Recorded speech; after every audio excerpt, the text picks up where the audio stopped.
Hiruzen, why would you appoint a little brat as the Hokage candidate? He's an evil Uchiha clansman. Have you forgotten Sensei's ideals? Shimura Danzo slammed his palm onto the desk, sending the scattered documents trembling. I have never forgotten Sensei's ideals, not for a single moment. But Qingxi bears the Senju surname and is a descendant of the Senju clan. In such a special time, making him the candidate can stabilize the various clans and suppress the restless Uchiha. Sarutobi Hiruzen calmly drew a deep drag from his pipe. Stabilize the clans. Danzo retorted without even pausing to think. I can accomplish that as well. Danzo, listen to yourself. Do you honestly believe what you're saying? Do you truly believe that? Hiruzen stared at him in astonishment. Danzo fell silent in an instant. But he's only 6 years old, he forced out at last. A brat who just entered the academy. I absolutely refuse to accept such a ridiculous decision. Danzo tried to press the issue further. The third Hokage had no desire to argue any longer. Lowering his eyelids, he clamped the pipe between his teeth, drew in a deep breath, then slowly exhaled a ring of smoke. His tone was mild, yet carried unquestionable authority. Danzo, I am the Hokage. There it was again. Those same words, so familiar they were etched into his bones. Danzo was choked speechless by that simple sentence. You'll regret this, Hiruzen, he finally spat. Bang. After stewing in silence, he hurled out his parting curse, then stormed out without looking back. The door slammed so hard the frame hummed and shook. The third Hokage watched the faintly quivering doorway, face expressionless, clearly long accustomed to such scenes. He lifted his gaze to the framed portrait on the wall. His eyes shifted, thoughts surging like waves. Minato, if it were you, you would support this old man's decision as well, wouldn't you? Konoha, year 51. It had been a little over a month since the Nine-Tails rampage and the sacrifice of the fourth Hokage Namikaze Minato and his wife Uzumaki Kushina. The post-disaster reconstruction was nearing its end, yet the wounds left by that calamity still weighed heavily on every heart in Konoha. I'm home. A black-haired, bright-eyed little boy carved like pink jade ran headlong into the Senju estate. Is little Qingxi back? How was your first day at the academy? Tsunade greeted him with a laugh, scooping him into her arms and pressing his small face against her soft, fair chest. Senju Qingxi felt wild joy burst within him. At that moment, he would gladly suffocate to death. Inwardly, he once again gave thanks to the dump truck that had sent him into the Hokage world. His name was Senju Qingxi, a person who had never appeared in the original story. He was a transmigrator reborn into the Hokage world already in the womb. His mother was a member of the Senju clan. His father, however, belonged to the Uchiha. He himself was the unprecedented fusion of bloodlines born from 1,000 years of entanglement and feud between the two clans. In his previous life, he had been an orphan with neither father nor mother. By some blessing in this life, he had both parents. Yet because of the rift between the clans, his parents were scarcely ever together. His father, Uchiha Ching, was still confined to the Uchiha district, forbidden to leave. His mother, Senju, she was comparatively free. She was on the surface of Konoha one of only 3 remaining people, including Qingxi himself, who still bore the Senju surname. In bygone days, under the order of the first Hokage Senju Hashirama, the Senju clan had scattered, concealed their names, and melted into Konoha. Now only Tsunade Qingxi and his mother, a distant relative of the first and second Hokage, still retained the Senju name. With that identity, neither the Uchiha clan nor Konoha's higher-ups dared to openly take excessive action against mother and son. All the more so because at her side stood someone fiercely protective whose status and strength were both towering. One of the 3 Sannin, personally titled by Hanzo of the Salamander, the demigod of the ninja world. The ninja world's acknowledged strongest medical Nin-O princess of the land of fire, and direct granddaughter of its daimyo, the genuine granddaughter of the first Hokage, Senju Hashirama, the god of shinobi and founder of Konoha. Grandniece of the second Hokage Senju Tobarama, master of forbidden techniques and water release, one of the 3 personal disciples of the third Hokage Sarutobi, Hiruzen, hailed as the professor of ninjutsu and self-proclaimed strongest Hokage in history. And so on, an array of titles that could leave anyone stunned just to hear them, all belonging to Lady Tsunade. With Tsunade holding the line, no fool would dare scratch at the name of Senju. Only his confined Uchiha father was left to be bullied. The powerless Uchiha destined to suffer under others' heels. Sister, let Qingxi go? He's almost out of breath. A gentle yet anxious voice sounded from behind Tsunade. It was Qingxi's mother, Senju Shi. In his heart, Qingxi was screaming, don't let go. I can still hold out a bit longer. Unfortunately, Tsunade had already briskly set him down. The softness against his cheek vanished, and Qingxi felt a sudden emptiness yawning in his heart. Aunt, that hurts. How many times have I told you don't call me aunt? Call me sister. Tsunade sister, you hear me? Tsunade corrected him sternly. But mom calls you sister too. If I do as well, won't it get confusing? As soon as he cried out, Aunt Tsunade had thumped him on the head. Qingxi clutched his slightly aching little skull and muttered under his breath. Doesn't matter. Let it be confusing. Tsunade waved her hand utterly unconcerned. You said it then. Got it, Tsunade sister. Senju, she covered her mouth at the side, eyes crinkling as she laughed. Alright, Tsunade sister mom, I met an Uchiha at school today. He's in my class too. His name is Uchiha Itachi. Senju, she paused, thinking carefully. Uchiha Itachi. He should be Uchiha Fugaku's eldest son. I didn't expect him to be in the same class as Qingxi. Tsunade had never held much fondness for the Uchiha clan, and her voice immediately cooled. Uchiha. Every one of them wears a corpse-like expression. I still don't understand how Yushi ever fell for Uchiha Qing in the first place. Because he's handsome. Senju-shi's eyes lit up, and she blurted it out without the slightest hesitation. You hopeless face-obsessed fool. Tsunade pressed her forehead, utterly speechless. You'll get used to it, Senju, Qingxi added, blankly driving in a finishing stroke. Having seen his mother's hopeless fangirl antics before his father countless times, he had long since grown immune. Although his father was confined to the Uchiha district, forbidden to roam freely, his strength within the clan was not weak, and thus no one dared treat him too harshly. Coupled with his mother's special status, it was still possible for her to secretly bring Qingxi to see his father a few times each year. But for them to openly be together, they would need absolute strength like Uchiha Madara and Senju Hashirama strength that could suppress all opposition. Alright, get inside and eat. The dishes are going cold. Senju laughed as she drew Tsunade and Qingxi toward the room. At the table, Qingxi shoveled 2 mouthfuls of rice, pondered for a moment, then raised his head to look at Tsunade with a serious expression. Tsunade sister, I want to learn wood release. Will you teach me? What? Tsunade blinked, thinking she had misheard. Little Qingxi, did you say wood release? Grandfather's would release. Once she was certain she hadn't misheard, Tsunade shook her head helpless. Little Qingxi, it's not that I don't want to teach you, but wood release cannot be learned by ordinary people. It's a kind of ninjutsu that you're either born able to use, or you will never master no matter how you try. Hearing this, Qingxi knew further explanation would be pointless. Instead, he said nothing more. He simply raised his small hand and opened his palm. A faint trickle of chakra slowly gathered, then transformed into a vibrant emerald glow brimming with life. A tender green sapling suddenly sprouted from his palm, growing at astonishing speed, until in the blink of an eye, it was the size of his hand. This is wood release. Tsunade's eyes flew wide open as she cried out in disbelief. Senju, she clapped a hand over her mouth, her entire face filled with shock. The room fell into stunned silence. Wood release. Qingxi, when did you? Tsunade exclaimed in shock. Mom, Tsunade Nichin actually back when you were teaching me how to refine chakra, I already felt 2 indescribable currents of power within my body. Later, by fumbling through my own practice, I barely managed to control that power. When I recalled the stories you used to tell me about Grandpa Hashirama since I was little, I guessed that I must have awakened wood release. Qingxi explained in a calm, even tone. To think Grandpa's wood release has truly reappeared in this world. Tsunade murmured in a daze. Then she abruptly snapped back to herself, seized Qingxi's shoulders, and pressed urgently. Little Qingxi, tell me quickly. In front of whom else have you shown your wood release? No one.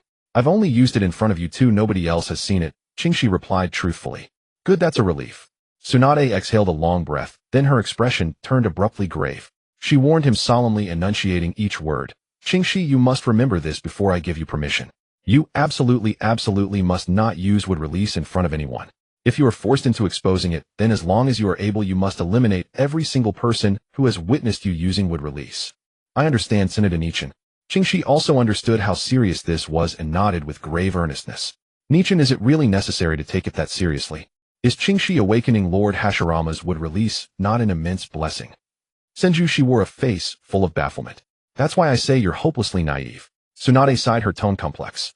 Explaining it in full is too troublesome. Just remember, this wood release in Konoha, and even across the entire shinobi world, is a taboo. Once it is exposed, countless pairs of eyes will fix on you. If you are targeted by people harboring malicious intent, there will be no way to guard against them, especially in Konoha. 2 hateful figures flashed through her mind in an instant, and her fingertips clenched unconsciously. In short, you must keep firmly in mind what I just said. Don't worry. So long as I am here, even if something unexpected happens, I will stake my life to protect you. Tsunade patted her chest, her tone firm and unwavering. At that moment, Senju, she suddenly reacted as though she had just made a connection. She grabbed Qingxi's hand in a rush. Qingxi, you just said. After refining chakra, 2 currents of power appeared in your body. Yes, Qingxi replied casually. 2 currents. Wait, 2 currents. Would release. Senju. Then the other one. Masaka. Tsunade's eyes flew wide open. An absurd conjecture wild enough to overturn the entire shinobi world crashed into her mind. an unprecedented possibility that transcended everyone's understanding. As for Qingxi the protagonist, his attitude was simple as a transmigrator. If he had no system, then naturally possessing some sort of cheat-like mysterious talent was only to be expected. Since he had a cheat, he had to show off. If you have a blessing and don't flaunt it, if you never display your brilliance before others, isn't that unbearably stifling? Of course, showing off requires strength to back it up. Otherwise, it's nothing but empty posturing only to be slapped down by others, and you might even lose your life by accident. For now, before he had fully grown, he had to stay low profile and cautious. But putting on a small display in front of his own family was still perfectly acceptable. So without another word, he decided to present a bit of his talent to his mother and Tsunade. Instant contact lenses technique. Activate. His inky black eyes were suddenly replaced by a pair of scarlet pupils. 4 dark tomos slowly revolved at the depths of his gaze. He had directly awakened a double tomo Sharingan. The two women fell silent. Now that their conjecture had been brutally confirmed by reality laid bare before their eyes, Tsunade felt that the shocks she had suffered in this single day surpassed those of her past 30 years combined. It's actually a Sharingan. Chinga, our child. Senju, she whispered hoarsely. Would release and Sharingan. Bloodline powers of the Senju and Uchiha clans combined in a single body. In Tsunade's mind, 2 long-departed figures suddenly surfaced without warning: Uchiha Madara and Senju Hashirama. Qingxi, I must reiterate this once more. When Tsunade returned to herself, her expression was 100 times more solemn than before. You must never expose both abilities in front of outsiders at the same time. Either you hide everything completely, or you only use the Sharingan. Would release must not be revealed at all. Once word spreads that you possess both would release and Sharingan, even if I stake my life, I may still be unable to protect you. Tsunade and I understand. Don't worry, I will never use would release casually, Qingxi promised with utmost seriousness. If he were targeted by Danzo and Orochimaru, he truly had no way to defend himself right now. Before he fully matured, he had to lie low whenever possible. But if it were only Orochimaru alone, he wasn't all that flustered.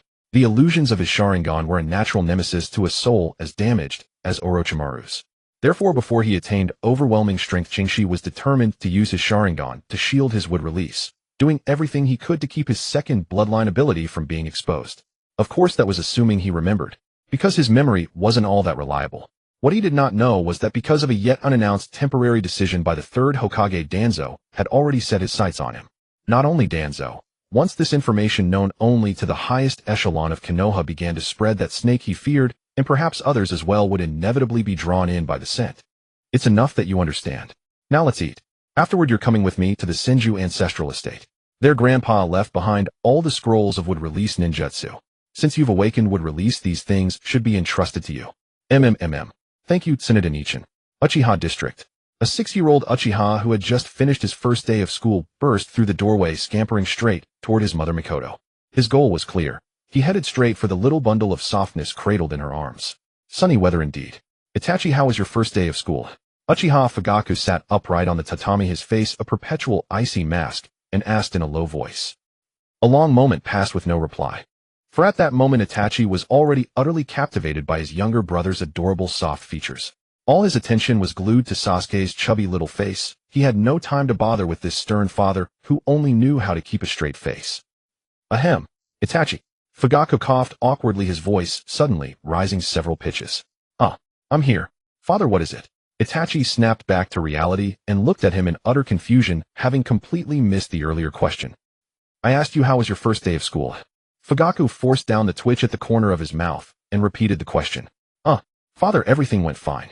Itachi paused here, and unbidden a figure from earlier that day surfaced in his mind. In the sea of people their gazes had collided by chance. In those eyes there had been none of the curiosity or timidity typical of children his age, only a detached casual scrutiny, tinged with the odd look one might give a rare specimen. Why is he looking at me like that? Do we know each other? That was the first thought that sprang into Itachi's mind. The second instinct that followed shocked him even more. He is strong. Stronger than any peer I've ever met. Perhaps even. He feels stronger than Shizueniazen. Later, as the classroom gradually quieted and his classmates introduced themselves one after another, Itachi finally learned that boy's name, Senju Qingxi. He belonged to the Senju Clan, like the Uchiha, one of Konoha's oldest yet most withered noble houses. They were also the Uchiha's fated nemesis, entangled in a 1,000-year-old destiny. Father, today I met a classmate. The feeling he gives me is that he is extremely strong.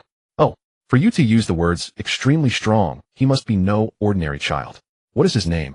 Fugaku maintained his rigid composure as he picked up an antique teacup and took a slow sip. His name is Senju Seiki. PFF. The moment the words left Itachi's mouth, the tea in Fugaku's mouth sprayed out, splattering across Itachi's face. The teacup in his hand clattered onto the low table, tea splashing everywhere. Silence stretched between them. Itachi's expressionless face showed no sign of emotion, not even blinking his eyelids. He calmly wiped off the tea leaves from his face, gently cleaning the water stains on his cheek with his sleeve. He wore a puzzled expression but did not voice his questions. Instead, he stared directly at his father, clearly perplexed by his sudden loss of composure. Fugaku felt a chill under the intense gaze of his eldest son. His eternally stoic face nearly faltered. He awkwardly cleared his throat again. Cough. Senju Kiyoshi, so it turns out he is that child who should never have been born. Do you know him, father? What do you mean by should not have been born? Itachi keenly sensed that his father's reaction to this name was more complex than mere recognition. It wouldn't hurt to tell you, it's not a secret. Itachi, you should be aware of the Senju clan, right? I know they are our Uchiha clan's millennia-old enemies and allies in founding Konoha. Exactly. Fugaku nodded seriously. But this is common knowledge in the ninja world, everyone knows. Father, why do you treat this with such gravity? Does Senju Kiyoshi have some special significance? Indeed. He is extraordinarily special. Itachi's heart sank instinctively, sitting up straight, assuming the most proper posture, waiting for his father to reveal the earth-shattering answer. Because he is not just a Senju, strictly speaking. He should bear the Uchiha surname and belong to our Uchiha clan, Fugaku explained slowly. He is an Uchiha clan member.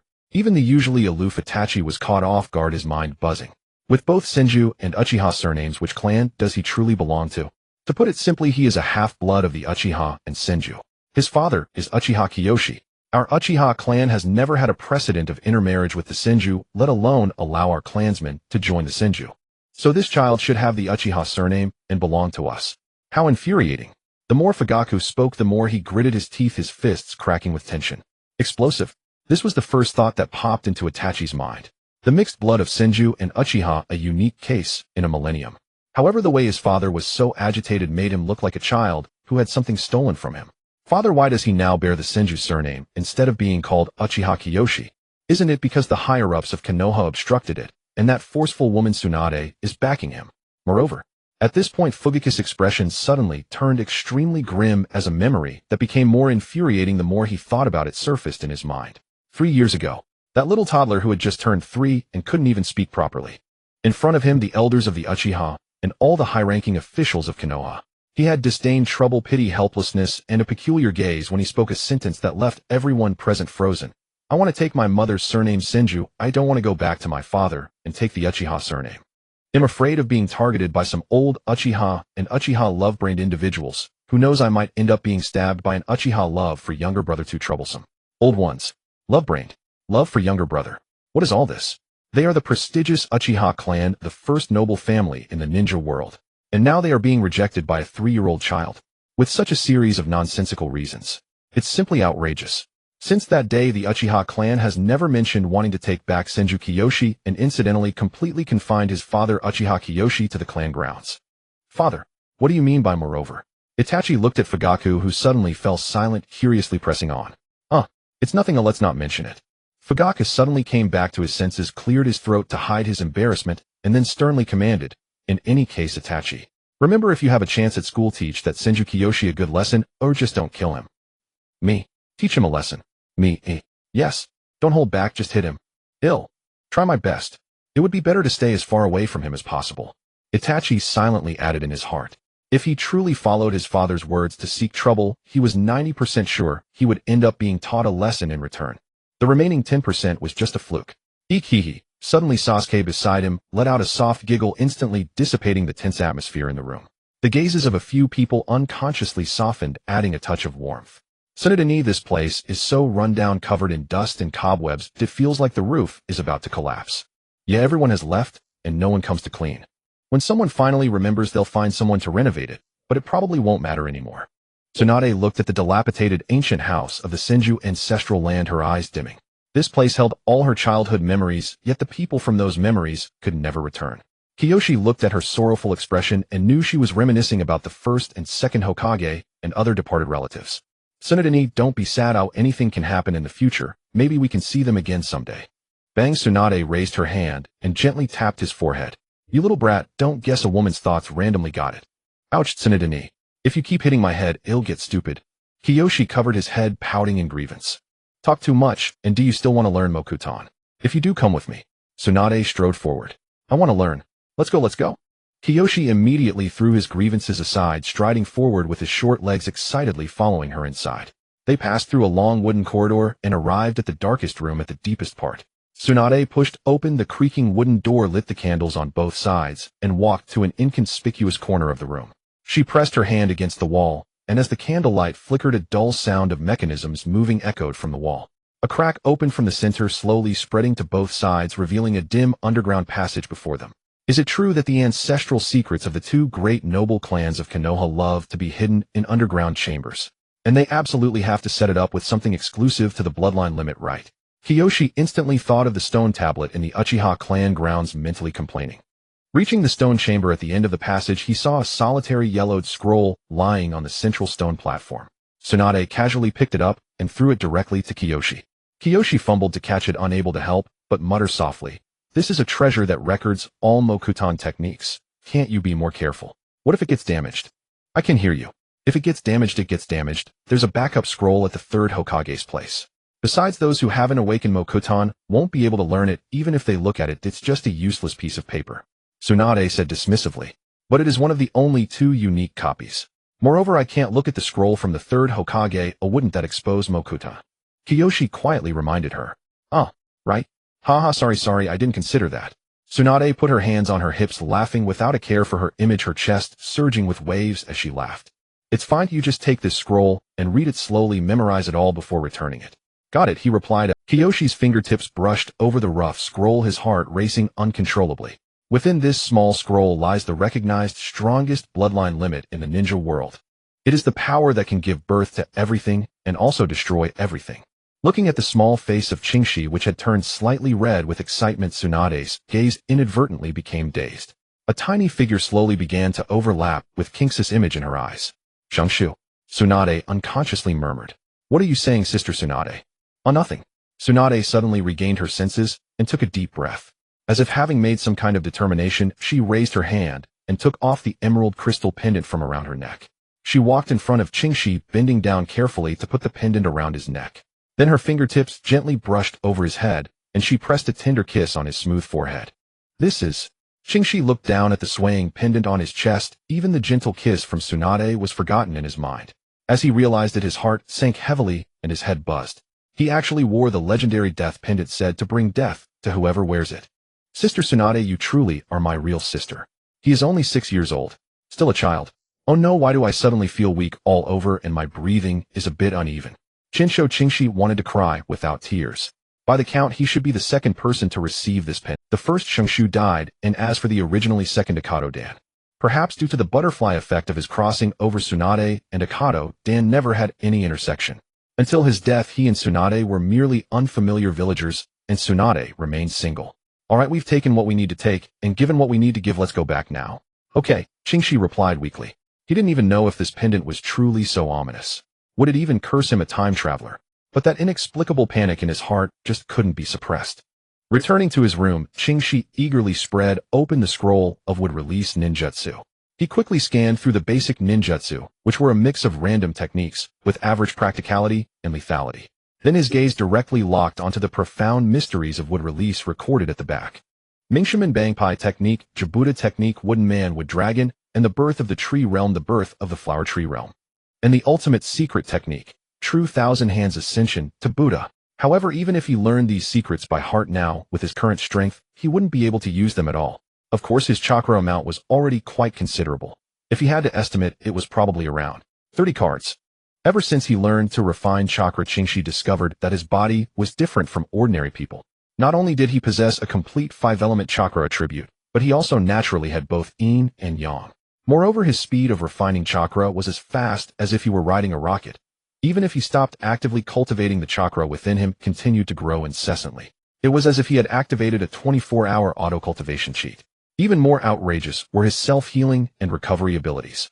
When he scraped his knee as a child, he would turn around, and it would heal without a scar. Now with chakra, his recovery speed was terrifying. Qingxi speculated that he had most likely naturally awakened a sage body like Hashirama's.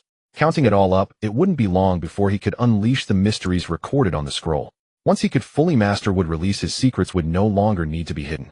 Alternatively, once his Sharingan evolved into the Mangekyo, he could instantly step into the ranks of shadows. It was a naturally awakened would release sage body, plus a naturally awakened Mangekyo Sharingan, not a transplanted one. The future looked bright. Thank you, Mom and Dad, for your crossfire. Qingxi wiped away the non-existent drool, refocused, and began to frantically memorize and understand the hand seals and chakra flow of would release ninjutsu. While Qingxi was crazily absorbing the first-generation inheritance in the Rain Shinobi village, a visitor arrived unexpectedly in this village perpetually shrouded in cold rain. At the highest point of the rain hidden tower, a figure dressed in a black robe and wearing an orange mask slowly emerged from the thunderous cave. Rainwater dripped from the hem of the black robe, forming small puddles on the ground. Madara, did you catch the nine tails? Pain of the Akatsuki faced away from him, his orange hair wet from the rain, his tone devoid of any fluctuation. No, the fourth Hokage disrupted the plan. The voice of the man in the black robe was very deep. I didn't expect even the Shura of the ninja world would have moments of failure. I'm not interested in arguing with you over this nonsense. How is the recruitment of soldiers progressing? The quiet Conan suddenly spoke up. The Sand Village ninja Sasori whom you favored has already joined. The recruitment of other basic ninjas is still ongoing. Obito nodded casually, determining the direction for the Akatsuki organization. From now on, the Akatsuki will remain silent for a period, secretly strengthening our power, and the plan to capture tailed beasts will be temporarily shelved. I do not oppose, but there is one thing I will act on soon. Pain's tone was decisive, an announcement rather than a What is it? Kill Hanzo of the Salamander. Nanny. The brow of Obito under the mask suddenly. The entire night had passed, and Qingxi closed the scroll, jumping down from the bed. He stretched widely, and his bones made a crackling sound. Waking up in the morning and opening the window feels wonderful. I learned all of would release last night. No one is as good as I am. This learning talent, this memory, is simply top-notch. Slap. Just as he finished speaking, he clapped his hands vigorously. Would release would clone technique. A wooden figure shaped like a human sprang from his shoulder, and the moment it landed, it transformed into a small boy that looked just like him. Even the creases on his clothes were identical.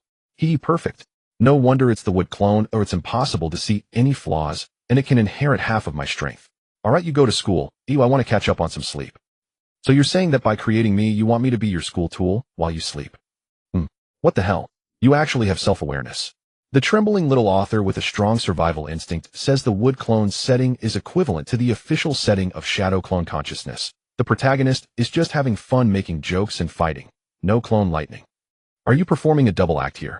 We share one consciousness. You are me, and I am you. You want to sleep and not go to school, but do you think I want to go to school and not sleep? Stop talking so much, or if I tell you to go, you go. I am the main body. You will regret this. Bang. The wood clone slammed the door angrily and left. Qingxi lay on the bed listening to the familiar sound of the door slamming, feeling strangely reminiscent. Whatever, I'm dead tired. I'm going to sleep. After saying that, his head touched the pillow and he fell into a deep sleep. Good morning, classmates. Today is our first official day of class. In this class, we will learn what chakra is, how to refine chakra, and chakra is. In the last row of the classroom, Qingxi would clone lying on the desk completely ignored the enthusiastic lecture from teacher Tsunade at the podium. It's not that he didn't want to give the teacher face, it's just that he had learned all this 800 years ago. The only ones who wouldn't know would probably be those of humble ninja origins. Moreover, he only wanted to sleep now. Forget it, the main body sleeps, I sleep too. If the sky falls, a tall person will hold it up. The wood clone mumbled in a half-dream state, complaining about the main body. What is he talking about? Such a strange person. But the teacher's lecture is so boring. Should I sleep for a while too? Sitting behind Qingxi, Itachi stared at him with a puzzled expression. To stay as far away as possible from this dangerous person, Itachi specifically chose the corner of the last row in the classroom, allowing him to observe his movements while being able to escape at the first sign of trouble. As for why he ended up sitting right behind Qingxi, it's because this was the last row and it was the last empty seat. Just as Itachi was about to lay his head down on the desk for a nap, the teacher, Mr. Hay, suddenly stopped his lecture. He clapped his hands a few times and exclaimed with a loud voice, "Classmates and the two in the back who are dozing off. Yes, you Uchiha Itachi. Stop looking around. Oh, I can see you're about to lay down. Wake up, your classmate Senju Seiki in front of you. I have an important announcement to make." Just as Itachi was about to touch the desk, the teacher called his name, and he had no choice but to force himself to call out Qingxi's name. Seeing that the latter was deep in sleep with no response, he gently shook her shoulder. "Senju Seiki, wake up, hurry up." What's wrong? Is school over? No, just look ahead, and you'll find out. Chinchilla awakened, rubbed her eyes, and groggily looked ahead, only to collide with the suppressed laughter of her classmates and the dark face of Mr. Hey at the podium. Well, it seems we are still in class. No matter, I'm just a clone anyway. Chinchilla scratched the back of her head, smiled awkwardly, and chose to play dumb. Seeing her indifferent demeanor, Mr. Hey shook his head in disbelief. He sighed and continued, classmates, please quiet down. We will adjust the afternoon schedule. Lord Hokage will come to observe everyone's learning situation, and the school is preparing to hold a ninja combat competition. What's wrong, Kobayashi? A student timidly raised their hand. Teacher, we just started school 2 days ago. We're still learning what chakra is and how to refine it. How are we supposed to compete in ninjutsu? Alright, sorry, I should have been clearer, Mr. Hey said, patting his head. This competition will mainly focus on students from prominent clans. I believe most of the clan members here have already refined their chakra, and many have even learned basic ninjutsu right. Other students who know ninjutsu or believe their taijutsu is good can also sign up to participate. As for those who have not refined chakra and feel their taijutsu is lacking, you can observe from the sidelines to learn and broaden your horizons, which will greatly benefit your future cultivation. Immediately the classroom erupted in chatter, with students whispering and discussing. As a member of the Uchiha Clan, Itachi understood that he would undoubtedly have to participate in the afternoon's events. He then fixed his gaze on the back of Senju Seiko's head, his thoughts swirling. Itachi thought, perhaps I will face her. If I can't avoid it, then I shall test her character. Senju Chinchilla. A trace of barely noticeable excitement and self-doubt flickered in his eyes, causing a great deal of inner conflict. Well, if it is meant to be, then there is no need to deliberately avoid it. Alright, quiet down, let's continue with the class. Mr. Hey patted the podium.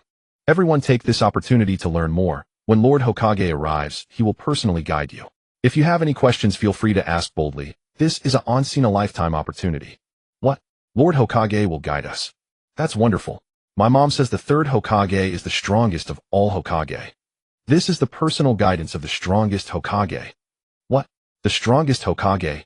Kingsley's mouth twitched. She remembered that in the original story this old man had given himself such a title. It was simply shameless. The classroom noise quickly died down, and time passed, soon arriving at the afternoon. The ninja school's playground was bustling with voices. Why hasn't Lord Hokage arrived yet? What kind of person is Lord Hokage? I can't wait. What more is there to say? He must be the strongest person. After all, he is the strongest Hokage of all time. Chinchilla, alright. Stop boasting. This is clearly the strongest Hokage's exaggerated. If the second Hokage were to know this, he could crawl out of the Pure Land and give Sarutobi Hiruzen a good beating. Itachi thought the third Hokage should be a truly great ninja. The children were all excited, but only Chinchilla was silently mocking in her heart, while Itachi stood quietly by, his expression calm. Oh, here he comes. It's Lord Hokage. Look, so Lord Hokage is actually so amiable. Yes, much more friendly than the statue on the mountain. Chinchilla. Sarutobi Hiruzen, strolling into the schoolyard, looked at the lively children before him, a kind smile plastered on his face. Children, good afternoon. I have come today mainly to see how you are adapting to school, and to share some heartfelt words with the future flames of Konoha. Chinchilla thought, heartfelt words? Why do I have this familiar yet ominous premonition? He wouldn't say anything. He would just keep it brief. His premonition was indeed correct. He saw Sarutobi Hiruzen step onto the high platform, straighten his clothes, and clear his throat. Children, next I will simply say a few words. Wherever the leaves dance, the fire burns eternally. 2.5 hours omitted. Alright, time flies. Sarutobi Hiruzen, satisfied, clapped his hands, completely ignoring the students below, who were slouching and dozing off. But among the crowd, one particularly spirited figure caught his attention. Uchiha Itachi had actually sat up straight and attentively listened to the entire speech. His dark eyes sparkled remarkably, as though in the next moment he would put on colored contact lenses. Sarutobi Hiruzen thought, not bad. This child has a very promising gaze. I didn't expect that the Uchiha clan would produce such a fine seedling who inherits the will of fire. On the contrary, this child Chinchilla still lacks awareness. After all, she is supposed to be one of the candidates to become Hokage, or it seems I will have to talk to her more about her thoughts in the future. At this moment, Chinchilla, standing among the crowd, was peacefully sleeping with a big bubble on her nose, completely unaware that she had already attracted the attention of a certain sales leader. Classmates, next let Lord Hokage see your youthful vitality. The duel. Begin. Mr. Hey hurriedly took over, fearing that the third Hokage would get too excited and go on for another 2.5 hours. He shouted loudly, instantly jolting the sleeping students awake. Youth. A green figure was running upside down past the ninja school's outer wall. Hahaha. I didn't expect there would be kindred spirits here. Looks like I can't slack off either. Alright. He'll run upside down around Konoha 100 times. What?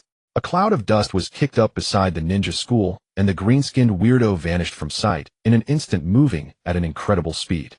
How boring. Qinshu Qingxi felt her eyelids heavy, struggling to keep them open as she let out a long yawn. The matches had been ongoing from the very start, one round after another. The matches between students of ordinary civilian backgrounds were nothing short of child's play, akin to children playing house. Your punch hurts. No, yours hurts more. And then they'd sit on the ground wailing for their mothers. Qingxi watched with a face full of disbelief, unable to bear to look any longer. Only those from prominent families demonstrated a slight semblance of ninja skills, but even that was merely marginal. A group of children could only perform one immature family technique, repeatedly executing it, until their chakra was completely depleted. After all, they were merely 6-year-old kids who had just entered school.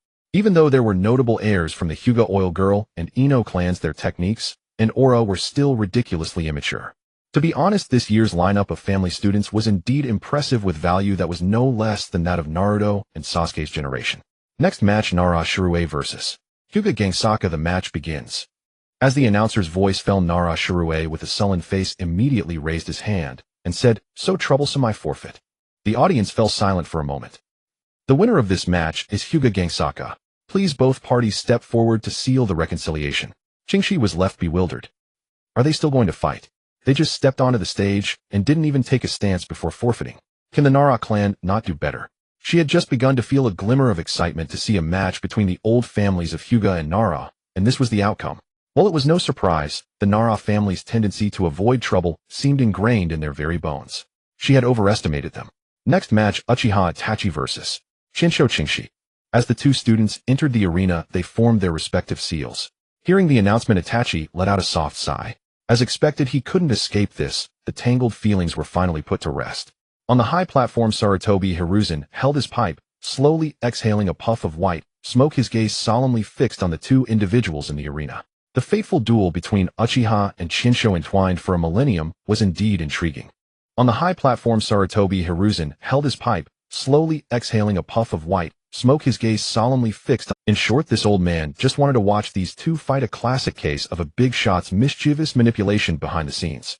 Hoping it would end quickly so he could rest, Qingxi sighed inwardly as she watched Itachi step into the combat circle, and she could only slowly follow suit. Both raised their hands, their fingertips touching, sealing their stances.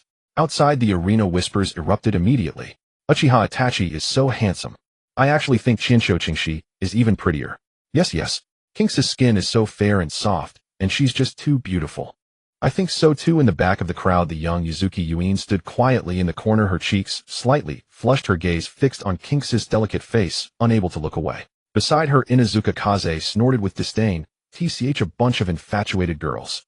Of course, he spoke dismissively, but there was a hint of unspoken envy in his eyes. Oil girl Jichong silently looked down at the small insects crawling in her sleeves, her heart unperturbed. The bugs were still more appealing. You have quite the popularity, 1 against 7. Qingxi squinted and smiled, revealing a row of delicate white teeth, appearing lazy and casual. Itachi glanced back mildly, saying, "You're talking about yourself, aren't you, Qinshu classmate?" Hee, then let's start quickly. The sooner it ends, the sooner we can go home. You can make the first move. King's eyes narrowed into crescent shapes as she casually raised her hand and gently beckoned at Itachi. Such a seemingly perfunctory attitude would normally irritate others, but Itachi's expression grew more serious. He did not delay in the slightest. Swish! With a sudden twist of his wrist, several shurikens shot out, hurtling towards Qingxi's face. Using the shurikens as cover, Itachi swiftly advanced, his hand seal speed astonishingly faster than the traditional speed of the Kato clan. His lips parted slightly, ready to unleash a jutsu. Fire release Phoenix fire technique. But before he could finish, Itachi suddenly froze. His pupils dilated all strength, leaving his body, and he fell straight to the ground, losing consciousness on the spot, without a sound. A gentle breeze swept across the arena.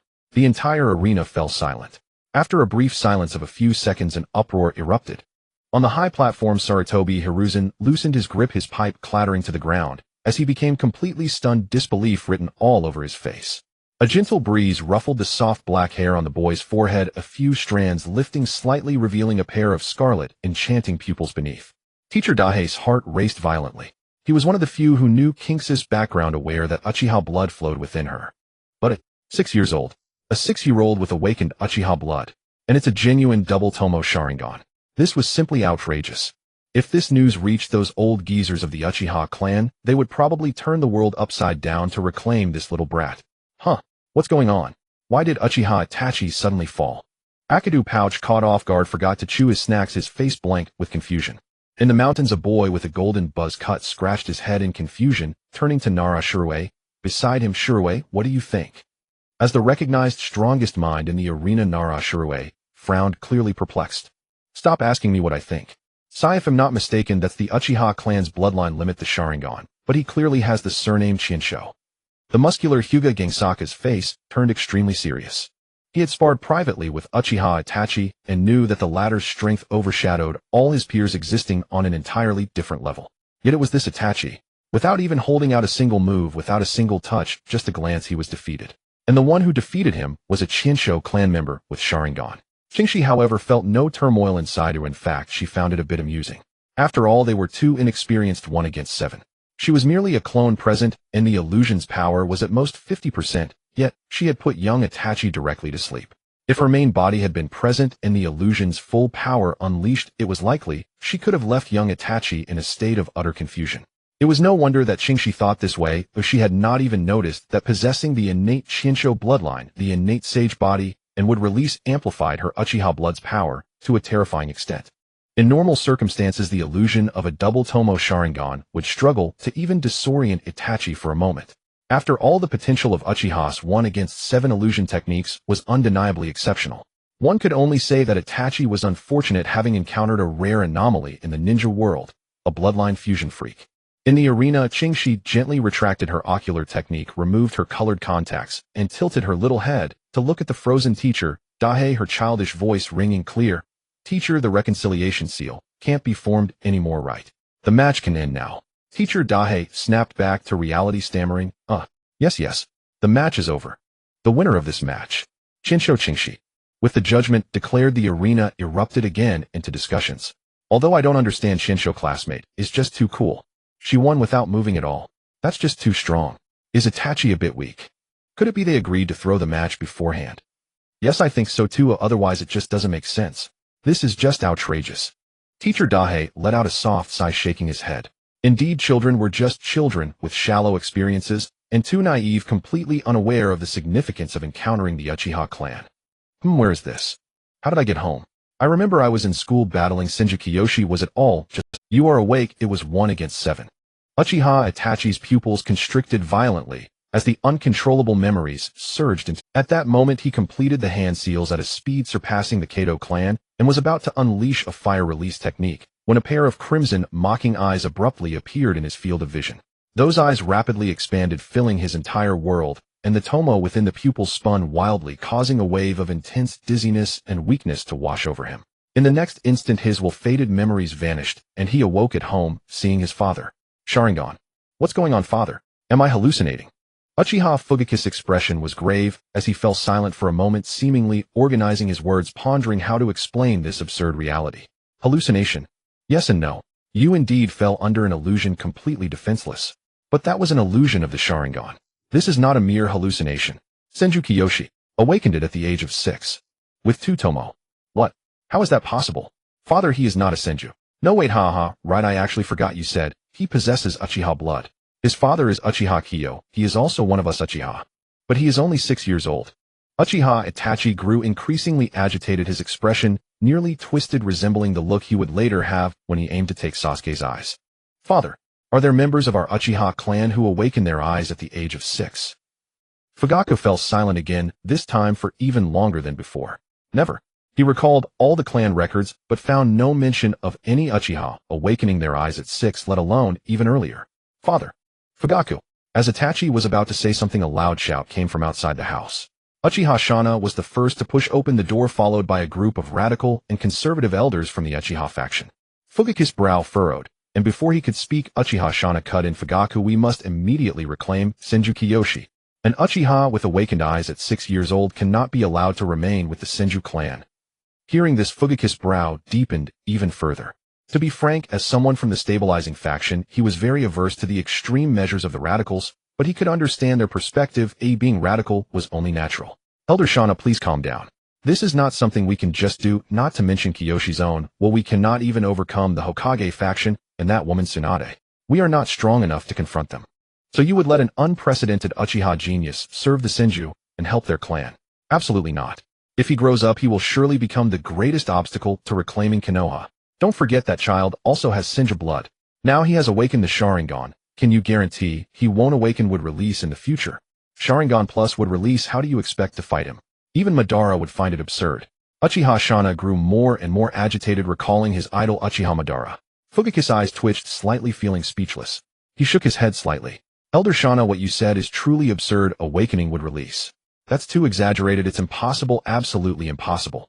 Think about it, the Senju clan has a history of 1,000 years. Besides Senju Hashirama, who else has awakened would release? I suspect that would release is not even a bloodline limit of the Senju clan. It might just be a personal ability mutation of Senju Hashirama unrelated to the Senju bloodline. Uchiha Shana suddenly fell silent, reflecting on it, and realizing Fugaku had a point.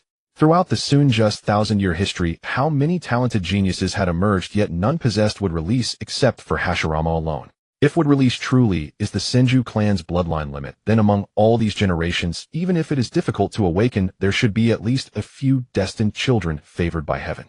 But it just so happens that only Hashirama has it. So it is very likely just a mutation. How could it be so coincidental to have another one? It seems I was overthinking it. Cough. Even so, while would release is impossible, the fact that he awakened the Sharingan at 6 is right before our eyes. That's right. Therefore we in the conservative faction unanimously propose. To err on the side of caution, I believe we should completely eliminate Senju Kiyoshi. It is the most conservative approach.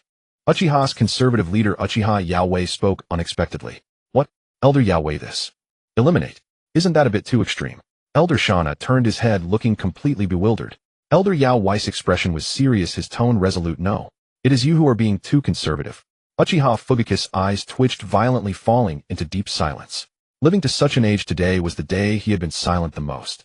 But before he could say anything, an urgent voice came from outside. Clan leader. Elders, there's big trouble. Hokage-sama. He just announced a major decision at the Hokage building. What? Everyone looked outside in confusion. A major decision? What could it be? Time rewinds to the scene of Uchiha Itachi's duel with Senju Kiyoshi.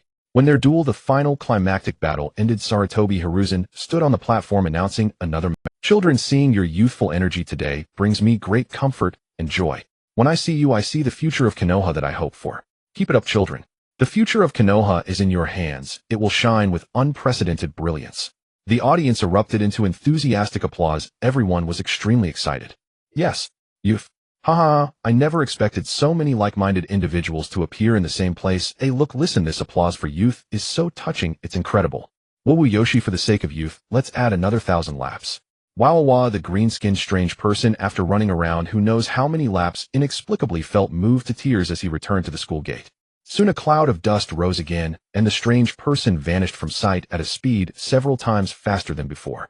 Inside the campus, Sarutobi Hiruzen smiled, kindly nodded, raised his hand slightly to quiet the crowd, and after the scene settled, continued, children, if you have time after school, you can come to the Hokage building. I have an important announcement to make, and I hope everyone can witness it. As soon as he finished speaking, discussions erupted once more. An important announcement. What could it be? You ask me. How would I know? We'll find out after school. Right, let's team up after school. Oh, I'm so curious. Let's go. Add me. After Sarutobi Hiruzen finished speaking, he prepared to leave, and as he passed by Kiyoshi, he deliberately patted his shoulder lightly and whispered, Kiyoshi, make sure to come find me at the Hokage building after school. This matter concerns you. Okay. Should I go? I really want to sleep. Why are there so many things happening one after another? Should I just dispel my shadow clone and leave it to my main body? So troublesome. Senju Kiyoshi blinked his fatigued eyelids, feeling very conflicted. Wake up, stop sleeping the main body. What's wrong? I was sleeping so soundly. Damn it. You decide to rest yourself. Dispelling the clone. What's the situation? Long story short, this is what happened. Whether to go to the main body or not is up to you. Bye. Whoa, wait. Maybe you should. Bang. Go. The only response he received was the small tree in the deserted corner of the school, the wood left behind when the wood clone dispelled itself and turned back into a wooden log. Although the wood clone technique had many advantages, such as sharing consciousness with the main body over long distances and being able to turn into wood for attacks or mother-like entanglements after being dispelled, it lacked the ability to share memories, sensations, and experiences like the shadow clone technique did after being undone. Of course, Yamato's inferior wood style wasn't included in this. He still had to rely on touch to receive information. Itachi got taken down by a mere wood clone. That little brother Itachi still needs practice. But what exactly is this about me? Should I go or not? I haven't slept enough yet. So troublesome. Even as he said this, he slowly crawled out of bed and lazily put on his clothes. Hey, I seem to have forgotten something. Damn. Acting on a whim and feeling terribly sleepy after testing the wood style, all I could think about was catching up on sleep. I actually used a wood clone to go to school instead of a shadow clone. Phew. Lucky me, nothing unexpected happened this time. Otherwise, deciding to keep a low profile and then immediately getting exposed. Where would these eyes have the face to go? Wouldn't that mean the Sharingan had failed to protect the wood style? Hahaha, I'll have to be more careful next time, Sharingan. You must protect the wood style. With that thought, she continued dressing. At the same time, he was genuinely curious about what could possibly need to be announced at the Hokage's office, something that supposedly involved him. Could it be that the third Hokage wanted to step down and let him become the Hokage? Haha, that's hilarious. No way. That old man, the third Hokage, had no less of a thirst for power than Danzo. Besides, he was only 6 years old. If he were 17 or 18, that might have been debatable. Hey, Sister Gangsho, good morning. Good morning, my foot, it's already evening. When did you get back? As she spoke, Gangsho lightly tapped Shi on the head. Ouch. Sister Gangsho, I told you not to hit my head. Let's talk, let's go. It's convenient you're back. Saves me from going to school to pick you up. Come with me to the Hokage's office. Sister Gangsho, are you going too? How come someone's already told you? Gangsho raised a delicate eyebrow. Our school held a sparring match this afternoon. The third Hokage came to watch, and on his way back he casually mentioned it. He specifically told me to go, saying it concerns me. Sister Gangsho, do you know what it's about? Hearing this, the corners of Gangsho's mouth lifted, barely containing a laugh. It concerns you a lot. Oh, what is it? You'll find out soon. Let's go. Tisk, I hate it when people only say half the story and keep me in suspense. Still talking back. Take this. Duong. That hurts. The force was a bit stronger this time. A visible redness appeared on Qing's eyes forehead. On the way to the Hokage's office, the streets were crowded. It could be said that almost all the Jonin, Chunin, and Jinin still in the village were heading toward the Hokage building. The rest were mostly Leaf Hooli. Oh no, the common citizens of Konoha. At this moment, Gangsho, who was strolling leisurely while holding Qing's little hand, couldn't help recalling the earlier upper-level meeting convened by the third Hokage. The Leaf F4, the Ino Shikacho trio, Gangsho, Orochimaru, the Hyūga, excluding the Uchiha, and so on.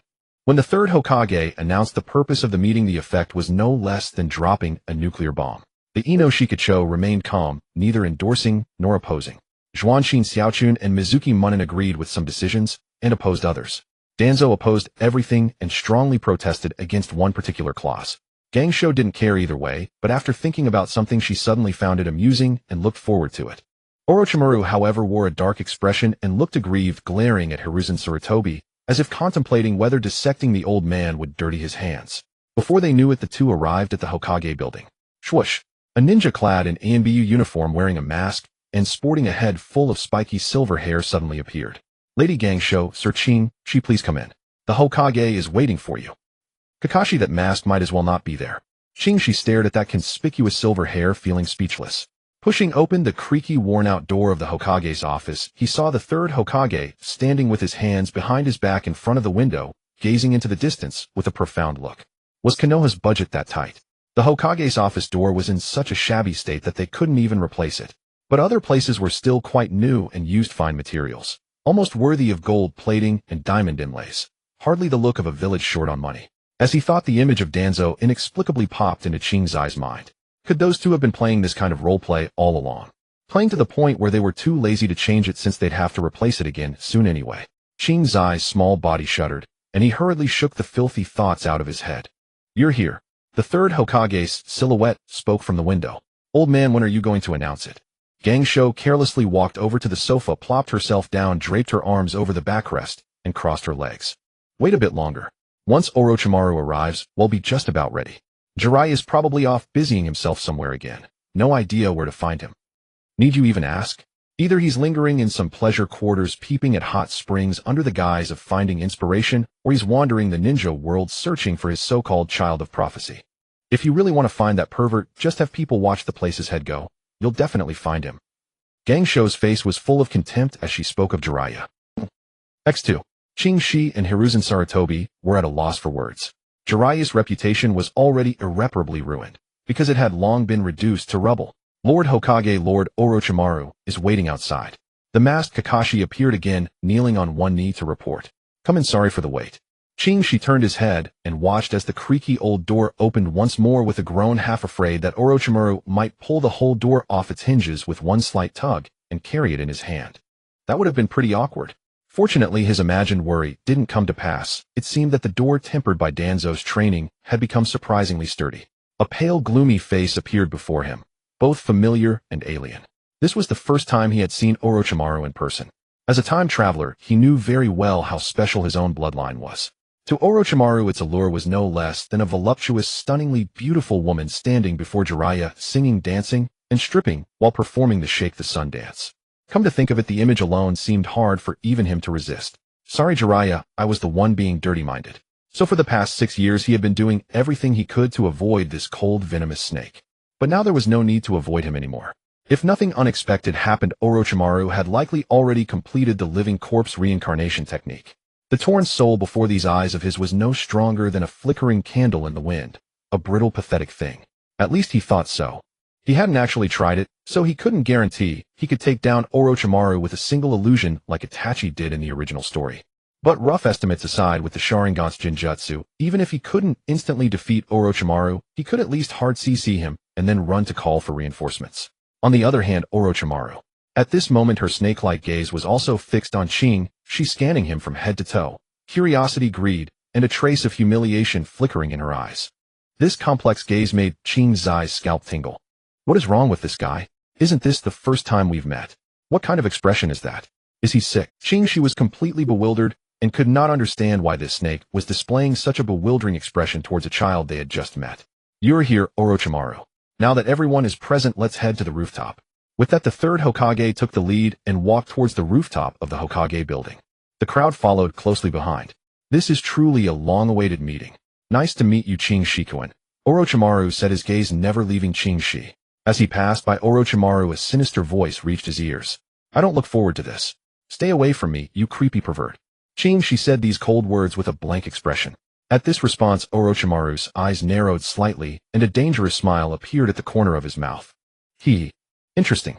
The evening sun cast a dim glow over the Hidden Leaf village where a crowd gathered below the Hokage building, making it feel congested. Everyone looked up in unison towards a few people standing under Hokage Rock. At that moment, the person who was the center of attention on the rooftop was gazing out into the distance. The third Hokage stood at the forefront, hands clasped behind his back, his expression solemn. Tsunade, Orochimaru, and Ching Shi stood just a step behind him. Everyone please quiet down. The third Hokage raised a hand to calm the crowd. Strangely, even without a loudspeaker, his voice seemed to resonate throughout every corner of the Hidden Leaf. I have gathered everyone here today to announce an important decision. As the crowd quieted down, the third Hokage spoke slowly, pausing briefly before revealing the decision. This pause caused the previously quiet crowd to erupt in hushed whispers once again. Sarutobi Hiruzen pressed down on his hand once more. The Nine Tails incident has caused devastating losses for our Hidden Leaf. Many have lost their loved ones. We have also lost an excellent leader, the fourth Hokage Minato Namikaze, and his wife, a great and outstanding ninja, Kushina Uzumaki. And, at this point his gaze grew more melancholic. He recalled his own wife, Biwa Lake. The crowd below was not faring any better. Many people reminisced about the trauma from not long ago. Some who had lost their loved ones began to cry, while others clenched their fists, their eyes reflecting a glimmer of hatred. The third Hokage took a deep breath, suppressing his sorrowful emotions, and continued, I am getting old, and can no longer shield the Hidden Leaf, or all of you, from the storm. Now we have lost the young, exceptional, and great fourth Hokage. We cannot let the future of the Hidden Leaf, and all of you, remain leaderless. For the future of the Hidden Leaf, and all of you, I hereby decide and announce the establishment of 4 candidates for the 5th Hokage. What? The candidates for the 5th Hokage? 4 of them. It's not surprising back when selecting the 4th Hokage there were more than 4 candidates. Remember the previous White Fang Fugaku and Lord Orochimaru. There were far more than just 4. That's true. The competition for the 4th Hokage position was so fierce, talent was overflowing back then. Exactly. To stand out among so many strong competitors and become the 4th Hokage, Lord Minato, was truly outstanding. What a pity. What a pity. Fate is cruel to the talented. Sigh. Alright, stop sighing.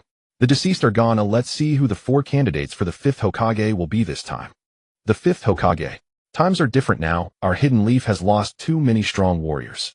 Currently the only ones qualified are Lady Tsunade and Lord Orochimaru standing on the stage, and Lord Jiraiya, who is who knows where. Indeed, but who will the fourth be? Is it Fugaku? Impossible. He is from the Uchiha clan, so he could never become Hokage from the very start. The Uchiha. The third Hokage looked at the murmuring crowd below and spoke solemnly. I believe each of you has some guesses about the candidates for the fifth Hokage. I won't keep you in suspense anymore. After discussions in the high-level meetings, the candidates for the fifth Hokage will be chosen from the following 4 individuals. The first candidate is Orochimaru. As expected. I wonder if this time Lord Orochimaru can become the fifth. He failed during the competition. Quiet down and keep listening. When the third Hokage announced the first candidate, the ninjas and citizens below began to murmur among themselves. The choice of the first candidate was not surprising to the crowd. The second candidate is Tsunade. The third Hokage's announcement was orderly. Upon hearing that the second candidate was Tsunade, the crowd was not surprised. As one of the legendary Sannin, the princess of the Senju Clan and the Land of Fire, and possessing medical ninjutsu unparalleled in the ninja world, countless people owe their lives to her. Tsunade's reputation is unmatched. It is unlikely anyone would oppose her becoming the fifth Hokage, even against Orochimaru. The third candidate is Jiraiya. When announcing Jiraiya, the third Hokage felt somewhat awkward and lacked confidence. This disciple was the one he worried about the most. He was confident in his strength, but in other aspects. Let's just talk about his strength. Alright, he could also be mentioned for his intelligence-gathering skills. Lord Jiraiya. By the way, where has Lord Jiraiya gone? I don't know, it's been a long time since I've seen him. What nonsense, Lord, he's just an old pervert. A discordant voice emerged amidst the crowd. This unusually sharp remark caused the surrounding ninjas to look at the speaker. When they realized it was a female ninja, they displayed strange expressions. Mind your words, that person is one of the legendary Sannin, Lord Jiraiya. Hell, I can't be bothered to ask a few more women and you'll find out. That so-called Lord Jiraiya is just an old pervert who loves to peep at girls bathing. What? Let me tell you, if you dare to slander or spread rumors about Lord Jiraiya, I won't be polite to you. Alright, forget it. Why argue with a woman? Be quiet, the Hokage is about to announce the last candidate. That ninja seemed to be a staunch supporter of Jiraiya. After hearing his comrade's advice, he felt it made sense, so he stopped paying attention to the woman, quietly waiting for the announcement of the last candidate. The fourth candidate is the third Hokage announced. Up to this point, suddenly pausing again. He could not help but think about how the crowd would react when they learned of the final result. Would it be shock, confusion, disbelief, discontent, or would they think this old man was senile and unable to recognize talent? In any case, the vast majority of people's reactions would not be positive. After all, to appoint a 6-year-old child, someone whom most people hardly recognize and have never heard of with no accomplishments or merits, as one of the candidates for the fifth Hokage, how could that not be seen as a ridiculous and laughable decision? The fourth was Senju Seiki. Wow. When the third Hokage finally announced the last candidate for the fifth Hokage, the previously bustling scene fell silent, as if a pin could be heard dropping. Nani? A voice of astonishment rang out in Konoha, breaking the eerie silence. And the source of this first exclamation was none other than the person in question, Senju Seiki. At this moment, an extremely exaggerated expression appeared on Kingshi's delicate and adorable face. Her little eyes widened like those of a long-nosed king, her mouth drooping like soft mud. How could a person make such an exaggerated expression? Maybe go ask that cool guy over on the moon, he seems to have more experience in this area. In stark contrast to Kingshi's shock and confusion, the reactions of Tsunade and Orochimaru beside her were completely different. Tsunade was clutching her stomach, slightly bent over, stifling a laugh. Orochimaru, on the other hand, had a twitching mouth and a gloomy expression filled with humiliation. When he learned that he would be competing alongside a 6-year-old child for the position of 5th Hokage, there was no excitement or happiness at being favored by the 3rd Hokage, only shame. He had accepted the selection of Minato as the 4th Hokage. After all, his strength was unquestionable, and even if he was unwilling, he had to swallow it. But what was this 6-year-old brat? What right did he have to be compared to him? Was Orochimaru's merit and status not worth more in the eyes of the 3rd Hokage than a half-blood of Senju and Uchiha? This little brat was merely a toy destined to end up on his experimental table. He had long coveted the fusion of Uchiha and Senju bloodlines, and had always wanted to study what special traits it might possess. However, Tsunade had protected this brat too well, and this child seemed to have been avoiding him, leaving him frustrated without an opportunity. But now this very toy he had defined as a subject had unexpectedly become a competitor for the Hokage position alongside him. Where was Orochimaru's face to go? Even if he became the 5th Hokage, others would say he was just lucky. There was a 6-year-old kid among his competitors. Isn't that a laydown win? If he lost, it would be even worse. No, he couldn't possibly lose. This position of 5th Hokage he suddenly felt was nothing but a pile of dung. tasteless to eat, yet unwilling to discard. It felt like something was off. Never mind, it's all this old fool's fault. Old man, it seems you've really become muddled. You will regret this. Orochimaru's snake-like venomous gaze once again pierced the back of the third Hokage. Senju Seiki. Who is that? Am I hearing things? It can't be you, I heard it too. The third Hokage indeed said Senju Seiki, the last candidate for the fifth Hokage. The atmosphere, which seemed to have been paused, gradually began to murmur. Senju. Is she from the Senju clan? Isn't she a relative of Lady Tsunade? This is the first I've heard of a Senju named Seiki. I also just learned about it for the first time. How could the third Hokage select her as a candidate for the fifth Hokage? What's the reason? It can't just be because her surname is Senju. I don't know, let's see what this Senju clan person is all about. Faced with the puzzled, doubtful, and unconvinced gazes from the crowd below, Sarutobi Hiruzen turned to take the bewildered Kingshi's hand. Who is he? Where is he? Has he crossed into the world of Naruto? Is he really 6 years old now? So does a world like this really exist where a 6-year-old child could be a candidate for Hokage? These questions spun continuously in Kingshi's little head, almost burning out her CPU, and she was still in a daze, being led by the third Hokage. The third Hokage calmly led Seiki to the railing facing the crowd, and spoke in a deep voice. I believe everyone is quite puzzled. Many of you are hearing this child's name for the first time, so allow me to introduce her. This child is Senju Seiki. Her father is Uchiha Kiyoshi, a jonin of the Uchiha Clan, and her mother is Senju, she also a jonin of the Senju Clan. And this child is the crystallization of their bloodline, a child with immense talent and potential. Is this old man really opening a box on her now? Still hot from the CPU, not cooling down, Seiki was once again flustered by the third Hokage series of actions. What? That kid is the child of a Qing and Xiao Shi. Although he had heard they had a child, this was the first time he had seen one. What a handsome kid! When he grows up, he'll probably be even more handsome than his father. You shouldn't be surprised that the Uchiha clan combined with the Senju clan and had a child. This is something unheard of in history. Now there is one. You don't know because your rank is too low. This matter is currently only circulated among jonin and the higher-ups. However, how the third Hokage chose this child as a candidate for the fifth Hokage will likely be hard to accept. The ninjas of Konoha were not unfamiliar with Uchiha Kiyoshi and Senju. Several jonin were quite close to them and had heard about their child, but had never had the opportunity to meet, seemingly having been specially protected. Now the children of the two stood on the stage under everyone's gaze, and the first reaction of the crowd was, "This child is so handsome and cute," followed by confusion, doubt, and a hint of dissatisfaction.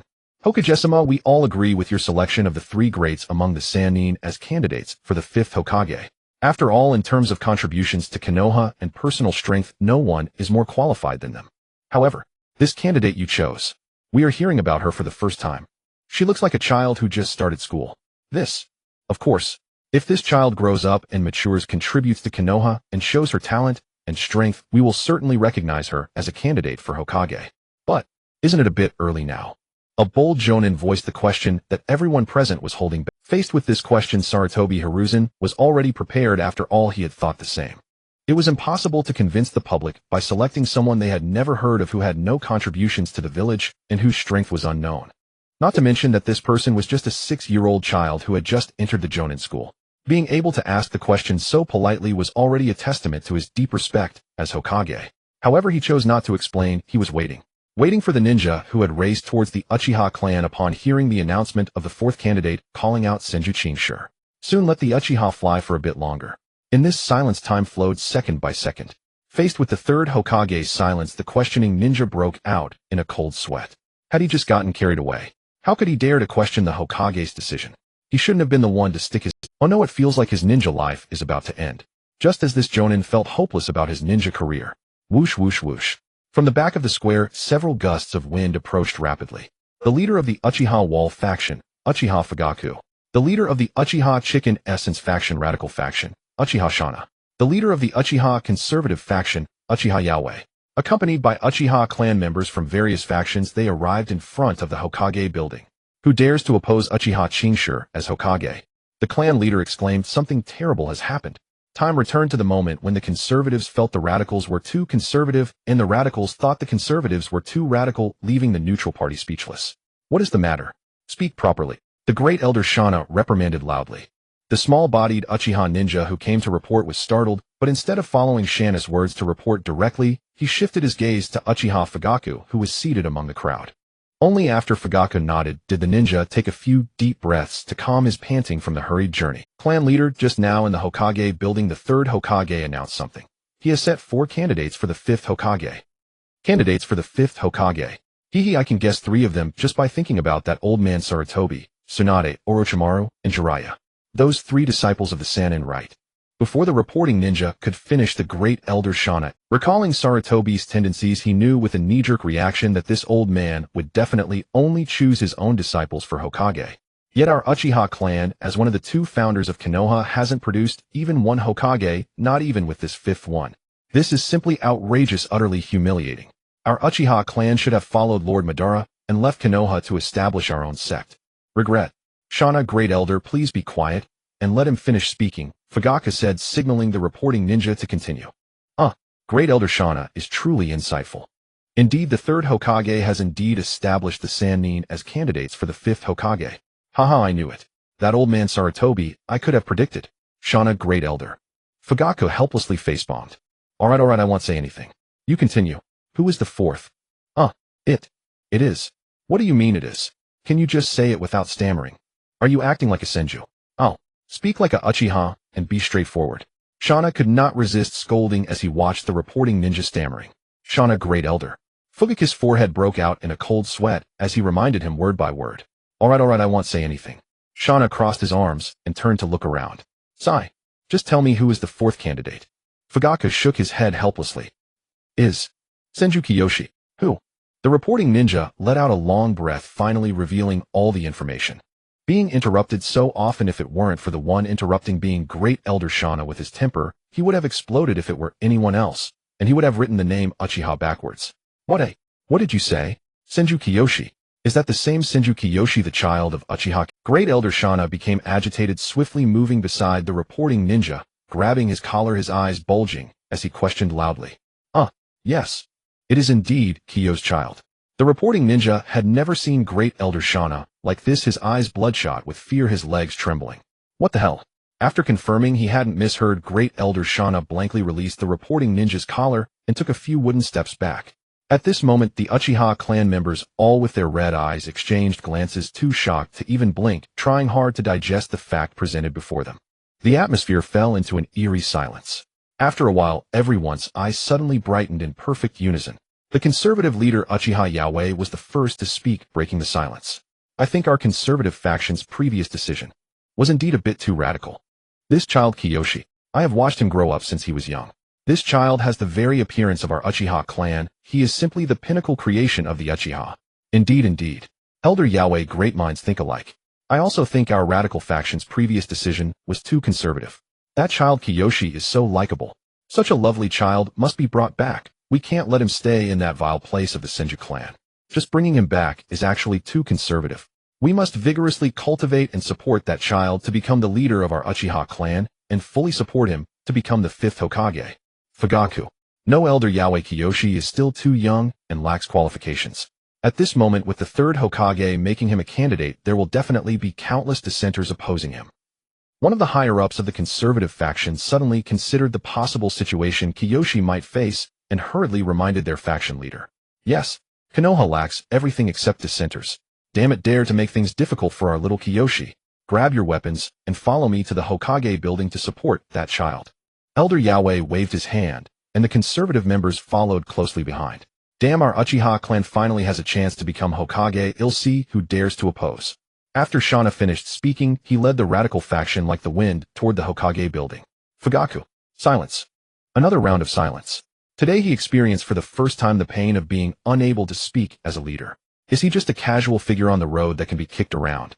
Sai, forget it. At least in the end, everyone in the Uchiha clan was in perfect accord without the need for words, wholeheartedly supporting Kiyoshi to become Hokage, and fully reclaiming Kiyoshi, letting him bear the Uchiha surname. Or rather, fully allowing that child to feel the warmth of the Uchiha. Wholeheartedly supporting Kiyoshi to become Hokage, and fully reclaiming Kiyoshi, letting him bear the... This is an established reality that can never be washed away or denied. As for the surname, Fugaku knew it was difficult to change. As long as the remnants of the Senju clan remained in the high ranks of Konoha, the Uchiha surname could not occupy the position of Hokage. But so what? At least now he saw the hope of Uchiha blood flowing onto the Hokage's robe. He saw the dawn of hope emerging from a seemingly hopeless situation. And that red on the robe will be stained with Uchiha blood in the future. Thinking of this, Fugaku's heart began to race. He suppressed the trembling excitement and stood up, also heading toward the Hokage building. This time the Uchiha clan would go all out, all for one thing: to support their most proud child. Support. Still support. Who dares to oppose? Let them experience why the Uchiha are called the strongest clan in the ninja world. One of the strongest. If necessary, it is also time for these eyes to no longer hide their true power. With a swift motion, Fugaku ran his eyes abruptly transforming into the three Tomo Sharingan. Immediately after, the three Tomo spun, rapidly merging together in an instant. They formed a pair of unique and mysterious eyes with 3 dots around the pupils and 3 counterclockwise spirals gracefully rotating within. It turned out to be the Mangekyo Sharingan. Itachi, am I forgotten? Under the twilight, a few crows flew by, and a person sat slumped on a tatami half-covered by a blanket, looking desolate at the dim yellow sunset at the door. Who dares to oppose Uchiha Chingshi becoming Hokage? As this thunderous roar echoed from behind the crowd, everyone turned their heads in unison as expected. A group of individuals with bloodshot eyes, appearing as if they had slaughtered their way through, emerged into view, panting heavily. Isn't that the Uchiha clan? What's going on? Why are so many of them here? What are they planning? Fugaku Setsuna Yakumi, the clan leader, and the elders. All the Uchiha high-ranking members are here. What did he just say? Uchiha Chingshi. Who is Uchiha Chingshi? Chingshi. Could it be that child Senju Chingshi? The third Hokage said his father is Uchiha Ching. Are you all ignoring the key point?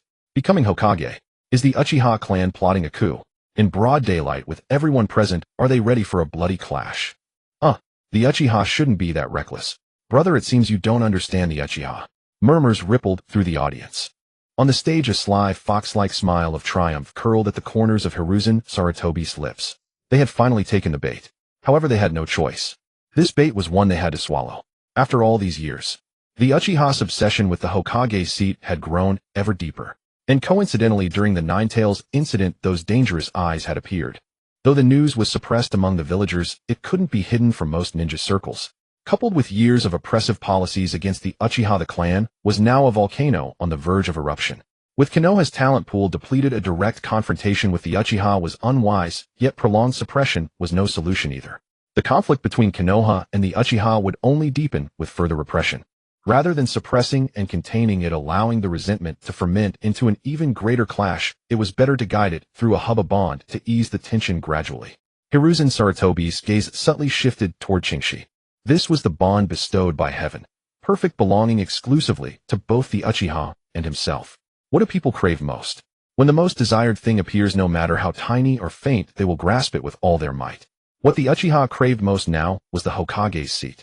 Next came the expansion of living space, and then the recognition of the village. Even if they had to plot a coup, they would seize that seat, the one that drew everyone's gaze, that could change the clan's status and earn acknowledgement. But alas, your obsession is too deep. You fail to see clearly. It is not that sitting on this seat earns you recognition, rather it is recognition that allows you to sit on it. In the vast ocean of Konoha, your Uchiha clan is but a single wave. No matter how high the wave rises, it can never shake the ocean. Yet I need your obsession.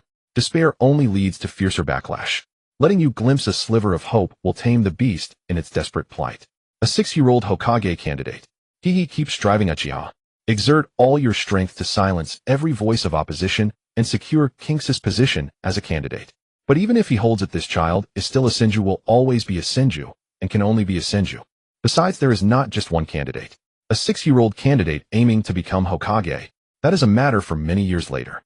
Until then, as long as the overall situation remains undecided, the Uchiha will not rebel.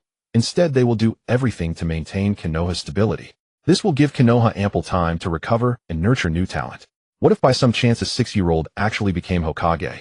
That is absolutely impossible. No sane person would support such an absurdity.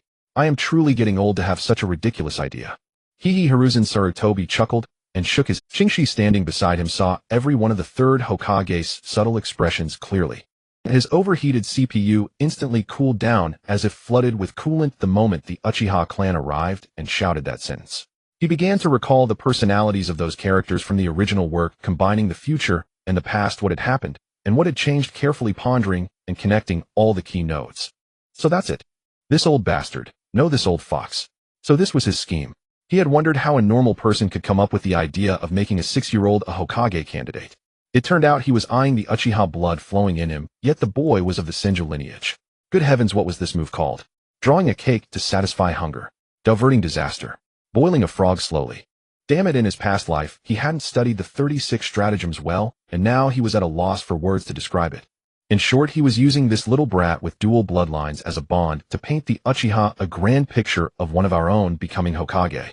And once someone with their bloodline sat on the Hokage seat through the ties of kinship and gentle persuasion, they would inevitably look after the clan connected by that bond. Don't forget, he also had a pure-blooded Uchiha and cheap father Uchiha Chin, who harbored deep affection for the clan. If he truly became Hokage, as long as the old Uchiha cronies were sane enough to send his father to play the emotional card, he wouldn't have the heart to refuse. So the old fox Hiruzen had willingly tied the nearly explosive Uchiha to Konoha's ship. On the surface, he was elevating him as a candidate, but in reality, he was using him to dissolve the Uchiha's grievances, leveraging the entire clan's desire to boost him up to help Konoha weather the difficult period of talent shortage. He had become the buffer cushion to ease the conflict between Konoha and the Uchiha. And whether this candidate of his could ultimately become Hokage still depended on the third Hokage, the higher-ups, and the people of Konoha. At least no one would agree or accept a 6-year-old child with no contributions as Hokage for now. By the time he truly qualified, it would be many years later. By then, Konoha would probably no longer care whether to excise the Uchiha, a tumor that might explode at any moment. After all, the original work's night of extermination was exactly that. This old fox had calculated everything inside and out. Help! Was he actually transported to a Naruto world where everyone had a high IQ? Was that stupid bumbling third Hokage a lie? He felt a shadow of gloom over his life. Would he really be outsmarted by this old man? Couldn't they play some brainless dumbed-down game? The process of using his brain was so painful. He wanted to empty his mind for a moment. Shingshi amused himself with such thoughts.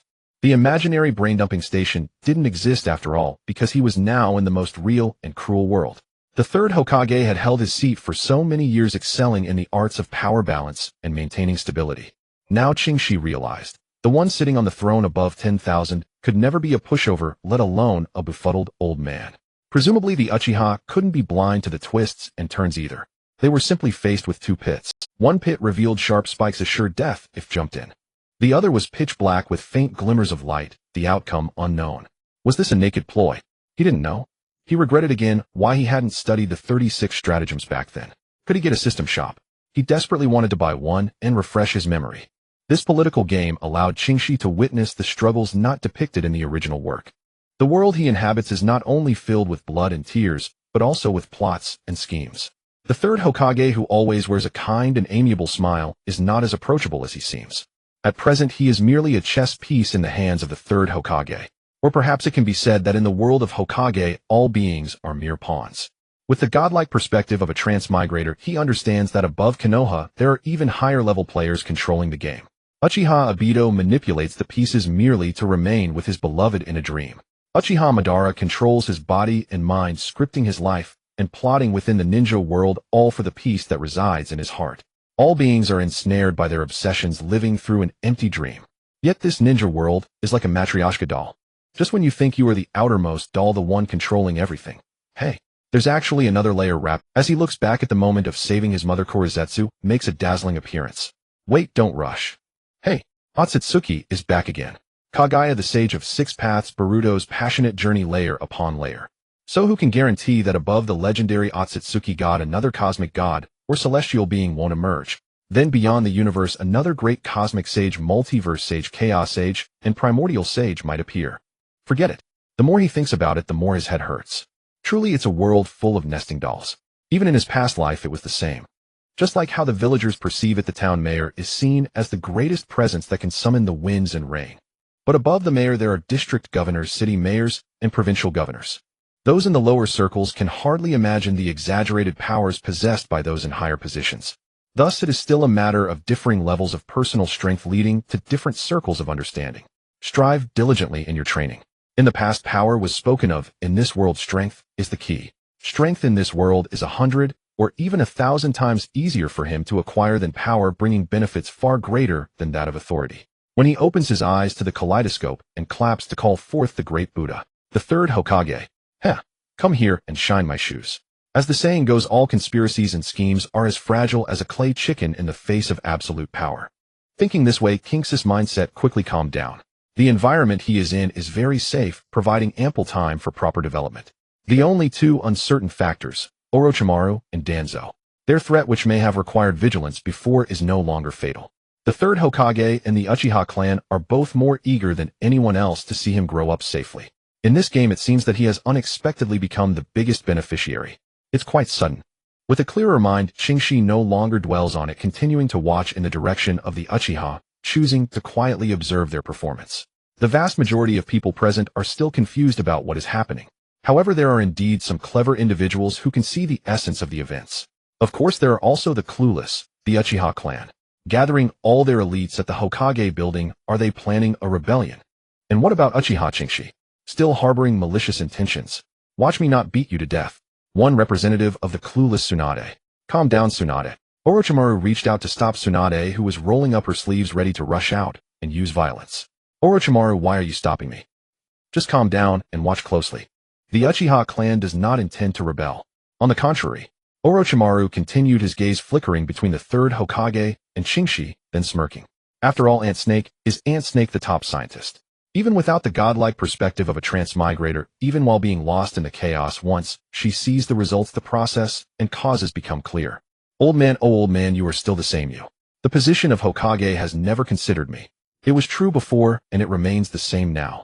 All along. Am I just a clown running alongside in your plans? Twice. It has happened twice. It was the case before, and it is still now. There is no future. Sarutobi Hiruzen.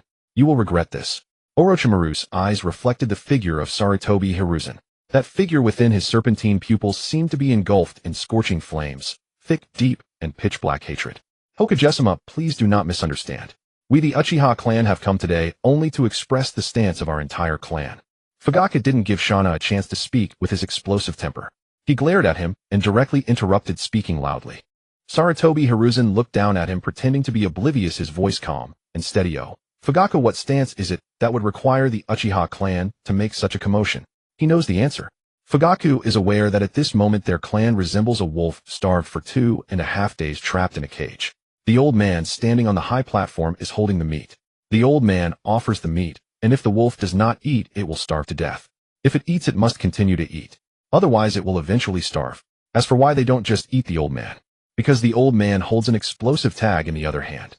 If they truly decide to eat the old man, it is uncertain if he will die, but the wolf will definitely die. The Uchiha clan has no other options left. Sigh. Fugaku sighed deeply, his gaze gradually firming. He looked up at the third Hokage and spoke earnestly. I, the current clan leader of the Uchiha Fugaku. Today I represent the entire Uchiha clan in supporting all decisions made by the third Hokage. For the candidates chosen for the 4th Hokage positions today, our Uchiha clan supports unconditionally.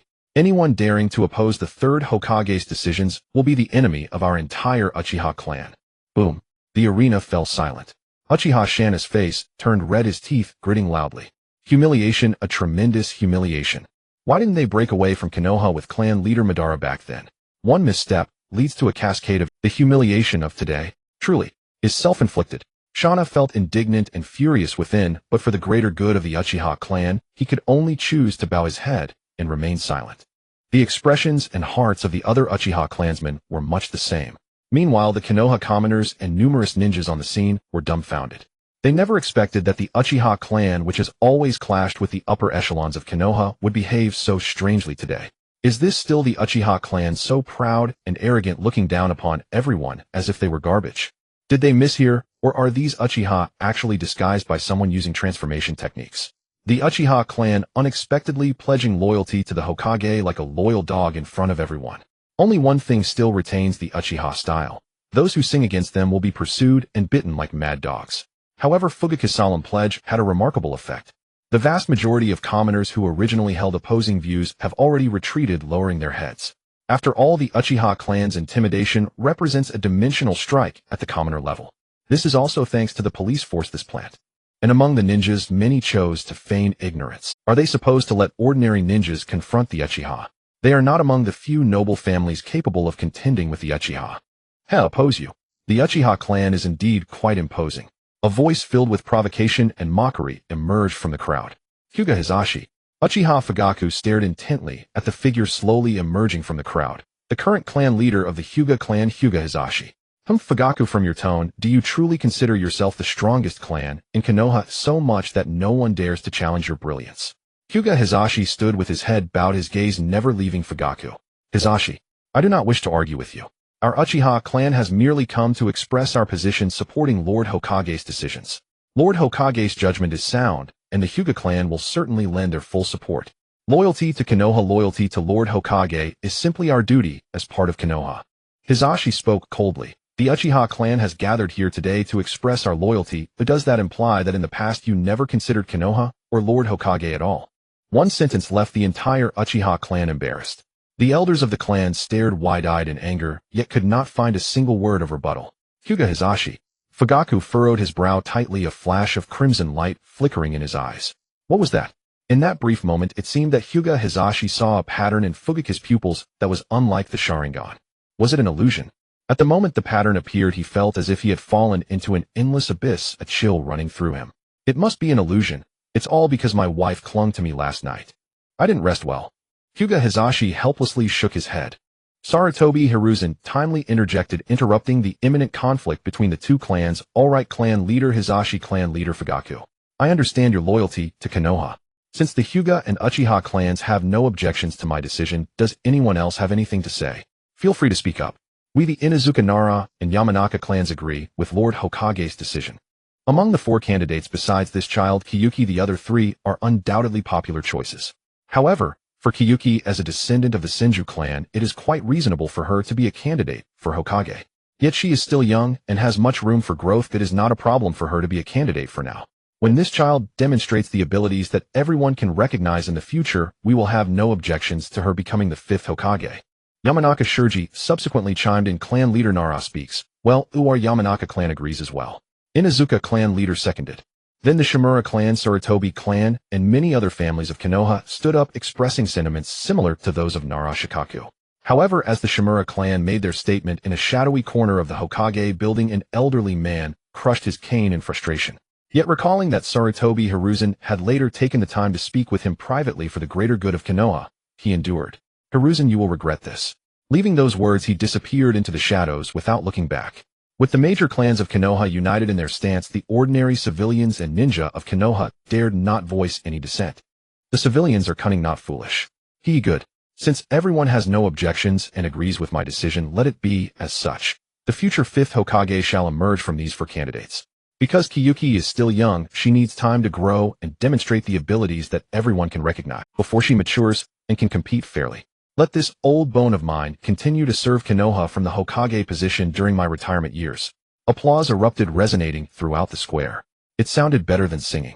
Isn't it just a craving for... He's aware that he's just an old man, yet he still clings to the position without contributing. What's wrong? Isn't Tsunade now qualified to be Hokage? If it came to a real fight, this old man might not even be a match for her. Hearing the third's announcement, Kyuki felt disdain in her heart. All right, the matter has been announced. Since it has been settled, everyone can disperse now and go home to rest early. Sarutobi Hiruzen raised his hand to signal. This matter was thus concluded. As the event came to an end, the people of Konoha returned to their homes. The 3rd Hokage also returned to his office, sitting in silence, as if waiting for someone. Lord Hokage, Uchiha Clan leader. Uchiha Fugaku requests an audience. The messenger ninja Kakashi knelt on one knee to report. Let him in. Hi. Soon a grim-faced figure pushed open the creaking door of the Hokage office. That sturdy door remained steadfast. You've arrived, clan leader Fugaku. Sarutobi Hiruzen interlaced his fingers under his chin and spoke in a deep voice. Lord Hokage. Fugaku suddenly fell silent, as if organizing his words. I can represent the higher-ups of Konoha to decide, to lift the power restrictions on the Uchiha police force, and allow the Uchiha to relocate back to the village center. Without waiting for Fugaku to speak, the 3rd directly threw out a tremendous temptation, immediately stunning him and disrupting his thought process. Really, Lord Hokage. Fugaku's emotions surged, but before he could finish his sentence, he was doused with cold water. Of course not now. You know about the Nine Tails incident. Konoha harbors deep-rooted defenses and suspicions against your Uchiha clan. Lord Hokage, please believe us, the Nine Tails incident was absolutely not orchestrated by our Uchiha clan. The mysterious individual with the Sharingan is definitely not one of our Uchiha clan members. We, the Uchiha, were completely unaware of this matter. We were wronged. As soon as the 3rd mentioned the Nine Tails incident, Fugaku eagerly interjected, wanting to explain. Calm down first, listen to me, clan leader Fugaku. I believe you the Nine-Tails incident was not plotted by the Uchiha, but I cannot control the thoughts of the people of Konoha. After all, that pair of eyes is a fact that everyone has seen, and it cannot be denied.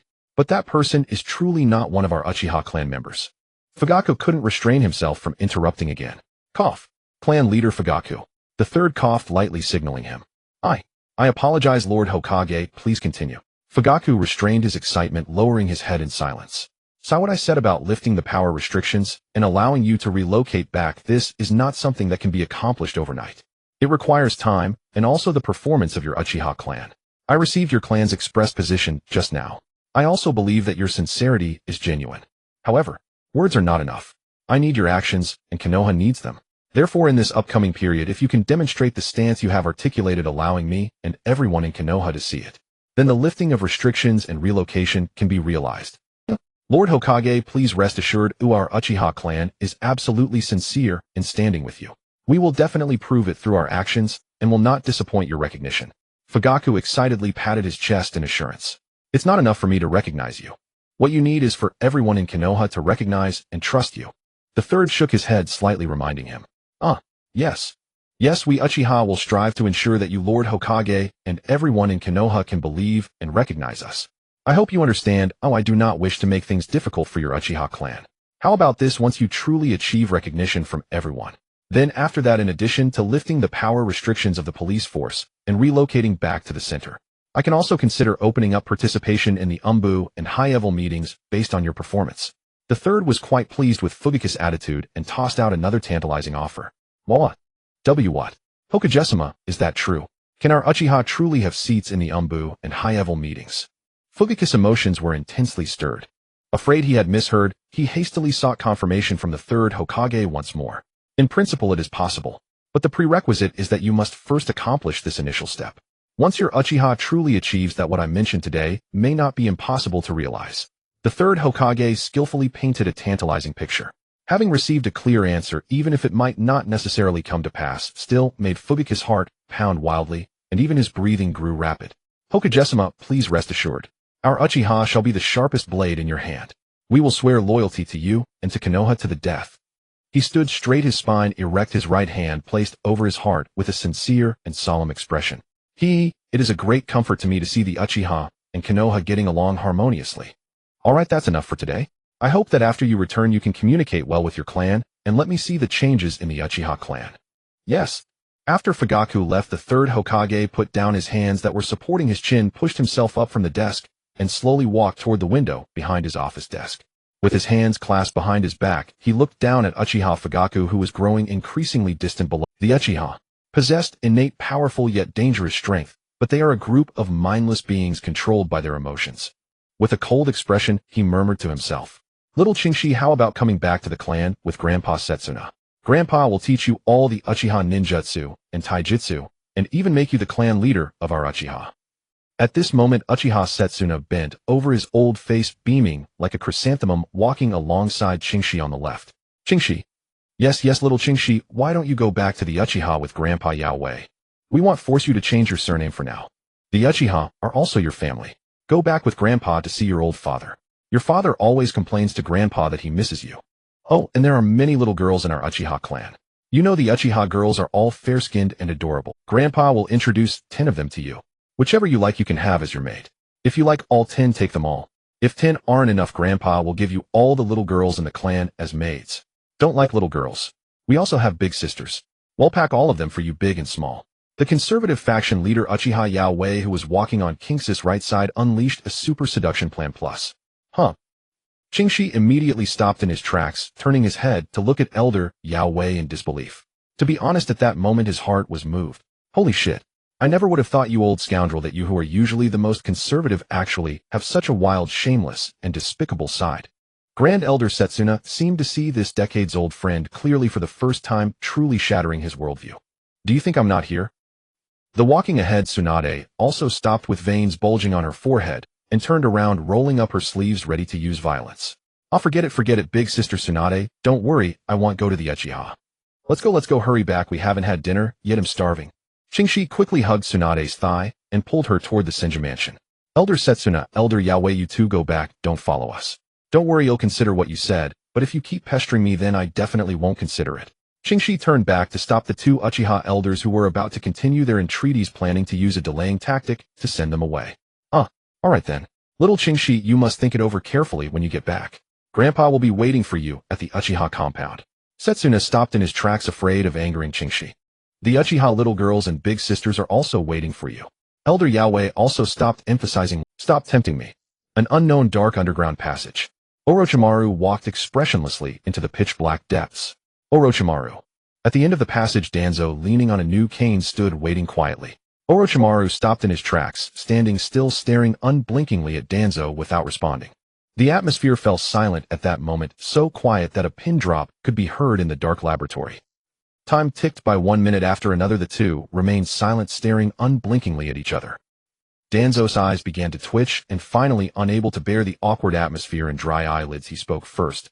Orochimaru, that old fool Sarutobi Hiruzen has never been able to make the right decision, but rest assured, I will still fully support you for the position of the 5th Hokage.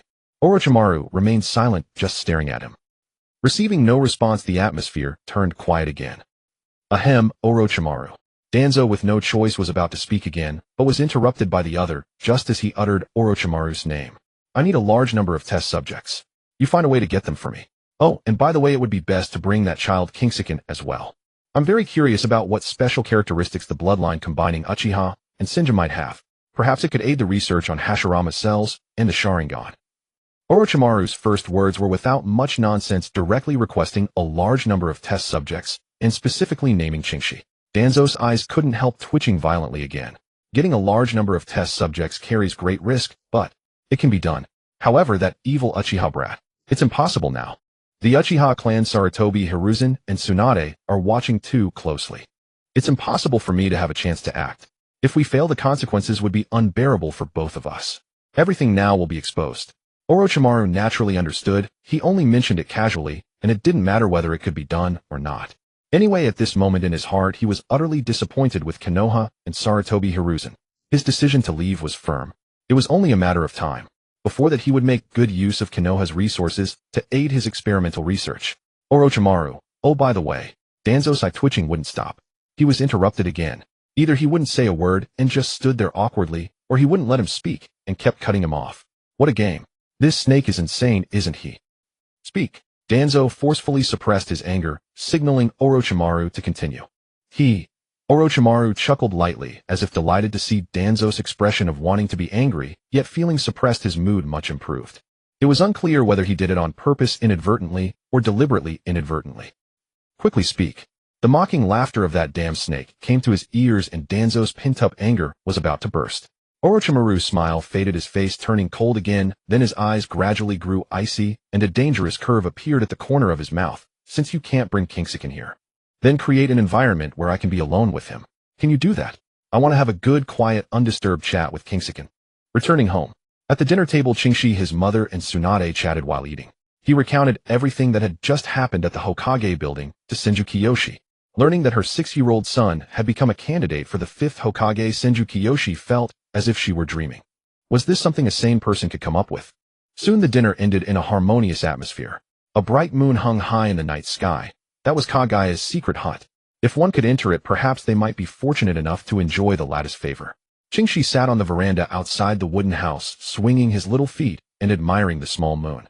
While nibbling on some snacks, he secretly mused about that chakra progenitor of the ninja world. After dinner, the three of them sat in the backyard, setting out a few plates of snacks and tea. They chatted in the evening breeze, admiring the moon above. Utterly content, King's heart was filled with profound. He recalled his past life with no parents, toiling day in and day out just to survive. Earning a pittance. Friends grew distant. And as for a wife, how without money, background, or support, what wife could he have? Back then he wasn't handsome, was filled with inferiority, and was taciturn.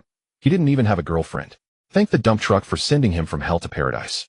Faced with the warmth of his current life, King's thoughts drifted. Comparing it to his previous existence, he silently thanked that dump truck again. Though now he had no phone or computer and lacked all sorts of entertainment, those things couldn't hold a candle to his present days. Not even a single strand of hair. By the way, little Qingxi, how's your wood style training coming along? Tsunade asked, gently taking a sip of tea, interrupting King's wandering thoughts. Wood style? I've learned it all. But those secret techniques require too much chakra, though I can't use them yet. Qingxi answered honestly. What? You've learned it all. It's only been a day. Tsunade's red lips parted slightly, her face showing astonishment. My little Qingxi is truly amazing. Senju Kiyoshi with a proud and affectionate look patted his little head. Hee of course. Sister Tsunade mom watched this. Qingxi couldn't resist showing off in front of those closest to him.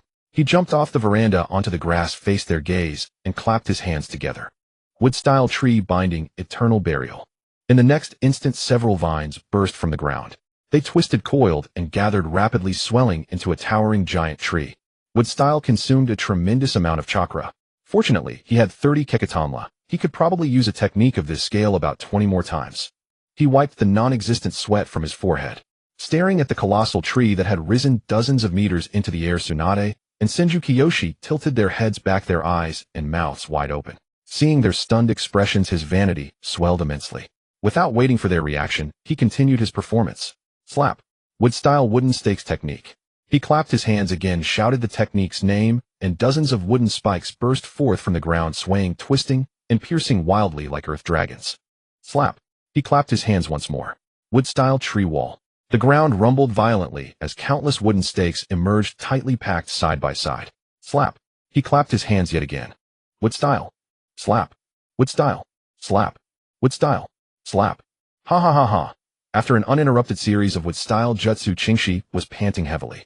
This is my final brew. Watch my improvised technique. Slap. Wood-style multiple wood clone technique. With his final full-force clap, he exhausted every last ounce of chakra. Countless wooden seeds burst from all over his body. Upon hitting the ground, they rapidly grew, and in an instant transformed into copies of Qingxi. Counting them, there were nearly 100 Kingsis. Along with the trees created by the earlier wood style, the spacious courtyard was packed to the brim, even obscuring the bright moon in the sky. When it came to altering terrain, even Madara would acknowledge wood style as the strongest. One of them. Having witnessed the entire spectacle, the two were now numb. Tsunade and Senju Kiyoshi are completely drained. Qingxi collapsed on the ground, utterly exhausted. The night was somewhat still, broken only by Kingsis' heavy gasps after burning out. Are you out of your mind? A roar shattered the tranquility of the night. Startled, Qingxi quickly stood up and saw Tsunade already rolling up her sleeves, ready to resort to violence. What's wrong, Sister Tsunade? Look at the courtyard you've ruined. Damn it, take this. Sister Tsunade, this can be. Duong. Oh, that hurts. Pain. Qingxi crouched on the ground, clutching the huge lump on his head with both hands, tears streaming from the pain. Senju Kiyoshi sighed helplessly and shook her head with a soft laugh. All right, get up quickly. The lump on your head is already gone. Don't play pitiful. Do you think I don't know your recovery abilities? Hurry up and get rid of all these eyesores. Tsunade watched as the lump on Kingsis' head vanished in the blink of an eye, not even lasting a second, and had long since stopped being surprised by it. Sister Tsunade, the pain doesn't fade as fast as the injury. You know, just as I feel the pain, the wound heals, Qingxi muttered with a pout. Less talk, just do it. Tsunade waved her hand dismissively. Fine. He pitifully extended his little hand and pressed it against the ground. The trees in the courtyard, as if drawn into a black hole, were absorbed, compressed, and surged madly toward his tiny hand. The next second, a gentle breeze blew and the high moon reappeared. The surroundings had returned to their original state, leaving only the uneven ground as if it had just endured a bombardment. Seeing this, Tsunade's gaze turned dangerous again. Her fingers itched, unable to resist hitting something. Little Qingxi, you'd better restore our yard to exactly how it was, or else. As she spoke, she slowly raised her fist. I know, Sister Tsunade. Calm down, I'll fix it right now. Before her fist could fall, he hurriedly clapped his hands again. Slap. Wood style. Let's call it wood control technique. Grass control technique. Forget it, I'm bad at naming. Let it be. Wood style, grave, spiraling, grass growing, suturing technique, first form. After forming the hand seals, and before releasing the jutsu, Qingxi was still pondering the technique's name. When he finally decided on that splendid name, countless tiny vines instantly sprang forth from the potholes on the ground. The vines intertwined and connected, gathering the soil together. The whole scene resembled a doctor performing a suturing operation on a patient. Except now the patient was the dirt and stones on the ground, and the surgical thread had become extremely fine vines. In less than half a cup of tea's time, the bumpy ground was restored to smoothness. Then tender green grass broke through the soil, reclothing the bare earth with vitality. Qingxi had originally wanted to show off his skills to astound the two and satisfy his vanity, and that goal had been achieved. Just as Tsunade's heart was churning within. Learning all of wood style in one day was one thing, but the precision of his control was already so refined. And how old was he? Such a massive amount of chakra. And the speed of its recovery. Wasn't that a bit ridiculous? I'm so exhausted. Qingxi dragged her weary little body, moving slowly back to her room. Just now she accidentally overexerted herself, draining her blue bar, in one breath, unable to keep up with even her terrifying recovery speed. In the world of ninjas, there is a fundamental knowledge. Chakra is formed by the fusion of physical energy and spiritual energy in a 1:1 ratio. It connects to the user's life. A once depleted one can easily become weak and unable to fight. Relying solely on one's own recovery ability is nearly zero. A one must depend on external forces such as soldier pills or receive chakra transmission from others. A representative individual of this type is a certain VIP black card guest at the hospital. Those who are severely affected may faint on the spot entirely, losing their combat power and becoming easy prey, requiring long-term recovery. This type of representative individual remains that same VIP. If one continues to overdraw after their chakra is exhausted, it will undoubtedly endanger their life with a mortality rate approaching 100%. This type of representative individual is still that VIP. The scene shifts. Achoo. Did I catch a cold? Never mind. The latest chapter of Intimate Paradise, here I come. After work, Kakashi, with a certain renowned author's new work in his pocket, leaped onto his bed at home, grinning as he opened the first page. The scene switches back. Of course, this knowledge applies to normal ninjas. Qingxi does not need to strictly adhere to it. Just like earlier, she emptied her blue bar in one breath and only felt a bit tired, needing to lie down and rest for a moment. However, if there were sensory-type ninjas or ninjas with Byakugan present to observe her state at that time, they would discover that her blue bar, which is longer than others' lives, surged rapidly back to full status in an instant. Tsunade happens to be a medical ninja with exceptionally strong sensing abilities. Thus, she was indeed astonished by this miraculous recovery speed. Because of this, at that moment, Qingxi was merely a bit fatigued and out of breath. If some unfortunate soul truly believed that the empty blue bar Qingxi could be easily killed, would they believe she could perform a sit-up on the spot? Talented individual Senju Qingxi, that's no exaggeration. As for whether overdrawing chakra would pose a life-threatening risk, the life force of the Super Sage Mode Plus Max version, just so you know. This soft fluffy bed is so comfortable. Qingxi flopped onto the bed, sinking into the soft bedding, letting out a satisfied sigh. What a day, mysteriously becoming a candidate for the 5th Hokage.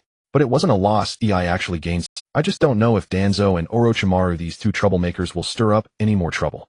Danzo probably won't, with the 3rd Hokage keeping him in check. Now the Uchiha Clan's direction has diverged from the original storyline, completely leaning towards the 3rd Hokage's side.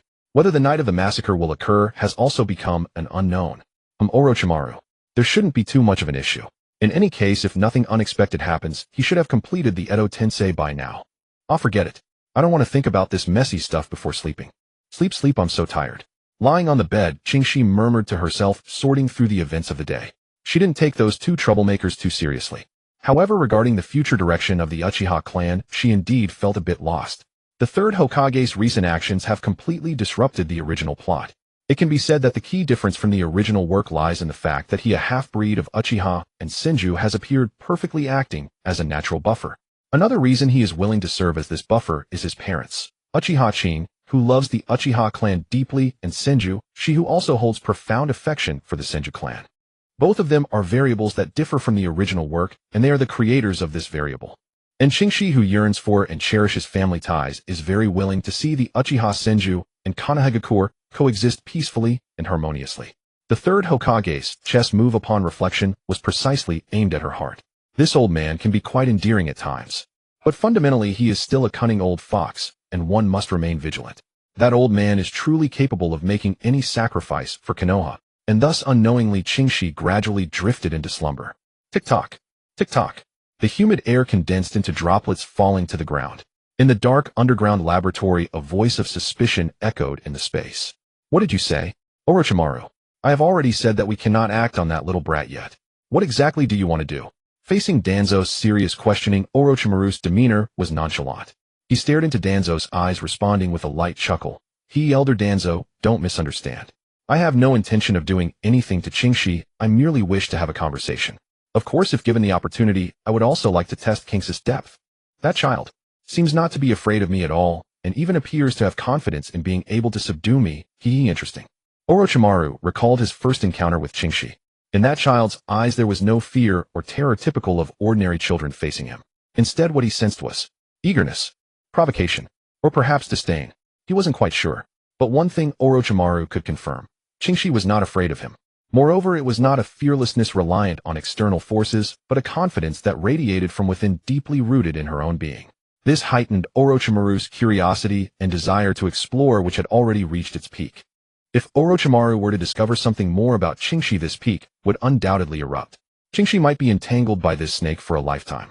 Chat. Test. Orochimaru, what do you mean by that? Danzo frowned, unable to comprehend what this snake was up to. The literal meaning. You can rest assured that I will not do anything that would make it difficult for you. After all, I still need your assistance for my research. Right? Elder Danzo. Orochimaru maintained his elegant politeness and stable emotions. Danzo remained silent, seemingly weighing the pros and cons and risks involved. After a while he said, all right, I will look for a good opportunity in the near future to try to create a chance for you to meet this little brat alone. However, you must remember your limits. Absolutely do not do anything out of line that would jeopardize our cooperation. Otherwise, do not blame me for being merciless. Danzo ultimately agreed to Orochimaru's request, adding a very serious warning. Of course, I only seek immortality and am not foolish enough to do things that would endanger my life at any moment. It's good that you think this way. Wait for my news. Leaving this sentence behind, Danzo turned and walked into the depths of the shadows, gradually disappearing. Elder Danzo, take care. Orochimaru softly bade farewell to the fading figure in the shadows. Then his snake-like eyes narrowed slightly, and a dangerous smile reappeared at the corner of his mouth. In the Uchiha Clan's territory, within a secret meeting room. Tonight in Konoha, it was quite lively. While two troublemakers were engaged in their improper schemes, other factions were also busy. After the third Hokage announced the 4 candidates for the 5th Hokage, all the clans held emergency meetings overnight to discuss the Hyūga, Inuzuka, Nara, and others. This gathering of clans had many focal points for discussion, but the most critical issue was on which side should they stand regarding the heir. Know the candidate position. It's all about the power. In places of authority, this is universal. Who wouldn't want to be the top dog of a mass? However, it's a path fraught with danger. But so what? At least it's exhilarating. To be one among thousands, if by chance one could even turn the tides and eliminate the first 4 words. Yet regarding this point, the opinions and conclusions of various clans were unexpectedly unified. Lady Tsunade, the princess, was far ahead, leading with a staggering number of votes. If calculated by percentage, Tsunade alone accounted for 90. The remaining 10 had Orochimaru, with Jiraiya received 3. And Konoha's remaining 1 went to Qingxi. As for why Orochimaru scored higher than Jiraiya, it was largely due to Orochimaru's current ability to remain well hidden. Before the things he did behind the scenes were revealed, no one would consider Jiraiya more reliable than Orochimaru. The discussions from the other clans varied somewhat. However, there were 2 topics that all parties discussed openly: the contrasting behaviors of the Uchiha Clan and the last person established by the 3rd Hokage, an unknown child exactly 6 years old. This little one, Qingxi. For a family to have prospered until now, there must be many clear-minded and insightful strategists within the clan. Even if they were not the best, they could still gather a few craftsmen to come up with some results. Thus, everyone generally reached a conclusion regarding the overarching purpose of the 3rd Hokage strategy. The strategy employed by the 3rd Hokage this time could be considered a form of overt maneuvering. The Uchiha clan had no choice. Either they would be exterminated, severely weakening Konoha, or they would fall into the pit the 3rd Hokage had dug, betting on that vague hope for a turnaround. As a clan, the interests of the group would always take precedence over individual interests, so they had no choice but to jump into that pit. As long as the Uchiha and Konoha do not erupt into civil war, the families of Konoha, whether ordinary ninjas or villagers, can maintain their current interests and structure, as well as that peace and stability for development. Thus, these family factions reached a conclusion: they were just like the Uchiha clan. There was only one path to support. To oppose would harm their own family interests and possibly provoke a crisis for their survival. Moreover, those ordinary ninjas who could see through the reasons could only choose to support this one option. Because once civil war breaks out, the first to die would be the ordinary people. After all, leaders who do not use cannon fodder are fools. One cannot expect those in high positions and from powerful families to have good conscience and kindness, can they? The key variable, and the only point of disruption in this entire scheme, is that 6-year-old child. But that child also had no choice. After all, in the grand scheme of Sarutobi Hiruzen, he is the biggest benefit. If Qingxi were to oppose, then one inevitable consequence would be that his father would perish alongside the Uchiha clan. Given his father Uchiha Kyo's personality, anyone who knows him understands that he would never abandon his family to survive. He would inevitably choose to live and die with the clan. On the contrary, if Qingxi complies, he would gain a position as a Hokage candidate for free, and all his family, friends, and loved ones would currently be safe. He would also receive the full support of the entire Uchiha clan and the complete protection of the 3rd Hokage, among countless other benefits with no downsides. No one would make an inhumane choice in such circumstances, they would only choose to accept. This overt scheme hinges on Qingxi. If it succeeds or fails, breaking this plan is impossible. A 6-year-old kid has no other path to take but to be a puppet and comply. Unless he possesses a protagonist halo suddenly explodes with strength overpowering the ninja world and capable of annihilating a nation alone, then any plan would collapse before him and he would write the rules. This is the ninja world, it's very realistic. Such plots are best left for storybooks. Even if there's a 1 in a million chance that the child could grow up to have talent akin to that of Hashirama, it would be too late. The plan has already been set in motion, aiming for about 10 years of respite. In the end, all the third Hokage needs to do is announce Qingxi as a candidate and all problems will be resolved. The third Hokage gets everything he wanted, needing to pay nothing, only to issue a blank check with the power to enforce it in his own hands. And everyone else can benefit. Those who oppose not only gain nothing, but will also be attacked from all sides, leaving them with no room to survive. Of course, as the planner, Sarutobi Hiruzen had no choice either. For the stability and interests of Konoha, selecting Qingxi as a candidate was the only perfect path he could take. It was not a coincidence, but a necessity. When this situation arose, it was destined that there was only one path laid out before everyone, a path where failing to proceed meant death. Summary: it cannot be replicated. Bestowed by heaven. The compliant shall live. The defiant shall perish. An unresolvable situation. Among them, the Nara clan was the first to see through it. From the moment Sarutobi Hiruzen announced this matter during the first high-level meeting, Nara Shikaku, one of the attendees, quickly understood the third Hokage's intentions. Thus, during the high-level meeting, he stopped the Inuzuka and Nara clans, urging them to remain silent without expressing any opinions. At that time, the moment was not right.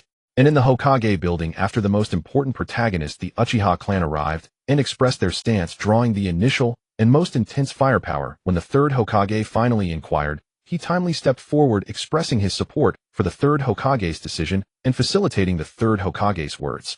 Let Qingxi serve as a buffer to hold back the Uchiha. Let the candidates for Hokage be decided, because one candidate is still too young and needs observation time.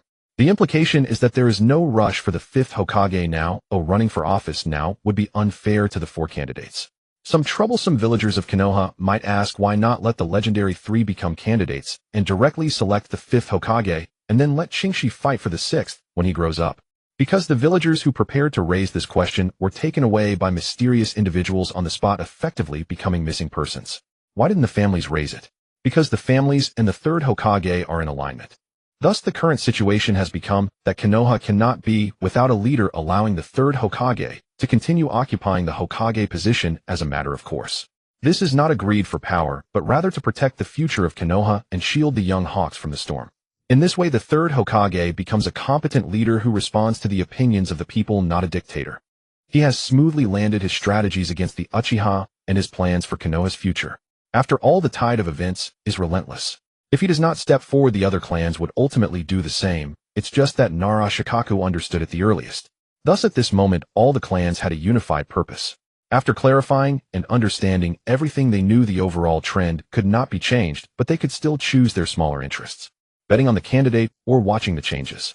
When it comes time to stake a claim, don't hesitate. It's Tsunade, by the way, who cast that 1% vote for Qingxi. In the Uchiha clan's territory, within a secret meeting room. Sarutobi, that old fox, is truly despicable. Infuriating. How dare he try to fool us with his vague words, as if we Uchiha are merely 3-year-old children. The elder Shanna's eyes were red, his gaze fierce. Calm down, elder. I understand your feelings, but we have no choice. Fugaku sat at the head of the table, arms crossed, his face expressionless. Of course I know, but it just makes me furious. Elder Shanna, maintain your composure, maintain your composure. It's not so bad now. At least the path ahead isn't a dead end. Elder Yahweh took a sip of tea, his demeanor quite relaxed. Indeed, Elder Sarutobi could very well have left us without any options, and we would be the ones to perish while Konoha, and he would only suffer heavy losses. Yes, Elder, we had already prepared for the worst, fully ready to fight to the death. Right, if there truly is a way to survive, who in the clan wouldn't want to live? The radical faction of elders also began to counsel Shanna. Sai, why didn't I leave with clan leader Madara back then? Regrets come too late. Shanna seemed to have lost all his strength, collapsing into his chair. After a long discussion, Fugaku understood that the will of the Uchiha clan had now unified. He slowly stood up from his seat. His previously closed eyes suddenly opened, reflecting the kaleidoscopic Sharingan. He announced in a loud and clear voice the final resolution of the Uchiha clan, wagering everything, since there are no objections, since there is a path to survival, since everyone wants to live. then our entire Uchiha clan. From this day forth, even if we have to pretend, we must pretend to be Konoha and Sarutobi, no? The third Hokage, the most loyal dog, and we the Uchiha clan will abandon our pride, our dignity, and everything, for a single goal with all our clan's strength, supporting Shinshi to become Hokage. When success is achieved, everything the Uchiha lost will be reclaimed with interest. The sound was deafening, seeming to echo through the heavens. Fortunately, it was in Fugaku's secret room. Itachi, who was sound asleep while holding Sasuke, was startled awake by the sudden loud noise. Wah wah wah. At the same time, little Sasuke, who was sucking his thumb, was also startled awake. Shoo, Sasuke, don't cry, brother is here. Good boy, quickly go to sleep. Good baby. Good Sasuke, brother will always be here with you. Go to sleep now. Itachi gently rocked Sasuke in his arms, his tone incredibly tender. His persona outside was like that of an angel and a demon. Little Sasuke gradually returned to his dreams. A ray of sunlight re-illuminated the darkness of Konoha. Ha, ha, ha, ha. How incredible, only 100 laps left. A man's youth is about keeping one's word. On a street in Konoha, passers-by looked on in horror at the green-skinned monster crawling upside down. Mom, this uncle is so strange. Why does he look like he's about to die? He seems like he can't catch his breath. Oh, little darling, don't look, be careful of getting pricked by needles. Hurry, and come with mom, stay away from this guy. This strange person, I think I saw him running upside down on West Street yesterday. What a coincidence, my home is on East Street. I've seen him in this state 108 times from my window. Bro, I live on South Street. I've seen him 296 times. TCH. What's the big deal? I live on North Street, and I've seen him a full 438 times. Wow. Bro, you're something. You must have watched him all night. Sure, bro. In terms of patience, I'd call you the strongest. That's right. 3 idiots. So idle. The sun shone brightly over the noisy morning of Konoha. Senju residence. Wake up, Shinshi, get up, we need to go to the Hokage building. Tsunade nudged the sleeping Shinshi. The Hokage building. Didn't we go there yesterday? Did I go? Shinshi rubbed his eyes, looking dazed. Hurry up, don't dawdle. Be careful, I might hit you. Tsunade pretended to roll up her sleeves, as if, hey, Don, I'll get up right away. Shinshi quickly threw off the blanket, jumped out of bed, got dressed, without even brushing his teeth, and hurriedly followed Tsunade towards the Hokage building. Swish. Lady Tsunade, Lord Shinshi. The Hokage is waiting for you. The silver-haired Umbu ninja with a hedgehog hairstyle appeared again. Why is it you again, Kakashi? Just take off that mask already. Again. Why do I say again? Forget it, my Hokage-sama. Lady Tsunade and Lord Shinshi are outside requesting an audience. Kakashi knelt on one knee and reported again. Let them in. Sarutobi flipped his pipe. The creaky old door slowly opened. The two walked in slowly. This door is still so sturdy. Still. Why did I say still? Shinshi thought to himself. You're old man, when are you going to announce it? Tsunade boldly walked to the side of the sofa, sat down heavily, and threw her arms on the sides of the backrest, crossing her legs. Why is Tsunade sitting like that again? Strange. Grandpa Third, why did you ask me and Sister Tsunade to come here so early? Shinshi looked at Sarutobi, unconsciously asking this question. Oh, didn't Tsunade tell you? Sarutobi countered. Tell what? No. Shinshi looked confused. I can't be bothered to say, let the old man say it himself. Tsunade waved her hand dismissively. You? Fine. Shinshi, come over here. The third Hokage beckoned Shinshi to come closer. What is it, Grandpa Third? Shinshi asked with curiosity. It's nothing special. Shinshi, I'm asking you if you want to become Hokage. What? Hokage? I didn't hear clearly, can you say it again? Shinshi felt as if he had heard something extraordinary, and quickly interrupted. Sarutobi Hiruzen sighed helplessly, his words cut off again. He felt that this child Shinshi was always so easily startled. Shinshi, it's not about becoming Hokage. Let Grandpa finish. Grandpa has decided to make you the candidate for the 5th Hokage. He spoke with great patience. Candidate? Am I not already? Wait, when did I become a candidate? No Hokage candidate. Let me be. I'm just a 6-year-old kid. Is this old geezer hearing himself? Kings's face showed shock as he muttered inwardly. Bang. Before he could process it, the door to the Hokage's office was kicked open by a sudden flying kick. That sturdy door finally met its end. The kick shattered it into pieces, never again to witness the two old farts' antics. Sarutobi Hiruzen. Today the Uchiha clan comes with one purpose. Be wise and step down to let Shinshi become Hokage. The speaker was none other than Uchiha Satsuma the Elder. Holy crap. Holy crap. Holy crap. Old man Satsuma, how could you be so bold? This is the Hokage's office. And you just kicked him like that. Saying such domineering words right in front of the 3rd Hokage. Did you drink 3 bottles of vitality potion? Are you immortal and fearless now? When it comes to audacity, I crown you the strongest. Even Zhao Zenong would have to pay tuition. Before Qingxi could recover from the shock, the top brass of the Uchiha Clan filed in through the doorway. The already cramped office became even more crowded. But it wasn't over yet. As the sturdy door fell, it was as if a seal had been broken, opening a Pandora's box. The clan heads and elders of Konoha's major families poured through the doorless frame like a thunderstorm. Now the Hokage's office was so packed that people were twisted like pretzels. Whoosh! Danzo suddenly appeared out of nowhere like a ghost, standing beside Hiruzen and glaring at Qingxi with a dark expression, shouting, "Hiruzen! See, this is the Uchiha, you evil Uchiha brat." Being scolded out of the blue and with Tsunade sitting right there, did Qingxi fear Danzo? "But my surname is Senju," he retorted without hesitation, then turned to retreat behind Tsunade. "Huh, where is Tsunade?" Meanwhile, the sofa Tsunade had been sitting on was overturned by the crowd. The crowd pressed the sofa pressed Tsunade pressed the wall, all linked together. She couldn't move an inch. "Forget it.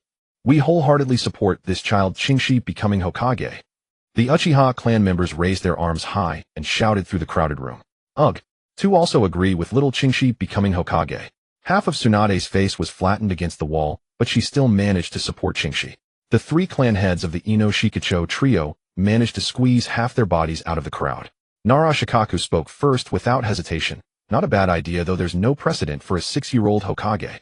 But we find it very reasonable." X3. After Shikaku finished, the three clan heads spoke in unison. Rotation. Whoosh. Ah. Cries of pain as people were flung away. The three clan heads are mistaken. Hyūga Hayashi, the head of the Hyūga Clan, spoke as he executed a rotation, sending the crowd around him flying and clearing a space. He struck a cool finishing pose and continued, "Precedents always need pioneers." Seeing this, Sarutobi Hiruzen couldn't hold back and quickly added, "Wait. Not Hokage, but candidate, a Hokage candidate. When did I ever say Qingxi would become Hokage? Is there some misunderstanding among you all?" "Misunderstanding?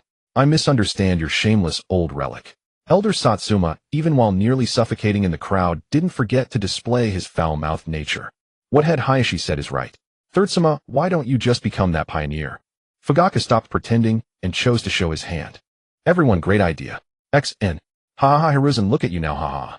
Seeing his old friend's constipated expression, Danzo felt years of pent-up resentment dissipate and couldn't help but laugh loudly. "Shut up. Don't forget I'm still the Hokage." The third could tolerate everyone's betrayal, but not this old friend who had always been beneath him, mocking him. No regrets anymore. A pioneer. Not a bad idea. Hearing the third's words that haunted him like a nightmare, Danzo couldn't take it anymore and switched sides on the spot. Qingxi watched the bizarre, absurd plot unfolding before him, feeling his brain struggling. Damn, could it be that infinite Tsukuyomi was activated early? Nah, impossible. Anyway, the situation didn't seem bad for him. "I am only 6. Don't make things hard." "Duong. Ah. Ouch. It hurts. What are you grinning about? What dream were you having, drooling all over?" Little Qingxi. Tsunade stood with her hands on her hips, a mischievous smile on her face, looking at Qingxi, who was clutching his head and crying in pain. He sat up abruptly from his sickbed. Turns out the clown was him all along. After all that, it was just a dream.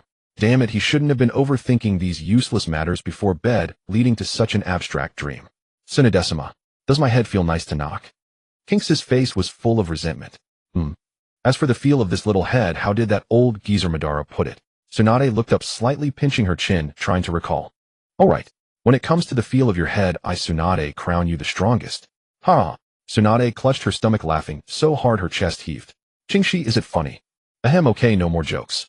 Time to get up and go to school." Tsunade couldn't withstand Kinx's emotionless glare of resentment and cleared her throat, changing the subject to remind him. "But Tsunade, today is a rest day. School is off." Kinx's resentful attack continued. Hahaha, I forgot. That reminded Tsunade. It was indeed a school holiday. She felt a bit awkward. "Hey, since you're free, does little Qingxi have anything else to do today?" "Yes, sleeping until noon, which you just interrupted." The resentful attack didn't let up. That means nothing. What's the point of sleeping in? You're young. Time to get up, get dressed, and come with me to the hospital." Tsunade couldn't bear Kinx's relentless assault anymore, grabbed his tiny body and forcibly dragged him out of bed. "Tsunade, you're so violent, no one will want you, and you'll never get married." You little brat, getting bold, huh? How dare you meddle in my affairs? Take this. Duong 4. Good morning, Tsunade. Good morning, Xiaoqi. Good morning, Tsunade. Good morning, Xiaomei. Tsunade. Tsunadisa. Su. H. Arriving at Konoha Hospital, Tsunade held Kinx's hand, responding with polite smiles to the admiring greetings from the hospital staff, until her face froze from smiling. Tsunade, you must be tired of smiling every time you come here, huh? With 4 pagoda-like bumps on his head, King's resentful attack persisted. He deliberately suppressed his healing ability to keep the bumps, hoping to make the violent woman feel guilty and have a troubled conscience. Unfortunately, he underestimated how little conscience that violent woman had. Huh, getting bold again. Want me to add 2 more stories to your pagoda? Tsunade rolled up her sleeves, ready to use violence. Wait, I was joking, my dear, beautiful, gentle, kind, great Tsunade. Qingxi changed his expression in a flash, his smile innocent and radiant. To show sincerity, he quickly released his healing control, and the bumps on his head visibly vanished in the blink of an eye. Your healing ability is outrageous, no matter how many times I see it. Even more so than Grandpa's. Of course, when it comes to recovery, I crown myself the strongest. Qingxi wore a smug expression, just like that meme of the little tyrant from a certain game. Duong. Ouch. Tsunade, why did you hit me again? I don't know. Seeing your face, my hand just... Qingxi. Anyway, since we're here, Tsunade, let's go see little Naruto first. I haven't seen that kid in days. Oh, calling him a little kid, as if you're not one yourself. Qingxi always teasing me, grudge one. In a nursery room of my hospital, a baby dressed in a diaper is crawling on the floor, using both hands and feet. Every few steps he falls down with a thud, yet he continues to strive forward. Come on, little Naruto, come over here, good boy, that's it, this way over here. Wow, you're amazing. Qingxi squats on the ground, clapping her hands and coaxing the baby with a tone meant to entice children. Oh, I see you really do like kids. What do you want to be, a big brother? Should I have Axie talk to your mom about having a little... Tsunade teased him with a smile. If possible, I would prefer to be a big brother to a sister rather than... However, that's just a thought. Do you really think that the few times my parents meet each year is just for casual chatting? Each time they meet, the first thing they do is send me off to play, and after a long time, I am only allowed to come back for a family reunion. How ridiculous. After Qingxi finished speaking, she couldn't help but recall every family gathering they had in the past. Strange enough, even after 6 years when her father was not under house arrest, they met her mother more frequently. Even after he was placed under house arrest, they could still meet several times a year. Yet apart from giving birth to him, his mother had not shown any signs of pregnancy since. His mother, Senju, she had always hoped to have another child, so she never took any measures, yet it seemed that wish would. He suspected that the reason why there had been no mixed offspring between the Senju and Uchiha clans for 1,000 years was perhaps that their bloodlines are exceedingly difficult to merge, making it hard to produce the next generation. After all, with such a long history, there must have been a few pairs like his parents who found it hard to resist their feelings. But he couldn't understand. He wasn't a scientist like Orochimaru. These genetic issues were simply beyond his comprehension. In the end, Qingxi could only conclude that while the dual bloodlines of the Uchiha and Senju could merge later, they could not produce an innate combination. As for himself, the protagonist's halo. No explanation needed. You little brat, do you really want to be a big brother now? Bang. Don't get me wrong, this time, it wasn't Tsunade hitting him on the head. Wow. The two were momentarily distracted, and little Naruto bumped his head against a small stool nearby, immediately bursting into tears. Hey, it's all your fault, Tsunade. You distracted me. Qingxi hurriedly stood up and picked up little Naruto to check him carefully. What? Are you blaming me? I'm too lazy to argue with you, just hurry and see if the little one is hurt. Fortunately, he just has a bit of redness on his forehead. The two frantically checked him over and confirmed that little Naruto only had a slight bump on his forehead, and they both sighed in relief. Sigh, this little guy is quite pitiful, losing his parents right after birth. Tsunade sighed, evidently recalling the 4th Hokage and his wife. There's nothing that can be done about it. Qingxi murmured to herself, her thoughts drifting away again. A few months ago on the night of the Nine Tails. As a traveler, he obviously knew that the night Kushina gave birth was also when Uchiha Obito invaded Konoha. He had considered intervening in the fate of the 4th Hokage and his wife. After all, their characters needed no further explanation. They were truly trustworthy with no need for caution. If Konoha were led by Minato, the Uchiha clan situation would undoubtedly be infinitely better than in the original story. Perhaps the night of the massacre wouldn't even happen, and he could safely develop under Konoha's protection. Enjoying the warmth of having his parents alive, he wouldn't have to worry too much about losing this hard-won family bond. However, no matter how hard he thought, he couldn't come up with a way to break the deadlock. Should he inform the higher-ups of Konoha about Obito's identity and tell them he would invade that night, then spill everything about Uchiha Madara? Who would believe the words of a 6-year-old child? Such an outrageous claim would only be seen as the ramblings. Would they trust his sister Tsunade or his parents? But how could he explain where he got this information? Why would he know? How could he justify it? The most crucial point is that even if they believed him and took action ahead of time, could they really change the outcome? Change the location of Kushina's delivery?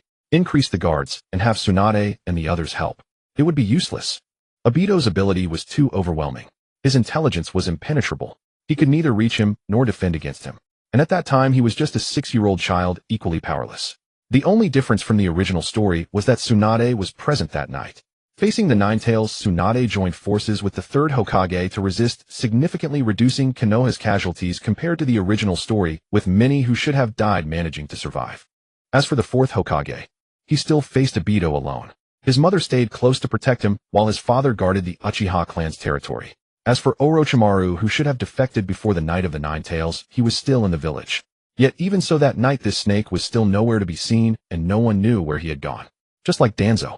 Faced with such an unstoppable trend, the outcome was already sealed. Kushina unleashed the Ninetales. No matter how strong the life force of the Uzumaki clan was, they could not escape death. The fourth Hokage had countless paths he could take, but he chose to walk down that one, a path to death. Thus Qingshi understood that in the instant the Ninetales appeared, at the very moment, everything came to an end. Minato would die alongside Uzumaki Kushina. No one could change that. Even if their child little Naruto was right in front of them, it wouldn't sway Minato's decision. Unless at that moment someone could save Kushina. But he couldn't, nor could he ever. It's all the system's fault for not coming. Otherwise there would still be hope, relying on the system to get some kind of revival coin or life-saving pill. But the difficulty of exchanging or obtaining such items would probably be quite high. Wouldn't it be better to keep them for himself? Thinking this way, he felt quite guilty towards the fourth Hokage and his wife. No worries. When he later opens his Sharingan clapping hands to summon the Great Buddha, he can also learn some kind of impure world reincarnation, or, when he awakens the Rinnegan, he can quickly revive them. After all, the ninja world is not short of resurrection techniques. Little Naruto, just bear with it for a while. Wait until your brother comes up with a parent summoning technique, and see who would dare to say you're a child without parents. Sister Tsunade, how about we just take little Naruto to the Senju mansion to raise him? After all, the house is so big and empty, having another person around would make it livelier. That works. Let's just take him today. Whenever I remember this later, I'll let the old man know. Tsunade was somewhat surprised by Kinks's proposal, but she took less than 2 seconds to think before immediately agreeing. Awesome. You're the best, Sister Tsunade. Otherwise, if anyone else tried, they definitely wouldn't be able to take Naruto. Only you could make that old fox have no countermeasures at all.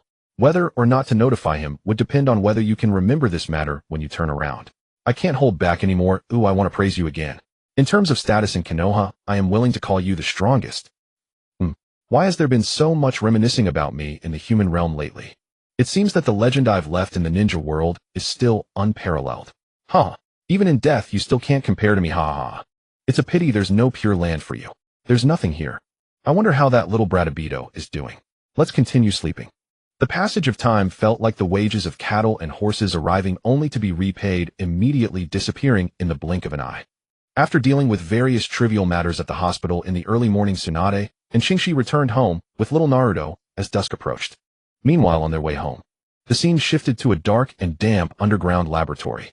Tap, tap, tap, the wooden shoes tapped steadily on the floor. Orochimaru, dressed in a white coat, wearing a mask, and holding a scalpel, stood by the operating table, illuminated by glaring white light. Upon closer inspection, a young child lay on the table, uncertain of life or death. Their chest had been cut open. The screen was filled with mosaics. Orochimaru. The sound of wooden shoes stopped, and Danzo stood still, half of his body shrouded in shadow. The response was as expected, silence. Danzo was accustomed to this, familiar, as if he were in a routine play, with Sarutobi Hiruzen. He did not speak further, simply standing expressionlessly 10 paces behind Orochimaru, waiting for the other to complete that inhumane experiment. Tick-tock, the rhythm of water droplets hitting the ground was as dull and regular as a clock's second hand. Drip, drip, drip, drip. The heartbeat monitor on the child's monitoring table, which had been fluctuating, ultimately transformed into a long dead silence. Another failure. Orochimaru's regretful voice came from beneath the blood-stained mask. Life truly is fragile. His gaze involuntarily fell into despondence. Boring lamentations, Danzo responded coldly. Boring, huh? Hee, enough of that, Elder Danzo. You came specially today for some business or news, right? As he spoke, Orochimaru untied his mask, removed the blood-stained white coat, and tossed it into a nearby trash bin. Tomorrow night, an opportunity will arise. Oh, how does Elder Danzo plan to arrange this? Upon hearing this, Orochimaru's snake-like eyes sparkled with excitement. I will send someone disguised as Anbu to deliver a message to the Senju residents in the name of Sarutobi Hiruzen, luring Tsunade to the Hokage building. Then we'll set an ambush on the path home for that wicked Uchiha brat. What reason will Elder Danzo use to bring Tsunade to the Hokage building? If there's nothing special after school, she always goes to pick up Qingxi, and I'm quite concerned about this. Moreover, Qingxi has countless bodyguards hidden along the way, especially since he has become a candidate. With Orochimaru's top-notch scientific mind, he couldn't think of a way out for a moment. He, of course, beep, beep, beep, beep, beep. Danzo laid out the complete plan for Orochimaru, making it easier for him to coordinate the actions tomorrow night. Tsunade, still as headstrong as ever. Remembering that woman Tsunade, Orochimaru felt quite helpless. It truly was her style. However, I didn't expect Elder Danzo to have such a trick up his sleeve. It really took me by surprise. With my status and authority, obtaining these is as easy as pie. Orochimaru looked at Danzo's pretentious demeanor with disdain in his heart. He clearly afraid of death. But in the same Qingxi's sister Tsunade, you're back. Come in and eat. The food is still warm. Senju, she was tying an apron, wiping her wet hands with a towel. Qingxi, why are you holding a doll? Oh, isn't that little Naruto? She saw her son cradling a baby. Upon closer inspection, she realized it was the world's main character, Naruto. I thought little Naruto looked lonely, so I just brought him back for us to raise. It's just a matter of adding more chopsticks. We're not short on money. You must take good care of him. Treat Naruto like a real little brother from now on. Of course, don't worry. Mom, what are we having for dinner tonight?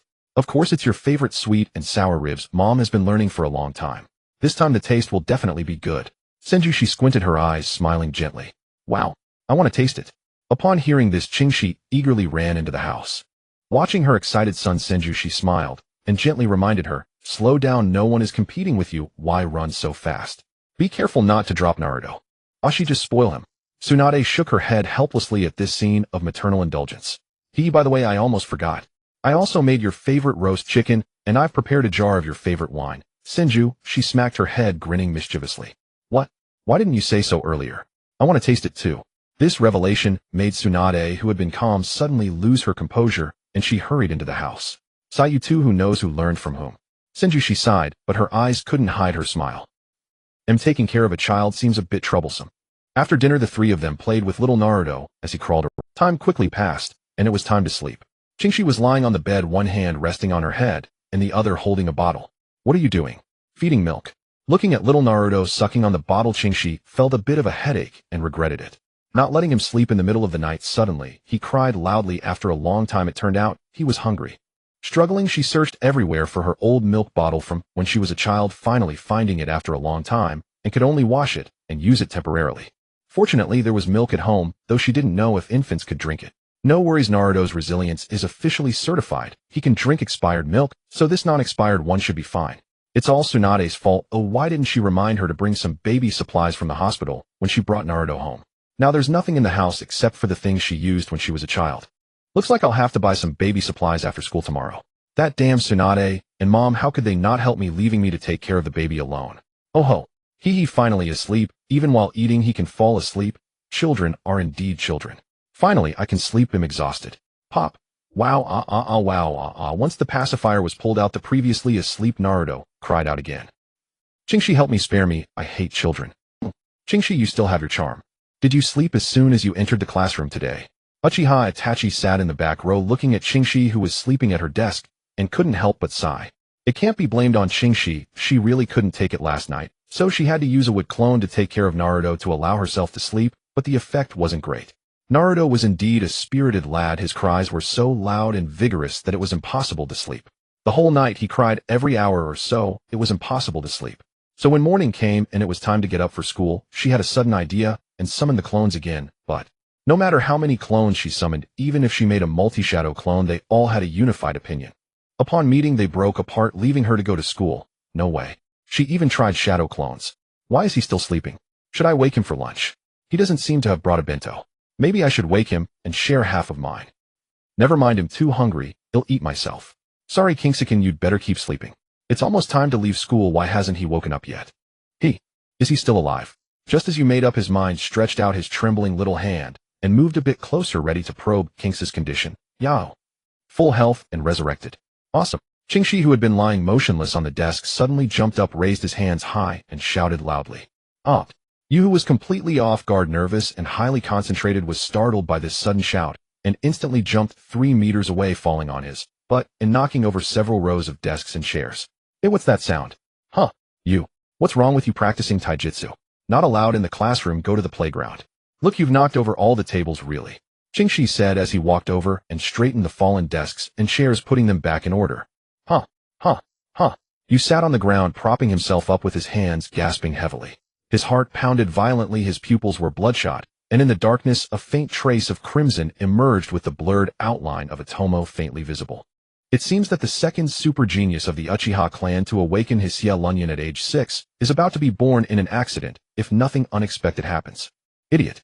I will never bother with you again. I Uchiha, you swear. What's wrong with this guy Yudaki you? At the school gate, students were laughing and rushing out. Qingxi looked at Yu, who was angrily walking away with a small face, not looking back, full of question marks. Forget it, if you doesn't act crazy he wouldn't be you. You sickness. Haha. By the way, Sister Gangso didn't come to pick me up again. Who knows what she's doing? Never mind, I'll go back and see what Mom made for dinner tonight. I came to school today, specifically planning to sleep all day until school ended, didn't even bring a lunch bento. I'm starving. Time to go home and eat. With that thought, Qingxi trotted on his little legs towards home. Meanwhile, at the Chinsho residence. Lady Gangso. Lord Hokage requests your presence at the Hokage building for an important discussion. A ninja clad in ANBU uniform knelt on one knee. Gangso stood before him, one hand on her hip, her brows slightly raised, her tone puzzled. Important matter? What important matter could there be recently? Go back and tell the old man that after I pick up Qingxi and go home for dinner, if I remember, I'll go find him myself.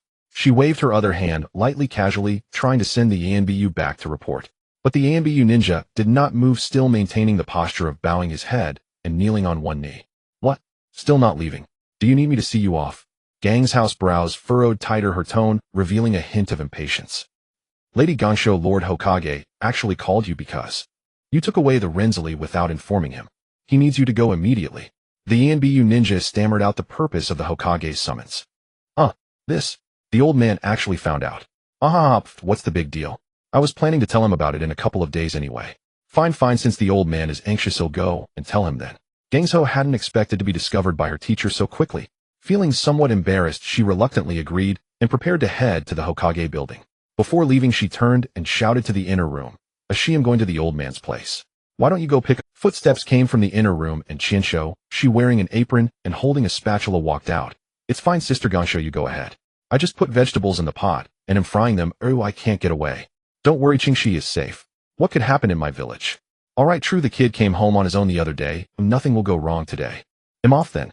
Remember to heat up some sake for me. With that, Gangso turned around, waved her hand, and with a shoo sound vanished along with the ANBU ninja. Oh no, the vegetables in the pot might burn. Chinsho, she remembered the vegetables he had just put in the kitchen and rushed back to the inner room. Chicken, you're so beautiful, baby. Practiced for 2.5 years, baby. I can play basketball, sing, and dance, baby. Chicken, you're so beautiful, baby. Strolling through my village, my dribbling pose is super cool. Baby, the Xia Lunyan stares at me. I'm not afraid at all, baby. Oh yeah, baby. On the way home from school, Qingxi walked, sang, and danced. This scene was witnessed by the ninjas hiding in the shadows on guard duty, and black lines covered their foreheads. What is he doing? Singing and dancing. He's just a kid. It's understandable. By the way, don't you think it's kind of catchy? Oh yeah, baby. Just as everyone was repeatedly speechless and distracted. Mind-body switch technique. A ninja wearing ANBU attire suddenly appeared in an inconspicuous corner, and before anyone could react, unleashed the Yamanaka clan's secret technique. Targeting Qingxi. Chicken, you're so. The unprepared Qingxi was instantly hit, his eyes briefly glazed over. Shadow imitation technique. The scene switched to slow motion. With millisecond precision, almost simultaneously from another inconspicuous corner, a mysterious black shadow shot out from the ground, stretching wildly, and in an instant connected with Qingxi's sunset shadow. Shoo shoo shoo. At the same time, 3 ANBU ninjas appeared surrounding Qingxi in a triangular formation, raising their hands and forming hand seals. Flying Thunder God Array. Damn. Everything happened in milliseconds. The guards were still immersed in Qingxi's singing and dancing, and by the time they reacted it seemed too late. Damn. Qingxi forcibly broke free from the mind-body switch technique in the midst of his thoughts, but his feet were still bound by the shadow imitation technique. As he opened his mouth to swear, shoo, the person had vanished from the spot. The slow-motion scene cut back. Cake. As the guard's final word fell, the world fell silent. Their charge had vanished from the spot. Kono Yalu Chikusho. Shoo shoo shoo. The hidden guards rushed out like falling leaves, attacking the mysterious ANBU ninjas. But the mission was already accomplished. The mysterious ANBU ninjas did not linger in battle, they defended themselves while retreating quickly. As expected of someone chosen as a candidate for the 5th Hokage, Even though he's just a child, his spiritual power is terrifyingly vast. Never seen anything like it. Extremely profound. Evil. Feels like it could completely crush and absorb my spiritual body. As he ran and retreated, the ninja who had used the mind-body switch technique couldn't help recalling the feeling and murmured in awe. At that moment, blood was seeping from the corner of his mouth beneath his mask, clearly indicating severe backlash. Is that so? Then let me add one more thing. That kid's physical strength is also astonishing. Even 1 second later, and my shadow imitation technique would have been forcibly broken. Alright, you two, stop chatting. Those losers behind us are catching up. Got it. The two responded casually and picked up speed, but they couldn't help marveling at that little kid. What a little monster. Crows perched on the towering treetops cawing. Surrounded by clusters of trees under the glow of dusk, the earth exuded a faint melancholy yellow tinged with loneliness and desolation.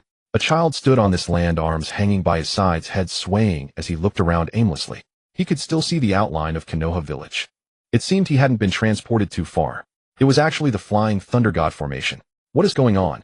Are they the guard squad of the 4th Hokage Minato Namikaze? The trio of Gunma Shiranui Rado Namishi and Iwashi Tatami, who protect anyone but that anyone dies. But why would they? It doesn't make sense. What benefit is there in attacking me?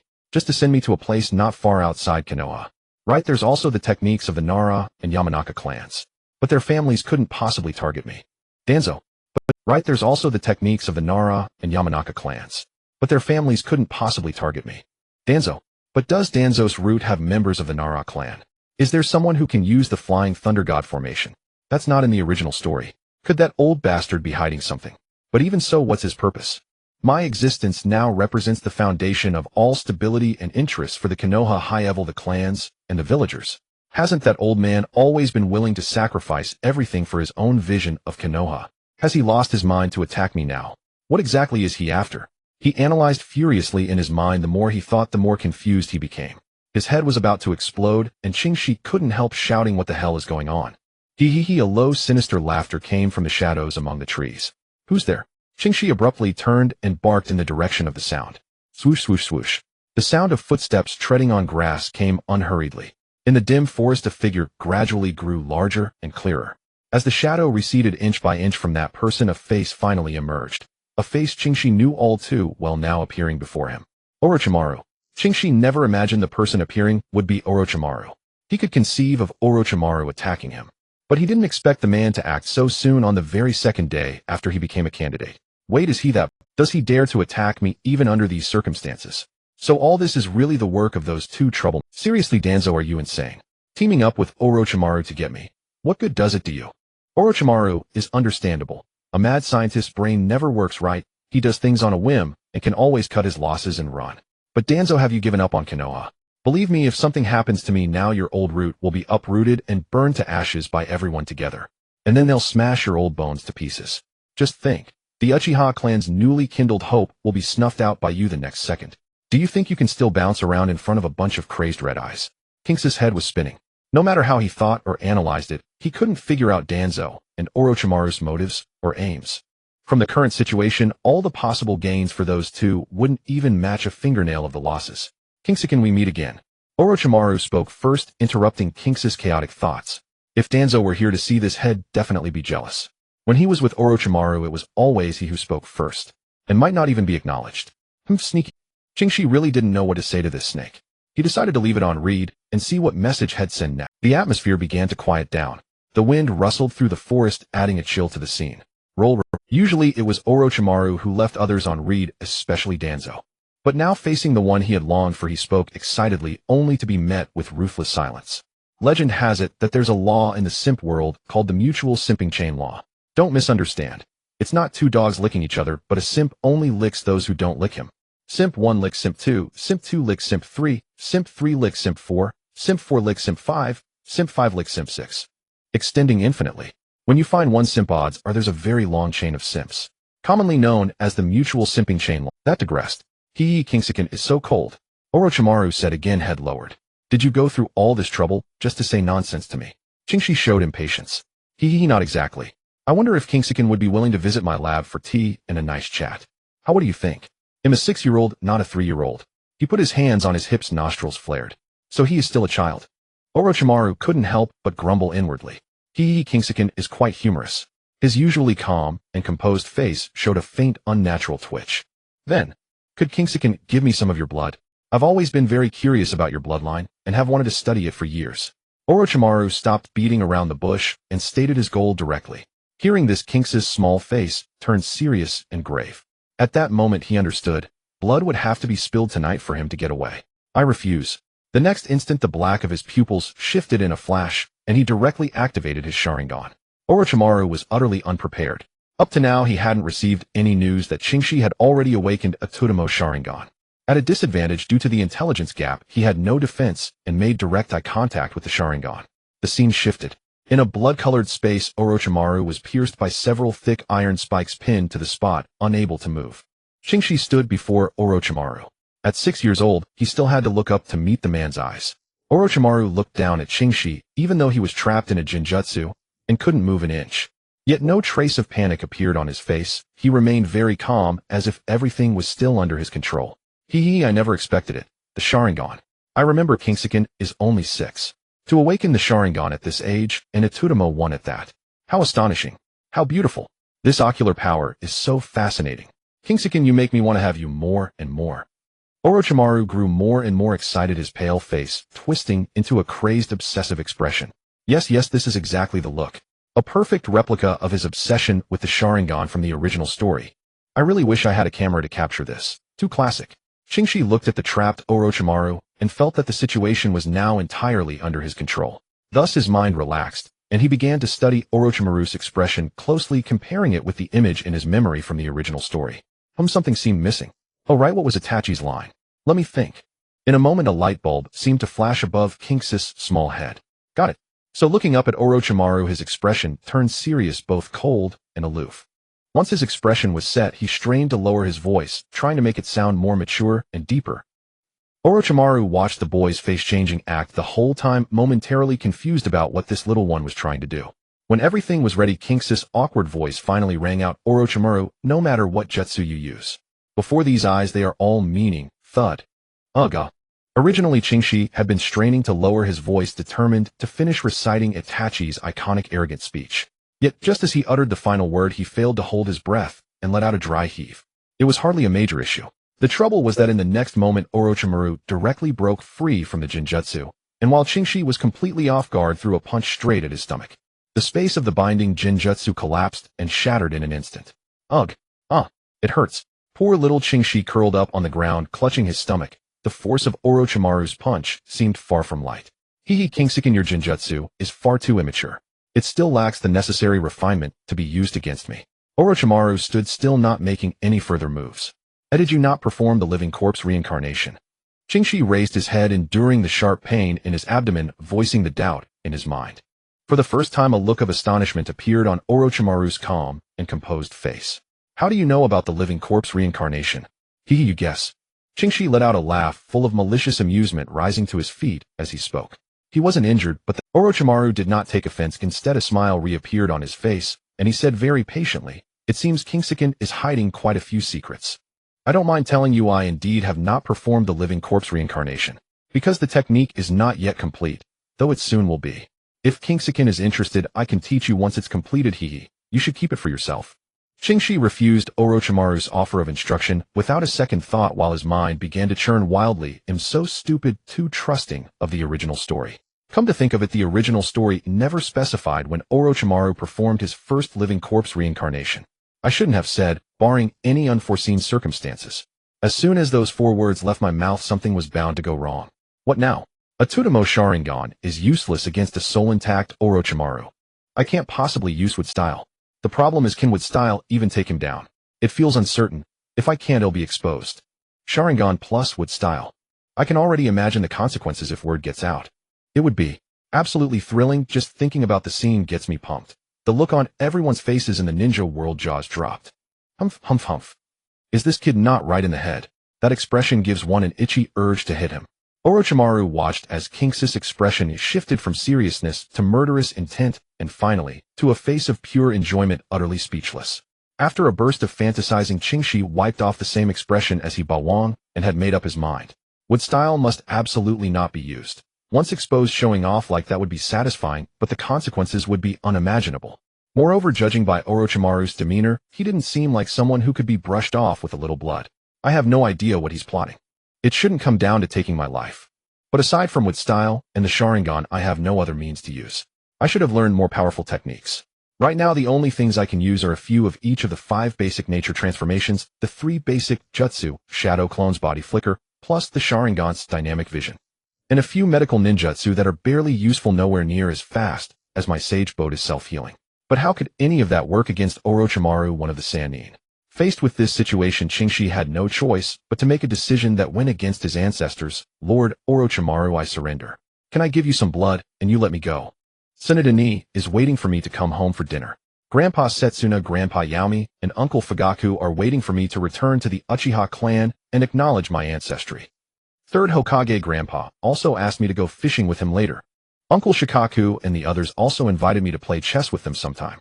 And, with each sentence Qingxi uttered, another vein of irritation appeared on Orochimaru's forehead, soon threatening to form a continuous line. Shut up. He couldn't take it anymore and barked in a low voice, cutting off Qingxi, who was about to continue bluffing. The bluff didn't seem to have any effect. Instead, the other party looked angry. Run. Without what style, I probably can't escape. Fight. Without what style, I'm 100% going to lose. Stall. That's an option. Stall until the guards notify my family to come rescue me. Kingsiken seems to have figured things out. I wonder what other secrets Kingsiken is hiding besides the Sharingan. Orochimaru stood with his arms crossed, giving Qingxi ample time to think. What exactly do you want? Qingxi made one last attempt to probe. Orochimaru was silent for a moment, then the dangerous curve of his lips reappeared. I want to see how deep Kingsiken's waters run. Damn, no room for negotiation. Qingxi began to mobilize his chakra. What do you think, Kingsiken? Orochimaru replied with a smile. Multiple shadow clone technique. The moment Orochimaru finished speaking, Qingxi crossed 2 fingers. Poof, poof, poof, dozens of white smoke clouds appeared out of nowhere, and with them dozens of Kingsis emerged. But the Kingsis did not attack Orochimaru. Instead, they scattered in all directions, running away. Clearly, he was planning to use the multiple shadow clones to escape. Can you run away, Kingsiken? As he spoke, Orochimaru raised his arm. Hidden shadow snake hands. Countless snake shadows shot out from his arm in a dense stream, each one as if alive, precisely pursuing the fleeing clones. The snake shadows were extremely fast, catching up to the clones in an instant. Poof, poof, poof. The sound of shadow clones dispersing echoed repeatedly, just as one snake shadow was about to catch up with one of the Kingsis. Bang! Unsurprisingly, that Qingxi still couldn't evade the snake shadow's speed was pierced through the chest and turned into smoke. But after the smoke dissipated, it didn't vanish like a normal shadow clone. A piece of wood was hanging on the snake shadow. Found you. Orochimaru's eyes narrowed, and he summoned another snake shadow, sending it biting toward a large tree not far away. Fire-style fireball jutsu. A massive fireball about 5 meters in diameter flew out from the darkened corner of a tree, colliding head-on with the snake shadow. Boom! The fire burst, and the snake shadow quickly turned to charcoal in the raging flames, turning to ash. Impressive. At such a young age, you can use multiple shadow clone technique and release a fireball of this scale. It seems Kingsiken's chakra reserves are considerable. Did you inherit the bloodline of the Senju Clan? Subarashi, but you seem to lack combat experience. In battle, judging the power of an opponent's technique and choosing the corresponding amount of chakra to counter, that's something you still need more practical practice in. Orochimaru very enthusiastically offered combat guidance. Sorry, but I'm not short on that paltry amount of chakra. Kingsis' voice came from the shadows. Is that so? Then let me see where your limits are. Hidden shadow. An immensely thick serpentine shadow lunged with its jaws agape, its target fixed squarely on Kingsis' position. Whoosh! As the colossal snake was about to pounce on him, he dissolved into a blur and reappeared instantaneously elsewhere. The ground where he had stood was now cratered by the snake's head, with debris scattering and dust swirling. The body flicker technique, is it? Impressive talent mastering such a skill at this young age. Come, let me see more. As Orochimaru spoke, he raised his other hand, which also transformed into a thick serpentine shadow, darting forward at tremendous speed. Simultaneously, the giant snake that had missed reared up again and struck at Qingxi. Facing a pincer attack, Qingxi dared not meet it head-on and executed the body flicker technique repeatedly to evade the lethal strikes. Boom, boom, boom. Each time he appeared at a landing point after flickering within less than a second, the massive snake would follow closely behind. With his Sharingan's dynamic vision fully focused and continuous dodging and weaving, his nerves, already lacking in combat experience, gradually failed to keep pace with the rhythm. Damn it, lacking real combat and training, my body can no longer keep up with the Sharingan's vision. Qingxi grumbled in frustration, blaming his own penchant for comfort and ease. In truth, it was hardly his fault. He was only 6 years old, blessed with unparalleled talent, yet not having had the chance to develop it. However, for his age, the strength he displayed was enough to overshadow all his peers in the ninja world. Even a Genin was far inferior to him, and there was no guarantee that an average Chunin could best him. Earth-style mud wall. When the relentless assault pushed his evasive abilities to the limit and an unavoidable attack was about to land, Qingxi reluctantly chose to endure it with an earth-style technique. He simply clapped his hands together, and whatever he called forth appeared instantly. No second hand seal seemed necessary for any of his techniques. Rumble. The ground trembled and churned as a sturdy stone wall rose abruptly from beneath the earth. What in the world is that?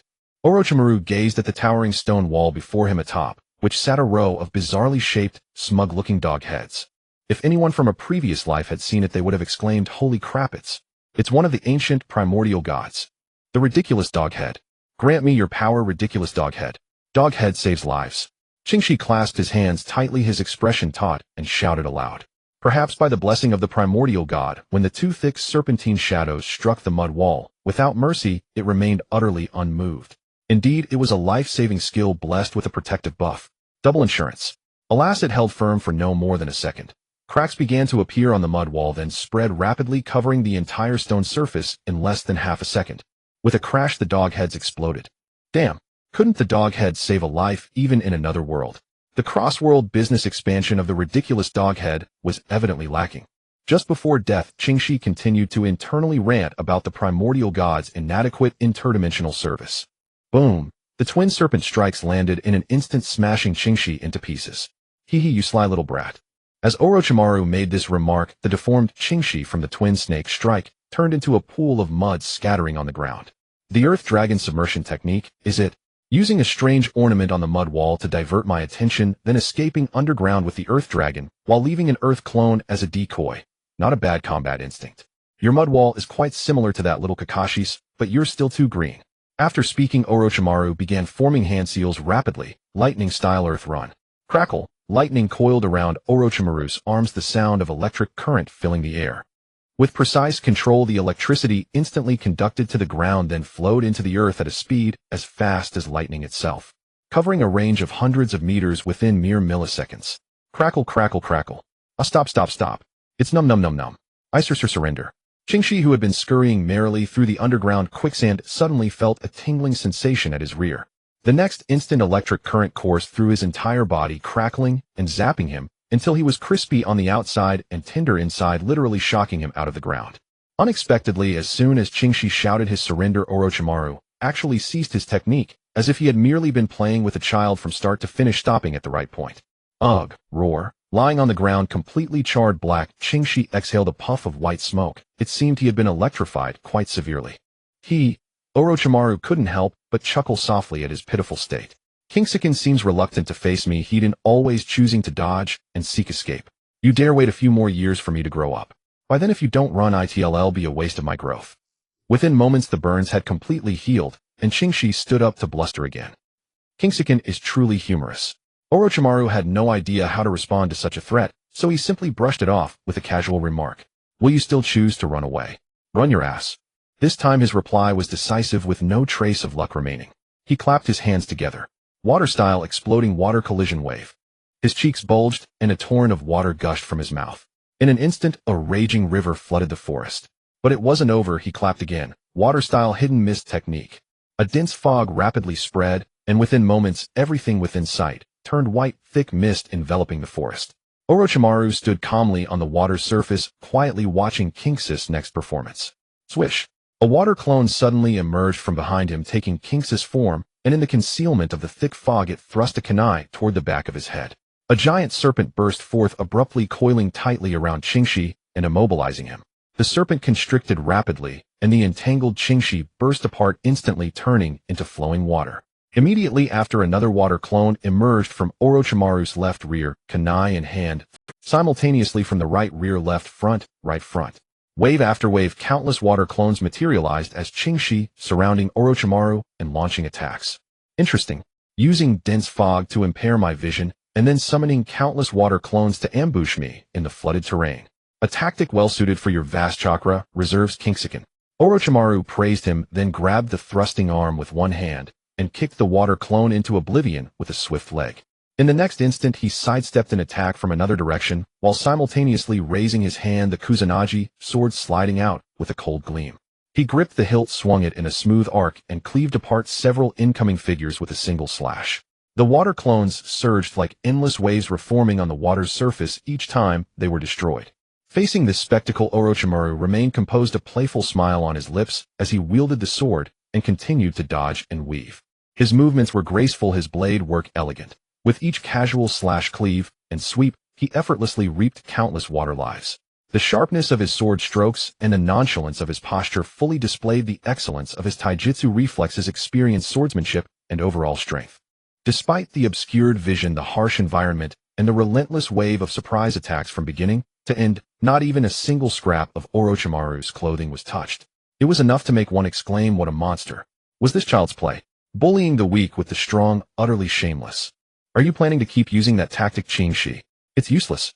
It'll only drain your chakra dry. Orochimaru reminded with a smile, flipping his wrist to reverse the sword grip, impaling the water clone sneaking up from behind with a single thrust.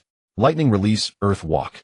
In response, only thick bolts of lightning emerged from the dense fog, encircling him from all directions across the water's surface.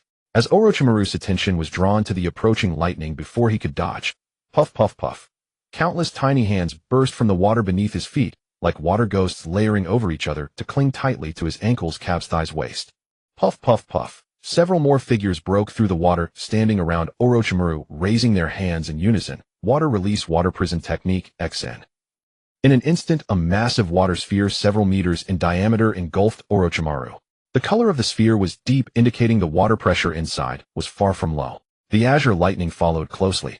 Crackle, crackle, crackle. Ag. Orochimaru cried out in pain within the water prison. But it wasn't over. The moment the lightning touched Orochimaru, wind released tornado strike. Qingshi, who had been hiding on a thick branch deep in the fog, clapped his hands together, puffed his cheeks, and spat out a greenish wind column. The wind column shot straight forward, rushing onward. The moment it touched the water prison, boom. Lightning, water, and wind. Three fluid forces exploded and expanded instantly. All the water clones inside evaporated in an instant.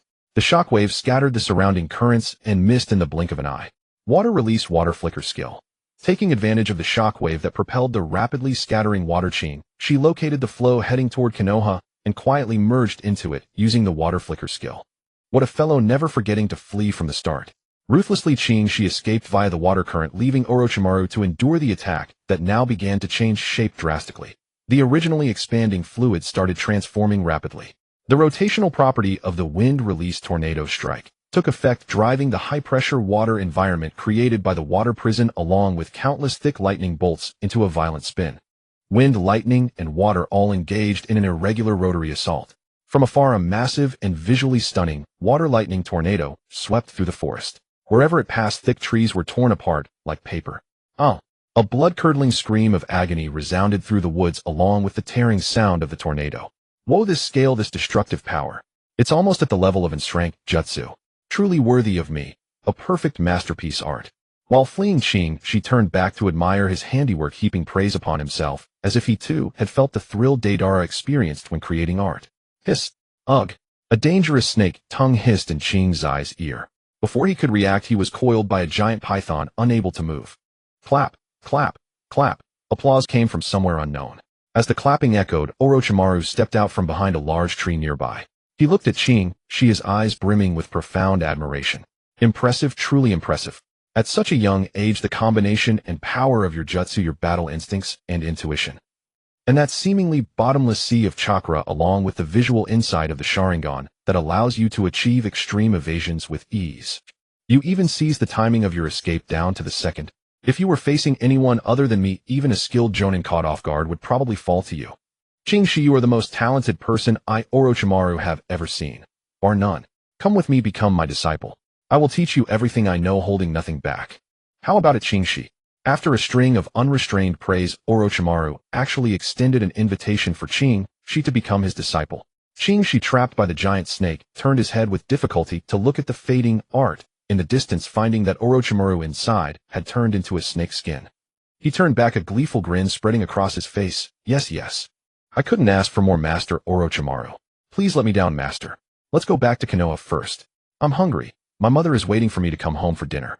After dinner you can start teaching me. I'm so interested in your swordsmanship. I want to learn the sword. A moment of silence hung in the air. After a long pause, what she had hoped for did not happen. He was still trapped by the giant python. Orochimaru had withdrawn his outstretched hand, crossing his arms, instead staring at him with a playful expression, remaining silent. Master Orochimaru, why aren't you saying anything? Let me down. Let's go back to Konoha for dinner. My mother's cooking is especially delicious. She urged to be released. Not bad, not bad. Able to bend and stretch, quick reflexes, sharp mind. Just your acting is a bit poor. But don't think you can fool me, Orochimaru, with such petty tricks, Shi. Orochimaru smiled as he mercilessly saw through Zai's clumsy act. Realizing that pretending wouldn't fool Orochimaru, she stopped the charade and spoke arrogantly. Then what do you really want? If you want me as a disciple, fine, let me down. You're not planning to just tie me up and take me away, are you? Orochimaru agreed, dismissing the python's grip on Shi, and said, since Shi has agreed to become my disciple, come with me. Freed Shi landed on his feet. He twisted his small arms, blood circulation restored after being coiled, stretched a little, then looked at Orochimaru with a puzzled expression. Where to? Can we go back to Konoha? No, Shi. If we go back to Konoha, I'm afraid you'll hide and never see me again. Orochimaru said with a smile, accurately guessing Zai's original plan. Then where? Having been caught out, she asked with some resignation. We'll leave Konoha. I'll take you to a place I've carefully selected. There you'll have to stay for a while. Once I finish some business, I'll return and pass on everything I've learned to you without reservation. Hearing Orochimaru's words, Zai's face darkened. If his guess was right, that place was likely the Hokage village. And if he actually followed Orochimaru there, he could guarantee that this so-called stay was nothing more than house arrest, euphemistically put. As for finishing business, likely going back to Konoha to wrap up unfinished dealings with Danzo. Would this snake truly teach him ninjutsu with all his heart when he returned? Actually, he did believe that. But the snake hadn't told the whole truth. He probably planned to fatten Shi up like Sasuke, and then harvest him. Perverted snake. Absolutely cannot go. This was a result she firmly opposed. Once there, he couldn't guarantee he'd achieve a comeback like Sasuke did. Sasuke had plot armor. What did he have? Only awakening the Sharingan at age 6. Incidentally, awakening would release being born with an enhanced sage body, having tons of chakra, and lastly, the unremarkable mediocre talent of learning everything instantly. Sigh. These paltry little things not even worth showing off. How could they compare to the protagonist's halo? Not even qualified to scrape against it. So absolutely cannot go. Too many variables. But what to do now? Running is definitely out of the question. Head used every trick except would release. From start to finish, he wanted to avoid a direct confrontation with Orochimaru, focusing all his energy on escaping. Yet he still failed, caught effortlessly. Help! Where's his family? Why haven't they come yet? If they don't hurry, they'll never see their little Shi again. Sister Tsunade. Fine. Let's go, take me to that place. After agonizing for ages, no family members came. With no other choice, she decided to employ a delaying tactic, slowly following Orochimaru to his secret base. He didn't expect Shikoin to come around so quickly. Since that's the case, take this. Orochimaru said as he pulled out a small blue pill from his pocket. A small blue pill? Are you kidding me? This guy Orochimaru actually wants a 6-year-old child like me to take something like this. Who do you take me for? Bastard. What is this?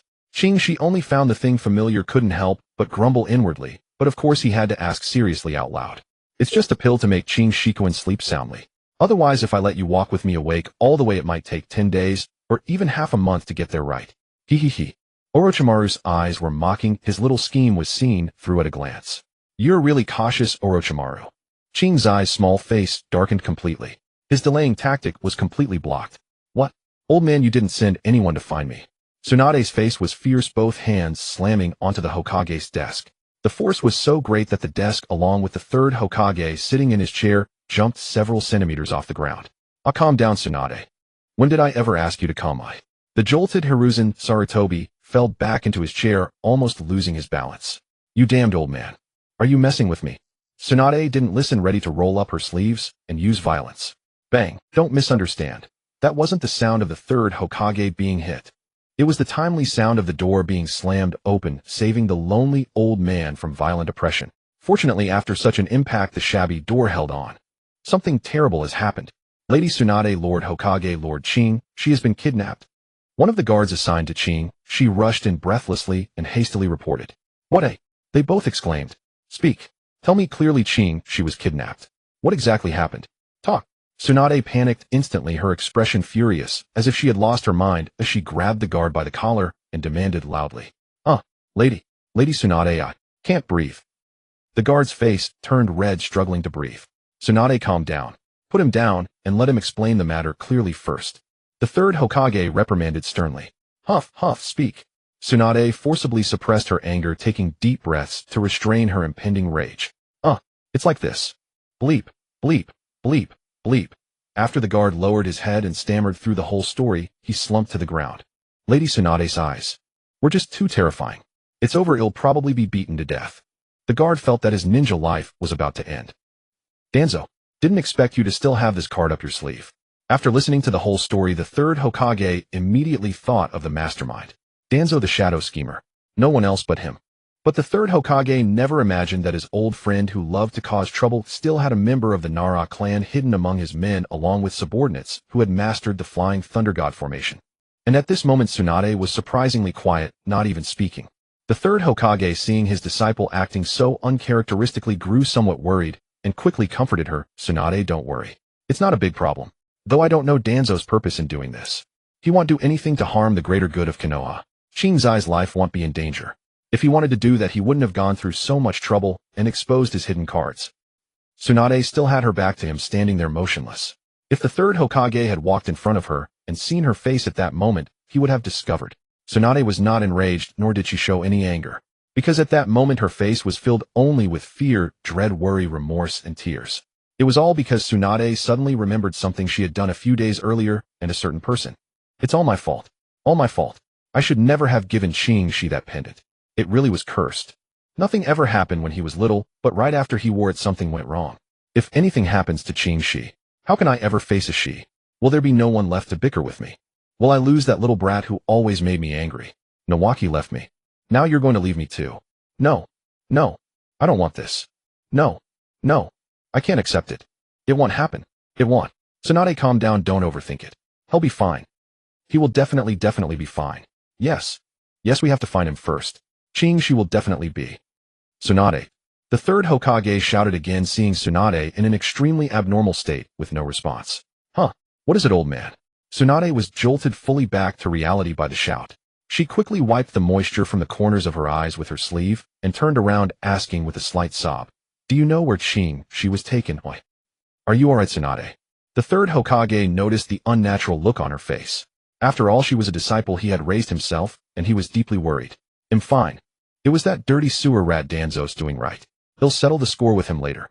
But right now we need to find Qing first. Old man, do you know where Danzo teleported Qing to? Is it root? Then he'll go right now and tear out that. Having said that, Tsunade rolled up her sleeves and prepared to head to root to use violence. Sigh, calm down, Tsunade. How could it be at root? Danzo isn't that stupid. The third Hokage helplessly stopped Tsunade and sighed. The third Hokage shook his head slightly and spoke helplessly again. How would I know? That Danzo sometimes gets his wires crossed. The third Hokage shook his head slightly and spoke helplessly again. How would I know? That Danzo sometimes gets his wires crossed, making it impossible to guess his moves. Then what do we do? Where do we look for Qing? If something happens to him. Right, let's go capture Danzo. If he dares not confess, or if Qing gets hurt, he'll kill him. Hearing that even the third Hokage couldn't figure out where Qing might be, Tsunade's fear and anxiety swelled violently. Extreme fear awakened her intense fury and murderous intent. The third Hokage's mouth began to twitch. He could tell that the look in his precious disciple's eyes and the tone of her voice were no joke. If Danzo were really dragged over and refused to confess, or if something had already happened to Qing, he could guarantee that only one of Tsunade and Danzo would survive. Well, no, Danzo would be the one to die. Because if it truly came down to a choice where one of them had to die, then he would definitely help Tsunade take down Danzo without hesitation.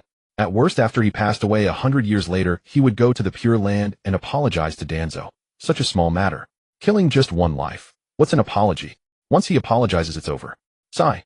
Tsunade, I've taught you since the beginning to stay calm when facing trouble, not to be so impulsive and emotional, but you never listen. Since I dared to make Qing a candidate for Hokage and put him in the spotlight, I was certain that no one in Konoha would dare to take his life. And am even less afraid of a kidnapping or someone hiding him where we can't find him. You live with Xiaoxi every day. Have you forgotten her ability? The third Hokage patiently pointed out his precious disciple's shortcomings once more, then reminded her of the key point. A she. What can she? Oh right, I almost forgot. Haha, you're the best old man.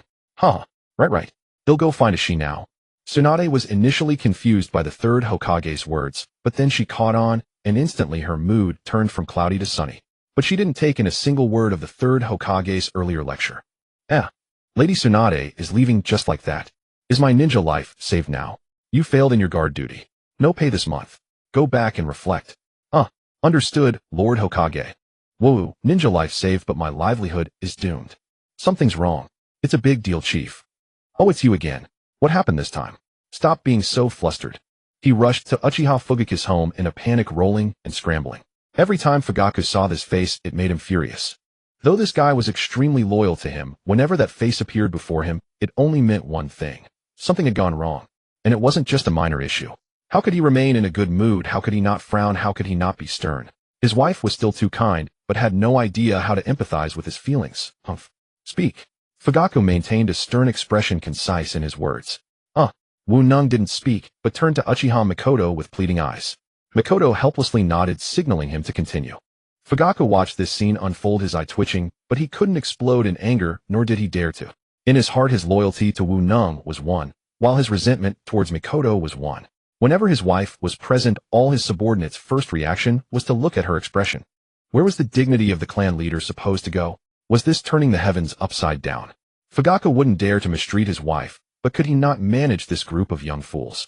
It seemed increasingly difficult to manage them. Recently, this group of young fools had complained to his wife far too often.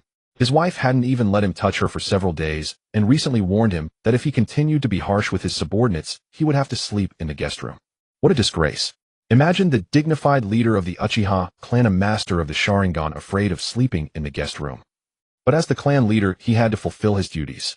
Treating his subordinates well was something he ought to do. Chief, Lord Kyuki has been captured. We don't know where. Wu Nung stammered, lowering his head, further terrified inside. Who had the guts to do this? What happened exactly? Speak clearly. Fugaku reacted like Tsunade receiving urgent news, grabbing Wu Nang's collar and shouting, spitting all over Wu Nang's face. Chief, I can't breathe. Luckily, Mikoto called out sharply, bringing Fugaku back. Cough. Quickly tell me what happened. Do you know how important that child is to us Uchiha? Fugaku awkwardly cleared his throat, suppressing his anger and controlling his nearly out-of-control emotions. It's like this, Chief. Beep. Beep. Beep. Beep. Beep. Wu Nung recounted the situation, stealing glances at Fugaku and Mikoto's expressions, fearing the punishment that might come next. After all, it was his duty as a guard. That was one thing, but the one he failed to guard was that incredibly important little ancestor. He felt that the life of a ninja was about to come to an end. Why did he say felt? Perhaps this group of guards shared the same thought. Danzo. Hearing the entire story, Fugaku didn't even think, and immediately concluded that this was Danzo's doing. Rage surged from his heart, and anger rose in his eyes. He activated his Sharingan on the spot, his expression like that of a ferocious tiger, staring intently in the direction of the route, striding away without looking back. As he passed by Wu Nung, he said in a deep voice, "Go notify the Elder Council and all the elites in the clan, tell them everything as it is, then meet me at the route. We Uchiha need to have a serious discussion with Elder Danzo about the future economy and peace of Konoha and implement a 10-year sustainable development plan." It seemed the end of a ninja's life could be postponed, and Wu Nung couldn't help but breathe a sigh. However, just as the Uchiha leader was furious far away from Konoha, "You are indeed cautious, Orochimaru." Kyuki's face darkened again. "Why do you need to repeat the same thing twice?" Orochimaru was baffled by Kyuki's actions. "Important things need to be repeated 3 times, and I have to say it again. You are truly cautious, Orochimaru." Kyuki's face darkened once more. He meant what he said. This was his current ninja way. Orochimaru was somewhat certain that this child indeed had some issues. "Sorry, I remembered incorrectly. Important things should actually be said 4 times. You are indeed." Orochimaru interrupted him directly, mercilessly exposing his intentions. "Kyuki-kun, are you trying to play tricks to delay time while waiting for rescue? I advise you to give up. Before you arrived here, a Jinjutsu barrier was set up around. It will take time to find your location, and once found it will take more time to break the barrier. Do you think you can delay for rescue?" Kyuki stopped speaking, his mouth twitched violently, cursing the shameless, slippery snake in his heart. Was this something a 6-year-old child could deal with? How scared were they of him running away? Did Danzo know? If Danzo knew that your intention was to take him away to in-house hidden sculpture, would he be furious enough to take a bridge with him on the spot? Elder Danzo, you are still too naive. You are being used. You deserve to be the scapegoat. Look, just look. This pot of fresh hot water is now on your back, and it's still a pot that's just been pulled from the stove. He could already imagine the scene that Danzo would face next. Severe burns, not dead, but shedding skin. Just take it and sleep quietly.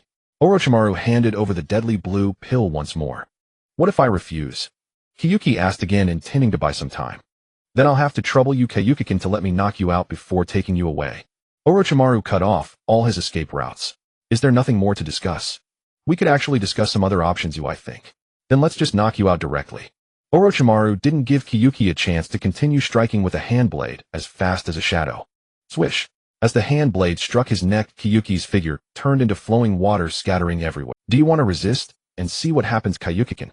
Orochimaru smiled slightly, not surprised, and raised his hand to summon dozens of giant snakes rushing towards the fleeing Hyūga.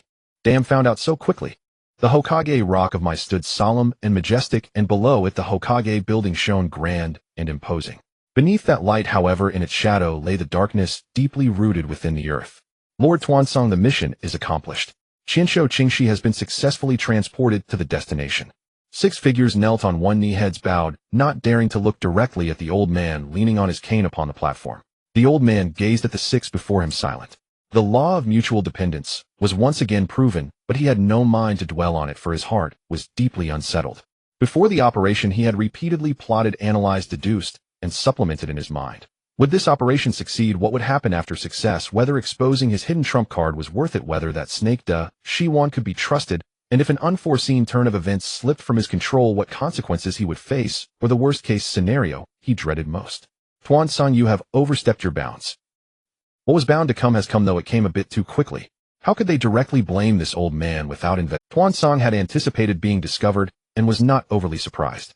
He watched the 3rd Hokage stepping forward from the shadows and spoke in a deep voice. Rijan, what are you talking about? Overstepped bounds. What bounds? He adhered to the attitude of never admitting guilt until evidence was shoved in his face. Where did you teleport him? What is the child's current condition? What is your purpose? The 3rd Hokage saw through his old friend's pretense of playing dumb and cut to the chase without quibbling. Rijan, if you're just here to spout nonsense, then this old man's root does not welcome you. Go back to your Hokage building and stay there. Tuansong showed no courtesy and directly gave him the boot. Your root. Tuansong, don't forget, I am the Hokage. Everything in Mai is led by me. The 3rd Hokage unceremoniously laid down the final word. Familiar scene, familiar words. Tuansong choked, barely able to breathe.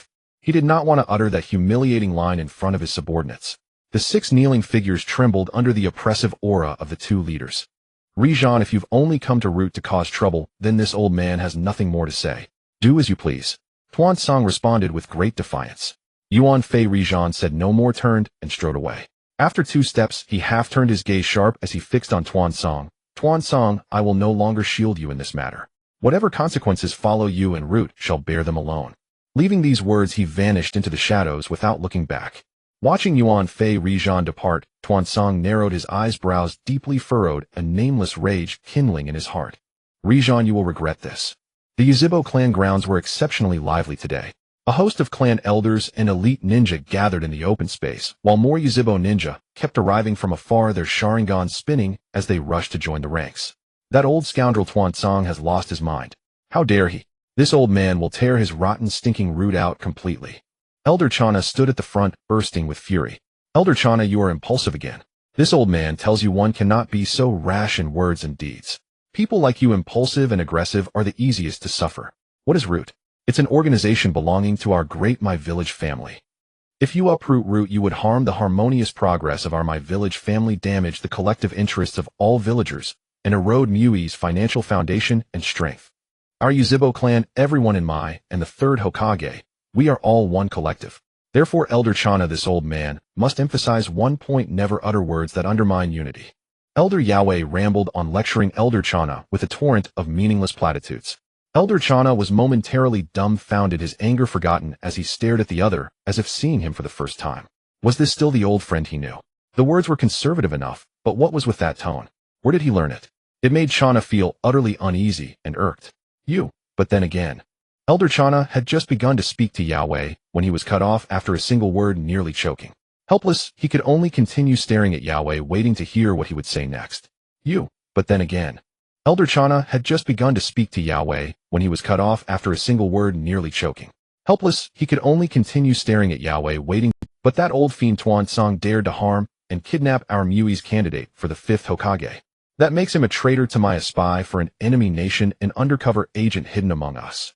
For such a disloyal, unfilial, and unrighteous wretch, one word sees him, skin him, pull his tendons, break his bones. Elder Yahweh raised his arm high, igniting a fervent rage among the Uchiha clan. Well said. Only Elder Yahweh's proposal is conservative. You call skinning and dismembering of my elder conservative? Wait, didn't Elder Yahweh say it was just one word? I counted. That's 9 words. Slap. You idiot. Can't you summarize it into one word for this old man? Hearing the dissonant voice, Yahweh vanished and reappeared, smacking that obtuse Uchiha on the head. Ow. Elder Yahweh, which word should it be summarized into? The dazed Uchiha asked, weakly clutching his head. In response, Elder Yahweh turned his head to gaze toward the Hokage, building his eyes murderous, his pupils instantly shifting into 3-mo Sharingan. He slowly uttered a single word, kill. Meanwhile, deep in the forest, time seemed to flow so slowly, it nearly stood still. Qingshi dashed through the dense woods, leaping among the branches, his pupils reflecting the menacing serpent shadows converging from all directions. Facing this inescapable assault, Kingsis' mind was locked in fierce inner conflict. A little black figure told him, do not use with style, or the consequences will be dire. The Shiwan won't take your life, but take it step by step. Well, just lie low elsewhere, and when the time comes, let that nail and dash witness. Time changes, fortunes shift. Never bully a child for being poor. Another little white figure appeared, instantly drop-kicking the black figure away. He urgently told Qingshi, you must not go with the Shiwan. The Shiwan no longer has the interest to play with children. Any ninjutsu, except with style, will be shattered instantly, and you cannot stall. And enough time has passed. The family must have been notified by now. Use with style. With its power, even if you can't win, you can certainly hold him off, and buy time for rescue. Got you, Kingsiken. The Shiwan's voice arrived just in time, interrupting Kingsis' tangled thoughts. At this moment, the outcome was sealed. With style, birth of the forest realm. A slip of the tongue, it was tree realm wall. Kingsis' little blunder caused a chain of events. Puff, puff, puff, puff. Countless giant serpents converged upon a single point, the violent impact generating a thick cloud of smoke. At the epicenter, bearing the brunt of all attacks, stood Qingshi himself. This feeling. Something's not. As the instigator of the assault, Orochimaru narrowed his eyes, gazing intently into the heart of the smoke. The feedback from where his attack landed stirred a flicker of doubt within him. You've really pushed me into a corner, Orochimaru. By the way, was that attack meant to kill me? Is that the kind of force you should use against a mere child? Shameless. As the smoke gradually dissipated, Kingsis' youthful voice rang out. Moi. When the smoke cleared completely, what met Orochimaru's eyes was a massive wooden sphere suspended in midair, formed from countless interwoven vines and branches. The vines and branches sprouting from the outer surface of the wooden sphere connected to the surrounding trees, hoisting it aloft. The numerous serpentine shadows summoned by Orochimaru were blocked by the sphere, unable to advance a single inch. Orochimaru's pupils constricted sharply. His cold serpentine eyes widened, uncontrollably, blood vessels beginning to emerge around the irises. This is...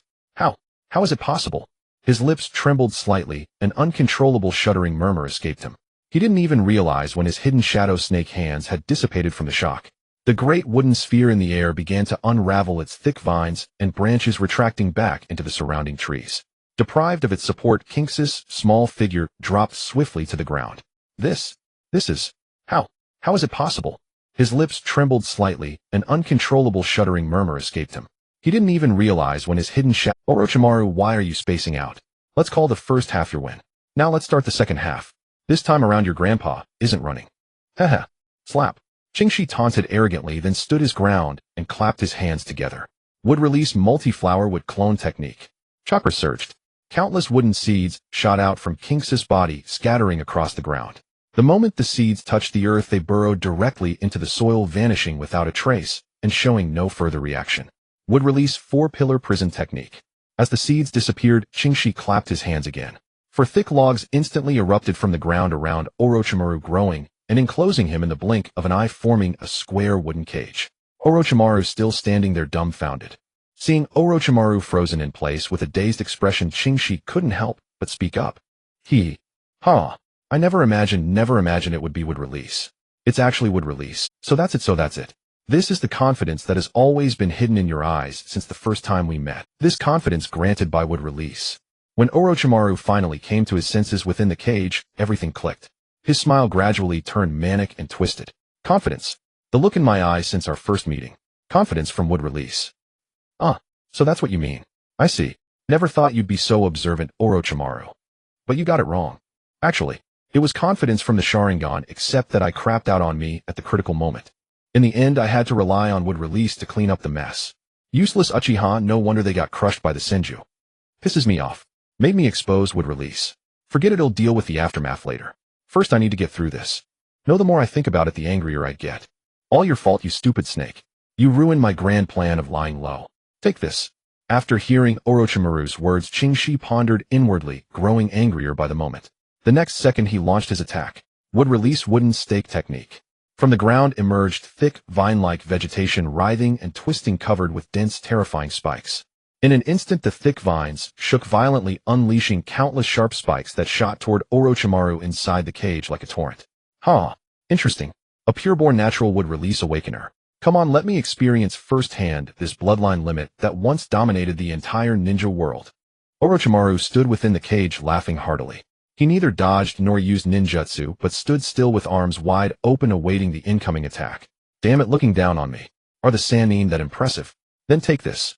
Seeing such contemptuous response to his jutsu, King's temper flared. He felt Orochimaru underestimated the power of his wood release. So he intensified the firepower using wood release to launch another wave of attacks. Dozens of thick branches sprouted from the ground inside Orochimaru's cage, their tips sharp as needles, thrusting toward him in an instant. At the same time, several more branches emerged, coiling tightly around his body from head to toe. This is impossible. How? As Orochimaru's body became entangled in a multitude of branches, he suddenly sensed something amiss and exclaimed in shock. But before he could finish his words, a fierce and overwhelming assault was already upon him. Whiz! Countless densely packed stakes blotting out the sky like arrows from 10,000 archers pierced into the cage. Instantly the ground exploded with a roar. Debris flew and thick smoke billowed. Each stake that landed quickly sprouted countless branching spikes. A two-stage multiform attack. Boom, boom, boom, boom. Explosive thunderclaps echoed incessantly. Within the cramped cage it was impossible to see what was happening. This relentless continuous assault lasted for the span of half a cup of tea. Qingshi, who had been continuously outputting chakra with both hands clasped, began panting wearily. Slowly he released his hands. While breathing deeply to recover his chakra, he thought, it feels like I've turned the wooden stake technique into a pea shooter, one that fires dozens of peas in a single burst. How many stakes did I summon in one go? Must been 20 or 30. All those peas firing continuously. Damn, the consumption is massive. I almost ran out of chakra. Better recover more. I don't believe I can finish off this snake so easily. He has too many survival tricks. But since he was arrogant enough to take it heathen, he should be hurt, right? At least a light injury. From now on, I'll avoid pure attack type, would release, using control and defense for Hitandran tactics to stall for time. After forming a temporary plan, the smoke ahead began to slowly dissipate. Believing in the rule of smoke equals no damage, Qingshi didn't hold out hope for seriously injuring Orochimaru. When the smoke cleared completely, the cage in the arena had vanished. Without a second thought, it had been blown to smithereens by the relentless barrage. Qingshi shifted his gaze to where Orochimaru stood. What he saw was, what the hell? Orochimaru, as the smoke cleared, the battlefield lay in utter ruin. Shattered trees strewn across the ground, their fragments scattered far and wide. The pockmarked earth was riddled with grotesque, thorny branches thrust deep into the blood-soaked soil, plunging into the depths below. At the center, surrounded by thorny branches, there was a pile of mosaic-like mass resembling a human figure. What a surprise. Truly, too surprising. Lord Qingshi, that human-shaped bloody mosaic was Orochimaru. At that moment, countless thorny branches pierced through his entire body, and innumerable spikes had impaled him even more densely than a hedgehog. His voice emerged with difficulty, faltering, and even seemed to whistle through gaps. This sight made the perpetrator Qingshi shudder with goosebumps all over. Who could imagine a human being pierced all over by dense spikes, stabbed even more than a hedgehog? The dark green branches were all stained with blood, turning blacker, dripping to the ground. Not only was the ground covered with flowing blood, but there were also unknown pieces of flesh scattered here and there, hanging from branches and lying on the ground. Yet that pile of mosaic in the center was still alive and talking to him. He couldn't help it anymore. He was about to vomit again. At this sight, he could only exclaim. In terms of vitality, Qingshi Senju would acknowledge Orochimaru as the strongest. Hey, Orochimaru, are you all right? Qingshi couldn't help but ask, simply afraid that he might actually be fine. Ugh. In response, Orochimaru let out an impolite vomiting sound. Swoosh. A pale bloodless arm instantly shot out from the mouth area of that bloody pile, smashing the surrounding thorns into pieces that scattered on the ground. Then another arm burst out, followed by a head, upper body, lower limbs. Orochimaru, restored to factory settings, reappeared covered in slime. Qingxi was not too surprised by this. The shedding technique, a cheating jutsu, just like respawning. However, Qingxi looked closely and noticed that Orochimaru's originally jet black long hair now had streaks of silver. Subtle crow's feet had appeared at the corners of his once youthful and tight eyes. If he hadn't kept his Sharingan activated, he might not have noticed such a slight change. Have you noticed, Lord Qingxi? You don't seem to have thoroughly studied your wood release, have you? Did you awaken it recently, and have been hiding it without using it on anyone? Orochimaru straightened his disheveled robe and smiled, exposing Qingxi's true situation. What do you mean by that? Qingxi raised an eyebrow, quite puzzled. It seems my guess is correct. Carefully sense your own life energy and chakra, or feel whether there are any subtle changes. Orochimaru patiently instructed Qingxi. Hearing this, Qingxi became wary. Sensing such subtle changes in one's life energy and chakra required deep concentration and full attention. In such a state, if the opponent made any move, he wouldn't be able to react in time. It would be no different from being a human log. Seeming to notice Qingxi's wariness, Orochimaru looked amused and spread his hands. Lord Qingxi seems quite guarded against me. Rest assured, I wouldn't stoop to ambushing a child. To put it bluntly, you're not qualified. That made so much sense, he was left speechless. Indeed, Orochimaru would definitely ambush an evenly matched or stronger opponent. But against a weakling he could easily crush, he was still a man of style. That being the case, he was also curious about the subtle change Orochimaru mentioned, and so he stopped thinking, closed his eyes, focused his mind, and looked inward. In the pitch-black space, there were countless billions of brilliant stars. Those were the physical energy emitted by the Bodhi's cells. The starlight was continually dissipating, flowing towards an unknown place, dark and deep like outer space. Following the direction of the starlight, he arrived at the gathering place. Before his eyes appeared a star as blazing and brilliant as a real star. The star had an irregular intertwining of black and white. Qingxi knew that the white glow was physical energy. At this moment, the faint light from countless cell stars was dissipating and converging onto it. The star had an irregular intertwining of black and white. Qingxi knew that the white glow was physical energy. At this moment, the faint light from countless cell stars was dissipating. This black light was his spiritual energy. The star was the chakra energy born from the fusion of both. For now, Qingxi could roughly sense that there was no unusual change. The white light and black light continued to converge rapidly, causing that chakra planet to expand.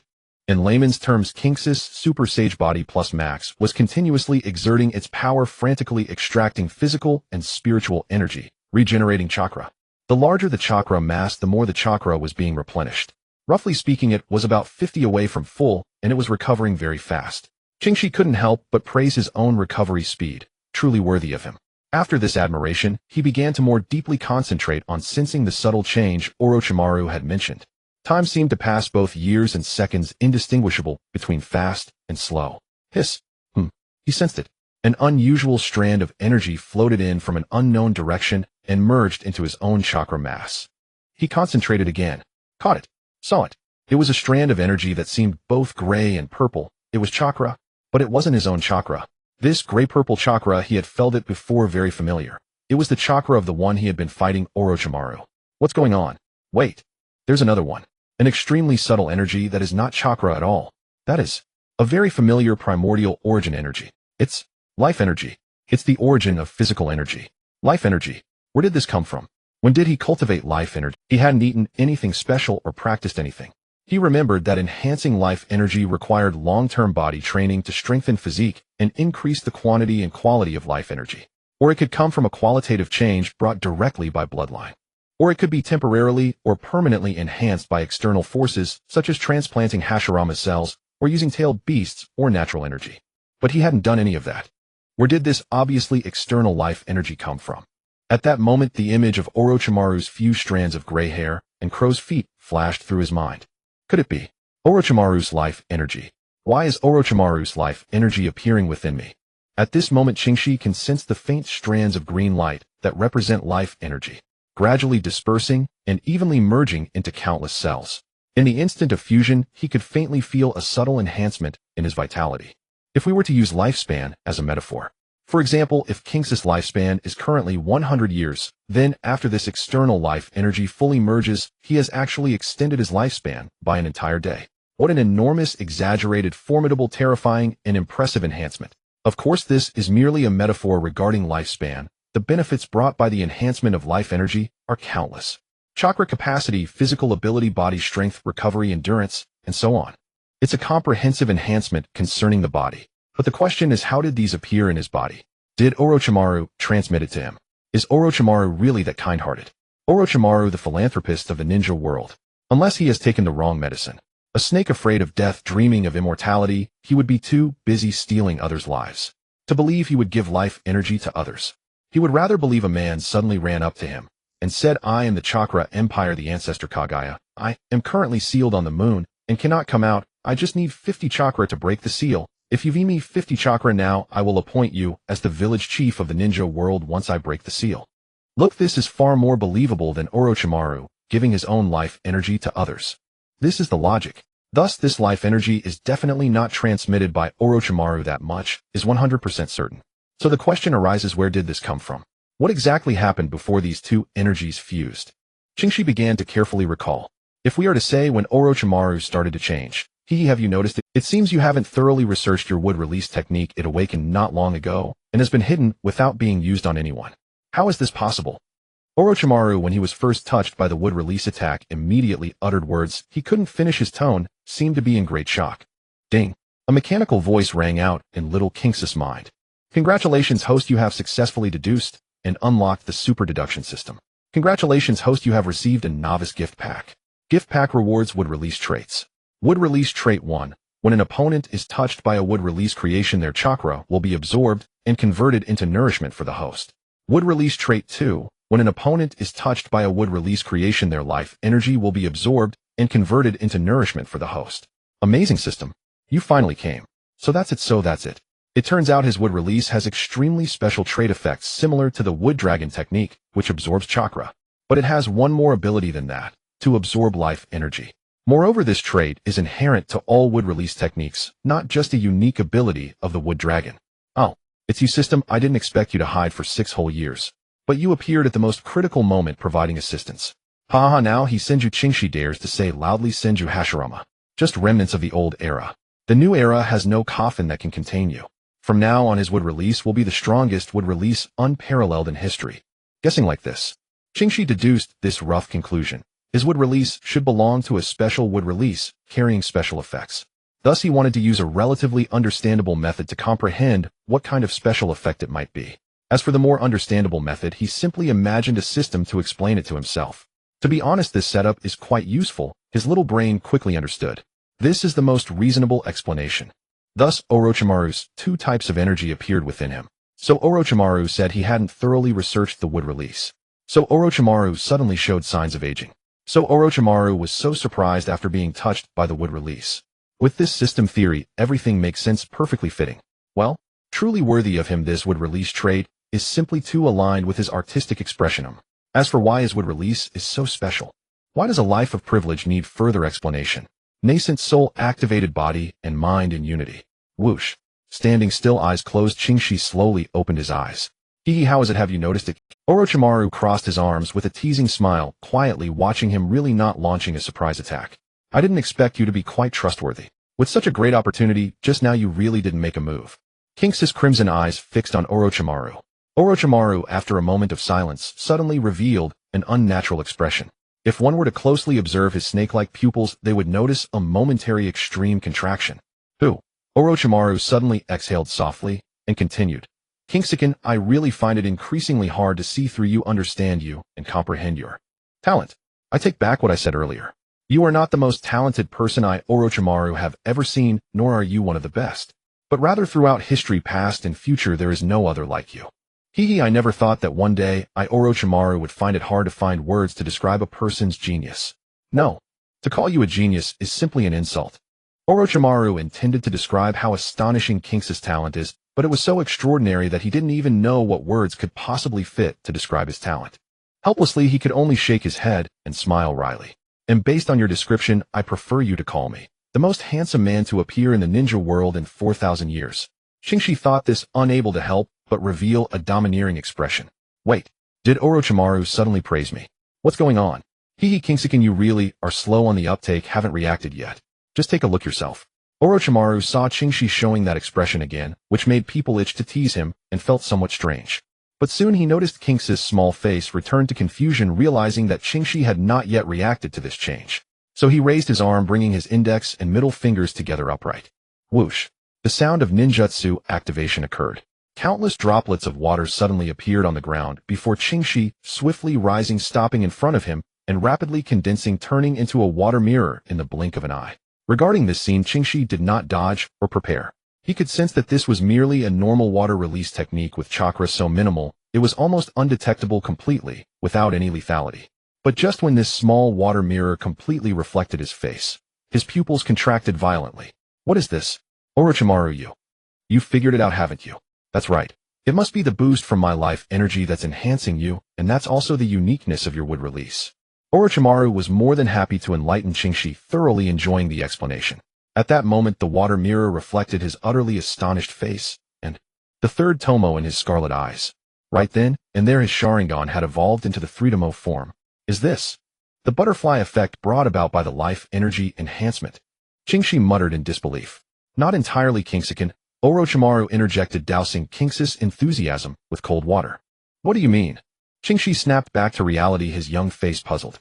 Based on my research, the evolution of the Sharingan primarily relies on intense emotional fluctuations that trigger a burst of spiritual energy. Life energy only plays a minor supporting role in the Sharingan's evolution. For instance, Kingsuken, your own spiritual energy had already reached a critical threshold, yet evolution stalled because you lacked the catalyst. A dramatic emotional surge that sends your spiritual energy skyrocketing, producing a unique chakra in the brain that acts on the optic nerve. At that point, your Sharingan would instantly undergo a transformation. But if the evolution occurred without such a surge, the only possibility I can think of is that your 2-tomo had already reached the critical point, and the influx of life energy served as the alternative fuel for the metamorphosis. How fascinating, truly marvelous. The power of bloodlines is utterly captivating. Senju Uchiha. There must be an intricate unknown connection between them. Hahaha Kingsuken, I want you more and more. No, I'm determined to have you. Hahaha, I've changed my mind. Kingsuken, your talent truly moved and amazed me. I genuinely wanted to take you as my disciple and impart all my knowledge to you. But, forgive me, Kingsuken. Once your Senju bloodline awakened would release, I couldn't control myself anymore. Hahaha Kingsuken. You're too beautiful, too perfect. I want to become you, Kingsuken. That intoxicating dojutsu. That unfathomable chakra reserve. That unparalleled combat talent. And now a unique wood release that even the first Hokage Senju Hashirama never possessed. I've changed my mind. Hahaha, I Orochimaru no longer want you as my disciple. I want to become you.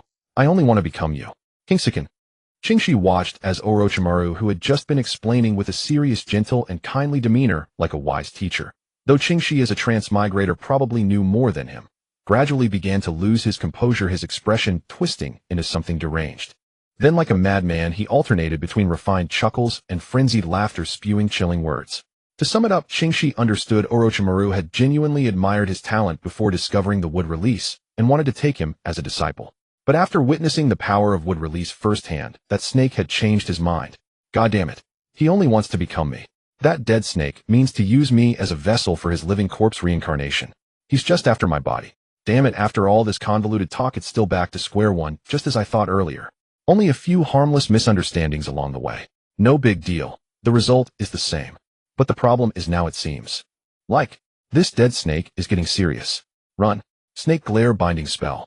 Orochimaru, who had been laughing maniacally a second ago, struck, without warning, aiming a jutsu meant to cap. Countless snake shadows materialized densely from all directions, coiling, trapping. I seem to have gotten stronger. Alright, I'm at 3 tomo now, so I can see clearly. I can keep up. Dodge again and again and again. Hey, can't catch me. Dodge. Qingxi, while evading the sudden snake shadows with body flicker, amused himself inwardly. He twisted and turned, flipping and weaving through the forest. A backflip to evade a giant snake lunging at him, then landing only to have another snake shadow pounce. But he instantly flickered away, leaving the snake to strike empty air. Thus he danced among the serpent swarm, not a single snake touching him. But he couldn't keep dodging forever. While Qingxi was midair jumping over several snake shadows attempting to entangle him, he was still racking his brain for a way to turn the tables. Suddenly the ground beneath him exploded. Orochimaru, with the Kusanagi blade in his mouth, stretched his neck impossibly long, thrusting straight toward him. He had seized the moment when Qingshi was airborne and unable to leverage his body to dodge. Just then, a Qingshi suddenly appeared from a nearby tree, delivering a flying kick that sent Qingshi away from Qingshi. Swoosh. But unfortunately, though he dodged the fatal strike, the original King's arm was still grazed by the blade, the wound deep enough to see bone. Orochimaru, seeing this, retracted the blood-stained Kusanagi and prepared to attack again. But another Qingshi emerging from a tree rushed in, suicidally wrapping his arms around Orochimaru's head. "Fire at me," he roared, dramatically paying homage to the great hero he admired most in his past life. Swish, swish, swish, swish, swish, swish. Countless seeds shot out from the ground, flowers, grass, trees, and branches. Dense and impenetrable, as if countless green-toed spirits had unleashed a seed machine gun from all directions. Each seed, upon approaching Orochimaru, instantly transformed into a Qingshi clone, then latched onto him. Within moments, the dozen soft-meters-long snake head of Orochimaru was covered in Qingshi clones. Brothers'll blow up first. He'll blow up too. He'll blow up. And boom, boom, boom, boom, boom, boom, boom. With that, countless King's began to explode one after another. The exploded King's turned into tree branches and tightly entwined Orochimaru. But it wasn't over. The branches sprouted countless flower buds, each as big as a rose, in a riot of colors. Countless branches from the Qingshi clones bore countless buds. From afar, a towering pillar of flowers, still not over. As soon as the buds appeared, they instantly bloomed into flowers. And at the moment of blooming, the flower cores released a myriad of colorful pollen, each color representing a different effect. Poison, paralysis, unconsciousness, bleeding, corrosion, burns, frostbite. The pollen, laden with countless negative statuses, invaded Orochimaru, who was trapped by the branches. Ugh, not bad, Kingsiken. Orochimaru, trapped inside, seemed to be in great discomfort. Qingshi, whose arm had been cut by a sword, half leaned against a large tree near the flower pillar, groaning. "Ow. It hurts. It hurts so much. In all my life, I've never been injured this badly. It's killing me. Even counting my past life, I've never felt such pain."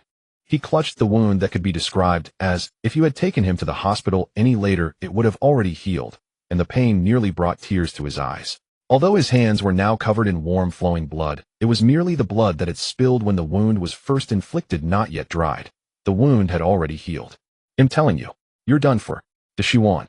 When my family gets here, I'll have them see me covered in dust, my clothes torn to shreds, and most importantly, drenched in blood.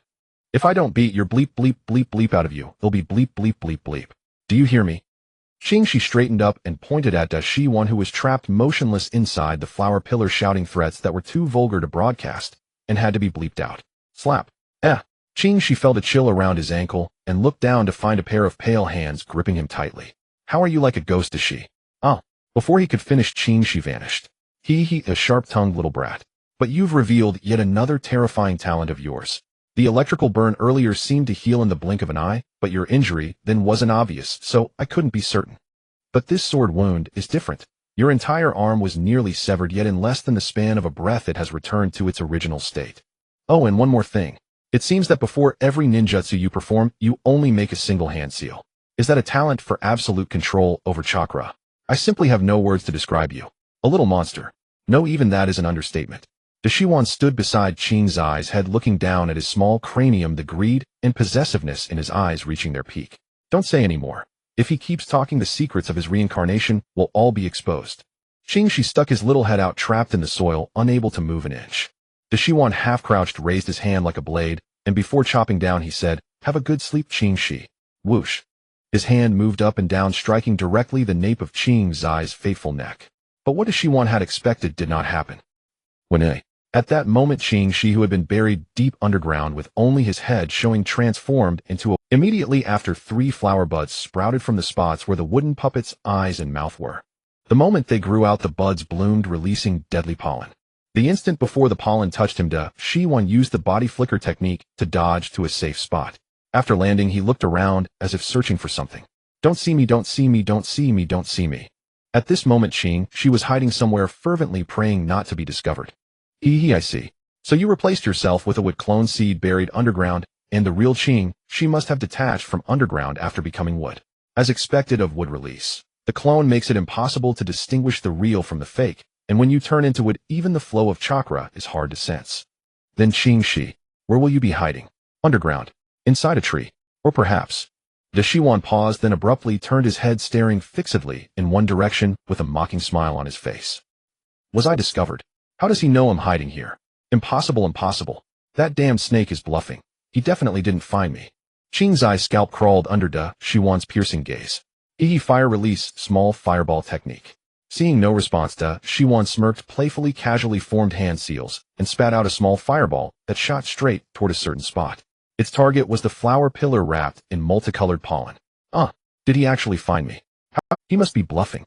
Testing me with a drank small fireball. Who does he think he's fooling? Wait, damn no. Run. On the flower pillar, a section of branch that had been containing Shiwan's clone rapidly transformed into Qing, who then scrambled and fled into the distance without looking back. And just as the small fireball neared the flower pillar and touched the pollen, boom, a deafening roar erupted, and a small mushroom cloud rose above the forest. Ouch! The shockwave from the violent explosion quickly caught up to Qing, knocking him onto his backside. At the epicenter, the pollen had vanished, consumed as fuel, and the branch that had been the wood clone was burned to Shiwan's clone inside burst apart violently, transforming into countless small snakes. But the moment they appeared, they were incinerated by the intense heat. Whoosh! The Shiwan body flickered in front of Qing, quietly watching as he scrambled to his feet. Qing, you've studied well in your cultural courses. It seems you know the scientific principle of dust explosions.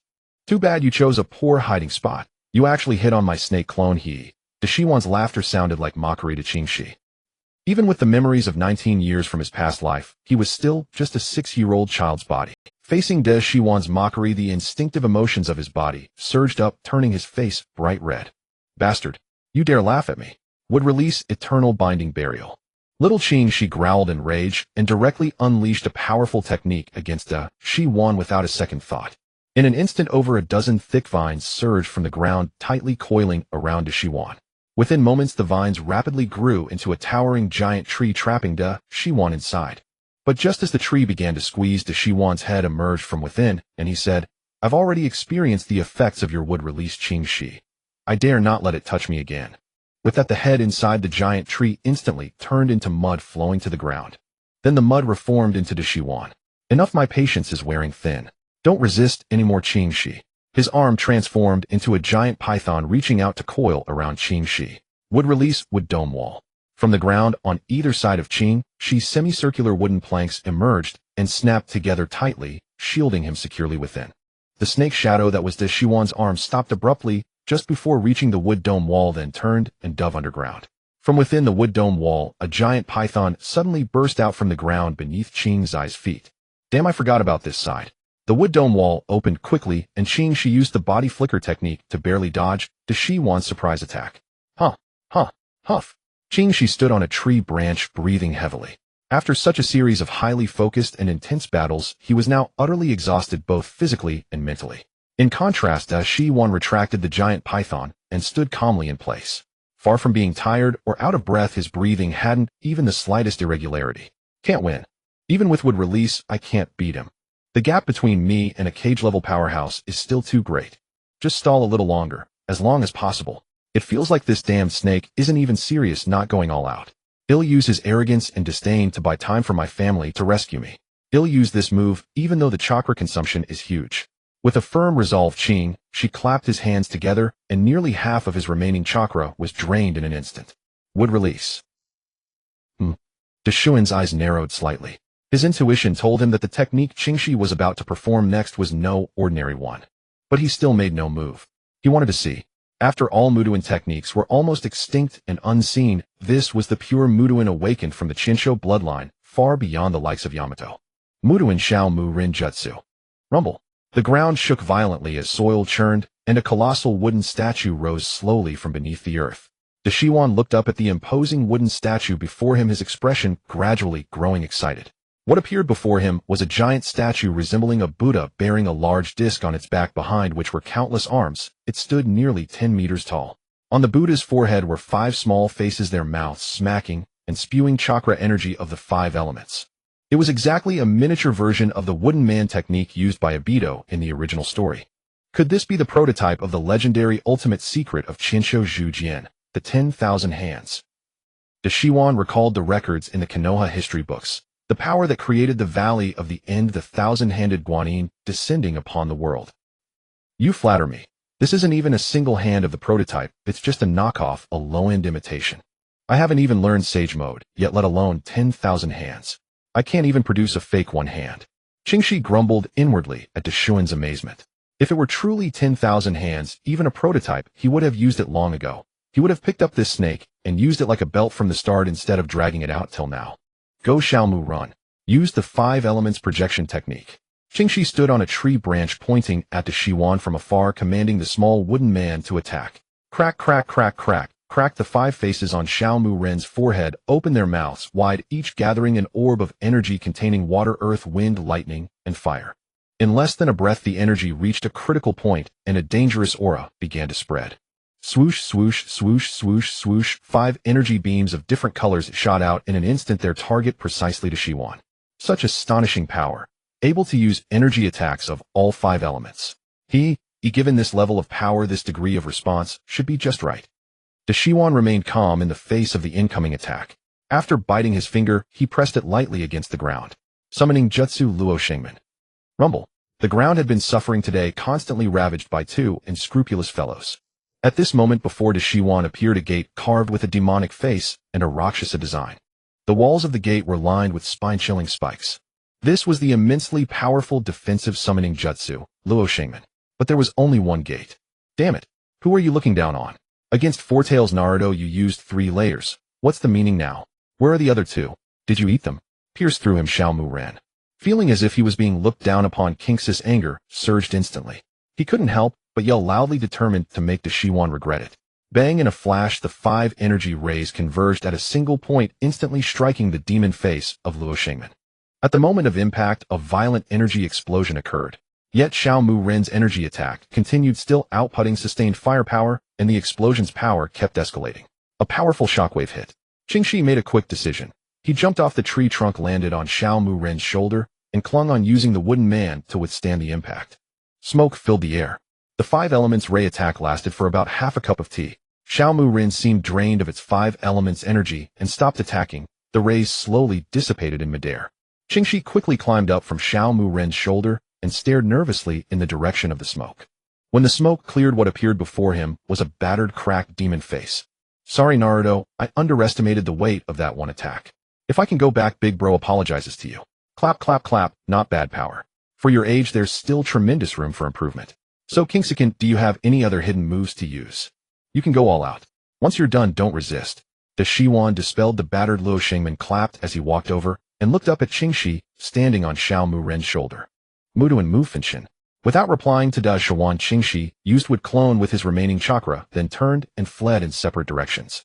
Because he really had no other hidden moves left, Xiaomu Ren was his last resort.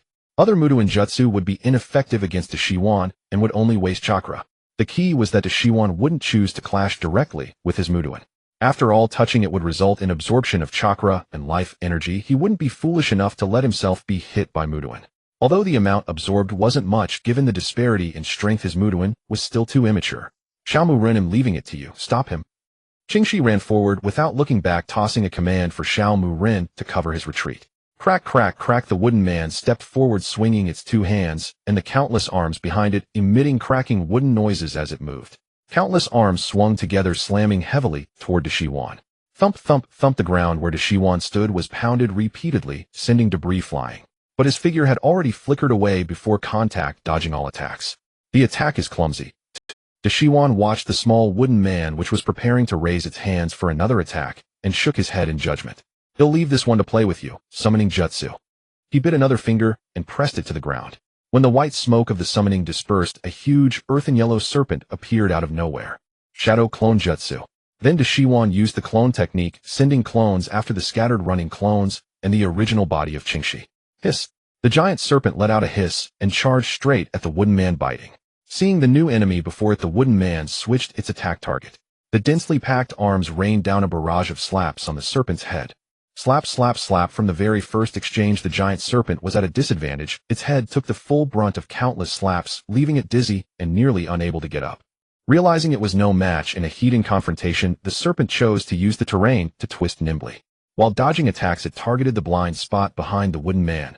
With a successful strike, the wooden man was knocked to the ground. The giant serpent followed up, quickly coiling around and tightly constricting the wooden man. But soon the serpent sensed something wrong. Its already scarce chakra began to slowly drain away, and its life energy seemed to be decreasing too. Though the rate was so faint as to be almost imperceptible, it was undeniably diminishing bit by bit. On the other hand, the wooden man, initially immobilized by the grip, slowly as if injected with a stimulant, its strength grew little by little, and its arms forcefully broke free. Slap, slap, slap. The freed arms latched onto the serpent's body one by one, gripping tightly and beginning to tear wildly. Other arms began pounding the serpent's entire body like a rainstorm. In no time, unable to bear the pain, the serpent chose to release its coil and quickly slither away. Although the giant serpent wasn't very bright, it understood that it couldn't stay in prolonged contact with this mass of wood. It had to adopt a Hitandran tactic. Strike and flee, touch and retreat. Never be in prolonged contact. Kingsiken, if you have no more moves to use, then I'm done playing cat and mouse with you. The Shiwan followed unhurriedly behind him. Damn, why haven't the family members arrived yet? Sister Tsunade, you're so slow. Hee, it seems you've exhausted all your means. Then let's end this farce, Kingsiken. Seeing Qingxi just running ahead without answering, Orochimaru's gaze gradually turned cold. With a wave of his hand, he transformed into several serpent shadows that swiftly caught up to the running Qingxi and tightly bound him. You got the wrong one. Suspended in midair by the serpent shadows, Kingsi's expression was pained, but then he sneered slyly, and with a poof transformed into woody vines that tightly coiled around. He got the wrong one, did I? Orochimaru was not annoyed. He watched the wooden vines that were absorbing his chakra and beginning to grow and swell, a mocking smile on his face. With a poof, after saying that, Orochimaru also turned into a wisp of white smoke and dissipated on the spot, leaving only the wooden vines to fall to the ground, taking root and growing. Without chakra to absorb, the wooden vines immediately stopped growing, becoming an ordinary plant. However, the same thing happened strangely to every clone. Every time Orochimaru caught a clone and saw it turn into wooden vines, he himself turned out to be only a shadow clone. What the hell is going on? All clones are wiped out, and the key is that every Orochimaru was also a clone. Then what is this one chasing me now? A clone or the original? Qingxi could share consciousness with his wooden clones in real time, but the message relayed back told him the pursuing Orochimaru was also a clone. It's the original Kingsiken. Orochimaru, as if reading minds, answered from behind. Damn, he can distinguish wooden clones. Kingsiken's wooden clones are of high quality. By mere visual observation, they are indistinguishable. Orochimaru continued to answer Kingsi's unspoken doubts. You bastard, can you read minds? Qingxi finally couldn't help but ask, while running, turning his head. Of course not, just guessing. Unexpectedly, Kingsiken's inner thoughts were all guessed correctly by me, he replied to Kingsi's confusion with that mocking smile. Then how exactly did you determine that I am the original? He still couldn't hold back his curiosity and asked. Wanna know? Then Kingsiken, stop running. After I tell you obediently, let me knock you out and take you away. At this, Qingxi actually did stop, turned around to look at Orochimaru, and said, I've stopped. Tell me, how did you know? Seeing this, Orochimaru also stopped, actually keeping his promise, and pointed at Kingsi's trouser pocket. Qingxi looked down to where Orochimaru pointed, and there emerged from the pocket a tiny snake, as thin as a hair, its head swaying. Orochimaru, when did you do this? Qingxi said, extremely surprised and puzzled. When you chose to turn into wooden vines and hide on my clone. Orochimaru's answer seemed like a second taunt, slapping him in the face repeatedly. Furious, Qingxi grabbed the innocent little snake, threw it on the ground, then kicked it far away with a flying kick. Kingsiken is really kind, not killing it. Orochimaru's eyes inexplicably showed a hint of softness. I'm afraid of dirtying my hands. Qingxi replied casually. Is that so? Then now you should obediently let me knock you out and take you away, or swallow this, and I'll take you. Orochimaru reached out again and took out that small pill. Qingxi did not move, standing still, as if contemplating. He felt his almost depleted chakra, though it was quickly regenerating, but the time he had was too short, too little. The amount restored could be emptied by 1 or 2 ordinary wood release techniques. So he could only look at Orochimaru with a grave expression and say, I choose neither. Would release multiple would clone technique. Shoo, countless wooden seeds flew out from his body in numbers even several times greater than when he used it without chakra shortage. Qingxi actually heavily overdraw his chakra at this moment, unleashing multiple wood clones. The seeds, the moment they appeared, directly transformed into Kingsi's likeness, and none chose to merge into the ground or trees. Their number was vast, counting carefully nearly 1,000. However, Qingxi did this not to engage Orochimaru in a final human wave tactic or a desperate fight. He still chose to scatter and flee. After tricking out Orochimaru's tracking method, under the cover of the multitude, Qingxi, just in case Orochimaru hadn't fully confessed and had hidden something on him, he decisively stripped off all his clothes in one go and ran naked. However, the eye-searing scene didn't stop there.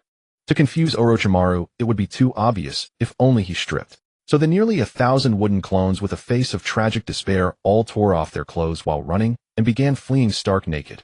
As the loyal audience witnessing this entire scene, Orochimaru, on his cold and gloomy face for the first time appeared a look of extreme horror, as if seeing a pervert, a magical expression that seemed like one more glance would blind him indescribable. From Orochimaru's perspective, his sight was filled with the golden dusk, dense green forest, and gray-yellow hard ground. But amidst this harmonious scenery appeared a discordant sky-covering expanse of white, full of dazzling whiteness. This scene inspired an involuntary poem. Slanting sunlight spreads across the fields, ushering dusk. Yellow earth and horizontal ridges embrace dense woods. Withered leaves flutter in the evening wind. Barren sands desolate cover distant peaks. Blade light fades, smoke thins. Tree shadows droop as twilight encroaches. Proud bones remain heart unchanged. A small stile spreads gold across the sky. Truly desolate. Tragic. Enough. Kingsaken, since you won't behave, don't blame me for being rude. Orochimaru seemed to have his worldview shattered by this scene. He felt a slight sting in his eyes. Or perhaps it was because Qingxi went back on his word, promising not to run, but in any case his tone no longer carried amusement or mockery. Myriad serpent formation. Ugh, then Orochimaru actually bent down, halfling on the ground. His chin touched the ground, his mouth wide open as if about to vomit. Then, from his mouth emerged a dark brown serpent shadow. Then the second, third, fourth. Countless dense serpent shadows flowed out from his mouth unceasingly. In the blink of an eye, a tidal wave of serpents formed. The serpent sea surged rapidly, intertwining, squeezing. Under the impact of the sea of serpents, the big trees of the forest were swept away and submerged. And it wasn't over. The millions of serpent heads all opened their bloody mouths, and from their forked tongues spat out razor-sharp blades. The ground rumbled with thunderous noise, accompanied by millions of hissing serpent sounds. Just listening could make one's mind tremble and thoughts go blank. But if one were to confront it visually, to describe it bluntly, it was like standing on a beach watching a tsunami dozens of meters high and nearly a kilometer wide rushing in. The bold might think exciting, let's go surfing. But what if those 10 soft-meter shy waves were replaced by tightly packed venomous snakes? And every venomous snake's scarlet mouth held a blade. Even more thrilling. Meanwhile, looking at Qingxi now, his cheeks were sunken, his eyes hollow, dark circles hung around his eyes. His skin was dull and dry, without luster, his body like withered bones, his hair yellow and split. As he ran, he needed 2 wooden clones to support him and evacuate together. Haha, so. Overdrawing. Chakra heavily. Feels quite uncomfortable. Ha, original body, you already look like you're about to croak. Stop complaining, and especially saying it out loud. Save your breath, just think it. That's right, original body, even if you say it, only we can hear it here. Yeah, the point is we are consciousness sensed. When you think it, we can also hear it. I forgot, haha, he barely said 3 words, then Qingxi gasped again. No need to say it out loud, we all know you forgot. Rumble, hiss hiss. Damn, this Orochimaru guy is really serious this time. Using such a move against a kid. This damn snake has no shame. The wooden clones at the rear first heard the violent commotion behind them, and when they turned to look, their souls nearly fled in terror. They're catching up. Assemble. Protect the original body quickly. Would release tree world barrier in, would pillar barrier in. The many clones no longer scattered to flee. Because the attack range of the Serpent Sea was too vast, none of the clones could escape from its coverage. Most critically, the original body was within the locked attack range of the Serpent Sea. So without waiting for the original King's order, all the wooden clones turned back and rushed toward Qingxi. Using the little chakra they jointly cast Tree World Barrier and Wood Pillar Barrier. Wood Pillar Barrier surrounded Qingxi in layers inside and out. This time Qingxi learned his lesson, growing wiser from the experience. The barrier's envelopment also included the ground. Then the remaining wooden clones cast Tree World Barrier, which had stronger defensive capabilities, wrapping the Wood Pillar Barrier in layers. Altogether, there were about 8 layers of Wood Pillar Barrier and 5 layers of Tree World Barrier. From a distance, a huge, semicircular wooden ball stood on the ground facing the tsunami-like serpent top. After completing this defensive arrangement, all the wooden clones exhausted their chakra, turned into wooden vines, and once again wrapped around the wooden ball in layers. At this moment, Qingxi would face everything alone. Would he block the Serpent Sea, or be engulfed and destroyed by it? Stay tuned for the next episode to find out. On the eaves of my gang's host sprinted at breakneck speed. To push her velocity to the limit, she even activated the 100 Heavens art. Her fair and luminous face was now covered with the crimson markings of the 100 Heavens art. Little Qingxi, you'll be fine. Wait for me. Almost there, just a little further, I'm coming. Whoosh. She swept past like a hurricane, tearing off rooftops in her wake. Hee off work. The latest issue of Intimate Paradise is out. The author's been updating so frequently lately. Maybe he's short on cash. Who cares, I'm loving it. A devoted fan of Intimate Paradise, a silver-haired youth opened his bedroom door. He took out his treasured book, leaped onto the bed, and lay down ready to flip to the first page. Whoosh! The roof was ripped off and the boy was thrown by the residual gust. Oh no, my Intimate Paradise. The book slipped from his hand and was blown into the air. As the wind died down, the book fell in an unknown direction. Hokage didn't care about the damaged roof. He instantly vanished and flashed toward where the book was falling, determined to reclaim his treasure. Thump! Oh my god, oh no. Ouch. Ouch. Ouch. The book accidentally landed squarely between the legs of a green-skinned oddball walking on his hands. It hurt so much that he clamped the book tight, immediately jumping up with his legs squeezed together. Wriggling around. Hokage, who had failed to grab his treasure, stood still, arm extended, caught between advancing and retreating, utterly at a loss. Damn it, who's so despicable? Throwing stuff from a height. What is this? A book. Intimate Paradise. What kind of book is this? The green-skinned oddball Meitai pulled out the book he had clamped between his legs and examined the title closely. Well, this book. Hokage raised his hand, stammering, unable to speak freely. Hey, Hokage. Haha, long time no see. I haven't seen you since you joined the Umbu. Yosh, a rare meeting, a rare opportunity. Let's have a match. Hokage, seeing his long-lost best friend Kai's youth flame, blazed fiercely. Well, that book. Hokage had no mind for a match. His thoughts were entirely on his treasure, staring at it longingly. Book? You mean this one? Intimate Paradise. Is this your book, Hokage? Not to criticize you, Hokage. Throwing things from heights is wrong. Good thing it hit me, but what if it hit a child, Hokage? That's your fault. Kai earnestly lectured Hokage. By the way, what is this book about? Let me see what kind of books you usually read. Curiously, Kai suddenly opened the indecent book. No. Seeing this, Hokage frantically rushed to stop him. But it was too late. Oh my god. What is all this? Fizz youth absolutely cannot tolerate such indecency. Hokage. Kai's face flushed red, looking at Hokage with an expression of disappointment. Hokage's brain instantly froze for a few seconds. In those few seconds, he replayed his entire life like a lantern. Finally snapping back, he made a decision that went against his ninja way. Sorry, partner. To survive for the sake of my own life, I have to ignore your life and abandon you. Forgive me. I can no longer protect you, my comrade. Woo. After Hokage severely condemned his own conscience, his face returned to calm, wearing an innocent expression as if nothing had happened. He looked at Kai and slowly spoke. Kai, what are you talking about? What's in this book? Why do you have that expression? Hokage asked back with a confused, Don't you know, Hokage? Isn't this your book? Kai was fooled by Hokage's Oscar-worthy acting. My book? What are you saying, Kai? I happened to be passing by, saw a book falling from the sky, worried it might hit someone, and rushed to catch it. But unexpectedly you caught it first. Good thing as long as it didn't hit a child. Hokage explained seriously with a relieved smile on his face. Hokage, you bastard. You're so kind, I'm so moved. Truly my lifelong friend, my lifelong... Yosh.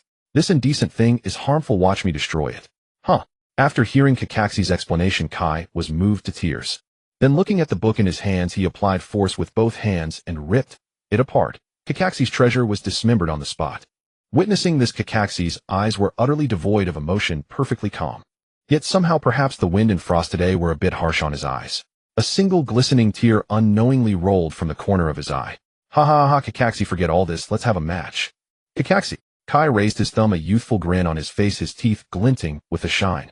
Hokage gently shook his head and refused directly. Kai, next time for sure. I have an urgent Umbu mission to attend him off first. Goodbye. With that, he turned and strode away, running alone into a dark corner of the street and disappearing. But that silhouette before disappearing seemed somewhat desolate. Looking closely, one could still see a few droplets falling from the sides of his eyes. That's truly a pity. Yosh. Since Hokage is working so hard on his mission, I can't lose to him. For youth ill, add 1000 laps of handstand running around my... let's make it 500 laps. Last time I ran 1000 laps, the villagers reported me for noise disturbance. They can't complain about 500 laps this time, haha. Go for it, youth. After shouting his slogan, Kai leaped and sprinted upside down like a rocket. The wind from his running lifted the scattered corpses of Intimate Paradise. Whoosh. Lady Gangsho. The cleaning servants at the Chinsho residence saw Gangsho descending from the sky and quickly bowed. Haha, where is she? Gangsho caught her breath and asked urgently. In reply, Lady Gangsho, lady, She is in the inner room waiting for you and Lord Qingxi to dine together. The servant replied respectfully. Whoosh. Without wasting a moment, Gangzhou dashed into the inner room. Bang. She didn't even have time to slide the door open and crashed in head first. The door frame was smashed to pieces. Qianshou, she was sitting with her chin in her hands waiting for family to return for dinner, lost in thought. But Gang's sudden entrance startled her, leaving her head buzzing. Gangshou, what are you doing? Why have you activated the 100 Heavens art? Has something happened? Qianshou, she had been patting her chest with a bit of complaint. But when she saw the crimson markings on Gang's face, her delicate features instantly turned serious, and an ominous premonition rose in her heart. Little Qingxi has been taken away by Tuanzang, and I don't know where. Gangzhou spat out the key points in rapid-fire succession, anxiously and fearfully waiting for Qianshou's response. After hearing what Gangzhou said, Qianshou's pupils contracted sharply. She didn't ask for details, nor did she have the mood to be angry at Tuanzang. She immediately closed her eyes as if concentrating on sensing something. After a few breaths, Qianshou, she suddenly opened her eyes, her gaze fixed directly in the direction of Qingxi. Qingxi is safe for now, he's over there. He'll be back in a moment. Wait, take me with you.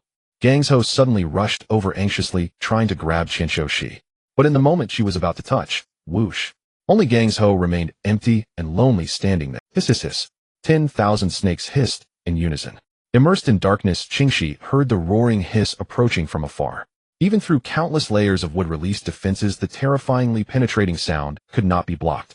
Orochimaru stood on a nearby branch, arms crossed, watching the impending battle with an impassive expression. Though his face betrayed no emotion, his mind was intensely focused. He knew best the power of his own technique, the Great Snake Formation. If Qingxi failed to withstand it, he would intervene in time, dispelling the jutsu and saving Qingxi.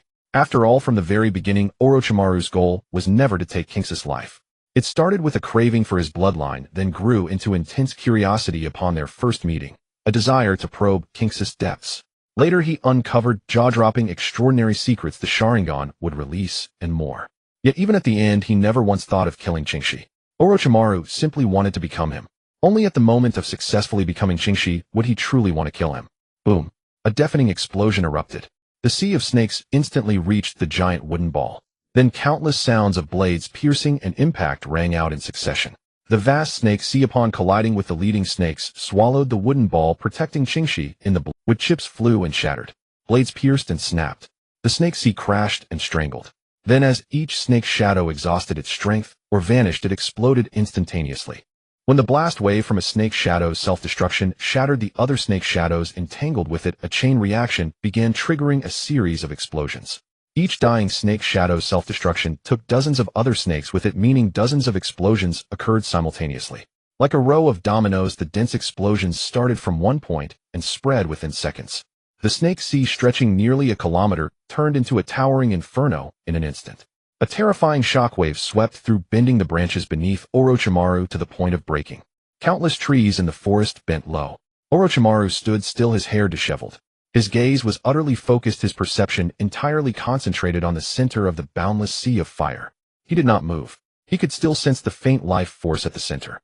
When the explosion ceased and the aftermath faded, Orochimaru teleported to the edge of the fire sea and watched quietly. Rumble! A thunderous roar echoed from the sky. A thundercloud made its grand entrance. The once dusky sky condensed into a massive black cloud, shrouding the fire sea and turning the dim sky pitch black. Drip! A single raindrop fell onto the fire sea, instantly evaporating into vapor. The thundercloud, as if unwilling to concede, began a battle between water and fire. Rumble! Splash! As the thunder sounded again, it seemed to sound the war horn. The sound of raindrops falling continued in succession, and a downpour began. In no time, the blazing fire sea was gradually drowned and extinguished by the rain. Orochimaru stood frozen, looking up at the sky. A thundercloud caused by the rising hot air from the heat. It saves me the trouble of putting out this fire myself. Orochimaru murmured to himself, then turned his gaze forward. On the scorched and ruined earth, a tiny charred wooden ball stood. Raindrops fell continuously upon it under the dark sky. As if too fragile to withstand any further impact, the charcoal began to crack and flake under the rain like a shell breaking open. Within the falling charcoal, Qingxi's figure appeared in Orochimaru's pupils. Orochimaru walked over, stood beside Qingxi, and looked down at him. Huff, huff, huff. Qingxi, skeleton-like and completely naked, lay on the muddy, scorched earth, breathing weakly. Little one, you are remarkable. If you didn't have wood release, I would truly want to take you as my disciple. Orochimaru's expression suddenly turned somewhat melancholic. But the admiration and greed in his eyes as he looked at Qingxi never faded. Huff, huff, huff. Qingxi gave no response, still breathing faintly. He was utterly exhausted. The severe overdraft of chakra and the damage from the final battle made it difficult even to open his eyelids. Fortunately, it was Qingxi. Anyone else who overdraft and sustained such injuries would undoubtedly have died, but his powerful sage body was still performing beyond its limits. Though Qingxi looked like he was about to meet the ancestors of the Uchiha Clan, internally the sage body was frantically repairing the damage from chakra depletion. As long as Qingxi had some time to rest or consume large amounts of high-energy food, once his internal injuries healed, his external wounds would recover in an instant. You have no strength to resist or escape now. Come with me, Kingsiken. Orochimaru was about to bend down and pick up the motionless Qingxi to take him away. But then he heard Kingsis' almost inaudible voice. Judging by his expression, he seemed to want to say something. So Orochimaru half knelt and asked gently, "You still have something to say?" Qingxi half opened his weary eyes, his vision blurry. He moved his pupils with difficulty, glancing at Orochimaru. Huff, huff, huff. Qingxi first breathed weakly as usual. Then his mouth began to tremble open and shut, uttering with difficulty, "You, huff, could, you, huff, huff, huff." Qingxi struggled to say a single word, then had to take a few breaths. Then another word and more breaths. He couldn't even complete a sentence and his voice was as faint as a mosquito's.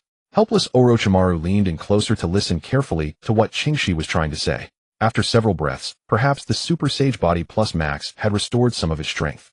He was now slightly better than before, able to speak more than a single word. So Qingxi opened his mouth again, tremblingly whispering close to Orochimaru's ear, speaking haltingly, "Huff. You. Could. Huff, huff. First. Give. Huff, huff. Me. Huff, huff. Some. Clothes. Damn it. Huff, huff." It was not easy for Qingxi to finish his sentence, stumbling all the way. Orochimaru seemed to be piecing together Kingsis' words to understand. Then he straightened up and looked down at Kingsis' body below the head. Orochimaru's eyes twitched slightly, then he reluctantly pulled a white kimono from his pocket. But just as he was about to crouch down and help Qingxi put on the clothes, whoosh, ugh. A white kimono drifted down in the wind, landing beside Qingxi. But Orochimaru's figure shot backward like a rocket, crashing through several large trees in rapid succession. After a stretch of trees toppled and broke, Orochimaru was buried far away, motionless. Qingxi the observer was bewildered by the sudden turn of events. When he shifted his gaze slightly, he saw a figure standing before him. As the figure turned around, his pupils contracted sharply. Then his eyes uncontrollably grew hot and moist. His voice choked as he couldn't help but say, "Mom. Mom. Why did you take so long to come?" Woo. When Senju turned and saw her precious son in that state, her mind went blank for a moment and her heart skipped a beat. An intense rush of panic, worry, and fear stabbed straight into her heart. She quickly knelt down, pulled Qingxi's frail body into her arms, and frantically examined him all over. "Qingxi, what happened? How did you become like this? Are you all right? Does anything hurt?" "Qingxi, don't scare mommy." As she carefully inspected him, the more she saw, the more terrified she became, and her tears fell uncontrollably. "Woo. I'm not. It's nothing. Did you bring soldier pills? Quick. Feed me. Want, mommy." Qingxi choked out, wanting to comfort her by saying it was just some heavy chakra exhaustion, a small matter. But he realized that even speaking was difficult in his current state. Uttering such a long sentence would probably exhaust him to death. He urgently asked for soldier pills to recover. No, the critical point was that he still wasn't dressed. Right, soldier pills, I have some. Here, Qingxi, eat quickly. Reminded by Qingxi, the flustered Senju, she remembered she had soldier pills. Fortunately, as a ninja, carrying soldier pills was standard. She hurriedly took one from her pocket and brought it to Qingxi's mouth. Qingxi swallowed it without hesitation. As the pill went down his throat into his stomach, thanks to his immortal body constitution, the soldier pill was instantly refined. In a flash, it transformed into nourishment for his recovery. "I'm alive. Mom, I need more." By now, Qingxi could already speak fluently, and his vision was no longer blurry. "Okay, but 3 in a row. Qingxi, are you? It's fine. Don't you know my constitution, Mom? A little side effect is nothing. Hurry up and feed me. I still can't move." Qingxi knew his mother was worried about the side effects of eating too many soldier pills. But for his physique, those side effects were truly the least of his problems compared to being unable to move. Hearing her precious son say that Senju, she remembered the uniqueness of his constitution, so she reluctantly fed him 2 more soldier pills. After swallowing 3 in a row, something miraculous happened. Qingxi's originally gaunt body swelled like it was inflated, his sunken eye sockets and hollow cheeks began to fill out. In the blink of an eye, a fair-skinned, healthy, naked little Qingxi returned in triumph. "I'm alive again. I'll never overdraw chakra again." That state was horrible. Recovered Qing, she sprang out of his mother's arms and jumped up and down several times. Clothes, put on clothes. As he jumped, he suddenly felt a chill. Coming to his senses, he realized he still wasn't dressed. He quickly walked over, picked up the kimono Orochimaru had given him, and put it on. Senju, she knelt on the spot watching the scene before her. The panic and worry in her heart eased considerably. Her precious son seemed to be mostly out of danger for now, but she would still need to take him back to Konoha and have Tsunade examine him thoroughly for any internal injuries or lingering ailments. Boom. Suddenly a surge of chakra energy shot up from afar, blowing away the fallen trees that had buried Orochimaru. He walked slowly from that direction.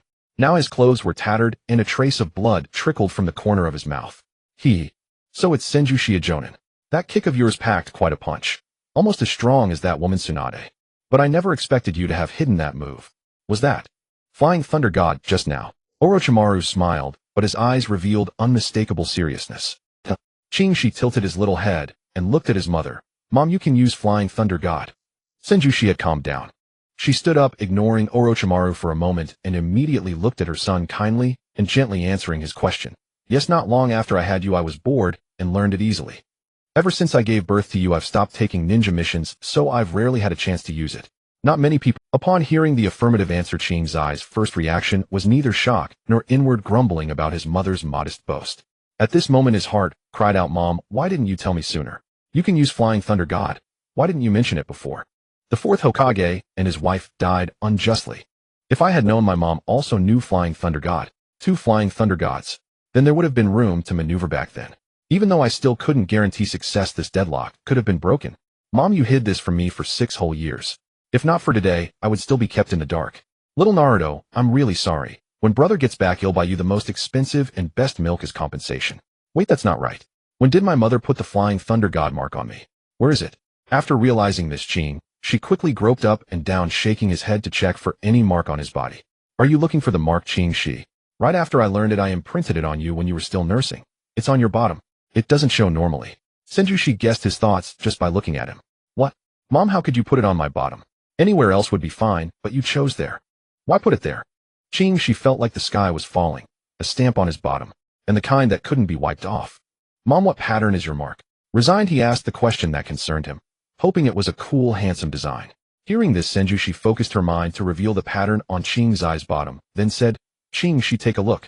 It's a very beautiful and meaningful emblem. Qing, she quickly lifted the hem of his kimono and twisted to look. Qing, ai she. 3 large characters were clearly engraved on his bottom. The sky fell, the earth sank. Indeed, he should never have harbored any illusions about the taste of someone who was both appearance-obsessed and love-struck. Are you two done talking? Orochimaru interrupted the mother-son conversation. At this moment, curiosity and fighting spirit had even appeared in his eyes. Orochimaru. When Orochimaru's voice sounded again, Senju, she turned around, clenching her teeth as she spat out his name, the fury in her eyes palpable. All her previous worries, fears, heartaches, and terrors instantly turned into fuel for her anger. Yet she didn't strike first. Instead, she restrained herself and asked, what is the purpose of you and Danzo doing this? After speaking, she recalled the sight of Qingxi completely unclothed, and Orochimaru crouching down, clutching some clothes in his hand. Then, seeing Orochimaru's perverse expression, a lightning bolt horizontally flashed through her mind. She seemed to have guessed the purpose of Orochimaru and Danzo. I never thought that you, one of the Sannin, could stoop to such deeds. You are nothing but a despicable demon deserving of death. Senju, she shouted at Orochimaru, her face filled with fury, lingering fear, contempt, and scorn, wearing the expression of someone looking at a perverted monster. Senju Zaijinin, aren't you being too harsh? I merely came as a senior to measure Kingseken's depth. How is that perverted or demonic? Orochimaru gave a helpless chuckle, finding her description utterly absurd and unrealistic. Hearing Orochimaru's reply, especially the word depth, Senju, she seemed even more furious, shameless. To think that you, a distinguished Sannin and candidate for Hokage of Konoha, would be such a filthy degenerate behind the scenes. You, what have you done to my child? Senju, she vented a torrent of rage at Orochimaru, then began to ask nervously and fearfully. Both Orochimaru and Qingxi looked at her with puzzled expressions, completely unable to understand what Senju. It seemed their frequencies were mismatched. Which step? Didn't you see everything? Orochimaru replied, somewhat confused. Upon hearing this, another lightning bolt flashed through Senju's eyes mind. This time the lightning struck vertically. She stepped back in a daze, despairing, as if unable to believe or accept the truth before her. Qingxi, I'm sorry. It's my fault for not protecting you. I'm sorry. letting you at this age be. She kept apologizing to Qingxi, and as she spoke, tears began to fall. Senju Zai's behavior completely baffled the two. What was this about? Mom, what are you talking about? I don't understand anymore. Qingxi, truly puzzled, couldn't help but ask directly. Senju did not answer immediately. Instead, she crouched down, pulled Qingxi into her arms, and sobbed while comforting him. It's okay, Qingxi, it's okay. Mom will always be with you. Let's forget today's events. Boo-hoo, I'm sorry, it's all Mom's fault. Senju Zaijinin, are you misunderstanding something? Orochimaru was completely lost, unable to comprehend what this woman was saying, so he directly asked. If Orochimaru had stayed silent, it might have been fine, but his words ignited a powder keg. Senju immediately released Qingxi, and with tears in her eyes struck out at Orochimaru in fury. You deserve to die, Orochimaru. Water release, water severing wave. Senju actually used the second Hokage Senju Tobirama's signature water release as her opening move. She formed a hand seal with one hand, astonishingly completing the jutsu with a single seal. She shot an extremely fine high-pressure water jet directly from her mouth, streaking straight toward Orochimaru. Nanny! The water-severing wave was so fast that Orochimaru had no time to react. In an instant, his body was pierced. As Senju slightly turned her head, Orochimaru was cleaved in half. This scene left Qingxi dumbfounded. His mother's strength seemed rather formidable. However, such a fatal injury as being bisected was not lethal to Orochimaru.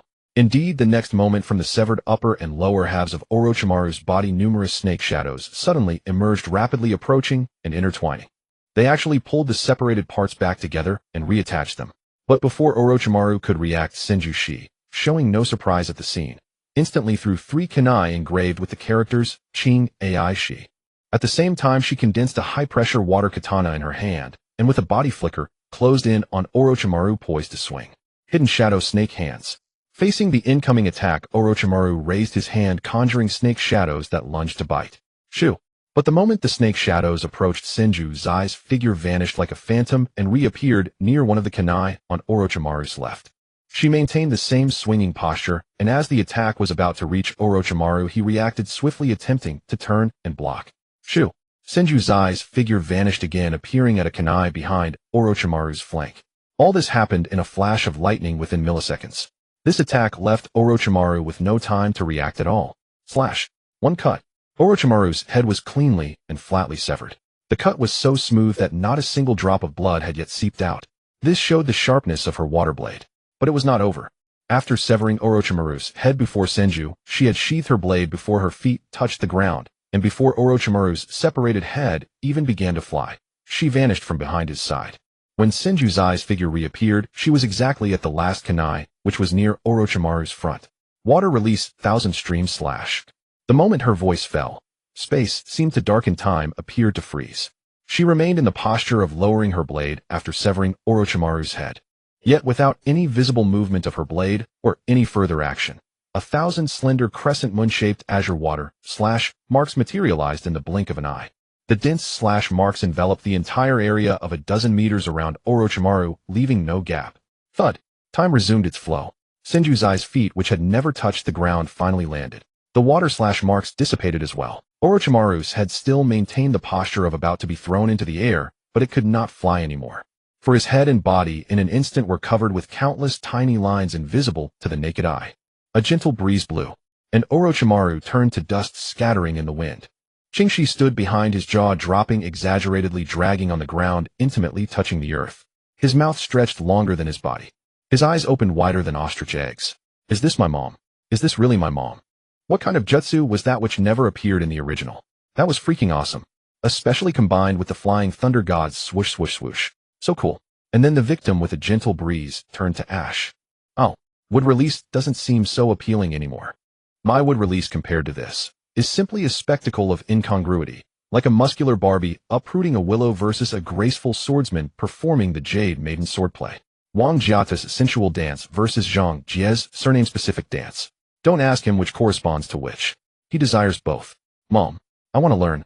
Orochimaru, if you're not dead, don't hide. Qinsho Zai's abrupt voice interrupted Kingsis' wandering thoughts. A breeze swept by again. Still no response. Do I have to invite you out? Qinsho Zai's expression darkened. Hiss. The sound of a snake's hiss broke through the soil. A small white snake emerged from the ground, then its mouth opened, and a pale arm extended from within. Orochimaru's body, coated in slime, slid out from that tiny snake mouth in an unscientific manner. I never expected that the Jonin Shinsho, she had such formidable strength hidden all along. Am not even confident I could defeat you, he. Orochimaru straightened up speaking with a solemn smile. Truly worthy of the Flying Thunder God, a technique that leaves one unable to react or dodge. And your water release bearing the style of the second Hokage has likely developed into its own school with remarkable power indeed. Orochimaru added another compliment.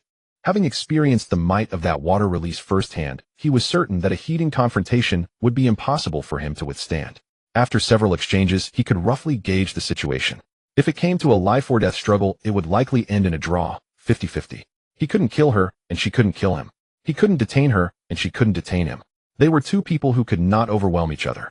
Such was the nauseating nature of the Flying Thunder God, though his own survival skills were not far behind. Faced with such a fruitless and thankless battle, Orochimaru had already conceived the thought of retreat. There was no point in prolonging the entanglement. He certainly couldn't take Qingxi away today, and with the Flying Thunder God protecting him, it would likely be difficult to do so in the future. But from the start, he never intended to take him, as the subsequent troubles would be too great. First, his cooperation with Danzo would be exposed and break down, and he would also have to face the pursuit of countless Konoha elites. Among them, that clan of Uchiha would probably chase him to the ends of the earth like madmen. Furthermore, he had actually aided that old man Hiruzen Sarutobi in uniting Konoha against a common enemy.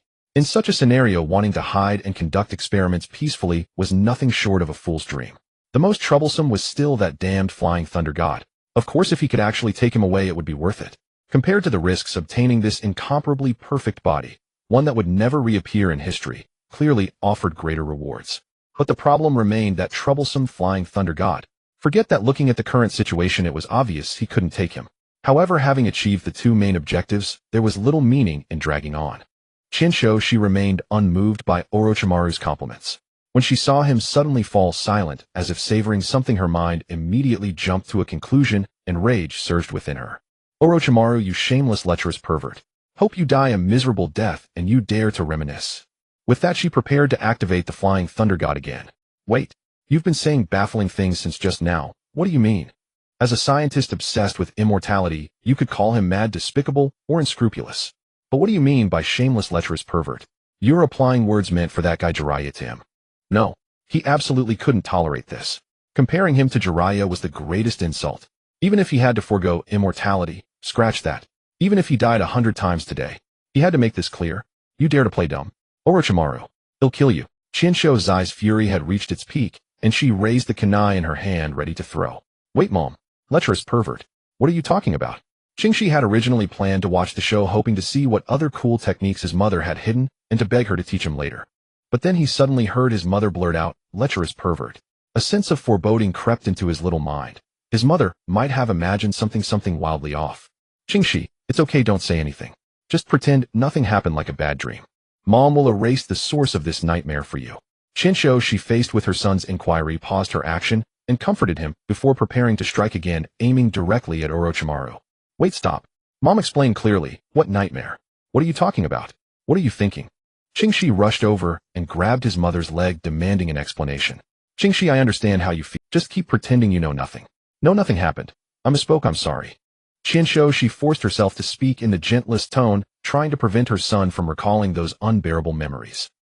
Orochimaru and Qingxi at this very moment turned to look at each other in perfect unison. Both saw a clear message in the other's eyes. This woman mother must have twisted things wildly. They had to get to the bottom of this. Despite being hostile at this moment, the two men stood on the same side. Jonin Shinsho, she, if you want to fight, I, Orochimaru, am ready anytime. Even if you want to take my life as long as you can, you are welcome. But before that, I think you have misunderstood something. I hope you will speak your mind clearly. After that, whether you want to fight or kill, it's up to you. Orochimaru spoke first. Yes, Mom, you've been saying things I can't understand since earlier. What exactly First, I swear here. I absolutely am not pretending, because I truly don't know. I swear if I'm lying, let Sister Tsunade gamble away all our family assets. Qingxi raised his little hand and made a terrifyingly serious oath.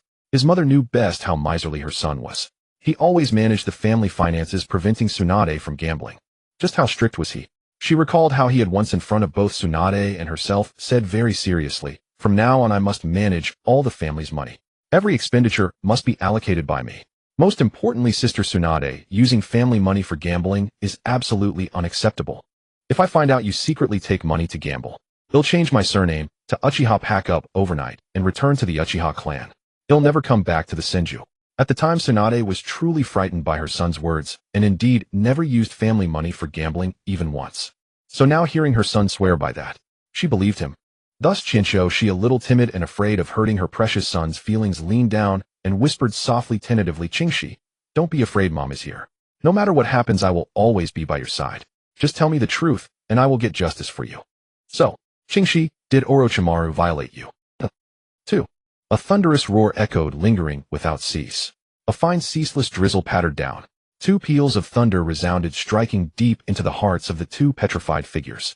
Orochimaru's perpetually sinister countenance remained as sinister as ever. Only now it was a sinister countenance carved in stone. Under the dim veil of the drizzle stood 2 statues, one large, one small, in human form. As Chinsho, she cautiously uttered the final word, violate, the mist shrouding the hearts of Qingxi and Orochimaru was mostly dispelled. Yet perhaps it would have been better left unchanged. Another bolt of lightning streaked across the sky, illuminating the 2 stone sculptures cloaked in shadow. It was as if the thunderclap shattered them, sending stone chips flying. When Qingxi and Orochimaru emerged from their petrification, a flash of insight struck them, their thoughts merging as one. They exchanged an expressionless glance. To his astonishment, Qingxi caught a glint of amusement in Orochimaru's eyes. Startled, he leaped back several paces, drenched in cold sweat, his skin crawling. His small face was etched with terror. Orochimaru, on the other hand, progressed from initial bewilderment to a foreboding sense that something was amiss to seeking explanations, and finally, as the truth dawned, his mind went momentarily blank. To think that he, the great Orochimaru, would one day be mistaken by a woman for a degenerate who violated young boys. Yet from a certain angle the accusation did fit. He indeed wished to violate Qingxi's body to become him. Thus, when their eyes met, Orochimaru revealed a rather amused and intriguing expression. Compared to Qingxi, who was nearly frightened out of his wits, Orochimaru maintained greater composure. He even smiled and taunted, hee how amusing. Though I'm unsure how you Jonin Shinsho, she came up with such a notion. If it were Qingxi, I would be quite willing. You, mom, don't listen to his nonsense. When have I ever been? That. What's going on in your head? No, why would you think that?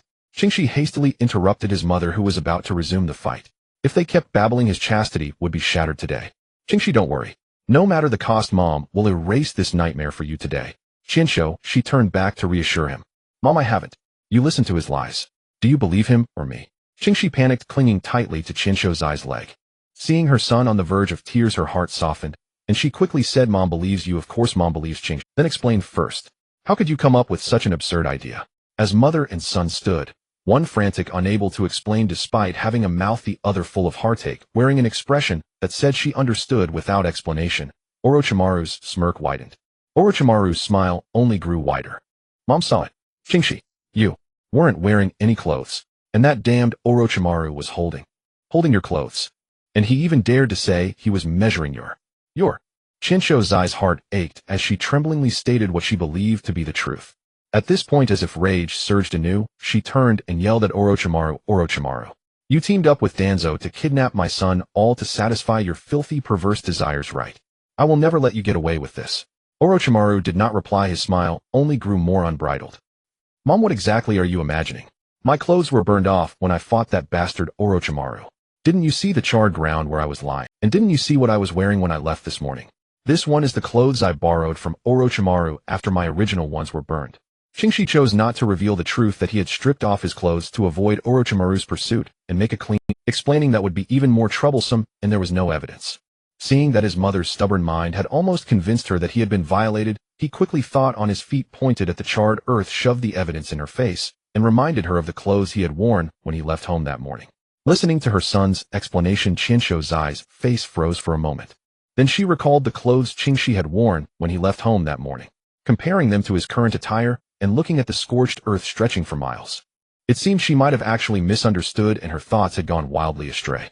But what that bastard Orochimaru said about measuring. Chinsho, she flustered and awkward, tried to confirm again. That's the depth of his strength. Mom, what's going on in your head? I'm only 6, can you be a little? Qingxi shouted loudly in explanation, so angry that he activated his Byakugan. Chinsho's eyes ears began to burn, her expression embarrassed, and her fair face instantly turned crimson. She gave an awkward smile, her voice barely audible. Mom was just worried about you. Anyone would jump to the wrong conclusion seeing that scene. You were so badly injured just now, it scared Mom half to death. I panicked, and Then, as if finding a better target for blame, she turned and angrily scolded Orochimaru, "It's all your fault, looking like a degenerate and making such indecent moves." Orochimaru's earlier amused smile vanished, his face darkened. He spoke coldly and warning Jonin Shinsho, "She, please do not utter such meaningless words a second time." "What? Kidnapping my son, and still acting so arrogant? Then let me see how much of the legendary Sannin you truly are." If Orochimaru had remained silent, it might have been better, but he spoke with a tone of warning. He was the one who had kidnapped her son, yet now he was acting arrogantly toward her, the victim. And he dared to speak to her in a warning tone. Shinsho's eyes anger flared instantly. Even if he was one of the legendary Sannin, she didn't believe she was any weaker than him. With the Flying Thunder God technique, she was inherently invincible, even though she knew her mastery of it was inferior to the fourth Hokage's. She was about to attack Orochimaru again when, "Alright, Mom. I was brought here after school, had a huge fight, and I'm severely drained. I haven't even had dinner. I'm really hungry. Let's go home and eat. We can settle the score with them after we've eaten." Qingxi had no more interest in watching his mother fight Orochimaru. His already exhausted body was weary, and being misunderstood as a victim of perverse assault forced to explain everything had drained him both physically and mentally. Qingxi, seeing her son in such a weakened state, Shinsho's eyes heart clenched with pain. "Alright, let's go home. Mom will take you back right now." She scooped up Qingxi, but before leaving she turned and glared fiercely at Orochimaru, her tone stern. "Orochimaru, this isn't over. They'll settle with you after I get back." You're most welcome. Oh, by the way, Qingxi, take this with you before you go. It's a gift from me." "Ugh." Orochimaru spat out from his mouth a long rod-like object. Taking it in his hand, he tossed it toward Qingxi. Watching the object fly through the air covered in slimy saliva, Qingxi felt his scalp crawl. He initially wanted his mother to take him away quickly. It was too disgusting. But after a cursory glance at the item, he realized it looked extremely familiar. Could it be? If he wasn't mistaken, this thing was a treasure. Without time to think, he immediately reached out his small hand and caught it. How disgusting. Holding it, feeling the slippery, slimy texture, he barely restrained himself from throwing it away. But a treasure in hand. Wait. Why did he use his hand to catch it? Why didn't he use wood release to extend branches and catch it? Realizing this, Qingxi was dumbfounded, having endured that disgusting sensation for nothing. So several wooden vines extended from his palm, wrapped around, and lifted the item. He widened his eyes and looked closely. It was indeed that object. In the original Naruto Shippuden, it was one of the Kusanagi swords Orochimaru gave to Sasuke. The Tenbiryu sword. Now before Qingxi, entwined with branches, was the black long straight sword with its scabbard, but no tsuba. The Kusanagi blade, renowned as the most aesthetically pleasing. Orochimaru actually gave him this tachi. Had he snatched away Sasuke's opportunity? "Orochimaru, what is it?" Qingxi looked at Orochimaru in confusion and asked. "Haha, just now I heard that Kingsiken seems quite interested in swordsmanship and wants to learn the sword. Since I have no chance to teach you swordsmanship, now let me give you this Kusanagi sword first." Orochimaru explained with a generous smile. Kingsi's eyelids widened slightly, clearly astonished that Orochimaru remembered his offhand excuse so clearly. Orochimaru had genuinely wanted to teach him swordsmanship, and now that he couldn't, he had simply given him this treasure. "Hajimaru, you, really? If you weren't lusting after my body, I might actually consider becoming your—" Aside from that, Hajimaru was absolutely a top-notch teacher in the ninja world when it came to treating his students. "Thanks, Orochimaru. I really like this sword. He'll wash it and use it later." After a moment of inner reflection, Qingxi expressed his gratitude to Orochimaru. "Hahaha, as long as you like it." Orochimaru responded with a calm smile. "Don't think giving my son a gift makes this matter settled. One thing is one thing, and what you did to Qingxi is not over." Shinsho, she had witnessed everything, and though surprised by Orochimaru's gift to her son, she would not let him off the hook. The two matters could not be conflated, the accounts still needed to be settled. However, the anger in her eyes, as she looked at Orochimaru, diminished by a fraction. "Let's go, Mom. I'm starving. Let's go home for dinner first." Qingxi urged his mother. "Yes, let's go home for dinner. The food is getting cold."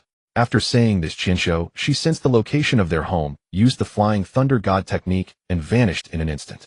Flying Thunder God. What an enviable and powerful jutsu. Too bad I can't learn it. The second Hokage was a true genius. Orochimaru sighed as he watched the two disappear before his eyes. Then he retched again. Ugh, another Kusanagi sword emerged from his mouth. He lifted the sword from his mouth, holding it high as the blade gleamed beneath the slowly parting dark clouds. Through the parted clouds, a dim yellow sunlight streamed down, casting an eerie glow upon the blade. And at the tip of the blade, a trace of crimson blood clung. The very blood from the cut on Kingsis' arm. Hahaha. I've fully measured his potential, such terrifying talent. The blood is also collected. All objectives for this time are complete. Though I couldn't take Kingsiken with me, there's no helping it, hahaha. Orochimaru took a test tube from his pocket and positioned it at the blood on the sword's tip. The blood dripped down into the test tube. How exciting! The natural union of Uchiha and Senju, a possessor of both the Sharingan and would release. What great discoveries lie ahead. What secrets could be hidden within? Hahaha. The dim yellow glow filtering through the dispersing clouds illuminated Orochimaru's half-shadowed face. That smile carried a chilling curve. Hahaha boom. Ugh, thump thump thump. A stretch of trees collapsed again, burying Orochimaru. Orochimaru. Tsunade appeared at that moment, slamming a fist into Orochimaru's stomach, sending him flying. With eyes blazing with fury, she roared, "Was it you? Where did you hide, Qingxi? If he loses a single hair, he'll kill you." Ugh. Compared to Chinsho's Zai's strength, that punch from Tsunade hits harder. It really hurts. Orochimaru, enduring the pain, laboriously pushed aside the tree roots pinning him. This time he chose not to appear, but instead called out to Tsunade from a distance. Kingsuken was taken home by Jonin Shinshoshi. "You're too late. I suggest you go back quickly. He's fine." Leaving these words, Orochimaru transformed into a white snake and burrowed into the ground, disappearing without looking back. He had no desire to fight Tsunade.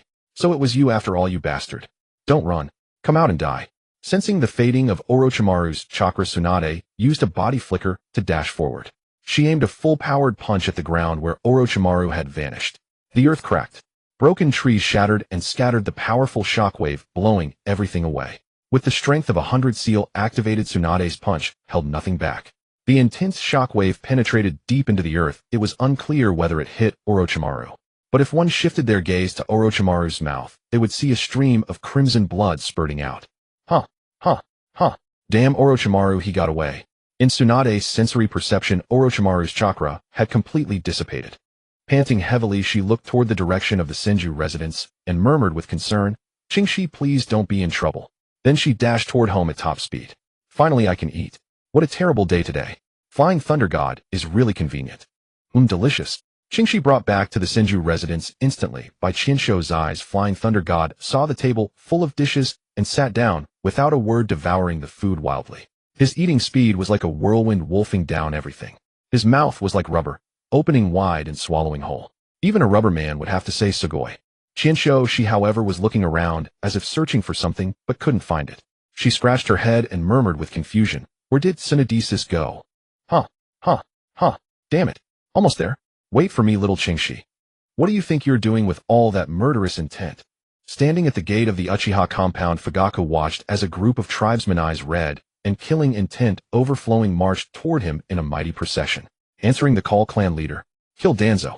Protect Konoha." Uchiha Bushizo raised his arm high and shouted back. Slap. Elder Yakumi Uchiha instantly appeared behind Bushizo and smacked him on the back of the head, yelling angrily, "Kill your head. How dare you be so arrogant? You think you can just kill a Konoha elder on a whim?" Bushizo held his head, looking wronged, muttering, "But Elder Yakumi said to kill." Slap. Another slap landed on his head. "I was just building up your momentum and you actually went and killed. Are you a pig's brain, or did a donkey kick your head? Is your mind twisted? Come, let me straighten it out for you." A series of pained cries accompanied by smacking sounds echoed endlessly. Fugaku did not intervene, his gaze drifting slightly to a tree branch not far away. Behind that trunk, a person in Umbu uniform was hiding. "Shun, is this old man Yakumi actually a spy secretly sent by some radical elder?" "All right, Elder Yakumi, enough. Wuning, come here, I need to ask you something." Fugaku spoke up to halt this little farce. "Clan leader, what is it?" Wuning trotted out from the crowd and looked at Fugaku with confusion. Fugaku suddenly lowered his voice, leaning in to whisper, "I forgot to tell you. You didn't mention anything about Qingxi to Qing, did you?" "Huh. No, brother Qing is grounded, isn't he? Where would I?" Wuning looked puzzled, but then something struck him and cold sweat poured down. "What's wrong?" Fugaku frowned at his expression, sensing trouble. "Nothing. Rest assured, clan leader, I haven't breathed a single word to brother Qing. I haven't even seen him." Wuning swore solemnly. He had only mentioned it to the guard watching brother Qing. That shouldn't count, right? And why couldn't brother Qing know? Anyway, I never told him. He added 2 more lines in his mind. Good. If Qing finds out, things will get out of hand. Fugaku sighed in relief. "Why, clan leader?" Wuning asked curiously. Slap. This time it wasn't Elder Yakumi, but Fugaku. "Why did you hit me, clan leader?" Wuning, completely unprepared, suddenly felt a slap on his head. Fugaku stared at his own palm in a daze, not even looking at Wuning, as if talking to himself. It feels quite satisfying. No wonder Elder Yakumi has been doing this lately. Wuning thought, clan leader, just you wait. The lady will hear about this. Alright, since everyone is here, listen up. Come with me and have a good chat with Elder Danzo about Konoha's tenure. Fugaku led the way darting toward the Hokage building with a massive crowd behind him. The aura of the Uchiha leader was fully displayed. In the dark, gloomy underground route. On the cold floor, dozens of warm bodies lay scattered, clearly all knocked unconscious. Ugh. Ah. Puff. Danzo, the Hokage's shadow, the darkness of the ninja world, an elite cage-level warrior, was now being choked by a black hand and forcibly pinned into the wall. Another black fist slammed into his belly, nearly punching through, forcing him to spit out a mouthful of blood. Even more despairing and terrifying, his chakra was rapidly draining. Who are you? Danzo grabbed at the black figure's hand, trying to pry it off, but the grip only tightened, crushing. The gap in strength was insurmountable. In Danzo's pupils, the reflected shadow was the black shadow itself. Because this shadow was truly just a black silhouette. It was a human shape so dark that nothing could be seen. If one had to describe it, drag Qingxi over, and he would exclaim, "Whoa! Did Detective Little Black wander onto the wrong set? This black skin is even darker than Little Black. Black with no eyes, mouth, or nose. Black to the point where even the outlines are invisible. A living humanoid black hole. This time it's a warning. Next time you will die." The black shadow spoke in a voice indistinguishable between male and female, delivering a very domineering proclamation. Ugh. What, exactly, are you talking about? And for what? Danzo asked hoarsely, struggling to voice his confusion. He had done so many shady things that he couldn't tell which one had provoked such a monster. This time the mysterious black shadow said nothing more. He released the hand choking Danzo. Senju Qingxi. The super black man left that name behind and vanished in an instant, leaving Root in shambles. Huh. Senju Qingxi. That wicked Uchiha brat. What connection does he have with this mysterious black shadow? Danzo leaned against the wall, gasping heavily. Even after surviving, he still remembered his teacher's teaching. Inside the Hokage's office, Sarutobi Hiruzen maintained his usual pose, hands behind his back, smoking his pipe, gazing out the window overlooking Konoha. He took a deep drag and exhaled slowly. Smoke filled the room. As a wisp drifted behind him, the super black man appeared. The third Hokage frowned deeply. You came. The black man's genderless voice sounded. I came. The third took another puff and exhaled. You shouldn't have come. The black man took a heavy step forward, his tone deeper. But I came anyway. The third narrowed his eyes, tapped his pipe, and demanded in a low voice, why did you come? The black head lowered slightly, voice hushed. I felt I should come. The third set down his pipe, picked up the tea by the window, brought it to his lips, and took a light sip. Meanwhile, his hidden hand dropped, and his brow lifted slightly. What do you want? The black man was silent for a long moment, as if making a major decision. He raised his black hand and placed it over his heart. Listen to me, thank you, because of you. Uffed. Enough, no need for such nonsense. Go back. Today I'll pretend you were never here. Sarutobi Hiruzen raised a sleeve to wipe the moisture from his lips. With the other hand, he waved, signaling and stopping the super black man from continuing to sing. Oh no, speak. The super black man stared straight at the third's back, though he had no eyes to see. He said nothing more and vanished. Silently, he left. The third put his hands behind his back again, looked up at the sky and murmured, Danzo, I hope this lesson teaches you what it means to restrain. Meanwhile, while hot pots hear him full burp, Qingxi, with a belly the size of a 10-month pregnancy, collapsed on the tatami, burping uncontrollably. Qingxi, are you okay eating so much? Mom's cooking is all gone, and you even had people order 6 full tables from outside. Tsunade hasn't eaten yet, and we don't know where she went. Senju Ko sat kneeling, her expression worried. Her son had eaten enough for a whole banquet in one sitting. Burp, it's fine, Mom. Watch this. Life for Qingxi rolled over with his huge belly, raised both hands, and shouted. The next moment, a shocking sight appeared. Qingxi's 10-month belly. Actually, deflated. In an instant, soon enough, he returned to his original youthful appearance. This, Sigma, is that even possible? Ko was stunned. Was her precious son still human? This is my secret technique, Yang release life, return jutsu. Don't doubt it. When humph came from Qingxi, it meant the overlord had appeared. What kind of jutsu is that? Ko was dumbfounded. A technique she had never heard of. A secret technique not to be passed on. Qingxi's proud little expression carried a hint of awkwardness. Only he knew. This Yang done thing was something he made up on the spot. It was simply using full power to drive his super immortal body plus Max's recovery ability, concentrating it on the abdomen and gastrointestinal tract. In this way, it could rapidly digest the nutrients consumed and absorb them. Of course, doing this had a small side effect. Glug glug glug, Mama, I need to go to the bathroom.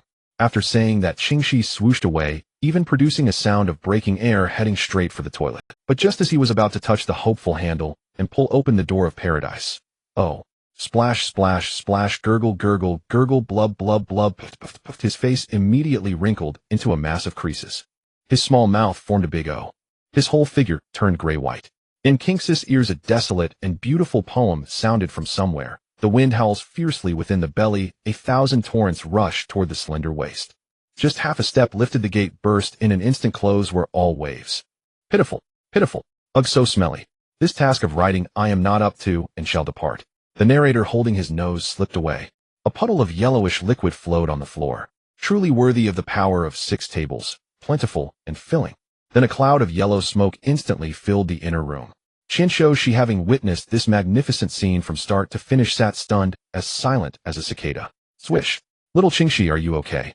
Gangzo teleported back and appeared in the inner room. Before she could look around, a wisp of yellow smoke reached her nose. Her delicate fair nose twitched twice. The next moment her nostrils flared, her eyes wide and furious, and her mouth twisted into a shape of utter disgust. Who is cooking shit in this room? Gangzo awakened the white eye, clenched her fist, and roared furiously. Little Qingxi stood numbly in that filthy place. Under his snow-white long dress the hem was stained with a yellow river shoreline rolling waves painting. Tired. Destroy. I want to create a world without defecation. Hee the moon, I plan ha. Hee madala, oh by twal. You don't understand how to play it, let me do it, hee. Ha hee. While Qingxi laughed crazily in numbness and despair. A black shadow appeared behind him and enveloped him. The eyes of that black shadow were now blood red. Duong. Multiple times Gangzo's sister is really something, even super immortal body plus max can't withstand her pounding like this. Believe me, you'll just faint on the spot. Awake. The little brat who shit his pants. Gangzo, hands on her hips, stared with disgust at Qingxi, who was groggily waking up. Don't say it. Qingxi swore that in the future he would only use life return while squatting on the toilet. Return the blooming life. Gangzo's sister, you were too harsh. But luckily Qingxi didn't suffer any internal injuries or chronic ailments. She stood aside washing a towel, with a mop still dripping water hanging nearby. She spoke helplessly but also breathed a sigh of relief. Earlier, while Qingxi was unconscious, Gangzo had thoroughly examined his body inside and out, and found no major issues. Why does my head feel so heavy? Qingxi wanted to get up, but as he tried to lift himself he found he couldn't raise his head, as if something very heavy was hanging above him. Now see for yourself, Qingxi. She suddenly appeared beside Qingxi, holding a large mirror that directly reflected his entire upper half.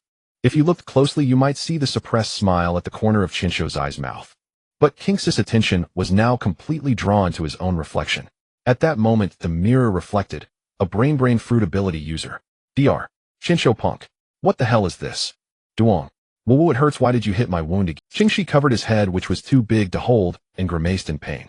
Gangzo gently pinched King's small ear and leaned over to shout. If you've got time to scream, quickly heal yourself. My ears are about to go deaf. Stinky Gangzo sister, just wait one day, it'll make you experience what utter confusion means. Hee Duong, why? Hitting me again. King's face was full of confusion. Nothing, I just always feel like you're thinking something arrogant, and can't help but hit. Gangzo looked as if it were only natural. Qingxi glare. So Dashuan allied with that Tuanzang, their purpose was to test your hidden strength. The key point is your wood style has been exposed to that bastard Dashuan. Gang's house expression was extremely serious and gloomy. The most troublesome situation seemed to have emerged. But what was Tuanzang's purpose in helping Dashuan like this? Just to see King's strength. This is too Qingxi, she also asked in confusion. Their purpose was probably mainly to collect my blood for research. But I speculate that Dashuan will keep all secrets related to me, especially the wood style. Qingxi added solemnly, expressing his conjecture. Why, oi? Gangzo and Qingxi, she asked, because he wants to use me as a vessel for his living corpse reincarnation. Qingxi sighed softly. As for Dashuan, he truly had no way to deal with him now. Couldn't beat him in unknown, couldn't kill him in a group. On top of that, he was always lurking in the shadows, ready to reach out his evil hands at any moment. But it was precisely this point that he later thought about. Since Dashuan wanted him as a vessel, he certainly wouldn't expose the secrets of this perfect vessel. On the contrary, he would choose to keep the secret and prevent others from creating more accidents that would hinder Dashuan's goal of seizing him for reincarnation. Gangzhou living corpse reincarnation. Qingxi she vessel. What is this? Gangzhou and Qingxi, she both showed puzzled expressions. At the same time, a bad premonition rose in their hearts. Because those two words alone were chilling. So Qingxi then thoroughly spilled all of Dashuan's secrets. What? Dashuan is asking for death. I'm going to drag him out and kill him now. Gangzhou rolled up her sleeves, ready to go find Dashuan and use violence. Just from her rising killing intent, that violence was probably lethal, and the fatality rate was quite high. Qingxi, she sitting beside, did not stop her. Her expression was indifferent now, as if she had already sentenced Dashyun to death. Gang's sister, you'd better sit down and rest. If you go looking now, you probably won't find him. As expected, that guy Dashyun has likely already fled. The key is that his survival ability is too strong. Killing him now is very difficult. Qingxi called out to Gangsho, who already had one foot out the door. But just as Gang's still decided to ignore everything and go find that dead snake first, swish, an Umbu ninja suddenly teleported into the courtyard, kneeling on one knee and reporting, Gangsho-sama, the Hokage-sama requests that if you find King Sisama, you both come to the Hokage Tower immediately. TCH, that old man is too much trouble. Go tell him I don't have time now. Gangsho ignored him and still prepared to turn around and look for Dashyun first. Forget it, Gang's sister, let's go to the Hokage Tower together first. You may withdraw, we are going now. As Qingxi spoke, he got up and walked over. Yes. The Umbu ninja responded and disappeared. Let's go, Gang's sister. Mom, do you want to come along? As Qingxi took Gang's hand, he turned back to ask. Shinsho, she smiled and shook her head. Mom won't go. There's still little Mingren at home to take care of. The servants are careless and am not at ease. Oh right, I almost forgot little Mingren. Alright, let's go, Gang's sister. Qingxi pulled hard on Gangsho, who was unwilling and still wanted to find Dashyun. Alright, stop pulling me. I can walk by myself. Clan leader Fugaku, what brings you and your people here this time? It's not good for the villagers to see you gathered inside the Hokage building. Sarutobi Hiruzen stood with his hands behind his backpipe and mouthed the smoke, curling, as he gazed out over Konoha. Hearing this, Fugaku immediately bowed his head and spoke sincerely. I apologize, Lord Hokage. I will ensure such behavior does not happen again. But this time I ask for your understanding. Qingxi, as the 5th Hokage candidate of Konoha, was abducted in broad daylight on our own turf, and his whereabouts remain unknown. This is an extremely grave matter. The Uchiha Clan wishes to express that, even if we must exhaust the full strength of our clan, we will protect the life of the Hokage candidate you have appointed, and we will make those hidden instigators pay the price they deserve. As Fugaku bowed his head, a flash of crimson Mangekyo flickered in his eyes at the end of his words. Hearing this declaration, Sarutobi Hiruzen turned his head in surprise. I never expected clan leader Fugaku that your ideological awareness has improved so much compared to the past. At a loss for words, he could only marvel at the change in Fugaku. Upon receiving such praise, Fugaku's bow seemed to deepen even further. Adopting what he believed to be the most loyal demeanor, he declared firmly, to receive your recognition, Lord Hokage, is the greatest honor for our Uchiha clan. In the past, our clan was too arrogant. Now I, Uchiha Fugaku, as the clan leader, can fully represent the thoughts and stance of every member of the Uchiha clan. The Uchiha clan will wholeheartedly uphold and support your ideology, Lord Hokage. Sarutobi Hiruzen, the pipe forgotten at his lips, stared blankly at Fugaku for a long moment before responding. To hear such thoughts from you. From the Uchiha. I am deeply gratified. I hope to soon see changes in your actions. Huh. Fugaku replied loudly, then straightened up and looked seriously at Sarutobi Hiruzen. Lord Hokage, the fact that Qingxi, one of your appointed candidates, was targeted in Konoha is a challenge to your authority. It damages your honor. The Uchiha clan will investigate thoroughly, even if it costs us everything. We swear to defend your authority and honor. After this speech, Sarutobi Hiruzen found himself at a loss for words. The words had truly struck a chord in the old man's heart. Even though he knew Fugaku's words, except for those concerning Qingxi, were mostly false. Pretty words are not harmful, and it was pleasant to hear them for a moment. What was troubling was that these words hit the mark. They were the stark truth. Danzo, you have brought this upon yourself. This time I am also cornered, unable to step down. I can no longer protect you. Of course you have overstepped your bounds this time. I can only act according to the rules. You. May the heavens have mercy. Sarutobi Hiruzen sighed inwardly. He could not believe that in just a few days the easily swayed Fugaku had become a different person. This time in this silent confrontation, Fugaku had gained the upper hand. Hee. Sarutobi Hiruzen shook his head with a wry smile. Sarutobi Hiruzen turned around again, clasping his hands behind his back, facing away from the crowd, gazing at Konoha. Very well, let us wait until the person concerned arrives. Hearing this, confusion flickered across Fugaku's face. The person concerned. Who? Is it the scoundrel who challenged your authority? No, it's Qingxi. Sarutobi Hiruzen shook his head. Qingxi, has the child been found? Is he safe? Fugaku's emotions began to rise again, asking anxiously. I am not entirely sure, but if nothing goes wrong it should be soon. Please wait a little longer. Sarutobi Hiruzen thought of Senju Seiki. If she moved, retrieving the boy would be a matter of an instant. Huh. The brief confrontation in the Hokage's office came to an end. Below the Hokage building. What is the clan leader doing? Why is there no action yet? Are we just to wait around? If you ask me, we should storm into root grab that old rogue Danzo and slap him a couple of times first. Elder Setsuna maintained his unrefined style. Elder Setsuna, this is right under the Hokage's building, not within our clan. Do keep your voice down. Who did this? Ask any 3-year-old in Konoha, and he'll immediately point to Danzo. But everything requires evidence, especially when the other party is a Konoha elder. Yakumi warned helplessly. Elder Setsuna turned and stared directly at Yakumi, remaining silent. Why are you staring at me like that? Yakumi asked, feeling a chill run down his spine after being stared at for so long. Something's changed. I feel that many people in the clan have changed. Especially you and the clan leader. There's an indescribable shift. Have you old fellow been replaced by someone? Setsuna looked left and right, still feeling that certain people were no longer as they once were. Yakumi shook his head, looked up at the window of the Hokage's office, and said somewhat inexplicably, changed. If I had a choice, I'd rather be one who doesn't need to change. Slap.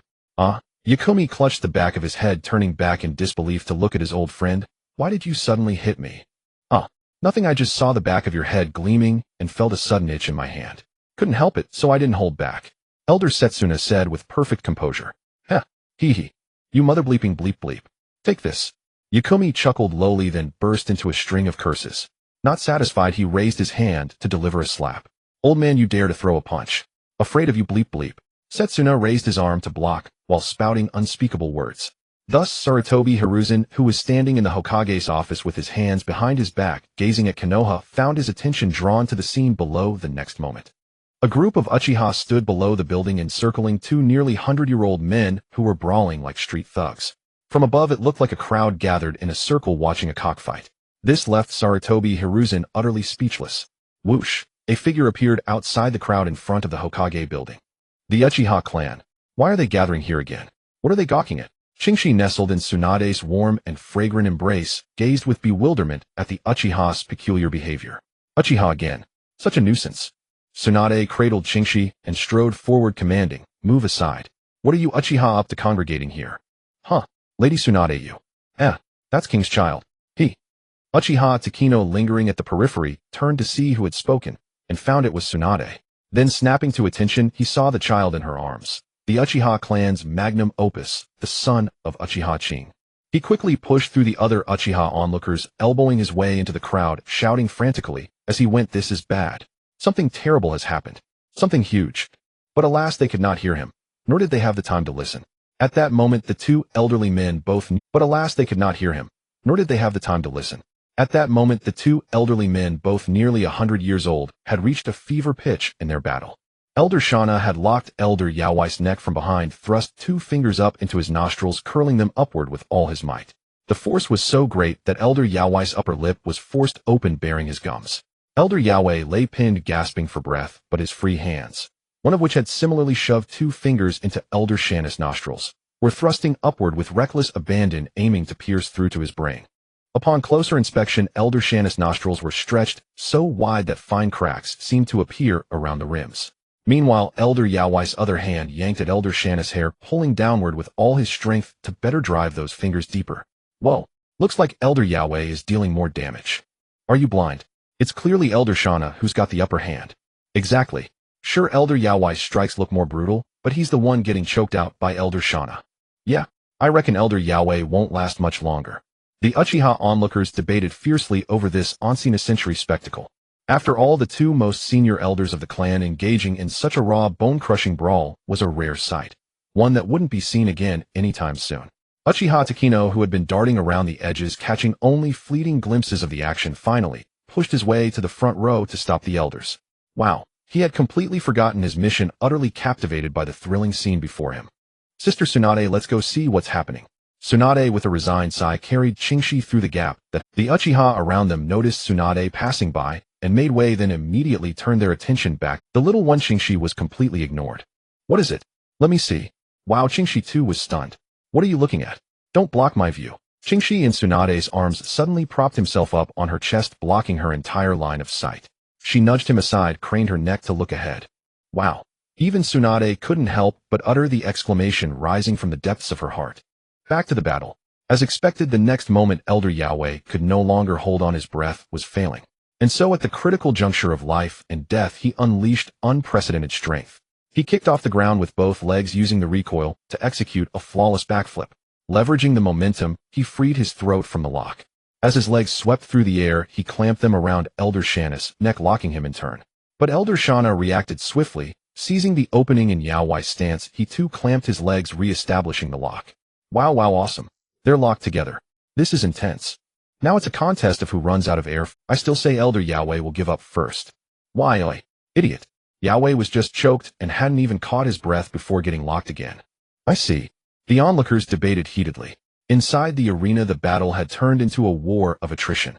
Elder Yao Wei and Elder Shanna were jointly executing the six-uncle bodyguard technique. Neither could gain the upper hand. With both hands still free, they took turns slapping and punching each other's legs, calves, and buttocks. But ultimately, these superficial blows were too shallow to decide the fight. Elder Yao Wei, still suffering from the earlier choke, found himself gasping for air again. Finally, his gaze shifted to the one area both had deliberately avoided attacking all along. When Elder Shanna saw the sinister shift in Yao Wei's eyes, his stern, fiery face twisted with fear. Yao Wei, I warn you. Don't take that final step into the abyss. He'll give you one hand, oof. His warning proved futile. Elder Yao Wei had indeed delivered a rising dragon supreme blast to his spiritual root. Holy moly. My legs just gave way. Don't lean on me. I'm weak too. Tsunade held Qingxi, both with mouths agape, utterly stunned. Ya, Wei, you, said, me. Elder Shanna's voice came out high and squeaky from the pain, tears streaming down his face. But this grievous insult could not go unavenged. Elder Shanna raised his fist high, dragon fist explosion, and struck with a single fateful blow. Ya. Elder Yao Wei let out a piercing cry, and the sound of something cracking seemed to echo in everyone's ears. A collective hiss of breath was sucked out of the air around the Hokage building. Sha. Na. Ill. Kill. You. Yao Wei, maddened by pain, raised his fist in turn. A vengeful rapid-fire chain of dragon fist bursts. Ooh. You think you're the only one who can fight. Elder Shanna struck back, raising his fist again. A surge of dragon fist waves of agony. Ya. Elder Yao Wei let out strange cries with each brutal impact. Thus began a full-scale contest of bizarre shrieks lasting nearly the time it takes to drink a cup of tea. Yaha. And so the two, maintaining their six-uncle bodyguard technique, kept raining furious blows on each other's spiritual roots, striking so fast that their fists became blurs. The entire square fell silent. Even the two figures in the Hokage office leaning on the windowsill were completely mesmerized, not even noticing Tsunade and Qingxi down below. Greetings, everyone. My name is Senju Qingxi. I am a child of 6 years old. At this moment, I am witnessing the most supreme and most brutal confrontation in the history of the ninja world. Never in my wildest dreams did I imagine that in this life I would witness such a staggering spectacle, a veritable visual feast in the annals of Hwoying. Yet the sensory impact inflicted upon me a dual agony, both physical and psychological. If forced to compare, I cannot help but attempt to label it. But the words fail me. The term strongest is no longer adequate. Narrator, sir, if you would. My culture is lacking you. I am at a loss for words. I shall entrust this to you. As Qingxi thought thus, the distant voice that had long gone on strike once again resounded softly. Such a spectacle is indeed a rare marvel through the ages. Those who witness it cannot but tremble, their eyes wide and almost splitting. It compels one to compose a poem to commemorate this grand event. Ahem. Two elders of the white and speckled fought before the tower, entwined and wrestling, their moves relentless. Fingers thrust into nostrils, vying for cruel force. Arms lock around throats, trading fierce punches. Suddenly heavy hands strike at the vital gate. Each unleashes vicious tricks to preserve face. All clansmen sit with legs crossed, uncertain whose groin shall shatter first. How tragic. How. It hurts so much. I can hardly bear to watch. A piercing ache spreads through my groin. I shall retreat once more. The narrator, clamping his legs, slipped away again. Then let me, Senju Qingxi, bestow a title. From this day forth I shall call you two, the peerless duo of the Uchiha. Carry this name for the rest of your lives. Lord Fugaku, should you not go down and intervene? Sarutobi Hiruzen, struck by a pang of sympathy, urged him. Forgive me, Hokage-sama, for this embarrassment. I shall go down and put an end to this farce. Fugaku's face twitched uncontrollably as he turned and strode out without looking back. Yet in his movements his steps seemed unsteady. The Uchiha Clan truly possesses an abundance of fierce spirit. Perhaps age has made my legs weak. Let me sit for a while. Sarutobi Hiruzen, holding onto the armrest, trembled as he slowly lowered himself, his limbs not as nimble as before. Too brutal. I truly cannot stand. Help me, please. I can't, not at all. Don't force yourself to stand. Sit down. Exactly. All of us men have taken our seats, so stop straining yourself. At that moment, the Uchiha Clan members who had been standing and watching, first trembling and leaning on one another, now chose to sit on the ground with their legs turned inward. Some, unable to bear it, turned their heads away, averting their eyes. As Grandpa Fagian always said, the wicked Uchiha Clan, when fighting among themselves, every move is vicious and insidious. They specialize in low blows, truly despicable. Tsunade watched stunned and involuntarily recalled the earnest teachings of the second Hokage, Senju Seiki. Qingxi continued to stare blankly, recalling from the original story whether Elder Setsuna and Elder Yao Wei had left any descendants. Yao Wei, let's stop, shall we? Oh, Elder Setsuna, exhausted from the pain, struck again, slowly, softly, against Yao Wei's vital. You stop first. Yao Wei, though breathless with agony, refused to yield and weakly struck back. Together, stop. Elder Setsuna suggested. Good. Yao Wei agreed instantly. Oh yeah, no sooner had they spoken than both cried out in pain. Why didn't you stop? Yao Wei questioned laboriously. And why didn't you stop? Elder Setsuna countered weakly. Let's count 1, 2, 3, stop together. Elder Setsuna proposed again. Good one. Elder Yao Wei immediately approved and began counting. 2. Elder Setsuna followed. 3. Oh yeah, indeed, as expected, the proposal was void, and they both cried out in pain once more. You old bastard. You think you can toy with me? They'll fight you to the death. Elder Setsuna suddenly surged with blood energy, his speech becoming sharp as he unleashed a devastating blow. Come on. Do you think I fear you? Elder Yao Wei also erupted with his limit, charging forward without hesitation. Stop this at once. A thunderous roar from Fugaku echoed beneath the Hokage building. His face was black as charcoal. He felt that the dignity of the Uchiha clan, the foremost noble family for a millennium, had been utterly squandered in his generation by 2 worthless old men. Lord Fugaku, you've come. Ugh. Elder Yao Wei, awakened by the shout, turned and saw Fugaku. Relieved, he fell unconscious. Hahaha, old man, Yao Wei is nothing. But this. As Elder Setsuna saw Yao Wei collapse, first his tense nerves instantly relaxed. He burst into laughter, then closed his eyes and lost consciousness. Take these 2 old bastards back to the compound. They'll settle accounts with them later. Fugaku held his forehead and ordered some clansmen to carry the shameful elders away. Qingxi and Tsunade stood rooted to the spot, watching a few Uchiha clansmen, their legs trembling, lift the 2 elders with difficulty and stagger away into the distance. Yo, Lord Fugaku, why have you come with such a large group again? When the farce had finally ended, Qingxi snapped back to reality, nestled in Tsunade's arms, and extended his hand to greet Fugaku. Fugaku followed the voice and laid eyes on the figure he had been longing and hoping to see. Qingxi, thank goodness, are you all right? Fugaku strode over quickly, speaking excitedly. He scrutinized Qingxi from head to toe, front and back, terrified that this little ancestor, who carried the entire Uchiha clan's hopes, might have lost even a single strand of hair. What could happen to me? I eat everything and sleep like a log. Hee. Qingxi giggled. Duong. Ugh. Sister Tsunade. Care to explain?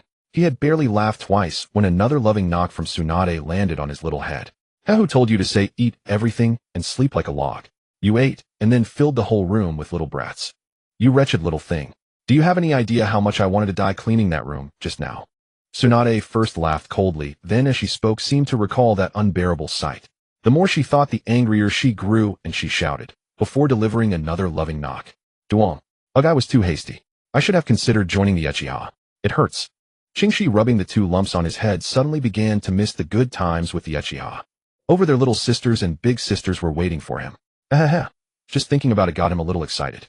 I wonder if Elder Yao Wei keeps his word. Hahaha. Duong. Sister Tsunade. You. Don't need to say it. I understand. Did I suddenly get a lecherous grin on my face just now, and you couldn't help it? Qingxi, clutching his 3-tiered lump, dutifully finished Tsunade's thought. Yoho. Little Qingxi, your head seems to be getting sharper with every knock. Huh. Tsunade laughed heartily, holding Qingxi in her arms. Fugaku looked at the 2 in utter bafflement, wondering what kind of routine they were pulling. Well, Tsunade, Qingxi, let's go upstairs and see the Hokage-sama for the official business. Fugaku suggested in a low voice. You've arrived. Qingxi, I'm relieved that you're safe. Yuanfei Risen sat in his chair, his hands resting on it. Slap. Old man, the actions of Yuan and Tuanzang are absolutely intolerable. Tsunade stormed and charged straight to Yuanfei Risen's desk and slammed her palm down, scattering the documents on the table. Truly worthy of Tsunade. Faced with this outburst, the other 3 present couldn't help but sigh. No surprise there. Tsunade, calmed down first. The matter hasn't been clarified yet, so what clarification is needed? I saw with my own eyes that Yuan was behind it. Do you know that bastard even tried to kidnap Qingxi to use him as a vessel for his reincarnation? Before Yuanfei Risen could finish, Tsunade cut him off and directly exposed Dashuin's little scheme. Reincarnation vessel. What is that? Yuanfei Risen was utterly baffled. He truly had no knowledge of this. It's a forbidden jutsu Dashuin developed. His goal is to capture little Qingxi, erase his soul, and take over his body. Tsunade bluntly summarized the function of the immortal transfer technique. Nanny, 2-inch. Upon hearing Tsunade's succinct explanation, both Yuanfei Risen and the standing Yuzhibo Hyūga exclaimed in shock. Lord Hokage Hyūga requests on behalf of the entire Yuzhibo clan. I implore you to issue an immediate order to execute Dashuin. We cannot allow him to continue existing with such a forbidden technique. Hyūga was anxious, his tone growing heavier, and he had no mind to consider whether his words were presumptuous. Unbelievable. The clan's entire hope was now targeted by someone wielding such a chilling forbidden art. Even if that someone was Dashuin, one of the Sannin. This made Yuzhibo Hyūga unable to rest easy. If he didn't extinguish this extremely dangerous spark right now, his heart would never find peace. Dashuin. You. Reincarnation. Soul. Human body. Research. Yuanfei Risen sat motionless in his chair, his hands falling from his chin as his mind seemed to race through thoughts. The next moment, as if struck by an idea, Yuanfei Risen spoke in a low voice. Son, enter. Swish. A figure clad in umbu attire wearing a falcon mask instantly appeared in the Hokage's office and knelt on one knee. Lord Hokage, what are your orders? Recently, people have been disappearing continuously, especially the explosive surge of missing persons in the past 2 days. What have your investigations found? The air suddenly fell silent. The kneeling umbu member lowered his head even further. Beneath his mask, beads of sweat trickled down his face as if he didn't know how or whether to speak. Speak. Yuanfei Risen barked sternly. Yes. In response to Lord Hokage, the investigation has made some progress, but we cannot yet draw a conclusion. Feeling the pressure from Yuanfei Risen, the umbu ninja stammered nervously. Yuanfei Risen's brow furrowed deeply, his gaze sharpening. He lowered his voice and pressed on word by word. I only want the current results. No conclusions needed. Report everything you found now immediately at once. Do you understand? The atmosphere in the air grew heavier. An invisible pressure bore down on the umbu ninja like a collapsing mountain. He knew he had to speak clearly now, but the person involved was far too high-ranking. He feared being purged, for that one's hand had already reached into the umbu. This was truly a case of gods battling, leaving the little people to suffer the consequences. Since there was no choice, he could only take it step by step, praying that the eyes of the great figures wouldn't fall on insignificant pawns like them. In response to Lord Hokage, based on the umbu's full pursuit and covert investigation during this period, those missing persons point to 2 locations, and we found, among them, there is. The umbu ninja paused again, as if the next words were truly difficult to utter. Son, I will remind you one last time. I am here. You are an umbu member. The umbu is a department directly under the Hokage's command, and I am the Hokage. Yuanfei Risen stated without a trace of emotion. The umbu member's son sighed deeply in his heart, then a look of resolve appeared beneath his mask. Lord Hokage, our umbu investigation reveals that at every location where disappearances occurred, the presence of Genbu root has been detected. This time he hesitated no longer and reported the existing findings truthfully in one breath. That bastard Tsunade. What is his purpose? Could he be plotting some sinister scheme with Dashuin behind the scenes? Tsunade clearly hadn't expected that besides kidnapping her little Qingxi, that old geezer Tsunade was also involved in other kidnappings. Those 2 old bastards only committed heinous acts. She slammed the table again. Old man, hurry up and have those 2 filthy rats arrested and interrogated thoroughly. Especially Dashuin. This time the force of her slap was so strong that a deep palm print was left on the table. Lord Hokage, I concur. This matter is extremely serious. The creation of the forbidden immortal transfer technique is likely directly linked to this massive wave of disappearances. Elder Tsunade also bears great suspicion and is highly likely one of the planners and perpetrators. Hyūga stepped forward at this moment, providing support. Heaven helps him. He had originally come to have a serious talk with Tsunade about the plan, but had been lacking a good opportunity and excuse. Now that fate had delivered this opportunity, if he didn't fan the flames, then the Yuzhibo clan would never deserve to play with fire again. Kinx's small figure stood still, saying nothing. After all, the adults had said everything that needed to be said on his behalf. Saying more now would not benefit him. Besides, he had no evidence. The current situation was just right. Tsunade. Dashuin. Yuanfei Risen sat dazed in his chair, rubbing the armrests and muttering to himself, his thoughts in turmoil. Time ticked by. Tsunade was the first to lose patience and was about to slam the table again. But at that moment Yuanfei Risen spoke. Tsunade, bring Qingxi. And clan leader Fuyue, go downstairs first and dismiss your clansmen. Let them all go home. Then you and I will go together. To Genbu. To find Tuanzang. Within the dim and silent underground passage, Qingxi and 3 companions walked down the shadowy staircase. Flickering yellow candlelight danced around them, casting a somber atmosphere upon the dark path. Who would have thought the entrance to Route was hidden beneath the Hokage building? Truly darkness beneath sunlight, deeply buried, deeply rooted, the roots of my. Qingxi, holding Tsunade's delicate hand, gazed at the underground corridor and sighed inwardly. The next moment, a faint light appeared at the end of the passage. As the group stepped into the glowing veil. What is this situation? Uchiha Fuyue's eyes reflected a scene of Root ninjas sprawled across the blue stone floor. Is that Danzo? Tsunade shifted her gaze toward the platform ahead. Danzo still leaned against the wall, gasping heavily, appearing half dead. Seeing this, Sarutobi Hiruzen's eye twitched involuntarily as he muttered under his breath, that man really acts recklessly. They ignored the unconscious Root ninjas and walked directly to the platform where Danzo lay. Danzo, are you alright? Sarutobi Hiruzen asked with a stoic expression, hands clasped behind his back. Hahaha. I'm fine, just nearly depleted my chakra and can't move. Give me a military ration pill. Danzo weakly begged for the small pill. Hearing this, Sarutobi Hiruzen flicked his finger, sending a small pill into Danzo's open mouth. A soft gulping sound followed as the pill was swallowed. Elder Danzo, what happened here? Fuyue couldn't help asking curiously. The shadow of the shinobi world, my elder, beaten to such a state in his own territory beneath the Hokage building. And all these subordinates knocked unconscious. This was no trivial matter. Nothing serious. I was just sparring with my men to enhance their combat ability. I simply overexerted myself and drained my chakra. These fellows didn't disappoint me. They lasted until I was empty. Not bad, not bad. Danzo's body began to slowly recover. He refrained from revealing the truth, mainly fearing that the superhuman figure would return and dismantle his old bones. Even now, recalling that overwhelming power sent a chill down his spine. Sarutobi Hiruzen, standing nearby, wore a faintly exasperated expression. He did not expose the lie, seemingly willing to help Danzo maintain the facade. I don't care what you do. You old wretch, explain why you conspired with Orochimaru to kidnap Qingxi. If you don't have a reasonable explanation, I will ensure you never rise again today. Tsunade suppressed her rage, refraining from immediate action. Since Danzo was still an elder of Mai, and the third Hokage was present, she would hold back for now. Should no proper justification be given, then she would not hesitate to let her fists speak. Danzo, hearing Tsunade's furious inquiry, did not respond immediately. Instead, his gaze turned to Qingxi, who had been standing silently observing the drama. Deep within his eyes, when looking at Qingxi, lay profound wariness, and a trace of fear he himself had not recognized. Slowly, he propped himself up, his body having recovered enough to move. Without even glancing at Tsunade, he spoke with a bewildered expression. Kidnapping.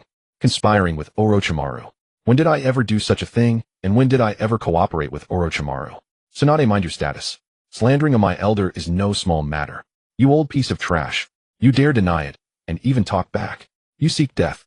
Tsunade immediately rolled up her sleeves, ready to throw a punch. Tsunade, don't cause trouble. Sarutobi Hiruzen instantly reached out to stop Tsunade, his voice stern as he commanded gravely, stop interfering. I will handle this myself. Step back. Old man, you. Tsunade was so furious she nearly choked. Tsunade, follow the Hokage's. Our Uchiha clan fully trusts and supports the Hokage's judgment. Regarding the abduction of the 5th Hokage candidate, the Hokage will surely deliver a fair and just outcome. The instigators will not escape justice. Uchiha Fuyue interjected tactfully, implying that Sarutobi Hiruzen would produce a satisfactory settlement. The entire Uchiha clan believed so. Whether Tsunade caught the implication or not, she actually reined in her explosive temper and silently watched to see how Sarutobi Hiruzen would handle matters. Relieved that his precious disciple had finally restrained herself, Sarutobi Hiruzen turned his attention to Danzo. I won't first ask you about Qingxi's kidnapping, but you had better explain. Why have members of Root appeared repeatedly in connection with the recent mass disappearances in the village? Danzo's squinting eyes narrowed even further, as if pondering for a long moment. Oh, you're talking about that. I also received reports of disappearances. I sent my men to investigate the scenes. Who would have thought? You caught wind of it too, Hiruzen. I thought you were always so slow. Quite a coincidence. It seems my incompetent subordinates happened to run into your umbu during their investigation. As Danzo spoke, he shook his head with feigned lament. Sarutobi Hiruzen's eyes darkened, his tone turning icy. Danzo, let me ask you again, what are your ties with Orochimaru? What are you researching? And for what purpose? This is the last time I will question you. Faced with Sarutobi Hiruzen's solemn interrogation, once more Danzo's squinting eyes grew even more bewildered and innocent. Hiruzen, what are you talking about? Ties with Orochimaru. Research. What research? And what purpose? Hiruzen to condemn without proof is unjust. If you want a pretext to target me, just say so. I'll abide by whatever you decide. Sarutobi Hiruzen fell silent, offering no further response. Yet his eyes already held a resolute resolve. Meanwhile, Tsunade, seeing Danzo's feigned bewilderment and nonsensical denials, finally lost control of her pent-up rage. Before anyone could react or block her, bang. In an instant, Tsunade appeared before Danzo. Before he could even register her movement, a single punch drove straight into his face. In slow motion, the fist struck Danzo's nasal bridge. His entire face caved inward, teeth flying out along with a spray of blood. As the slow motion ended, Elder Danzo hurtled backward like a broken kite, crashing through the wall behind him. Stone fragments flew and dust rose. I feel a bit better now. Tsunade withdrew her clenched fist, exhaled as she spoke, and lightly shook her arms twice. 3-inch. The three standing behind Tsunade, 2 tall and 1 small, all slightly raised their arms, staring blankly at the somewhat unbelievable scene before them. Gulp. The sound of 3 dry swallows echoed. The next moment, the third Hokage snapped back to reality and spoke sternly. Tsunade, you are being utterly reckless. Do you have any idea what you've done? I told you to let me handle this. You're simply. Next time you must stay calm. Sarutobi Hiruzen grew angrier with each word, pointing at Tsunade as he reprimanded her stammering "you" for a long while. After much deliberation, he still couldn't do anything about his treasured disciple. Annoying old man. It was unclear whether Tsunade was paying any heed. Judging by her arms crossed, and her gaze not even meeting Sarutobi Hiruzen, she most likely wasn't. Sister Tsunade, that woman Tsunade. Impressive. Fugaku and Qingshi, both with their hereditary red eyes, found their thoughts synchronizing in an unexpected moment of agreement. Ugh, Tsunade. You. Danzo, struggling to rise from the rubble, clutching his bleeding mouth and nose, pointed at Tsunade, intending to start a "you." You what you? You old fossil, if you dare point again, I won't be polite. Tsunade snapped back ferociously. Did Danzo think he was Sarutobi Hiruzen? Was he the teacher who raised her since childhood? Without the identity of a Konoha elder, she would have hammered him into a bridge right then and there. Enough. Let's get to business. Sarutobi Hiruzen interjected at the right moment, halting the escalating conflict. Danzo, I don't care whether you admit it or not. From now on, I will dispatch people to thoroughly investigate everything related to you and Orochimaru. I hope you've cleaned up your mess. I've turned a blind eye to many things already. Do not push your luck. Upon hearing these words, countless shady deeds from the past surfaced in Danzo's mind. Yet the next moment he still replied with a bewildered and serious expression, Hiruzen, how many times must I repeat myself? I have no idea what you're talking about. I've never done any of those things. Good. Then listen carefully, Dan. Now, in the name of the Hokage, I hereby strip you of all your duties, revoke all your authority over the root, and remove you from your position as a Konoha elder, until all matters are fully investigated. This resolution will remain in effect indefinitely. As the words fell, the entire space fell silent. Everyone standing there was frozen in place. Even the man in question, Danzo. Holy shit. Holy shit. Was this the same third Hokage Sarutobi Hiruzen that I knew? Was this the third Hokage from the original story, the one who always played peacemaker, sought stability above all, and indulged his old friend Danzo at every turn? Had I transmigrated into a fake Naruto world? Was this third Hokage suddenly so resolute and commanding? Hey, author, come out. Are you the one messing with this? The characters have gone completely out of character. Coming back to his senses, Qingshi launched into a torrent of internal complaints. He simply couldn't fathom what had gotten into the third Hokage this time. To impose such a heavy punishment on his dearest friend. This was stripping Danzo down to nothing, forcing him into immediate retirement. Hiruzen, what did you— I must have misheard a moment ago. Danzo couldn't believe it, half convinced his ears had deceived him. Danzo, I will not repeat myself. You understand perfectly well my meaning. Danzo realized he hadn't misheard. Ignoring his blood-soaked face, his squinted eyes flew wide open, bloodshot and bulging as if they might split. Impossible. Absolutely impossible. I will never agree to this. Hiruzen, what gives you the right to decide this? I absolutely will never consent.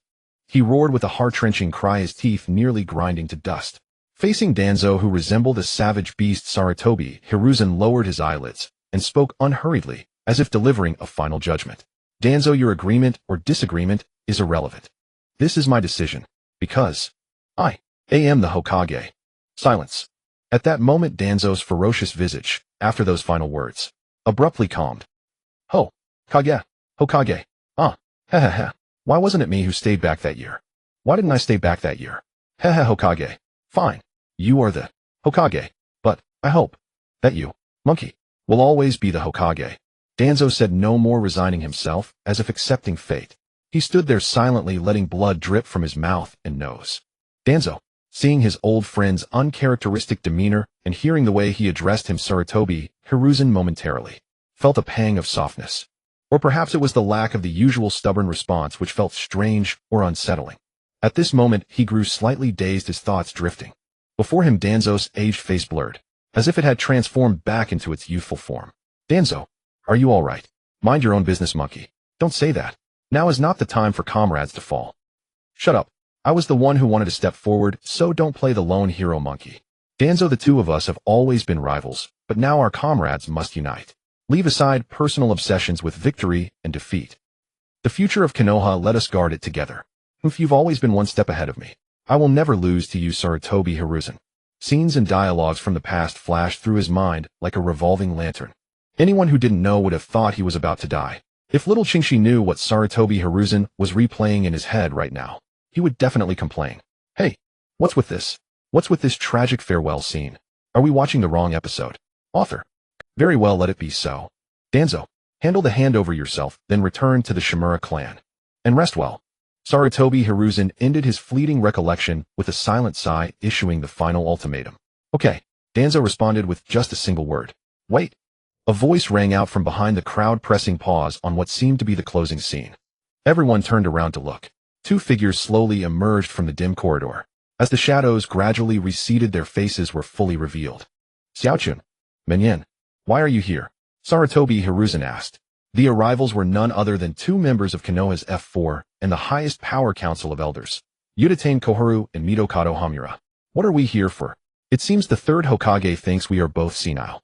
To dismiss a Konoha elder without consulting the advisory council. How dare you make such a major decision on your own?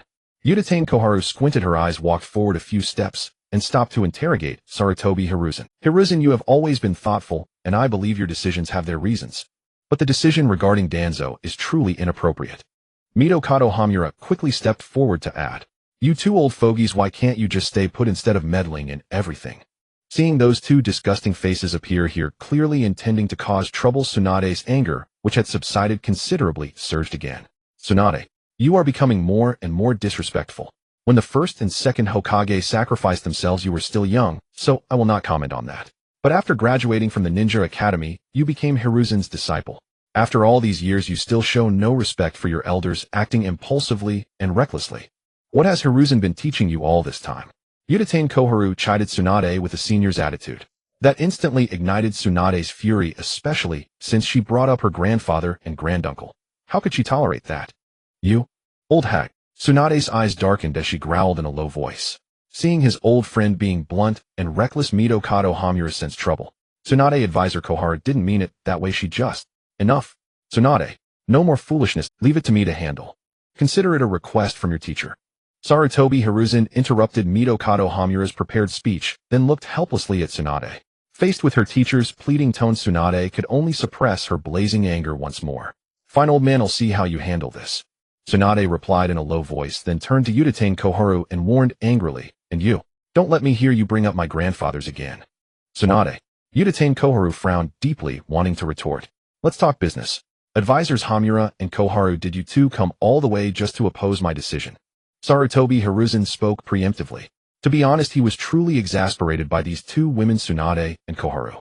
One was hot-tempered and powerful, the other sharp-tongued and reckless, yet weak in strength. If they kept at it, he feared he'd be attending an old friend's funeral tonight. Mitokado Hamura sighed and replied, alas, Hiruzen, your decision is truly unwise.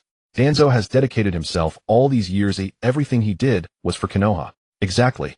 Hiruzen, no matter how unsavory Danzo's actions, everything he did was for the greater good of Konoha. Uchiha Koharu stepped forward solemnly to add, for Konoha.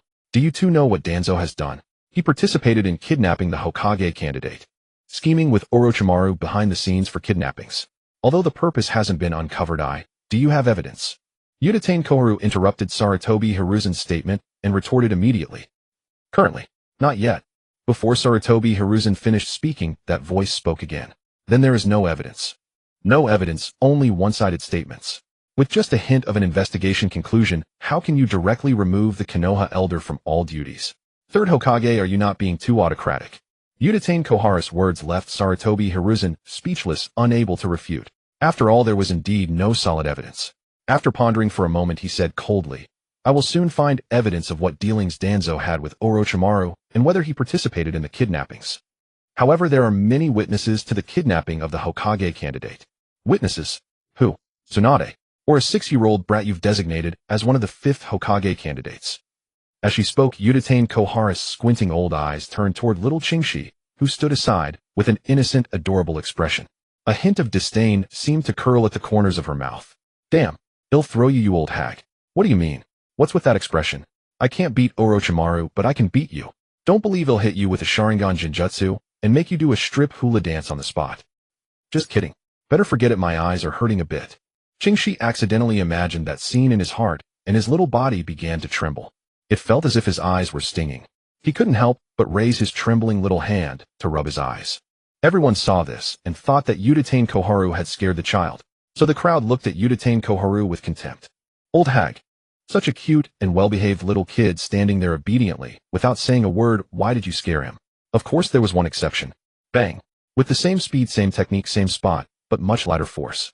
Tsunade appeared in an instant without warning, and with a single beauty punch, sent Uchiha Koharu flying on the spot.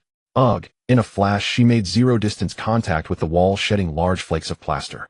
One of Konoha's advisory elders, Uchiha Koharu. Could it be that before anyone could react, she was punched flying by Tsunade? This was even more unbelievable than when Danzo was sent flying. Everyone stood dumbfounded. Tsunade shook her arm again, exhaled, and said fiercely, "You old hag, you brought up my grandfather and granduncle earlier, and now you dare to scare my little Qingxi. Do you really think I don't dare to hit you? Do you think I'm that old man Hokage? Have to restrain myself because of status. Next time I can't guarantee I'll hold back my strength." Ugh.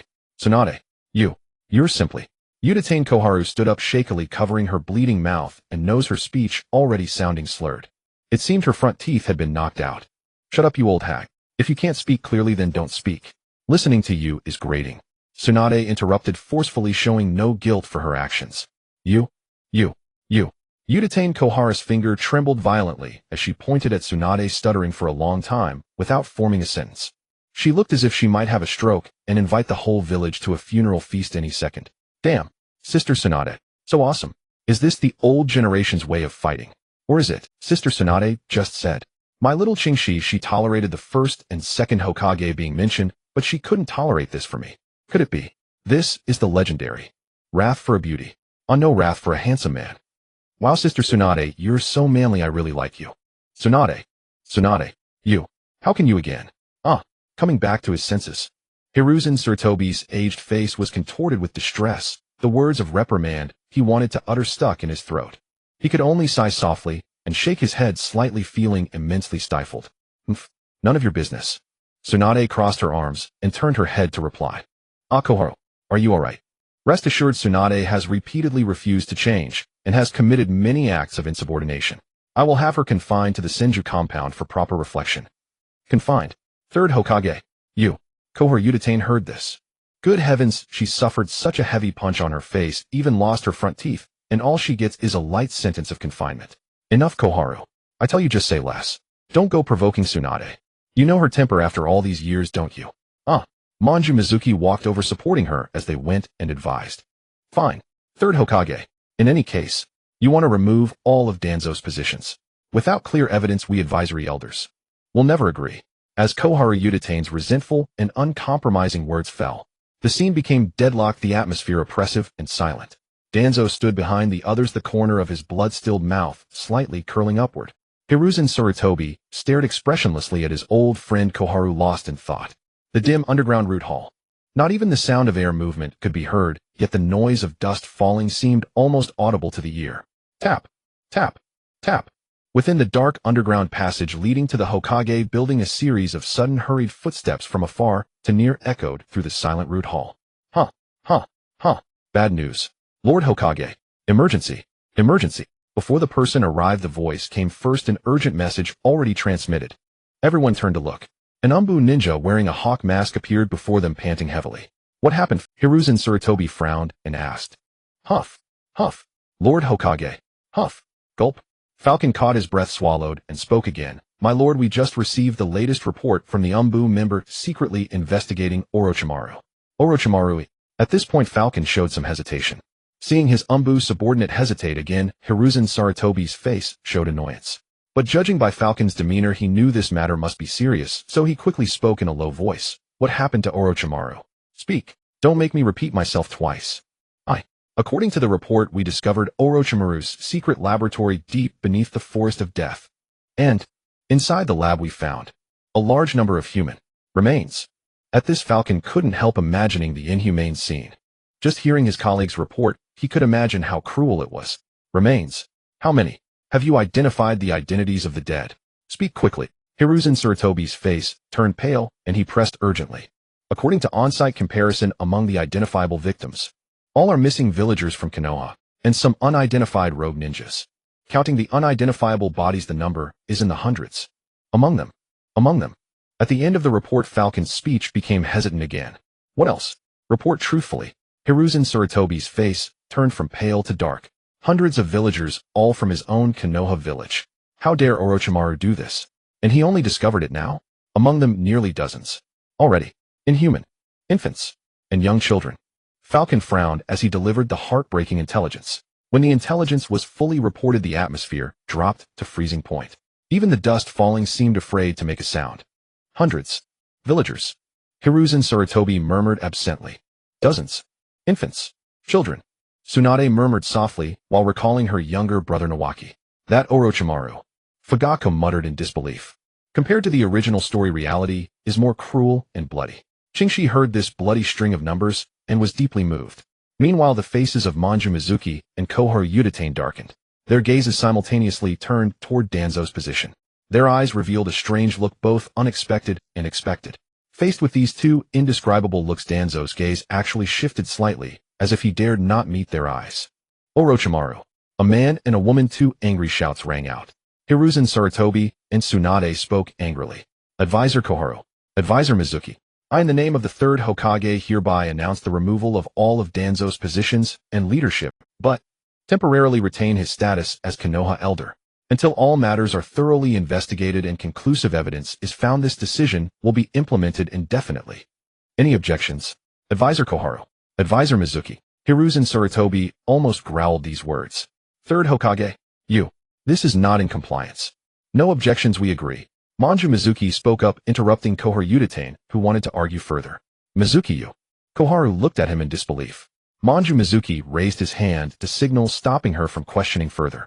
He looked at Hiruzen Sarutobi and continued, but Hiruzen, we advisory elders do not oppose removing Danzo's position en route, but indefinite implementation.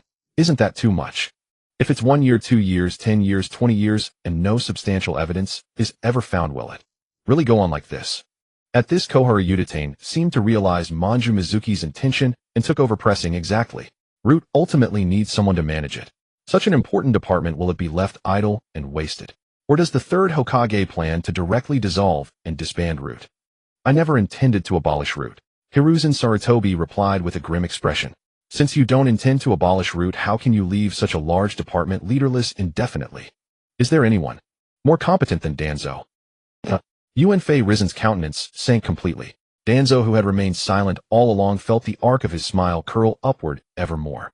You two old fogies. Faced with the aggressive pair of elder statesmen, Tsunade's temper flared again. Her restless hand moved toward the sleeve of her attire. Please stop this commotion. Tsunade. Yuanfei Rizen shook his head at her in resignation. Old man, you. Tsunade caught the weary look in her teacher's eyes, and a lump caught in her chest. Unable to emerge. Seeing Tsunade subside, he then fixed his gaze on his two old friends of many years, his eyes incisive yet carrying a hint of unfamiliarity. 3 months. If within 3 months no evidence can prove Danzo's involvement in this matter, I shall restore all his posts. 3 months is too long. Before Yuanfei Rizen could finish his words, Shuehu Minyan immediately shook his head. Exactly. Do you have any idea the immense funds required to maintain the Root organization daily? Without a leader, should it simply be left idle? Just because you, the third Hokage, aren't the one managing the accounts, you think you can act arbitrarily. Zhuanxin Xiaochun chimed in, playing in unison with Shuehu Minyan, pressing forward step by step. If one looked closely, the subtle clenching of the masseter muscles on Hiruzen's face could be observed. He closed his eyes and spoke in a low, gravelly voice. 1 month. 1 month is my final boundary. Agreed. 1 month it is. I consent. I have no objection either. The two advisors, wise enough to stop when things were favorable, nodded in agreement to that time limit. But at that moment Hiruzen spoke again to add a condition, his tone resolute and beyond negotiation. If evidence is uncovered proving beyond doubt that Danzo is intimately connected to these affairs, or even that he was one of the conspirators, then in addition to his permanent removal from root, his position as elder shall also be revoked. There is no room for discussion. This time it was the turn of the two elder advisors to have their brows deeply furrowed and masseter muscles twitch. The atmosphere fell silent once more for a moment. Hiruzen broke the silence first. Do you agree or not? Do we have to drag this on indefinitely? As if realizing there was no more room for bargaining, Hiruzen immediately nodded in response. All right. No problem. Let's proceed with this plan. And you, advisor Xuanqin? Hiruzen looked toward his old friend, who kept her face somber and silent. Xuanqin Xiaochun finally sighed helplessly in her heart. Agreed. Good. In that case, Danzo, I order you to complete the handover tonight and leave Root. For 1 month you are forbidden to have any contact whatsoever with any member of Root. Should I discover you overstepping the slightest boundary, the temporary removal of your posts shall become permanent. Hiruzen, hands clasped behind his back, spoke bluntly to Danzo, without turning his head. Though he should have been dark-faced and furious, Danzo was unexpectedly calm and indifferent. He replied in a mild tone succinctly, I have no objection. Hiruzen turned his head slightly, casting an indifferent glance at Danzo, as if mildly surprised by his answer. But now he had no time to care what Danzo was thinking. He had more important matters to attend to. Tsunade, Qingxi clan leader Fugaku, come back with me to the Hokage building first. I need to change my attire. Then accompany me to Orochimaru's base in the rear mountain, to arrest Orochimaru. Having issued his orders, Hiruzen turned an impassive face to his two old friends, Advisor Xuanqin, Advisor Shu. Do you wish to come along? You go ahead, Risen.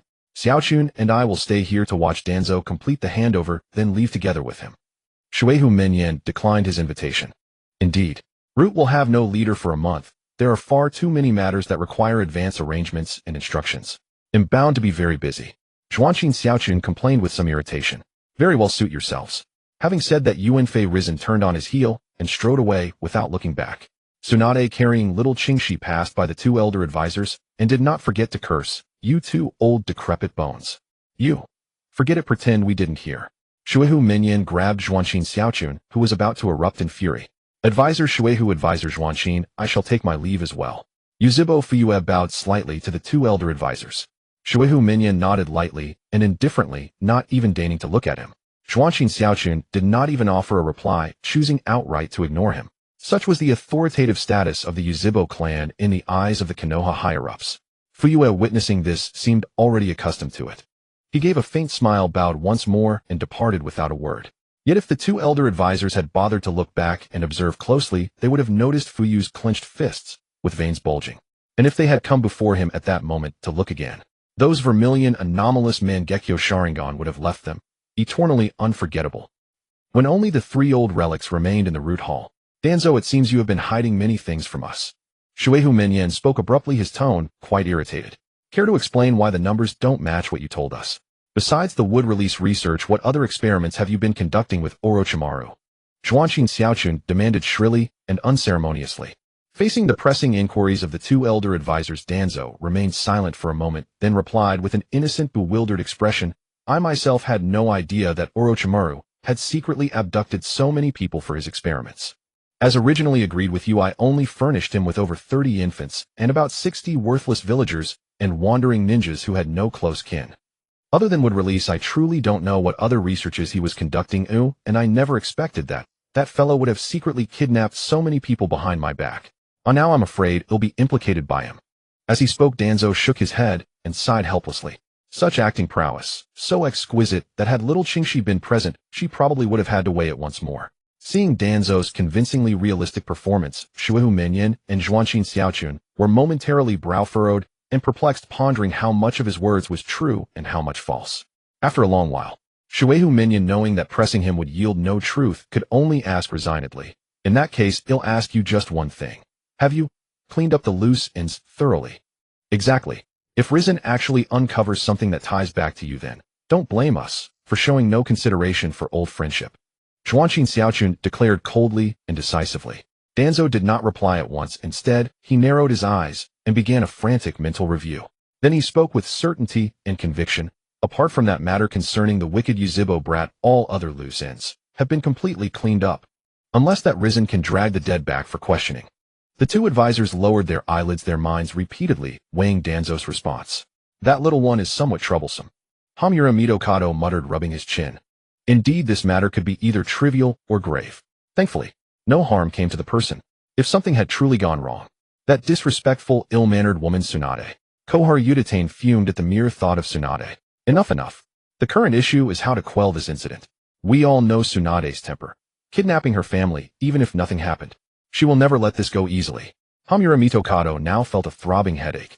Having such two incompetent teammates, one who speaks without thinking, the other who leaves loose ends. It was so infuriating he wanted to flip the table. Regarding this point, this old man may have a way to settle it. However, I will need the cooperation of my two old friends. Danzo suddenly spoke mysteriously. Oh, what method? 2-inch both advisor elders asked in unison, curiosity piqued. The corner of Danzo's mouth curled upward inexplicably as he enunciated each word, the nine tails. Jinchuriki. What a 2-inch, the two advisor elders exclaimed in perfect unison. The largest forbidden zone of Konoha village, the forest of death. In the forest at night the atmosphere was extremely desolate. The chirping of insects and snakes occasionally rang out. A gentle breeze rustled the leaves, adding a hint of eeriness to the quiet, dark environment. Sha. Data. Suddenly from the distant darkness came the sound of branches and leaves colliding along with light and hurried footsteps. Wish. On the eerie tree branches figures continuously cut through the darkness, speeding past. Orochimaru. I truly hope you won't let your teacher be disappointed in you. It was Hiruzen Sarutobi, leading a large squad heading toward Orochimaru's laboratory. Old man Orochimaru has likely already left. Even if we go, we might not catch him. Tsunade, carrying little Chingshi on her back, walked beside Hiruzen Sarutobi. How can you be sure? The Umbu shouldn't have alerted him, he asked curiously. Well, the little one on my back. Tsunade gestured with her cherry lips toward the little head on her back. Oh, Chingshi, tell Grandpa why you think that. Hiruzen Sarutobi asked in a very gentle tone. Am I just guessed? Little Chingshi stuck out his tongue and made up a random excuse. He simply couldn't be bothered to waste time explaining to an old man. Why would he want to chat with an old geezer when he could have the soft, fair, and bouncy Tsunade instead? Orochimaru's living corpse reincarnation had been exposed by him face to face. Chingshi didn't believe Orochimaru would trust him to keep it a secret. Besides, the kidnapping incident had been caught red-handed by the family. Either of these two matters, if brought up, would inevitably lead to uncovering Orochimaru's shady dealings. Sometimes things go unnoticed simply because there is no lead. Once a lead exists, following the thread easily leads to the source. So he didn't think Orochimaru would be foolish enough to stay put and wait for capture, then slowly reveal the atrocities he committed in secret. You little rascal. Hiruzen Sarutobi chuckled helplessly, adding in his mind, I hope your guess is correct. Fugaku Uchiha, following closely behind the three, watched their exchange and thought, Orochimaru, I sincerely hope you don't run away. Since you made Chingshi your reincarnation target, then you must die, even if it means fully exposing these eyes. I will eliminate you on the spot. Poor Orochimaru, who knows if his survival skills can withstand the gaze of several Mangekyo now, or in the countless sounds of breaking air echoed over the dark forest of death. Wish, thud. The sounds of figures landing on the ground continued. An Umbu ninja suddenly appeared before Hiruzen Sarutobi, kneeling on one knee to report, Lord Hokage, Orochimaru is inside and has not left. What? Did Orochimaru lose his mind? Or was he nerfed? He didn't run. Impossible. King's mind struggled to process. Orochimaru actually hadn't fled. Fugaku instantly activated his 3-Demo Sharingan. The overwhelming killing intent was now fully concealed within his pupils, awaiting the moment of meeting. Instant kill. Orochimaru. Hiruzen Sarutobi's heart immediately became immensely conflicted. He both hoped Orochimaru hadn't run to capture him, and if evidence solid, then kill him, to appease the spirits of the countless innocent villagers and children who died, and to give an account that a Hokage should to all who knew and witnessed this. Wandering ninja, feed me peanuts, you bastard. Yet he also wished Orochimaru had already fled and left. That way he wouldn't have to steel himself to kill his most proud, most devoted disciple. Sai, why didn't you leave? And why did you do these things? And since you did them, why didn't you run? Orochimaru. What should your teacher do now? Orochimaru. Complex, torn, conflicted. These words at this moment were vividly displayed on Hiruzen Sarutobi's face. Let's go, old man. Tonight. Let's say farewell. No eternal farewell. Tsunade, with Qingxi clinging to her back like a sloth, walked past Hiruzen Sarutobi, without expression, not turning her head as she spoke the heartless words. Hiruzen Sarutobi closed his eyes, sighed deeply from the bottom of his heart, then abruptly opened his eyes, his gaze seemingly becoming utterly resolute. Let's go. Perhaps it's time for eternal farewell. Forget it. Even if you two reduced him to ashes on the spot, he'd probably grow back somewhere else. That Orochimaru. The longer he lives, the harder he is to kill. His survival skills are so shady. I feel like unless this planet is blown up, that guy just can't be killed. Oh, there's also the Reaper Death Seal that can kill Orochimaru. Forget it, the old man would never use the Reaper Death Seal here. Qingxi complained silently in his mind. He recalled his past life, how every time he thought Orochimaru had finally been eliminated, he'd always resurrect and end up living the longest and youngest. During the Boruto era, his survival abilities were even more sinister beyond measure. As the group entered the long underground passage, walking down step after step of cold, eerie stairs, they passed through the entrance. The scene before them shocked and horrified every first-time beholder. Countless jars and bottles hung on wall cabinets and tables filled with unknown liquids. Inside, the liquids floated chillingly. Infant corpses. On the surrounding ground, scattered fragments of flesh unrecognizable as human were piled messily. Dried blood was splashed carelessly in every corner. The air reeked of nauseating decay and blood. And in that dim, blood-stained, cruel room at the center, where the only light shone, Orochimaru, with his back to the crowd, dissected his experimental toys. On the operating table, in pursuit of immortality, Oro, Chi, Maru, you. Hiruzen Sarutobi's eyes wide with fury, he pointed at him at a loss for words. The path of exploring life is truly intoxicating. So beautiful that, ugh. Before anyone could recover from the gruesome and bloody scene of the room, and before the main force of the Umbu had even arrived, Orochimaru had not yet finished his lines, nor had he turned around or shown his face. Suddenly he let out an eerie shriek, a sound of immense agony, as if his soul were being scorched by hellfire, then dissolved into a wisp of smoke and vanished on the spot. The silence that followed was thick with awkwardness.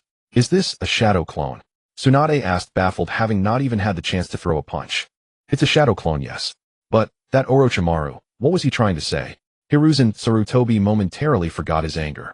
His treacherous disciple had left a shadow clone just to utter some nonsensical words, only to cry out in pain halfway, and then dispel it on the spot. Was he joking? When had his disciple become so erratic? Or was he simply toying with them? That didn't match his usual behavior either. As his teacher, Hiruzen knew his disciple best.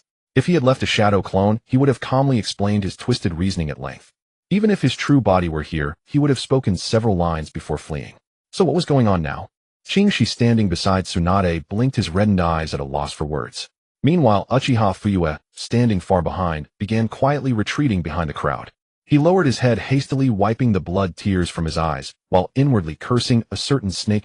Damn you, Orochimaru. I never expected you to be so cunning, leaving a shadow clone here. You made me waste Tian Huaming for nothing.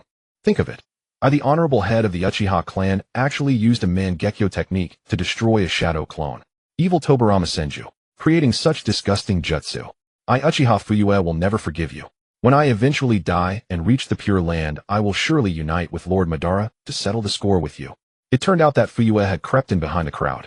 When he entered this cruel laboratory, he didn't first observe his surroundings. Upon spotting Orochimaru, he activated his Mangekyo and immediately used one of its abilities, Tian Huaming. While the others were still horrified by the bloody scene and enraged at Orochimaru's speech, Fuyue's Tian Huaming interrupted his words and incinerated him before everyone's eyes. Pity that it was only a shadow clone. By then Hiruzen and Tsunade turned around in shock. But as the strongest present, they quickly regained composure and sensed through chakra that where Orochimaru had vanished there lingered a chilling chakra signature. It seemed Orochimaru's shadow clone had been destroyed by that chakra, and by sensing the residual chakra elsewhere they detected an extremely faint trace behind them. Who is it? Their gazes swept across the Umbu members, finally resting on the maskless Uchiha Fuyue, who had retreated behind the crowd, standing out like a crane among chickens. They stared sharply at Fuyue's face, but he looked blank and innocent, at a loss. Luckily, he had changed position and wiped the blood from his eyes in time. Despite their scrutiny, Hiruzen and Tsunade found nothing unusual. However, one person was an exception, little Qing. She had climbed down from Tsunade's soft back after entering the lab. At that moment, he had activated his newly upgraded Freedomo Sharingan. As soon as he saw Orochimaru, he activated it simply because he couldn't believe Orochimaru would be foolish enough to stay. So he first used the Sharingan to check what kind of being this Orochimaru was, whether it was someone impersonating him, but he couldn't discern anything definitive. Precisely because he couldn't tell, he speculated that it might be a shadow. After all, the probability of it being the real body was extremely low. Orochimaru would never be so stupid as to stand there waiting to be caught. But because of this, he had just seen something. It was a transparent outline of chakra flame, extremely terrifying and fraught with dangerous energy. Its heat was so intense that it warped the space around Orochimaru. After incinerating the target, it dissipated rapidly. It was strikingly similar to the inextinguishable flame Amaterasu in his memory. Now Qing's eyes, big, watery, adorable red eyes, were fixed tightly on Fuyu's left eye. It's you. Good heavens, you've indeed awakened the Mangekyo. Stop pretending. Others may not sense it, but I can. The tiny residual chakra and faint traces of blood in your eye socket are undetectable to anyone else, but before these eyes of mine nothing can hide. So the three of you, father and sons, all have flame-based Mangekyo. The two sons wield black Amaterasu. Yours is what? Invisible Amaterasu. Isn't that too sneaky? And what grudge does Fuyue hold against Orochimaru launching Mangekyo on sight, only to destroy a shadow clone? Could it be for my sake? Is my worth as the clan's hope really that high? Qing, she saw through it all, but didn't expose it. After all, the Uchiha clan now stood by his side. Since Fuyue wanted to keep it hidden, he wasn't foolish enough to say it out loud. Now what, old man? Tsunade, finding nothing, turned helplessly to her teacher. Hiruzen was silent for a moment, then spoke. Since Orochimaru left only a shadow clone here, his true body has likely already escaped, probably left the village. At this point he paused, feeling a secret relief. Then he continued loudly, Orochimaru is guilty and has fled. From now on, search the entire village for him. Arrest him immediately upon discovery. If he resists, kill on the spot. Summon and interrogate everyone associated with him. If they resist, kill without mercy. Furthermore, issue a bounty now designating Orochimaru as an rank rogue ninja of Konohagakure in the Land of Fire. This order is permanent. Yes, all the Umbu responded. Orochimaru, don't let me catch you. If I ever run into you, you're dead. Tsunade glared fiercely in the direction where Orochimaru's shadow clone had stood, her resolve unwavering. That bastard is probably halfway to the village of sound by now, Qing, she speculated. Thump. Oh, pain. Hot. In a distant forest, Orochimaru, who had been leaping among branches, suddenly fell uncontrollably to the ground. He held his head and struggled to rise. What is this? Flames. Invisible flames. Who released them? What kind of jutsu is this? Hehehe. Interesting, very interesting. So Konoha still harbors secrets unknown to me. Orochimaru let out a sinister low chuckle. He straightened up, looked back toward Konoha, his eyes cold and dangerous. Wait for me, I will return. Konoha. Teacher Hiruzen. Qing Shikuin. We're back, Mom. Qingxi, holding Tsunade's hand, trotted into the inner room of the Senju residence. You're back, Lady Tsunade, Lord Qingxi. Shizune emerged from one side of the room holding Tunten and greeted them with a smile. Sister Shizune, why are you here today? Aren't you staying at the hospital dormitory? Qingxi asked, somewhat surprised. Although Kato Dan and Tsunade had never met, perhaps the convergent force of world lines played its part. The orphan Shizune unexpectedly entered the ninja medical facility, met Tsunade, and was taken as her disciple. Even this pig. Tunten was also left to Shizune to care for. Lord Qingxi, the hospital gave me a day off today, and I thought I haven't come back to stay for a while, so I decided to come and sleep here for 2 nights. Shizune replied with a gentle smile. So, what are you doing, Sister Shizune? Little Qingxi was about to speak, but to his surprise, Shizune tossed Tunten aside, dashed over, and scooped him up. Then she pressed her face against his, rubbing against Qingxi's fair, tender cheeks. I haven't seen Lord Qingxi for so many days, I missed you so much.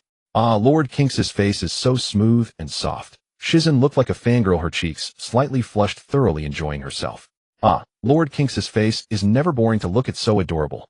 Let me snuggle more. After a few rubs, she gazed at Qingxi's face. The more she looked, the more she adored, and the tenderness in her eyes nearly overflowed. Hold on a sec. Qingxi's small face was slightly reddened from the rubbing. Tsunade, who had been standing by, developed a faint mark on her forehead. Shizune, that's enough. It's already very late. Let Qingxi wash up and go to sleep. Senju, she walked out from the adjoining room, holding little Naruto, reminding her helplessly. All right. Shizune reluctantly released Qingxi from her arms, still yearning for more. By the way, Tsunade, you've been gone so long. How are things with the third now? Senju, she inquired curiously. Don't even mention it. That old man Danzo. I'm not done with him.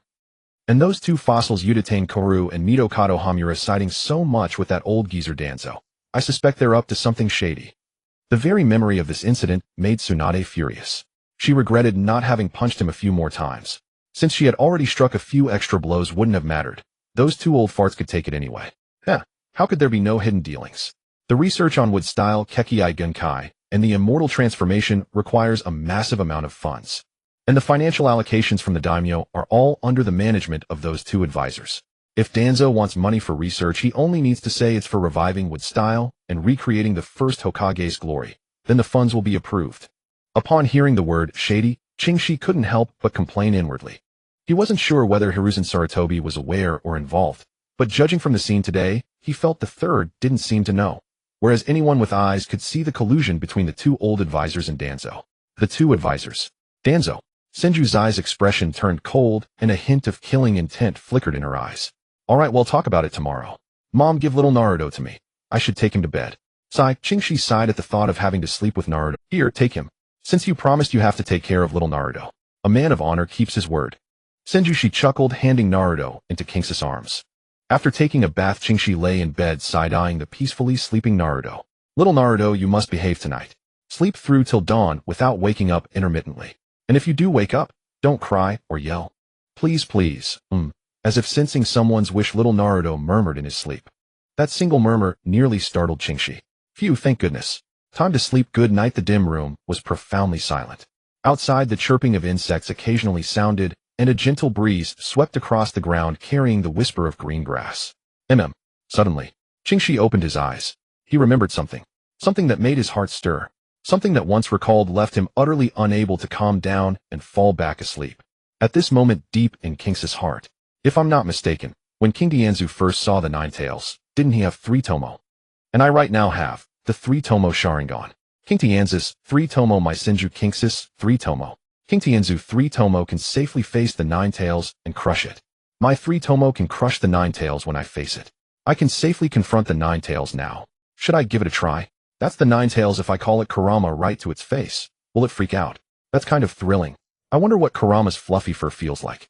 Pretend to be that youth who, according to the Sage of 6 Paths, called the tailed beasts by name and played with them. Then ask if I could pet it. By the way, is Kurama watching me now, or sleeping? Should I meet it just once? I can't miss this check-in spot inside Naruto's stomach. So give it a try. Having decided, Qingxi immediately got up. Clang.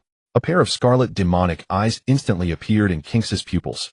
Then, as his pupil power surged, Qingxi's spiritual consciousness instantly entered the mindscape of little Naruto, who was sleeping soundly and defenselessly. Drip, drip, the sound of water droplets never ceased. Water completely covered the floor, and thick copper pipes of unknown material stood all around. The space was dim and damp. This was the consciousness space where the Nine Tails was sealed inside Naruto. Splash, splash, splash. The rhythmic sound of footsteps treading on water echoed. Qingxi walked slowly, arriving at a huge prison gate shrouded in pitch black. Gazing at the sight etched deep in his memory, now appearing before him in reality. Experiencing it firsthand, the visual oppression of reality was truly no joke. Combined with the dark environment and the strongest tailed beast capable of destroying an entire country, the Nine Tails, hiding inside that black cage. If an ordinary person came here, they would probably wet their pants in fright. Truly worthy of being called too dangerous by the god of shinobi, the first Hokage, Senju Hashirama. Dangerous indeed. Even before seeing it, it exudes an intense aura of peril. Qingxi took a deep breath and continued stepping on the water, moving closer to the enormous cage. As if sensing the approach, suddenly from within the pitch-black cage, swish. A pair of gigantic, bloodshot scarlet vertical pupils brimming with an intense, unquenchable hatred burst into view. Whoosh. A massive and extremely sharp claw suddenly thrust out from the gap of the prison door. The sharp spikes of that claw stopped just in front of Qingxi's face, unable to advance a single inch. Damn, that scared me to death. Just a little bit more, and it would have stabbed. But it can't. Hahaha, is this fox presbyopic? Hahaha, I'm dying of laughter, ha. Qingxi's heart roared with laughter. The view zoomed out, looking down. It turned out that Ju Lama's extended claw was still nearly 5 Kakashi heights away from Qingxi. Ha, I can't help it, ha. Lama is your eyesight because you haven't seen a vixen for too long. Are you hallucinating? Can't you even judge such a short distance? Qingxi finally couldn't help but laugh out loud. That piercing laughter reached Ju Lama's sharp, enormous ears, as if mocking. No, it was mocking him, the strongest tailed beast, Ju Lama. Ju Lama. That little brat, just now. What did he call me? Ju Lama. Little brat, what did you call me just now? Say it again. Ju Lama's deep voice, like a husky uncle, boomed out. The sound waves from his loud voice actually sent ripples across the water surface in the consciousness space. Ha! Oh wait, let me catch my breath, huff puff. Qingxi laughed until his stomach hurt and took several deep breaths. After recovering a bit, he repeated, Jiulama. Hearing this name again so familiar that it was engraved into his chakra, Jiulama was momentarily stunned in place. My life has almost run out. Shoha Yalu Jifu Sun, Wukong Mu Wang Shichuan, Chongming Nyogue, and Jiulama. Even if you are separated, your hearts will always be closely connected. One day you will merge into one again. Old man. Because of this name that he hadn't heard for countless years, Jiulama sank into an extremely distant memory. He couldn't help muttering to himself. Hey, Jiulama, what are you daydreaming about? Thinking about that old man, the Six Paths Sage. Qingxi waved his little hand gently at Jiulama, signaling him to snap out of it. Yeah. Jiulama answered subconsciously without fully coming back. But when he realized that Qingxi had just said something, shock and horror instantly pulled him back. Nanny, what did you just say? Repeat it for me. Little brat. Jiulama's two sharp claws directly grabbed the iron bars of the prison door. The whole fox stood up like a certain tomcat. In a near-roaring voice, he voiced the question that astounded. Poor little Qingxi, his hair was blown straight up by the huge gust of breath, and his small body almost... Jiulama, calm down a bit. Your breath is so strong, I almost couldn't stand steady. Qingxi stared at Jiulama with a reproachful look. Calm. Calm, you bleep. Speak. Repeat the name you just said. Jiulama felt that in these 1,000 years, he hadn't been as shocked as he was today. He was just a little brat from the Senju Clan. A little brat that he could squish with one finger. But this little brat had actually blurted out the deepest secret he had hidden in his heart for 1,000 years. Little Qingxi closed his eyes and speechlessness wiped the fox saliva all over his face. He felt his consciousness body was dirty. I mean, Jiulama, are you thinking about that old man, the Six Paths Sage again? Can you confirm it this time? Qingxi repeated the words loudly and slowly. And after hearing it again, Jiulama at this moment seemed to be under an immobilizing spell, once again frozen in place, staring blankly while grasping the prison bars.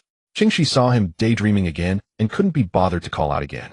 So Qingxi directly controlled the water on the ground, forming a circular water pillar. It lifted him up, rising slowly and steadily, approaching in front of Jiulama. Little brat. Jiulama seemed to have just snapped out of it, looking at Qingxi with an extremely complex expression, and spoke again. Who exactly are you? My name and where did you learn? The Six Paths Sage, and you're certain I know him? Jiulama, like a gloomy and ferocious, curious baby, fired off questions one after another. Qingxi was now sitting cross-legged on the water pillar, arms crossed, one hand stroking his small chin, looking up at the sky. He was thinking, pondering, and figuring out what excuse to make up to trick Jiulama into letting him sleep on his neck. This fluffy place should be comfortable. It's a chakra aggregation, absolutely clean and spotless. Jiulama, since you have asked so sincerely, I will kindly tell you. I am the child of prophecy that the Six Paths Sage spoke of, the one who calls out the names of the nine-tailed beasts and plays with them. Qingxi now had dark eyes, his face full of serious and aloof expression. Jiulama, you bastard, what's that expression? Why no reaction at all? Meanwhile, Jiulama's expression was blank, staring straight at Qingxi without speaking. Hey, Jiulama, why aren't you talking? In the end, Qingxi couldn't help asking first. I don't know where you got that prophecy from, but in the prophecy it was a blue-eyed youth. Jiulama still expressionlessly pointed out the flaw in Qingxi's words. Qingxi blinked, remembering that he had indeed missed that detail. He didn't have blue eyes. He had black eyes.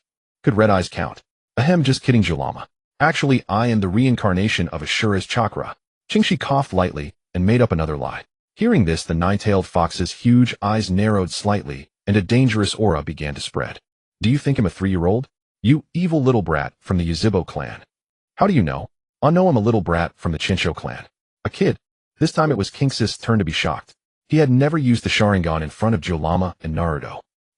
He had used the Sharingan to enter this consciousness space. Look at this terrible memory he had forgotten again. I didn't expect, Jiulama. I didn't expect you to be so observant. I was going to tease you. Since you found out, I have no need to hide it. That's right. I am actually the reincarnation of Indra's chakra. Qingxi's eyes darkened again, and he let out a creepy low laugh. Tell you something. The nine-tails suddenly spoke expressionlessly. Qingxi asked curiously, what thing? I can sense. Your intent to deceive is full. Whoosh. That huge and sharp claw once again struck at Qingxi's face, but this time, the distance was no longer far. Damn. I actually forgot again about the terrifyingly abnormal sensitivity of Jiulama's perception. And I also forgot. Would release tree wall. Facing this sure-hit strike, Qingxi immediately used would release to defend. Are you kidding? This isn't one of King Dianzi's crushed foam consciousness bodies of Jiulama. This is a real chakra energy solid claw. Fourth Hokage, if you're going to seal it, do it properly. Why leave a gap for Gyulama to breathe? Bang! The rapidly growing wooden wall from the water's surface actually blocked the impact of Gyulama's claw. Hey, it feels like the toughness and density of wood release have increased a lot. I didn't get to feel it carefully when fighting with Orochimaru before. Is it the effect of the 3 Tomo?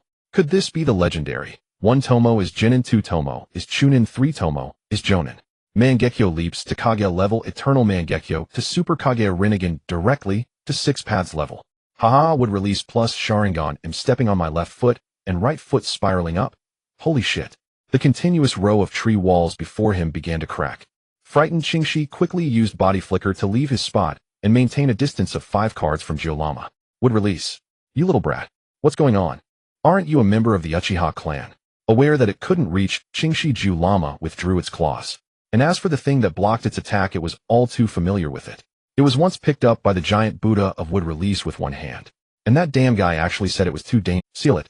If that damned Uchiha Madara hadn't come out of boredom claiming it was blocking the way, beat it up, and then captured it, it would still be running and playing in the deserted forest. There would be no need for you damn Hashirama to seal it. It would have sealed itself in its fox den and never come out. Hateful Madara. Damn Hashirama. And what's this now? These 2 auras I hate most are now present. Gyulama now found the little brat in front of it more and more displeasing, its fur bristling all over. At this point, I have nothing to hide from you, Gyulama. I am neither Indra nor Ashura. I am the ultimate being of their combined reincarnation. My name is Shudora. Kinx's face was expressionless, his demeanor grave. When Kinx's words were spoken, Gyulama's expression unexpectedly calmed. It crossed its paws and lay down, speaking in a flat tone, little brat, if you're just here to toy with me, then you can get lost. Seeing Gyulama looking like it didn't want to bother with him anymore, Qingxi put away his playful attitude. He moved a little closer, maintaining a distance of 2 cards, and spoke with utmost seriousness. Gyulama, I won't bother explaining how I know your name or anything else. In short, I want to tell you to be patient for a few years. Little Naruto is a partner you can absolutely trust. When he grows up, I will teach him well and make him work hard to earn your recognition early and let you, Gyulama, break free from this cage sooner. Hee. After saying this, Qingxi showed what he thought was his most sincere smile. What a joke. You little brat, get out of here. Unfortunately, Gyulama wouldn't listen at all and sprayed saliva all over his face. Well, the talk no jutsu really requires talent. It seems I can't ride it for now. Qingxi thought helplessly. I wonder what power Naruto's talk no jutsu contains. How can he stun people with just a few words? He wiped the saliva from his face again, sighed, and looked at Gyulama. I'll forget it since that's the case. I'll be going now. Come chat with you when I have time. Goodbye, Gyulama. With that, Qingxi waved to Gyulama and disappeared from this space of consciousness. Uchiha, Senju, this little brat. Watching where he disappeared, Gyulama murmured to itself, then slowly closed its eyes. In the room, Qingxi opened his eyes and let out a sigh of relief in his heart. Punching in was done, but he didn't get to ride it. Still, it made him decide to go a few more times when free to get familiar. When the time is right, maybe I can use the Sharingan's Jinjutsu to let it see what will happen in the original story. If Gyulama can believe it. Qingxi said he really looks forward to how much stronger Naruto, who has never been disturbed by Nine-Tails chakra, will be compared to the original. Would there be a Naruto who opens Gyulama mode at age 6? Then what about King Danzo? Let Itachi take his eyes early. Forget it, the 6 paths old man should help balance the power levels. Who knows, upon seeing 6-year-old Naruto in Gyulama mode, that old man might directly give King Danzo a cheat and have him awaken Mangekyo on the spot. By the way, does the Sage of 6 Paths know about my existence? Whatever, sleep now. In the gap between the human world and the pure land, an odd old man in white robes with brown hair sat cross-legged, floating in this strange space. At that moment, his originally closed eyes suddenly opened. The faint purple rings in his eyes were Rinnegan. Suddenly his gaze turned toward the direction of the human. His gaze seemed to pierce through the endless barriers of space and directly fall upon Qingxi, who was sleeping soundly. The anomaly born from the union of Ashura and Indra's descendants. I cannot fathom his fate. He is also the one whom the Toad Sage cannot foretell. I wonder what unknown changes this child will bring to the ninja world. He muttered to himself, then quickly closed his eyes again. Konoha morning. Chu. Qingxi, who was sleeping groggily, was suddenly woken up by a sneeze. He opened his eyes drowsily and saw a fair and beautiful face looking at him with a gentle smile. Her hanging hair temple was just brushing against the tip of his nose. Their faces were extremely close, only half a finger apart, almost kissing. Sister Jingyin, what are you doing so early? Qingxi helplessly brushed away the strands of hair on his nose. I'm calling you to get up for breakfast. If you sleep any longer, it'll be noon. Jingyin smiled with curved eyes. Sai, can't you let me sleep a bit more? Little Naruto was up crying and causing trouble in the middle of the night again. I'm so tired. So it turned out that even after Qingxi fell asleep, he still couldn't escape Naruto's punishment. Alright, you can sleep. And there's no school today, Lord. She already asked for leave for you. Jingyin straightened up and covered her mouth with a mom. Oh, right. Get up, I want to go find my mom. Don't be anxious, aren't you going to get little Naruto ready? Wasn't it agreed that you would take care of him? Seeing Qingxi hurriedly dressing, Jingyin reminded him. Forgot about him. Qingxi felt helpless, and taking care of a baby was really troublesome. That little brat still sleeping, and what time is it? Not getting up for breakfast. Tsunade complained, supporting her chin with one arm on the table. Alright, Sister Tsunade, let him sleep a bit more. After all, fighting with Orochimaru, he was seriously injured. Thinking of King's dying state at that time, Shinsho, she still couldn't help but feel heartache. But at that moment, hurried footsteps came from outside the corridor. Mother, I want to learn Flying Thunder God. I want to learn that super cool slash technique of yours. What was it called? Qingxi, carrying young Naruto in his arms, dashed from the corridor into the inner room and shouted out before even steadying his steps. The people sitting in the room eating breakfast were all stunned for a moment. Senju put down her bowl of miso soup and blinked. Flying Thunder God. That's not something you can learn just by wanting to. Tsunade raised an eyebrow at this. The slash you mentioned wouldn't be Zai's self-created technique, would it? Shizen came trotting over from behind. Master Qingxi, why are you running so fast? He didn't answer, instead turning his head and handing over the still drowsy, blinking little Naruto to Shizen, before sidling over to sit beside his mother. I can try first. He lifted his face, his expression quite excited. If I had known earlier that you could use Flying Thunder God, I would have tried learning it long ago. And that water style of yours, swoosh, swoosh, swoosh, you cut Orochimaru to ashes in an instant. So cool. Senju looked at her son's excited little face, smiled helplessly, and reached out to ruffle his hair. Flying Thunder God isn't something you can learn just because you want to. Her tone was gentle and earnest. This isn't strength space-time ninjutsu developed by the second Hokage. In the entire history of Konoha, apart from the second Hokage himself, only the fourth Hokage, Minato Namikaze, has completely mastered it. Qingxi immediately replied, isn't there still you now? Like mother, like son, oh, we can probably learn it too. I just know how to use it, that doesn't mean I can teach it well. Senju shook her head. And the learning conditions for this technique are extremely harsh. What conditions? I can learn anything. Qingxi said without thinking. Tsunade scoffed from the side. How, little brat, do you know what Flying Thunder God requires? First, you must have extremely strong chakra sensing ability, able to instantly locate the position of the. Second, your chakra control must be precise to a terrifying degree.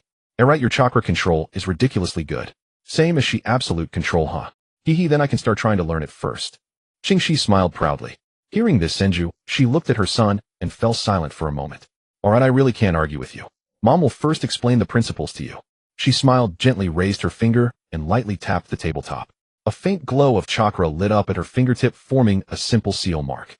Qingxi, this is the basic form of the Flying Thunder God seal. The first step in learning Flying Thunder God is mastering the inscription of this seal. It must be formed precisely with chakra without the slightest deviation. Qingxi leaned in to scrutinize it closely. The second step is sensing. Senju continued her explanation. After you leave a mark in a certain place, no matter how far away, you must be able to clearly sense the position and spatial coordinates of that mark. This is not ordinary sensing, it requires a concept of space itself. She paused and looked at Qingxi. Do you know why the fourth Hokage was called the Yellow Flash? Why, oi? Qingxi couldn't quite recall such detailed introductions from the original work. Because he could instantly sense the positions of all the Flying Thunder God Kanai on the battlefield, and construct a complete spatial model in his mind, thereby achieving nearly interval-free consecutive teleportations. The amount of mental computation this requires is unbearable for an ordinary person. Minato was truly impressive in this regard. Qingxi couldn't help but admire. The third step is the teleportation itself. Using chakra to envelop yourself and resonate with the chakra at the marked spot, transporting yourself from the current space. This process requires extremely fine chakra control. If careless, the chakra will become chaotic and the person could be torn apart by space. Senju looked seriously at her son. Are you sure you want to learn? Qingxi answered without hesitation, yes. Senju sighed. Very well then. Starting today, you will first practice the precision of chakra sensing. I will place several marks in the courtyard. You must close your eyes and accurately state the position and distance of each mark. Qingxi nodded vigorously, then immediately asked, what about water style Thousand Stream Slash? I want to look. Senju pondered for a moment. Thousand Stream Slash is a ninjutsu jutsu that I created together with your father. She stood up and walked to an open space in the room. Watch closely. Without forming hand seals, Senju, She simply raised her hand and made a grasping motion. In her hand, a long sword formed from flowing water coalesced. In the next second, she gave a slight flick of her wrist. Swish. Qingxi couldn't even see the movement. He only heard a sharp sound of rushing water cutting through the air. Then he saw 10 interweaving water-blue crescent-shaped blade streams appear before his mother, vanishing in an instant. This is 10 stream slash. Senju Seiki dispersed the water sword. Then he saw 10 interweaving water-blue crescent-shaped blade streams appear before his mother, vanishing in an instant. This is 10 stream slash. Senju Seiki dispersed. This is already the limit of ordinary blades and the human Boda's capabilities. King's eyes widened. What about the 100 slash and 1000 slash? Starting from the 100 slash, ordinary blades can't withstand it. You have to use chakra's shape transformation to create a weapon. Senju Seiki patiently explained, first you need to condense a blade with chakra, just like I did just now. Ordinary steel blades cannot endure that speed and power. They will shatter before 100 slashes are executed. She extended her index finger, a stream of water swirling around its tip.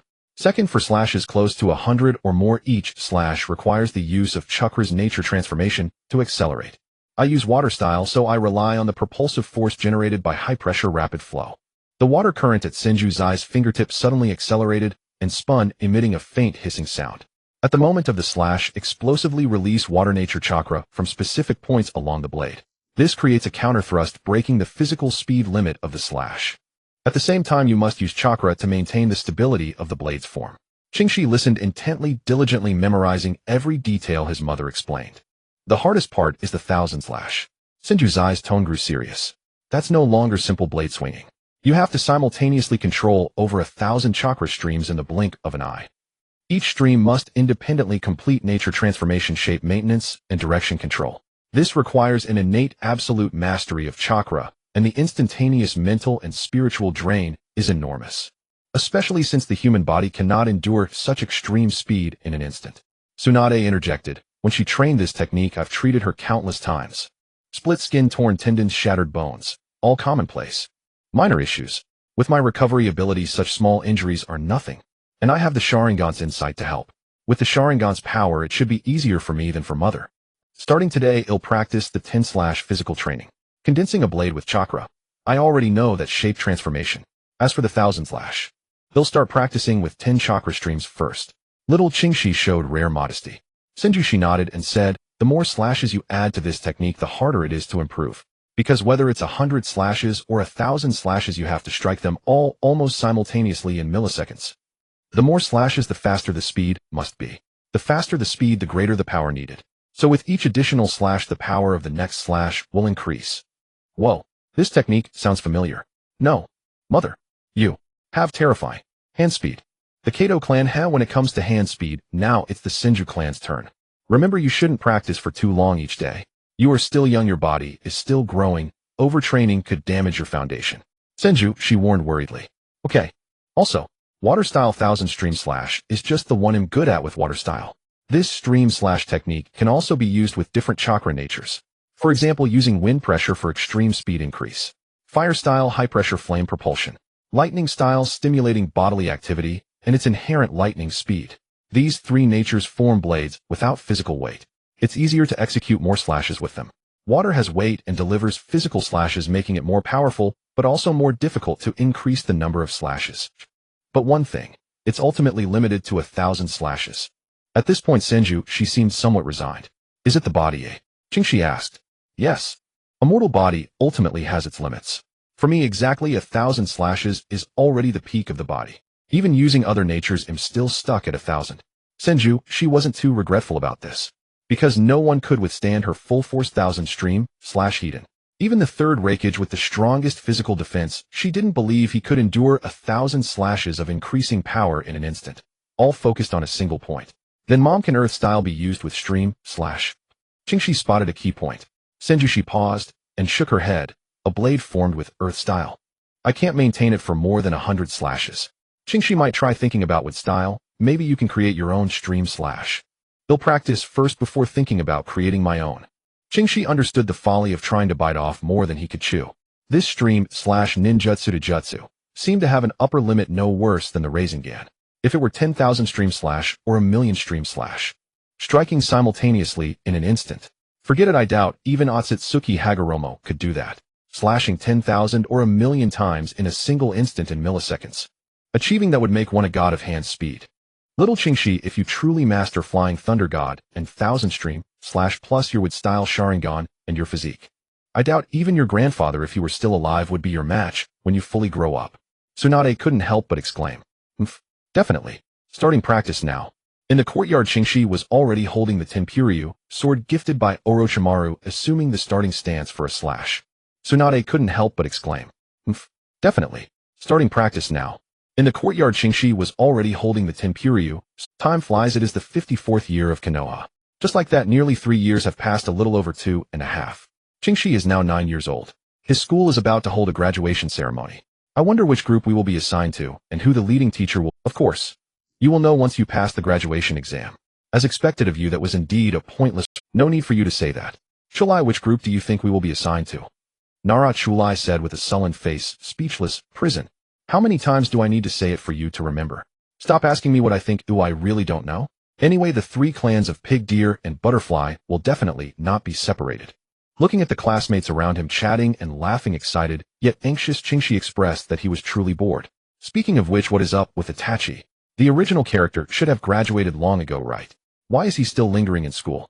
Qingxi turned his head, looking curiously and puzzled at the slightly mature, less innocent Uchiha Itachi. Kingsiken, why are you looking at me like that?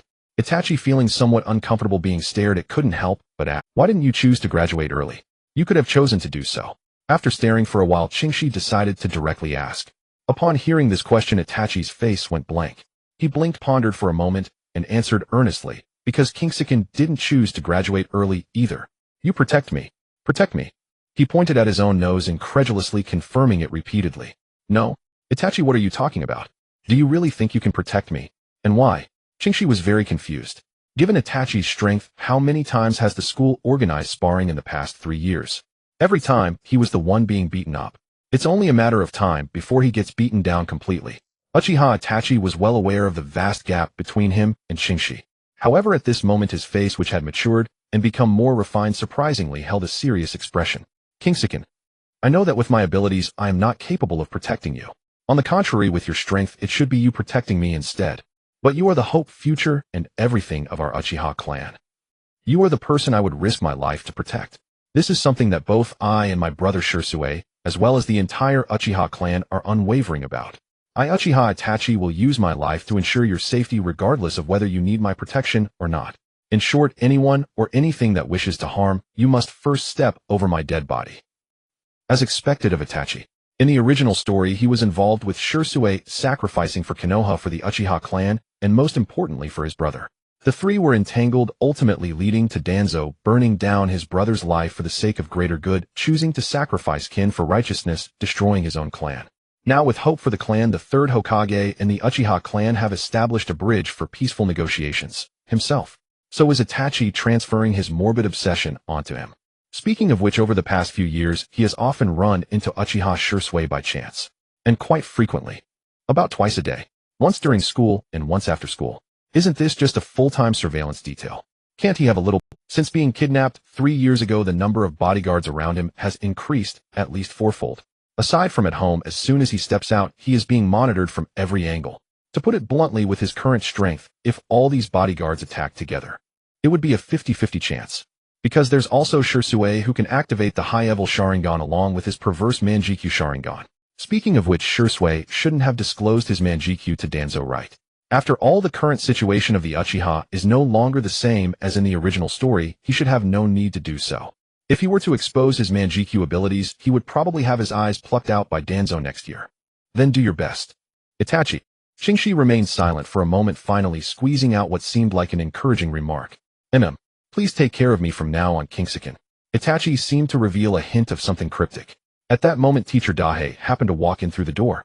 All right, class, quiet down. Today we will conduct the graduation assessment. The assessment will consist of 3 body techniques, a theoretical written exam, and shuriken throwing. After the assessment, students will return to the classroom together, where the list of those who have passed will be announced, followed by the announcement of your group assignments and leading teachers. Hearing about the group assignments and leading teachers, King's thoughts began to drift. Although given his status in Konoha, he could easily find out who the leading teacher and group assignments would be with just a word. But he didn't ask. Sometimes the unknown is more interesting knowing in advance would take away much of the fun. Speaking of which, who will be in his group? Who will the leading teacher be?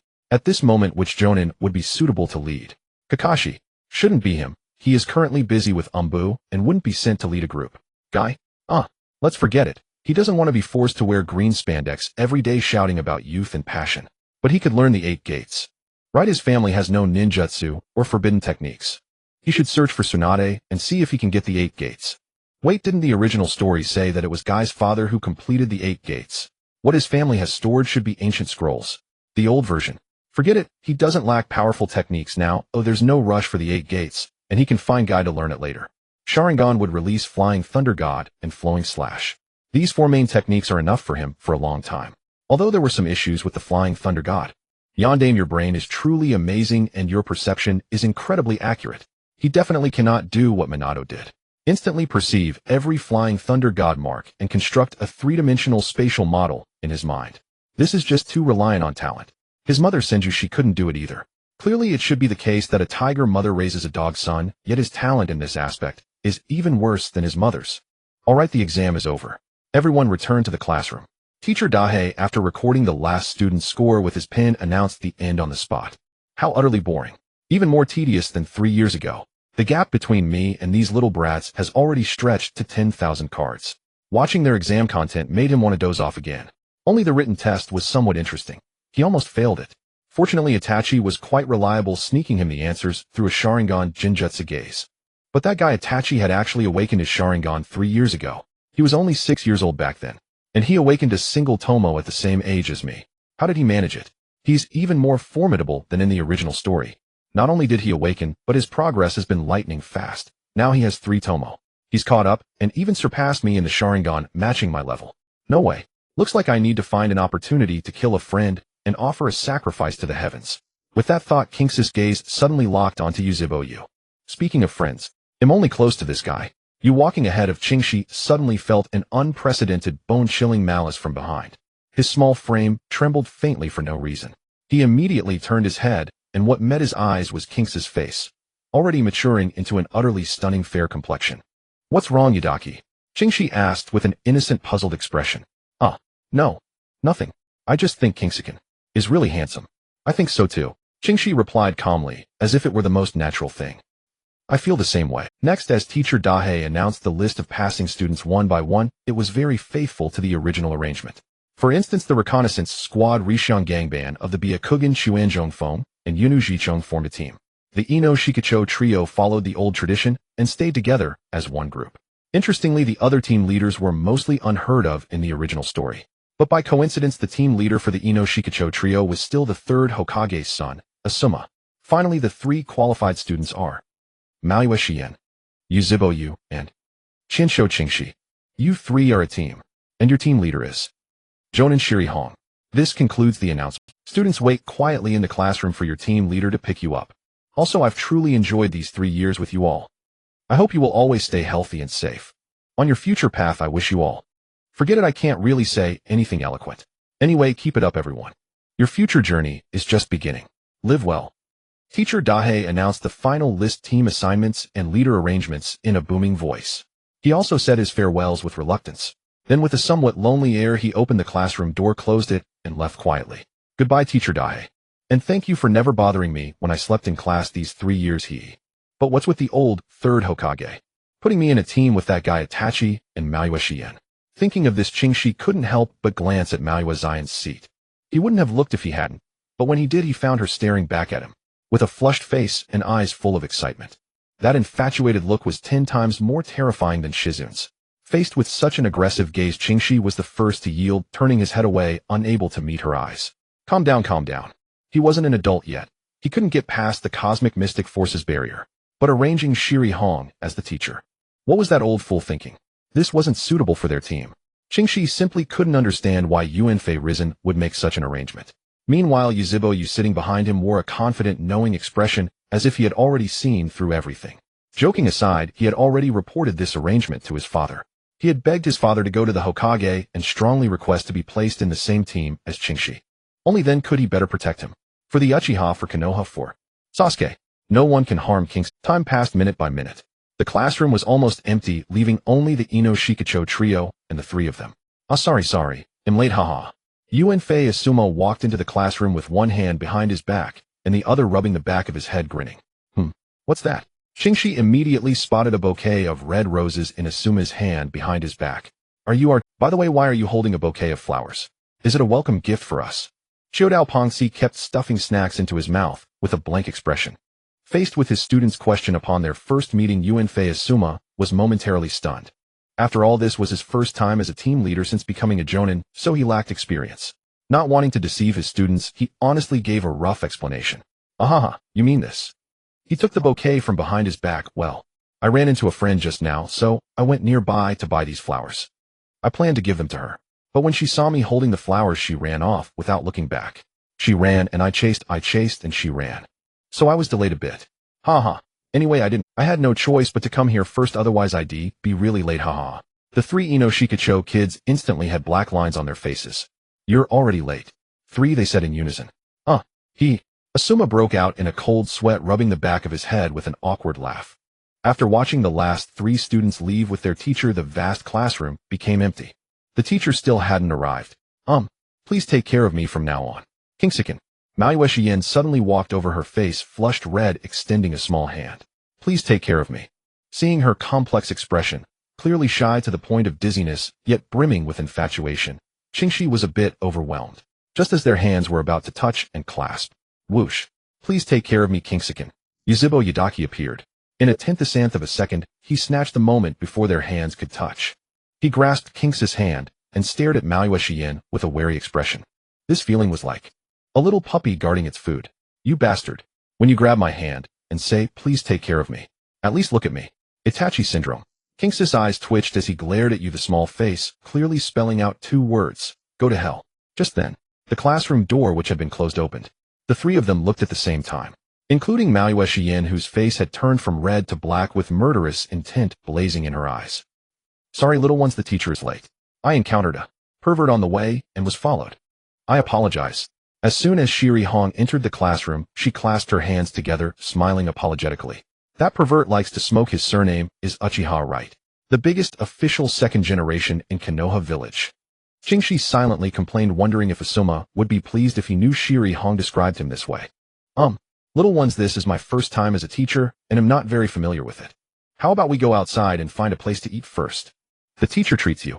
Shiri Hong asked with a hint of nervousness. Itachi remained silent, his cold expression unchanging, his eyes fixed on Yuzuki Yuin. Aside from glancing at the incoming Hong, he never looked away. Yuzuki Yuin was the same.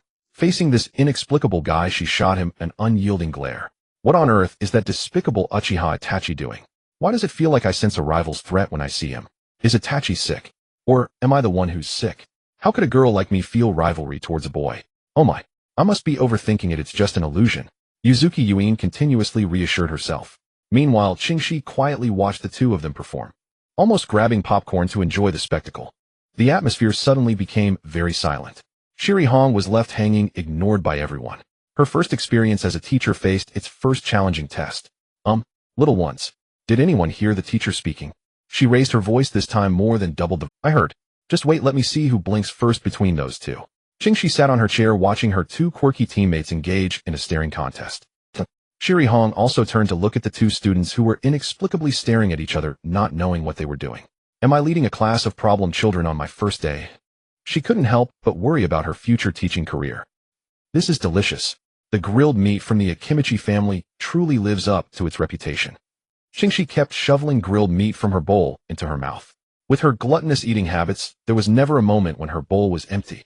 At this moment, Shiri Hong was utterly convinced that she had indeed brought a class of problem children. From her perspective, the 2 who were still staring at each other, Uchiha Itachi and Yuzuki Yuin, sat on either side of Qingxi, still glaring at each other. Yet their hands continued to grab grilled meat and place it on the grill, their eyes not even focused on the meat as they flipped it repeatedly. The most miraculous part was that every piece of meat was grilled to a perfect golden crisp, and the grilled meat both of them unconsciously placed into Kingsi's bowl. This assembly line-like operation sped up as time passed. It was simply a case of practice makes perfect. Even the one solely responsible for eating was increasing the speed at which he sent food to his mouth. This increase in speed also included the unfortunate soul who claimed he would treat, as his wallet seemed to be thinning. What a coincidence you're here for grilled meat too. I've been looking for you for a long time. The so-called pervert Asuma coincidentally arrived at the Akimichi barbecue restaurant with 3 little ones. Why are you here again? Shiri Hong mumbled quietly, seemingly not fond of Asuma. Huh? What did you say, Hong? I didn't hear clearly. Oh, it's nothing. I just said it's quite a coincidence. Shiri Hong's eyes suddenly lit up, and her previously cold demeanor did a complete 180. Better early than lucky. We have plenty of space here, we can fit 5 or 6 people. Why don't we all sit together? What do you think, Asuma? Shiri Hong excitedly proposed, clapping her hands. Really? Really? Great. We must sit together. Come on, Shikamura Choji, have a seat, just find any available spot. Asuma waved his hand to let his students take their seats, but found that the clueless Akimichi Choji actually sat next to Shiri Hong. How could he allow this? Wait a minute, Choji, sit across. That's the teacher's seat. Go sit with the kids. What difference does it make where I sit? I'm so big, why do I have to squeeze over there? Akimichi Choji grumbled as he moved to sit across, pushing Qingxi and her friends to the corner. Hahaha, Hong, what do you want to eat? Order anything. I'm treating. Eat as much as you want, hahaha. Asuma shamelessly sat down next to Shiri Hong. Seeing Asuma sit down, Hong quickly scooted in closer. It seemed she was quite displeased with Asuma's proximity, yet curiously a gentle smile remained on her face, polite as ever. No need. I can handle it. How could I let you spend money? She firmly rejected Asuma's offer to pay. What are you talking about? What do you mean spending money? What do you mean letting you handle it? No way, this meal is on me. No one can contest me. Otherwise it means you don't give me Uchiha Asuma any face. He emphasized the name Uchiha with a stronger tone. Then. Okay then. Next time I will definitely treat. Shiri Hong reluctantly agreed, her face filled with hesitation and embarrassment. What next time? As long as you, Hong, are willing, you can eat every day, every meal, and I will treat every time. I mean it. As soon as he heard there would be a next time, especially since it was Hong who brought it up, his joy was utterly uncontainable. Hello, may I ask if our esteemed guests would like to settle the bill? A waiter approached Asuma with a notepad. Yes, calculate how much it is, he'll pay. He said, feeling a bit pained. He never expected that there would be 2 big eaters among them. Choji and Qingxi devoured their food as if their stomachs were bottomless. The key was that this little guy Senju Qingxi was slim and not overweight, yet he could eat even more than Choji. Thankfully, he calculated beforehand that the bill would still be acceptable, not too painful. However, when the bill came out, what? Did you make a mistake? Is this price correct? I calculated it, and it wasn't this much. Asuma was startled by the amount on the bill, suddenly stopping mid-sentence as he glanced at the smiling Shiri Hong beside him. He leaned closer to the waiter and whispered, Did you add an extra 0? No, sir. That 0 was from this beautiful lady before you arrived. What's wrong, Asuma? Didn't bring enough money. Let me treat you to this meal. Yuhi Kurenai kindly offered to help Asuma out of his embarrassment. On the surface, that was the case. How could that be? Sarutobi Asuma would not have forgotten to bring enough money. Impossible. Don't worry. Here, take it. Keep the change. And this pouch is yours too. Asuma generously stuffed the entire wallet into the waiter's hands. The waiter looked skeptical and began counting the money in the wallet right in front of him. At first it didn't matter, but after he finished counting, he stared at Asuma, about to speak. Friend, let the shortfall slide for now. Put it on my tab. My name's Sarutobi Asuma. You know the Sarutobi name, right? He'll pay it back next time. Asuma put his arm around the waiter's shoulder and whispered in his ear. Fine then. The waiter didn't know Asuma personally, but he recognized the name Sarutobi. Hahaha, Kurenai. Since we've finished eating, how about we? Huh? Where'd she go? Asuma, having dealt with the waiter, turned to invite Kurenai on their next date, only to find she had vanished. Her 3 troublesome students were gone too. Don't bother looking, Asuma sensei. They left ages ago. Pantsu delivered the crushing blow with a deadpan expression. While you were whispering to the waiter, they all dashed out in a flash. Nara Shikurai added, Kurenai sensei. Won't it be rude to leave without saying goodbye? Yuzuki Yugao asked quietly. Who cares? Whatever. If we didn't run, head keep bothering us. Besides, I still have to take you through the formalities. Yuhi Kurenai waved her hand dismissively. Formalities? What formalities? Yugao pressed curiously. Yuzuki, please stop asking such naive questions. Itachi said flatly. What do you mean by that? Are you deliberately picking a fight with me? Her fair little face began to darken. Seeing the two about to start bickering again, Qingxi remained in spectator mode, while Yuhi Kurenai held her head in her hands and sighed. Alright, let's stop here. Sit down, all of you. We'll finish all the formalities today, or I won't put it off until tomorrow. They found an open spot by a flower bed and sat in a circle. First, introduce yourselves. Then what? Oh right, state your dreams. Kurenai, having forgotten some steps, paused to recall. Yugao, you go first. Me. Alright. Yuzuki Yugao cleared her throat and began her introduction. My name is Yuzuki Yugao. I'm 10 years old, from an ordinary family in my village. My dream is. At this point Qingxi suddenly felt an overwhelming sense of déjà vu. Yu-Gi-Oh's dream hung in the air. Her face flushed, her big watery eyes darting furtively toward him. He almost wondered if he had transmigrated into the wrong world, becoming Sasuke meeting Sakura. Yuhi Kurenai sighed again, holding her head in despair. My name is Uchiha Itachi. I'm 9 years old, from the Uchiha Clan. My dream is to protect those most precious to me. When it was Itachi's turn, he also stole a glance at Qingxi. But not as persistently as Yugao. Qingxi didn't need to guess who Itachi meant to protect. One sentence. Without the sun's help, may Senju Qingxi eat 108,000 Ganges mountain tons of feces while standing on his head. If that's not enough, add another 108,000 Naruto tons of feces. Why did Qingxi use such a metaphor? Because in his past life, bored out of his mind, he looked up trivia online. 108,000 Ganges mountain tons of feces, about enough to fill 99710 superscript 3 Earths. 108,000 Naruto tons of feces, about enough to fill 206.2643 billion Milky Way galaxies. Who else? Step forward. Dare anyone else swear by this? Cheating on a bet. Only if you can deliver. If you can't deliver, it's not cheating. If you can, hell, eat it on the spot. Your turn, little Qingxi. Yuhi Kurenai reminded him, already acting familiar. Oh, my name is Senju Qingxi, 9 years old. My dream is to unify the ninja world and become the SHD Emperor. No, that character was wrong. I meant the original sure, meaning first emperor. First emperor. Qingxi specifically corrected himself, leaving everyone bewildered. Hahaha. Your dream is very grand. Yuhi Kurenai forced an awkward smile. A very grand dream. I would give my life for Kingseken's dream. Itachi declared with utmost sincerity. Then I shall stay by Kingseken's side, becoming the most virtuous woman behind you. Yuzuki Yugao wouldn't be outdone and immediately stated her position. Hopeless. My teaching career has reached its darkest hour. Yuhi Kurenai looked at the three little ones, her vision clouded with gloom. All right, let's move to the next step. Let's get this over with quickly. I want to go home and rest early. Tomorrow we'll take you to accept missions. She urged dispassionately. A small grove in my. Now whoever can snatch the bells from my hand, but there are only 2 bells. The one who doesn't get one must return to the Ninja Academy. Yuhi Kurenai recited the trial procedure mechanically. What? Return to the academy. Yuzuki Yugao's face turned pale with fear. She was well aware of who was the weakest among the 3. Kurenai-sensei, that trick of yours might fool Yugao, a little kid, but we here are adults from 2 great clans. Just grab the bells and be done with it. Skip the rest of the nonsense. Qingxi picked his nose with his pinky, acting arrogantly. His tone, his expression, his gesture, all made Yuhi Kurenai's temples throb with anger. Fine. Since you put it that way, I won't hold back. Get ready to face my full power, little brat. But before she could even unleash her signature move, Jinjutsu, countless round wooden seeds shot from Kingsi's body like bullets. Kurenai's eyes focused. What are these? Every round seed in her sight bore a strange, inexplicably infuriating pattern. A round face with curved eyes like upside-down bananas. The pupils slanted and the grin stretched from ear to ear. Now that maddening seed expression, anyone in the know would instantly recognize it. The ancient true god from the era after the Doge meme, the legendary Kek-C face. Incoming Kurenai-sensei. Before Yuhi Kurenai could react, countless Kingsis appeared beside every single tumbleweed seed. Like shadow clones, yet each one was the real body. Shadow clones. So many. Multiple shadow clones. Your chakra is truly astonishing, little one. Shiri Hong sensed at a glance that these were no ordinary clones. They were all corporeal. Unfortunately, she was mistaken. Qingxi had not used the shadow clone technique at all. Just as Hong was about to form hand seals.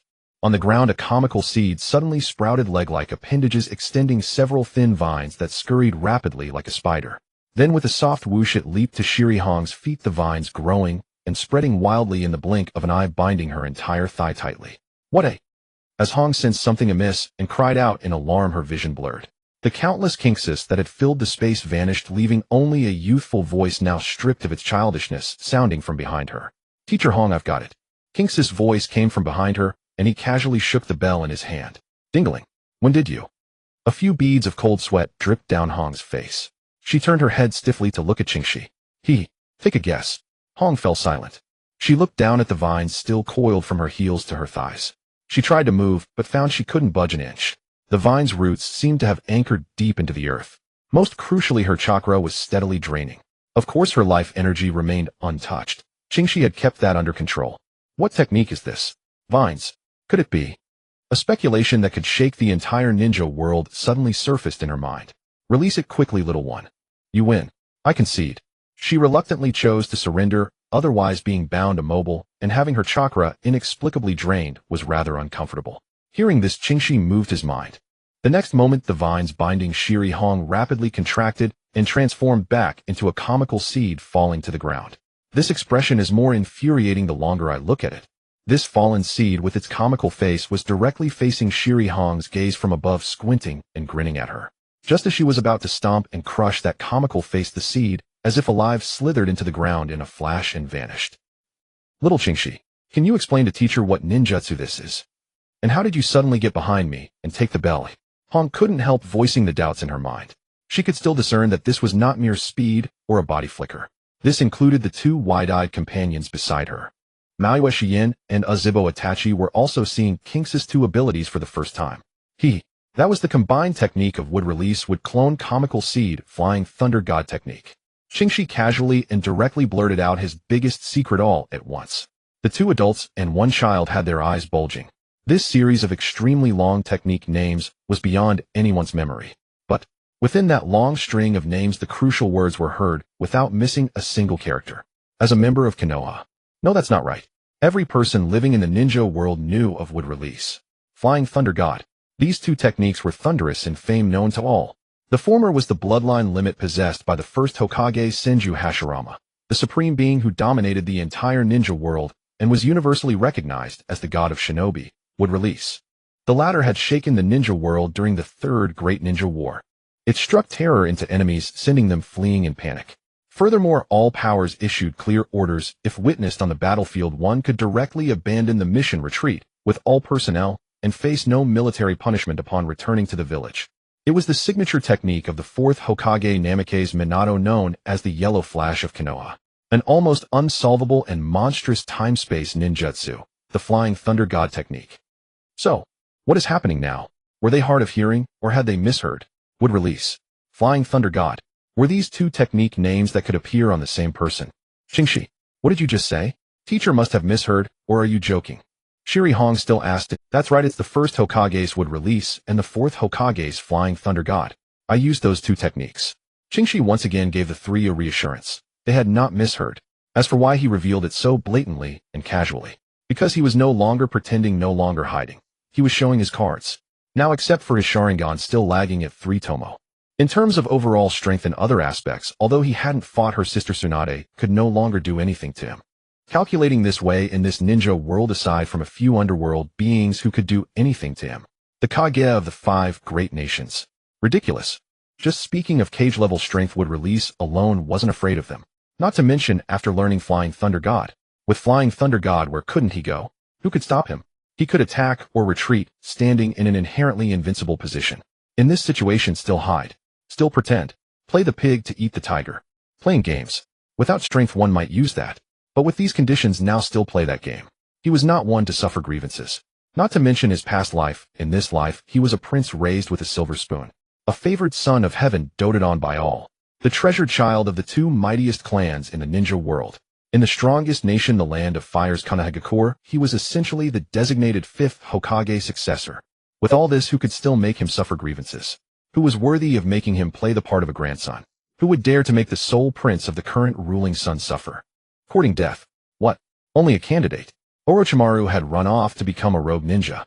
Jiraiya was busy roaming around and had no interest in the Hokage position. Sister Tsunade. She was his sister now, and she doted on him so much, could she still compete with him for the Hokage position? Besides, Sister Tsunade didn't want to be Hokage herself. Who else could be the 5th Hokage besides him? Naruto. That 3-year-old was now his little brother. He had unknowingly turned him into a brother obsessed. Little brother. Thinking about this gave him a headache. He didn't know where that little brat Naruto had learned such improper knowledge. Not long ago, when he asked him what his dream was, he actually said his dream was to become his bride when he grew up. Nightmare. Can't think about it. They'll beat him when I get back. I must correct him while he's still young. As for his current strength, if he wanted, with a wave of his hand, the entire Azibo clan would immediately purge the court and ask that old Sarutobi to abdicate on the spot. Refuse. Sister Tsunade wouldn't beat him, but she would go to the daimyo and make a fuss, directly cutting off his purse. Danzo and those 2 immortal advisors. Just wait. It's coming soon. The accounts from 3 years ago will be settled with them immediately. Before, he hadn't fully matured, but now he is developed. The 3-year period has arrived. The Dragon King should ascend and take his rightful throne. King's mouth twisted into a grin. Qingxi walked alone on the way home, passing through a small grove of trees. Snowflakes were drifting down from the sky. Hey little girl from the Hyūga Clan, show us your Byakugan. If you don't want to, then stop staring at us with those eyes. Those eyes are so creepy. They make me feel sick all over, utterly nauseating. In the end, you're nothing but a monster. Byakugan monster. Byakugan monster. You scared us, you freak. Apologize right now. Haha. I smell the aura of tyranny. Wait. This scene feels strangely familiar. This is the moment little Hinata receives the baptism of the tyrant's will. Hahaha, looks like I'm going to be the hero who saves the beauty today. Naruto-kun, your wife is gone. Baruto-kun, take the Senju surname instead. Himawari-kun, daddy's sweet little girl. Hahaha. Qingxi stepped forward with a sinister grin and shouted, stop. Huh, who the hell are you?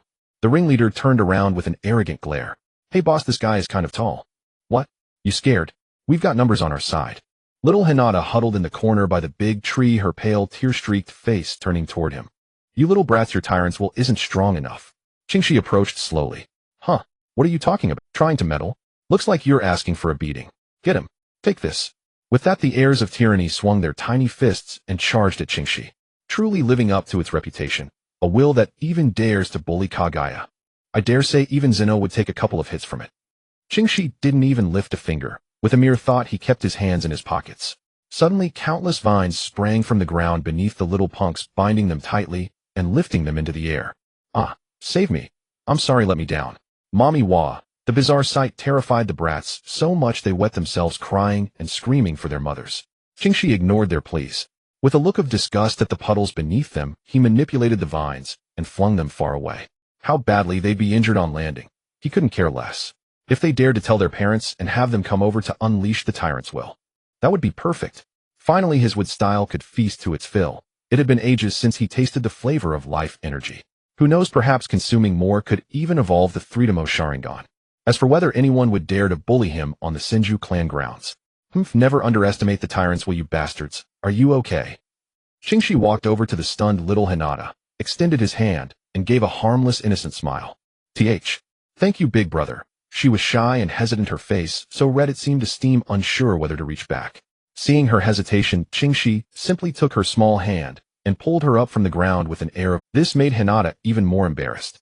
Puff puff, the sound of a steam engine erupted from her little head, and a visible cloud of white smoke drifted up. What the heck? How is this scientifically possible? Qingxi tried to rationalize this unscientific phenomenon in an unscientific world, but no one could enlighten him. Little Hinata was about to faint. Yet she clung to the last shred of her will and asked the question that mattered most to her. Big brother, what's your name? Feeling somewhat speechless, Qingxi sighed, supported the collapsing Hinata, and whispered softly in her ear, Senju Qingxi. As the words fell, whether little Hinata heard them or not, she immediately fell asleep. Witnessing the miracle of the steam-powered lady firsthand, Qingxi marveled inwardly.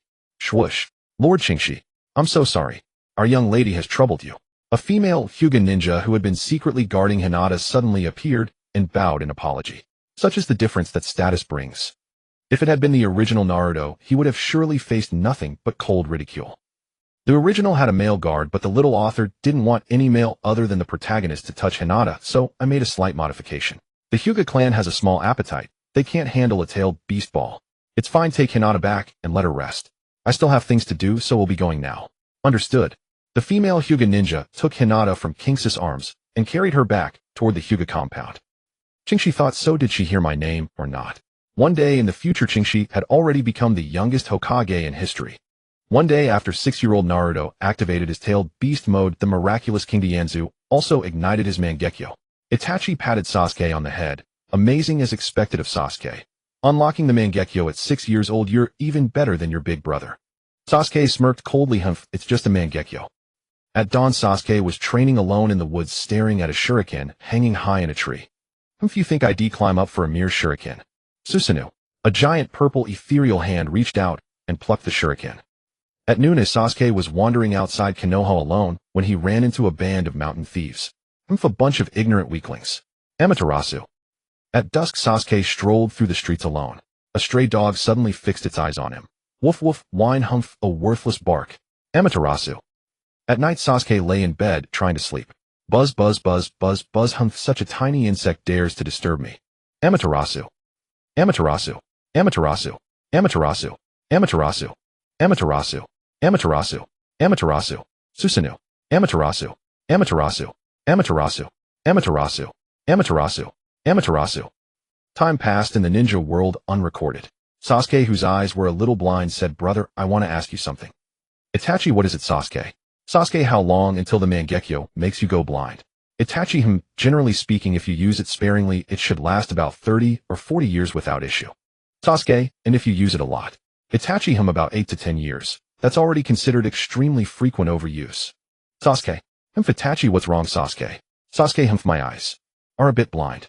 Itachi, how long have you been using it? Sasuke, 3 days. In back mom's sister Gangsho. She stepped into the house in the evening. The warm yellow light at the entryway cast his small shadow long. Big brother. Before Gangsho and Shinsho, she could respond, a little yellow-haired kid had already spread his arms and came running from the inner room, his geta clattering loudly on the floor. To be honest, she didn't really want to see little Ming Ren at the moment, and even less dared to hold him. It was because this little brat's gaze towards him recently had been kind of skewed, sticky, and moist. Every time he met that gaze, his scalp tingled, and he got goosebumps all over. Sorry, fourth Hokage, but he would definitely try to straighten your son out. Big brother. Hug. The little yellow-haired boy lifted his round, chubby face, opened his arms, and looked at she with eager eyes. Duong. Hug your head. Big brother. Hug. The little yellow-haired boy lifted his round, chubby face, opened his arms, and looked at she with eager eyes. Duong. Hug your head. Woo-woo. Big brother, why do you always hit my head? It hurts. Little Ming Ren covered his forehead, his eyes brimming with moisture. What are you crying for? A real man bleeding, but not crying. She kept a straight face, his tone very cold. Ever since he discovered that little Ming Ren was a bit crooked, he had turned off his favoritism mode with one click. Alright, you two, stop your nonsense, come and eat. Shinsho, she gently urged from inside the room, the sound of bowls and chopsticks clattering already going on for a while. Little she have you made up your mind? At the dinner table, Gangsho picked up a piece of food with her chopsticks, put it in her mouth, swallowed, then set down the chopsticks, and looked at him suddenly. Her tone was unlike her usual boisterous teasing, it carried a rare seriousness. Upon hearing this, Zai's long, narrow eyes narrowed slightly.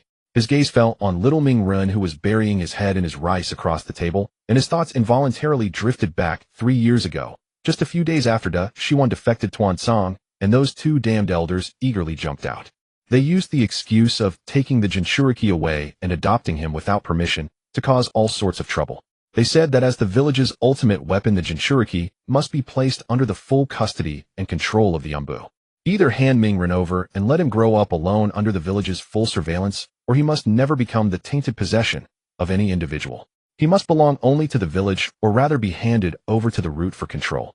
Once the matter of the Jinchuriki was brought into the open, the third Hokage couldn't forcefully take any side. Later, Sister Gangsho and those 3 old geezers engaged in nearly a month of bickering, and in the end they managed to keep little Ming Ren in the Senju Clan compound to be raised. Those 3 old geezers stopped causing trouble as if nothing had ever happened. But in exchange, the matter of Tuansong kidnapping him was quietly dropped and no longer investigated. As for the dealings between Tuansong and Shiwan and the whereabouts of those missing villagers, obviously no effective evidence pointing to Tuansong was found. So until now, Tuansong remains an elder of Mu Yi and the controller of Root. Duong, speak up. What are you thinking about? Gangsho gave him a flick on the head, bringing Shi back to reality from his memories. Hee-ha, big brother got hit. Little Ming Ren clapped his hands and laughed happily. Duong. Hee-ha. Hey-ha. Let you laugh. Shi gave 2 fake laughs with a straight face, then turned around and delivered a precise flick on Ming Ren's head. A cute little pink pig happened to be passing by little Ming Ren. Duong. Letting you walk by me. Ming Ren mercilessly gave the pig an unprovoked flick. Squeal. Tun Tun had a bump on its head, fell sideways to the ground, tears streaming down its face. Uffed.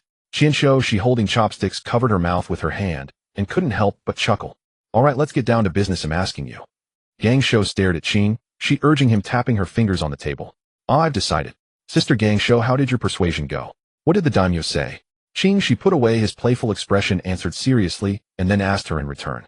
The daimyo was easy to handle. The various clans in the village, they didn't say outright, just made some probing remarks, no clear answers, ambiguous. The most annoying kind. Gangsho said angrily. Thinking about how those clan leaders spoke vaguely and twistingly, she became furious. She couldn't understand a single word. As long as the daimyo is handled, the other clans don't matter.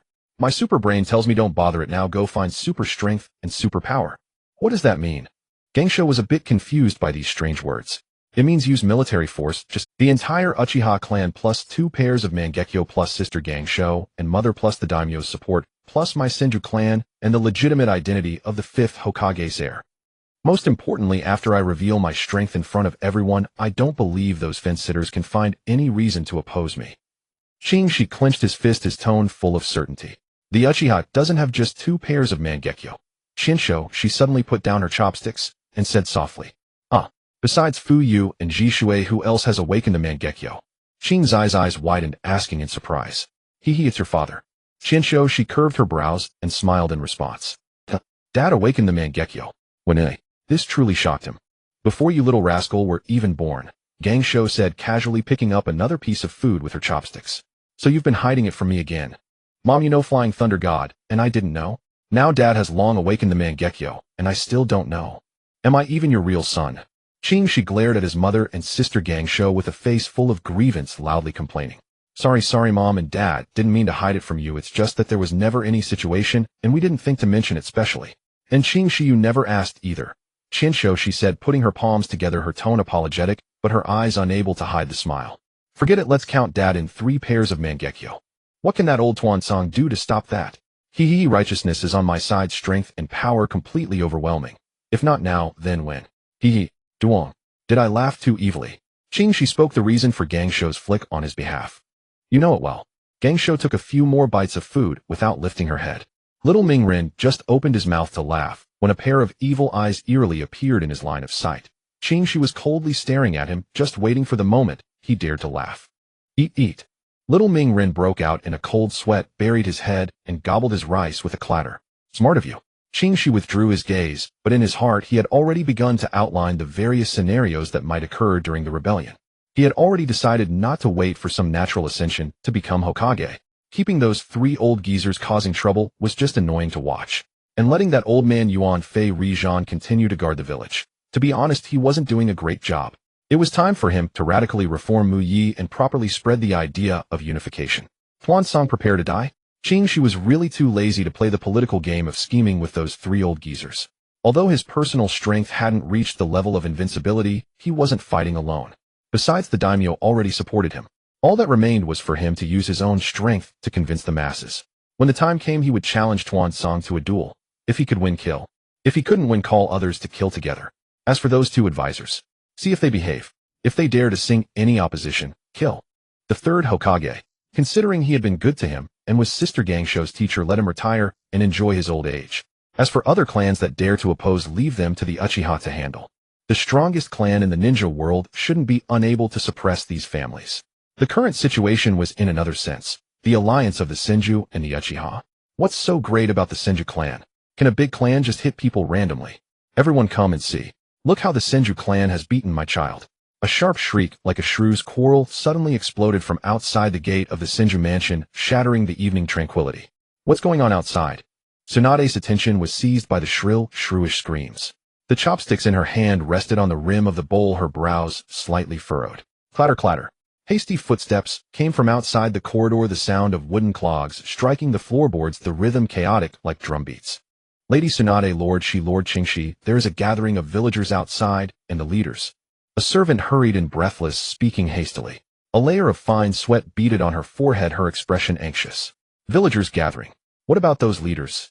Tsunade's brows knitted tighter, a sense of foreboding rising in her heart. Replying to Lady Tsunade, the leaders seem. They seem to be seeking an explanation from Lord Qingshi. The servant lowered her head, her voice growing quieter. They say that Lord Qingshi severely injured their children for no reason, and that the Senju clan bullies others with their power. Huh? Tsunade was taken aback, turning to look at Qingshi in surprise. Really? Little Qingshi, you injured someone's child so badly? Qingshi did not immediately respond. His heart, at this moment, was absolutely soaring with joy. This was not an act. He genuinely felt exhilarated. 3 years. He had tolerated these insolent villagers for 3 whole years. Back then he hadn't fully developed, his power base was unstable, and his strength had not yet matured. So he had to pinch his nose and go along with that damned will of fire. Cherish the villagers, protect the villagers. Konoha is one big family. But now, it was time for the insolent villagers of Konoha to personally experience what it means to be ruled by a tyrant from another world. That's right. I did it. He admitted it crisply with no hint of guilt in his tone, instead revealing an irrepressible delight. On my way home, I saw those brats bullying the young lady of the Hyūga Clan. I couldn't stand it, so I taught them a little lesson. Amazing, he was so thrilled. This life energy was absolutely intoxicating. That feeling of his physical level quietly elevating. The pleasure of having his life essence tempered and purified bit by bit. The thrill of directly sensing his own lifespan increasing in tangible terms. Once tasted just once, and it becomes unforgettable for life. Impossible to quit. If it weren't for the baseline of humanity, shaped by his former lives' 9 years of compulsory education, he would have likely degenerated into a monster like the Ten Tails, knowing only endless plunder. This peculiar wood-release power was like a poison designed to lure one into demonic obsession and endless slaughter and devouring. After tasting that mouthful of life energy from Orochimaru 3 years ago, over these 3 years, he had also gradually devoured a few mountain bandits and outlaws who had recklessly come knocking. Each time he absorbed them, completely draining them dry. That he could restrain himself from attacking his own people or the innocent was already a testament to his immense willpower in holding the line. But speaking of which, the efficiency of these insolent villagers was truly impressive. Although his face was already well known throughout Konoha, a brief description was enough to pinpoint him as the culprit. Yet how much time had passed? They had already gathered their forces, assembled the audience, and come in a mighty procession to demand justice. Truly worthy inheritors of the will of domination, no hesitation, no cowardice at all. You little rascal, I can't do anything with you. Tsunade sighed and stood up. Fine, I'll go out and handle it. Before the words had faded, the clan compound's main gate was pounded with a deafening bang. Dull thuds came one after another, as if someone was pounding with fists, desperately hammering the door. The clamor of angry curses seeped through the gaps in the corridor, mingling with the wind, grating and oppressive. Tsunade's face darkened. Suppressing the surging anger in her heart, she stepped outside. Senju, she stayed inside to look after Naruto. Jingshi followed silently behind Tsunade, eyes downcast, unnervingly quiet. As soon as the two reached the main gate of the clan compound, a throng of villagers surged forward, instantly blocking the entire passage. The leading woman held in her arms a boy wrapped in bandages, his face pallid. At the sight of Tsunade, she burst into loud wailing, her voice piercingly shrill. Lady Tsunade, you must seek justice for us. Look at my child. He only had a few words with the Hyūga girl, and the young master of the Senju came and struck ruthlessly. He broke bones, he can't even drink water lying in bed. She thrust the child forward, deliberately displaying the dark red blood seeping through the bandages to everyone, as if presenting irrefutable evidence. The watching villagers chimed in, each remark pinning the label of Senju bullying with power. Exactly. Isn't it just a children's scuffle? Why beat him like that? Clearly they look down on us commoners without backing, beating and scolding at will. Right? Relying on Senju bloodline to be tyrannical, they don't regard us ordinary villagers at all. Konoha talks about unity, the will of fire. It's just rules to restrain us lower class people. Sunja's own children can hit people whenever they want, then try to settle it with money.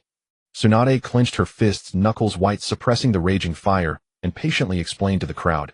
Everyone, I just heard about the matter. It was these children who bullied the Hyūga young lady. First Jingshi only stopped the bullying. He did act a bit too harshly. We Senju won't shirk that. All medical expenses will be fully borne by the Senju with additional compensation to each family. These words only added fuel to the fire. The leading man stepped forward heavily, his face exuding a self-righteous aggressiveness, his voice louder. Compensate with money. Do we need your paltry money? My child has suffered lasting damage. He'll be in pain for life. Just paying money won't settle it. That brat who attacked must kneel publicly and apologize to my son. Right? Kneel and apologize. Otherwise, well, stay at the Senju gate today and let the whole village see how the Senju clan oppresses commoners, relying on noble blood to injure people at will.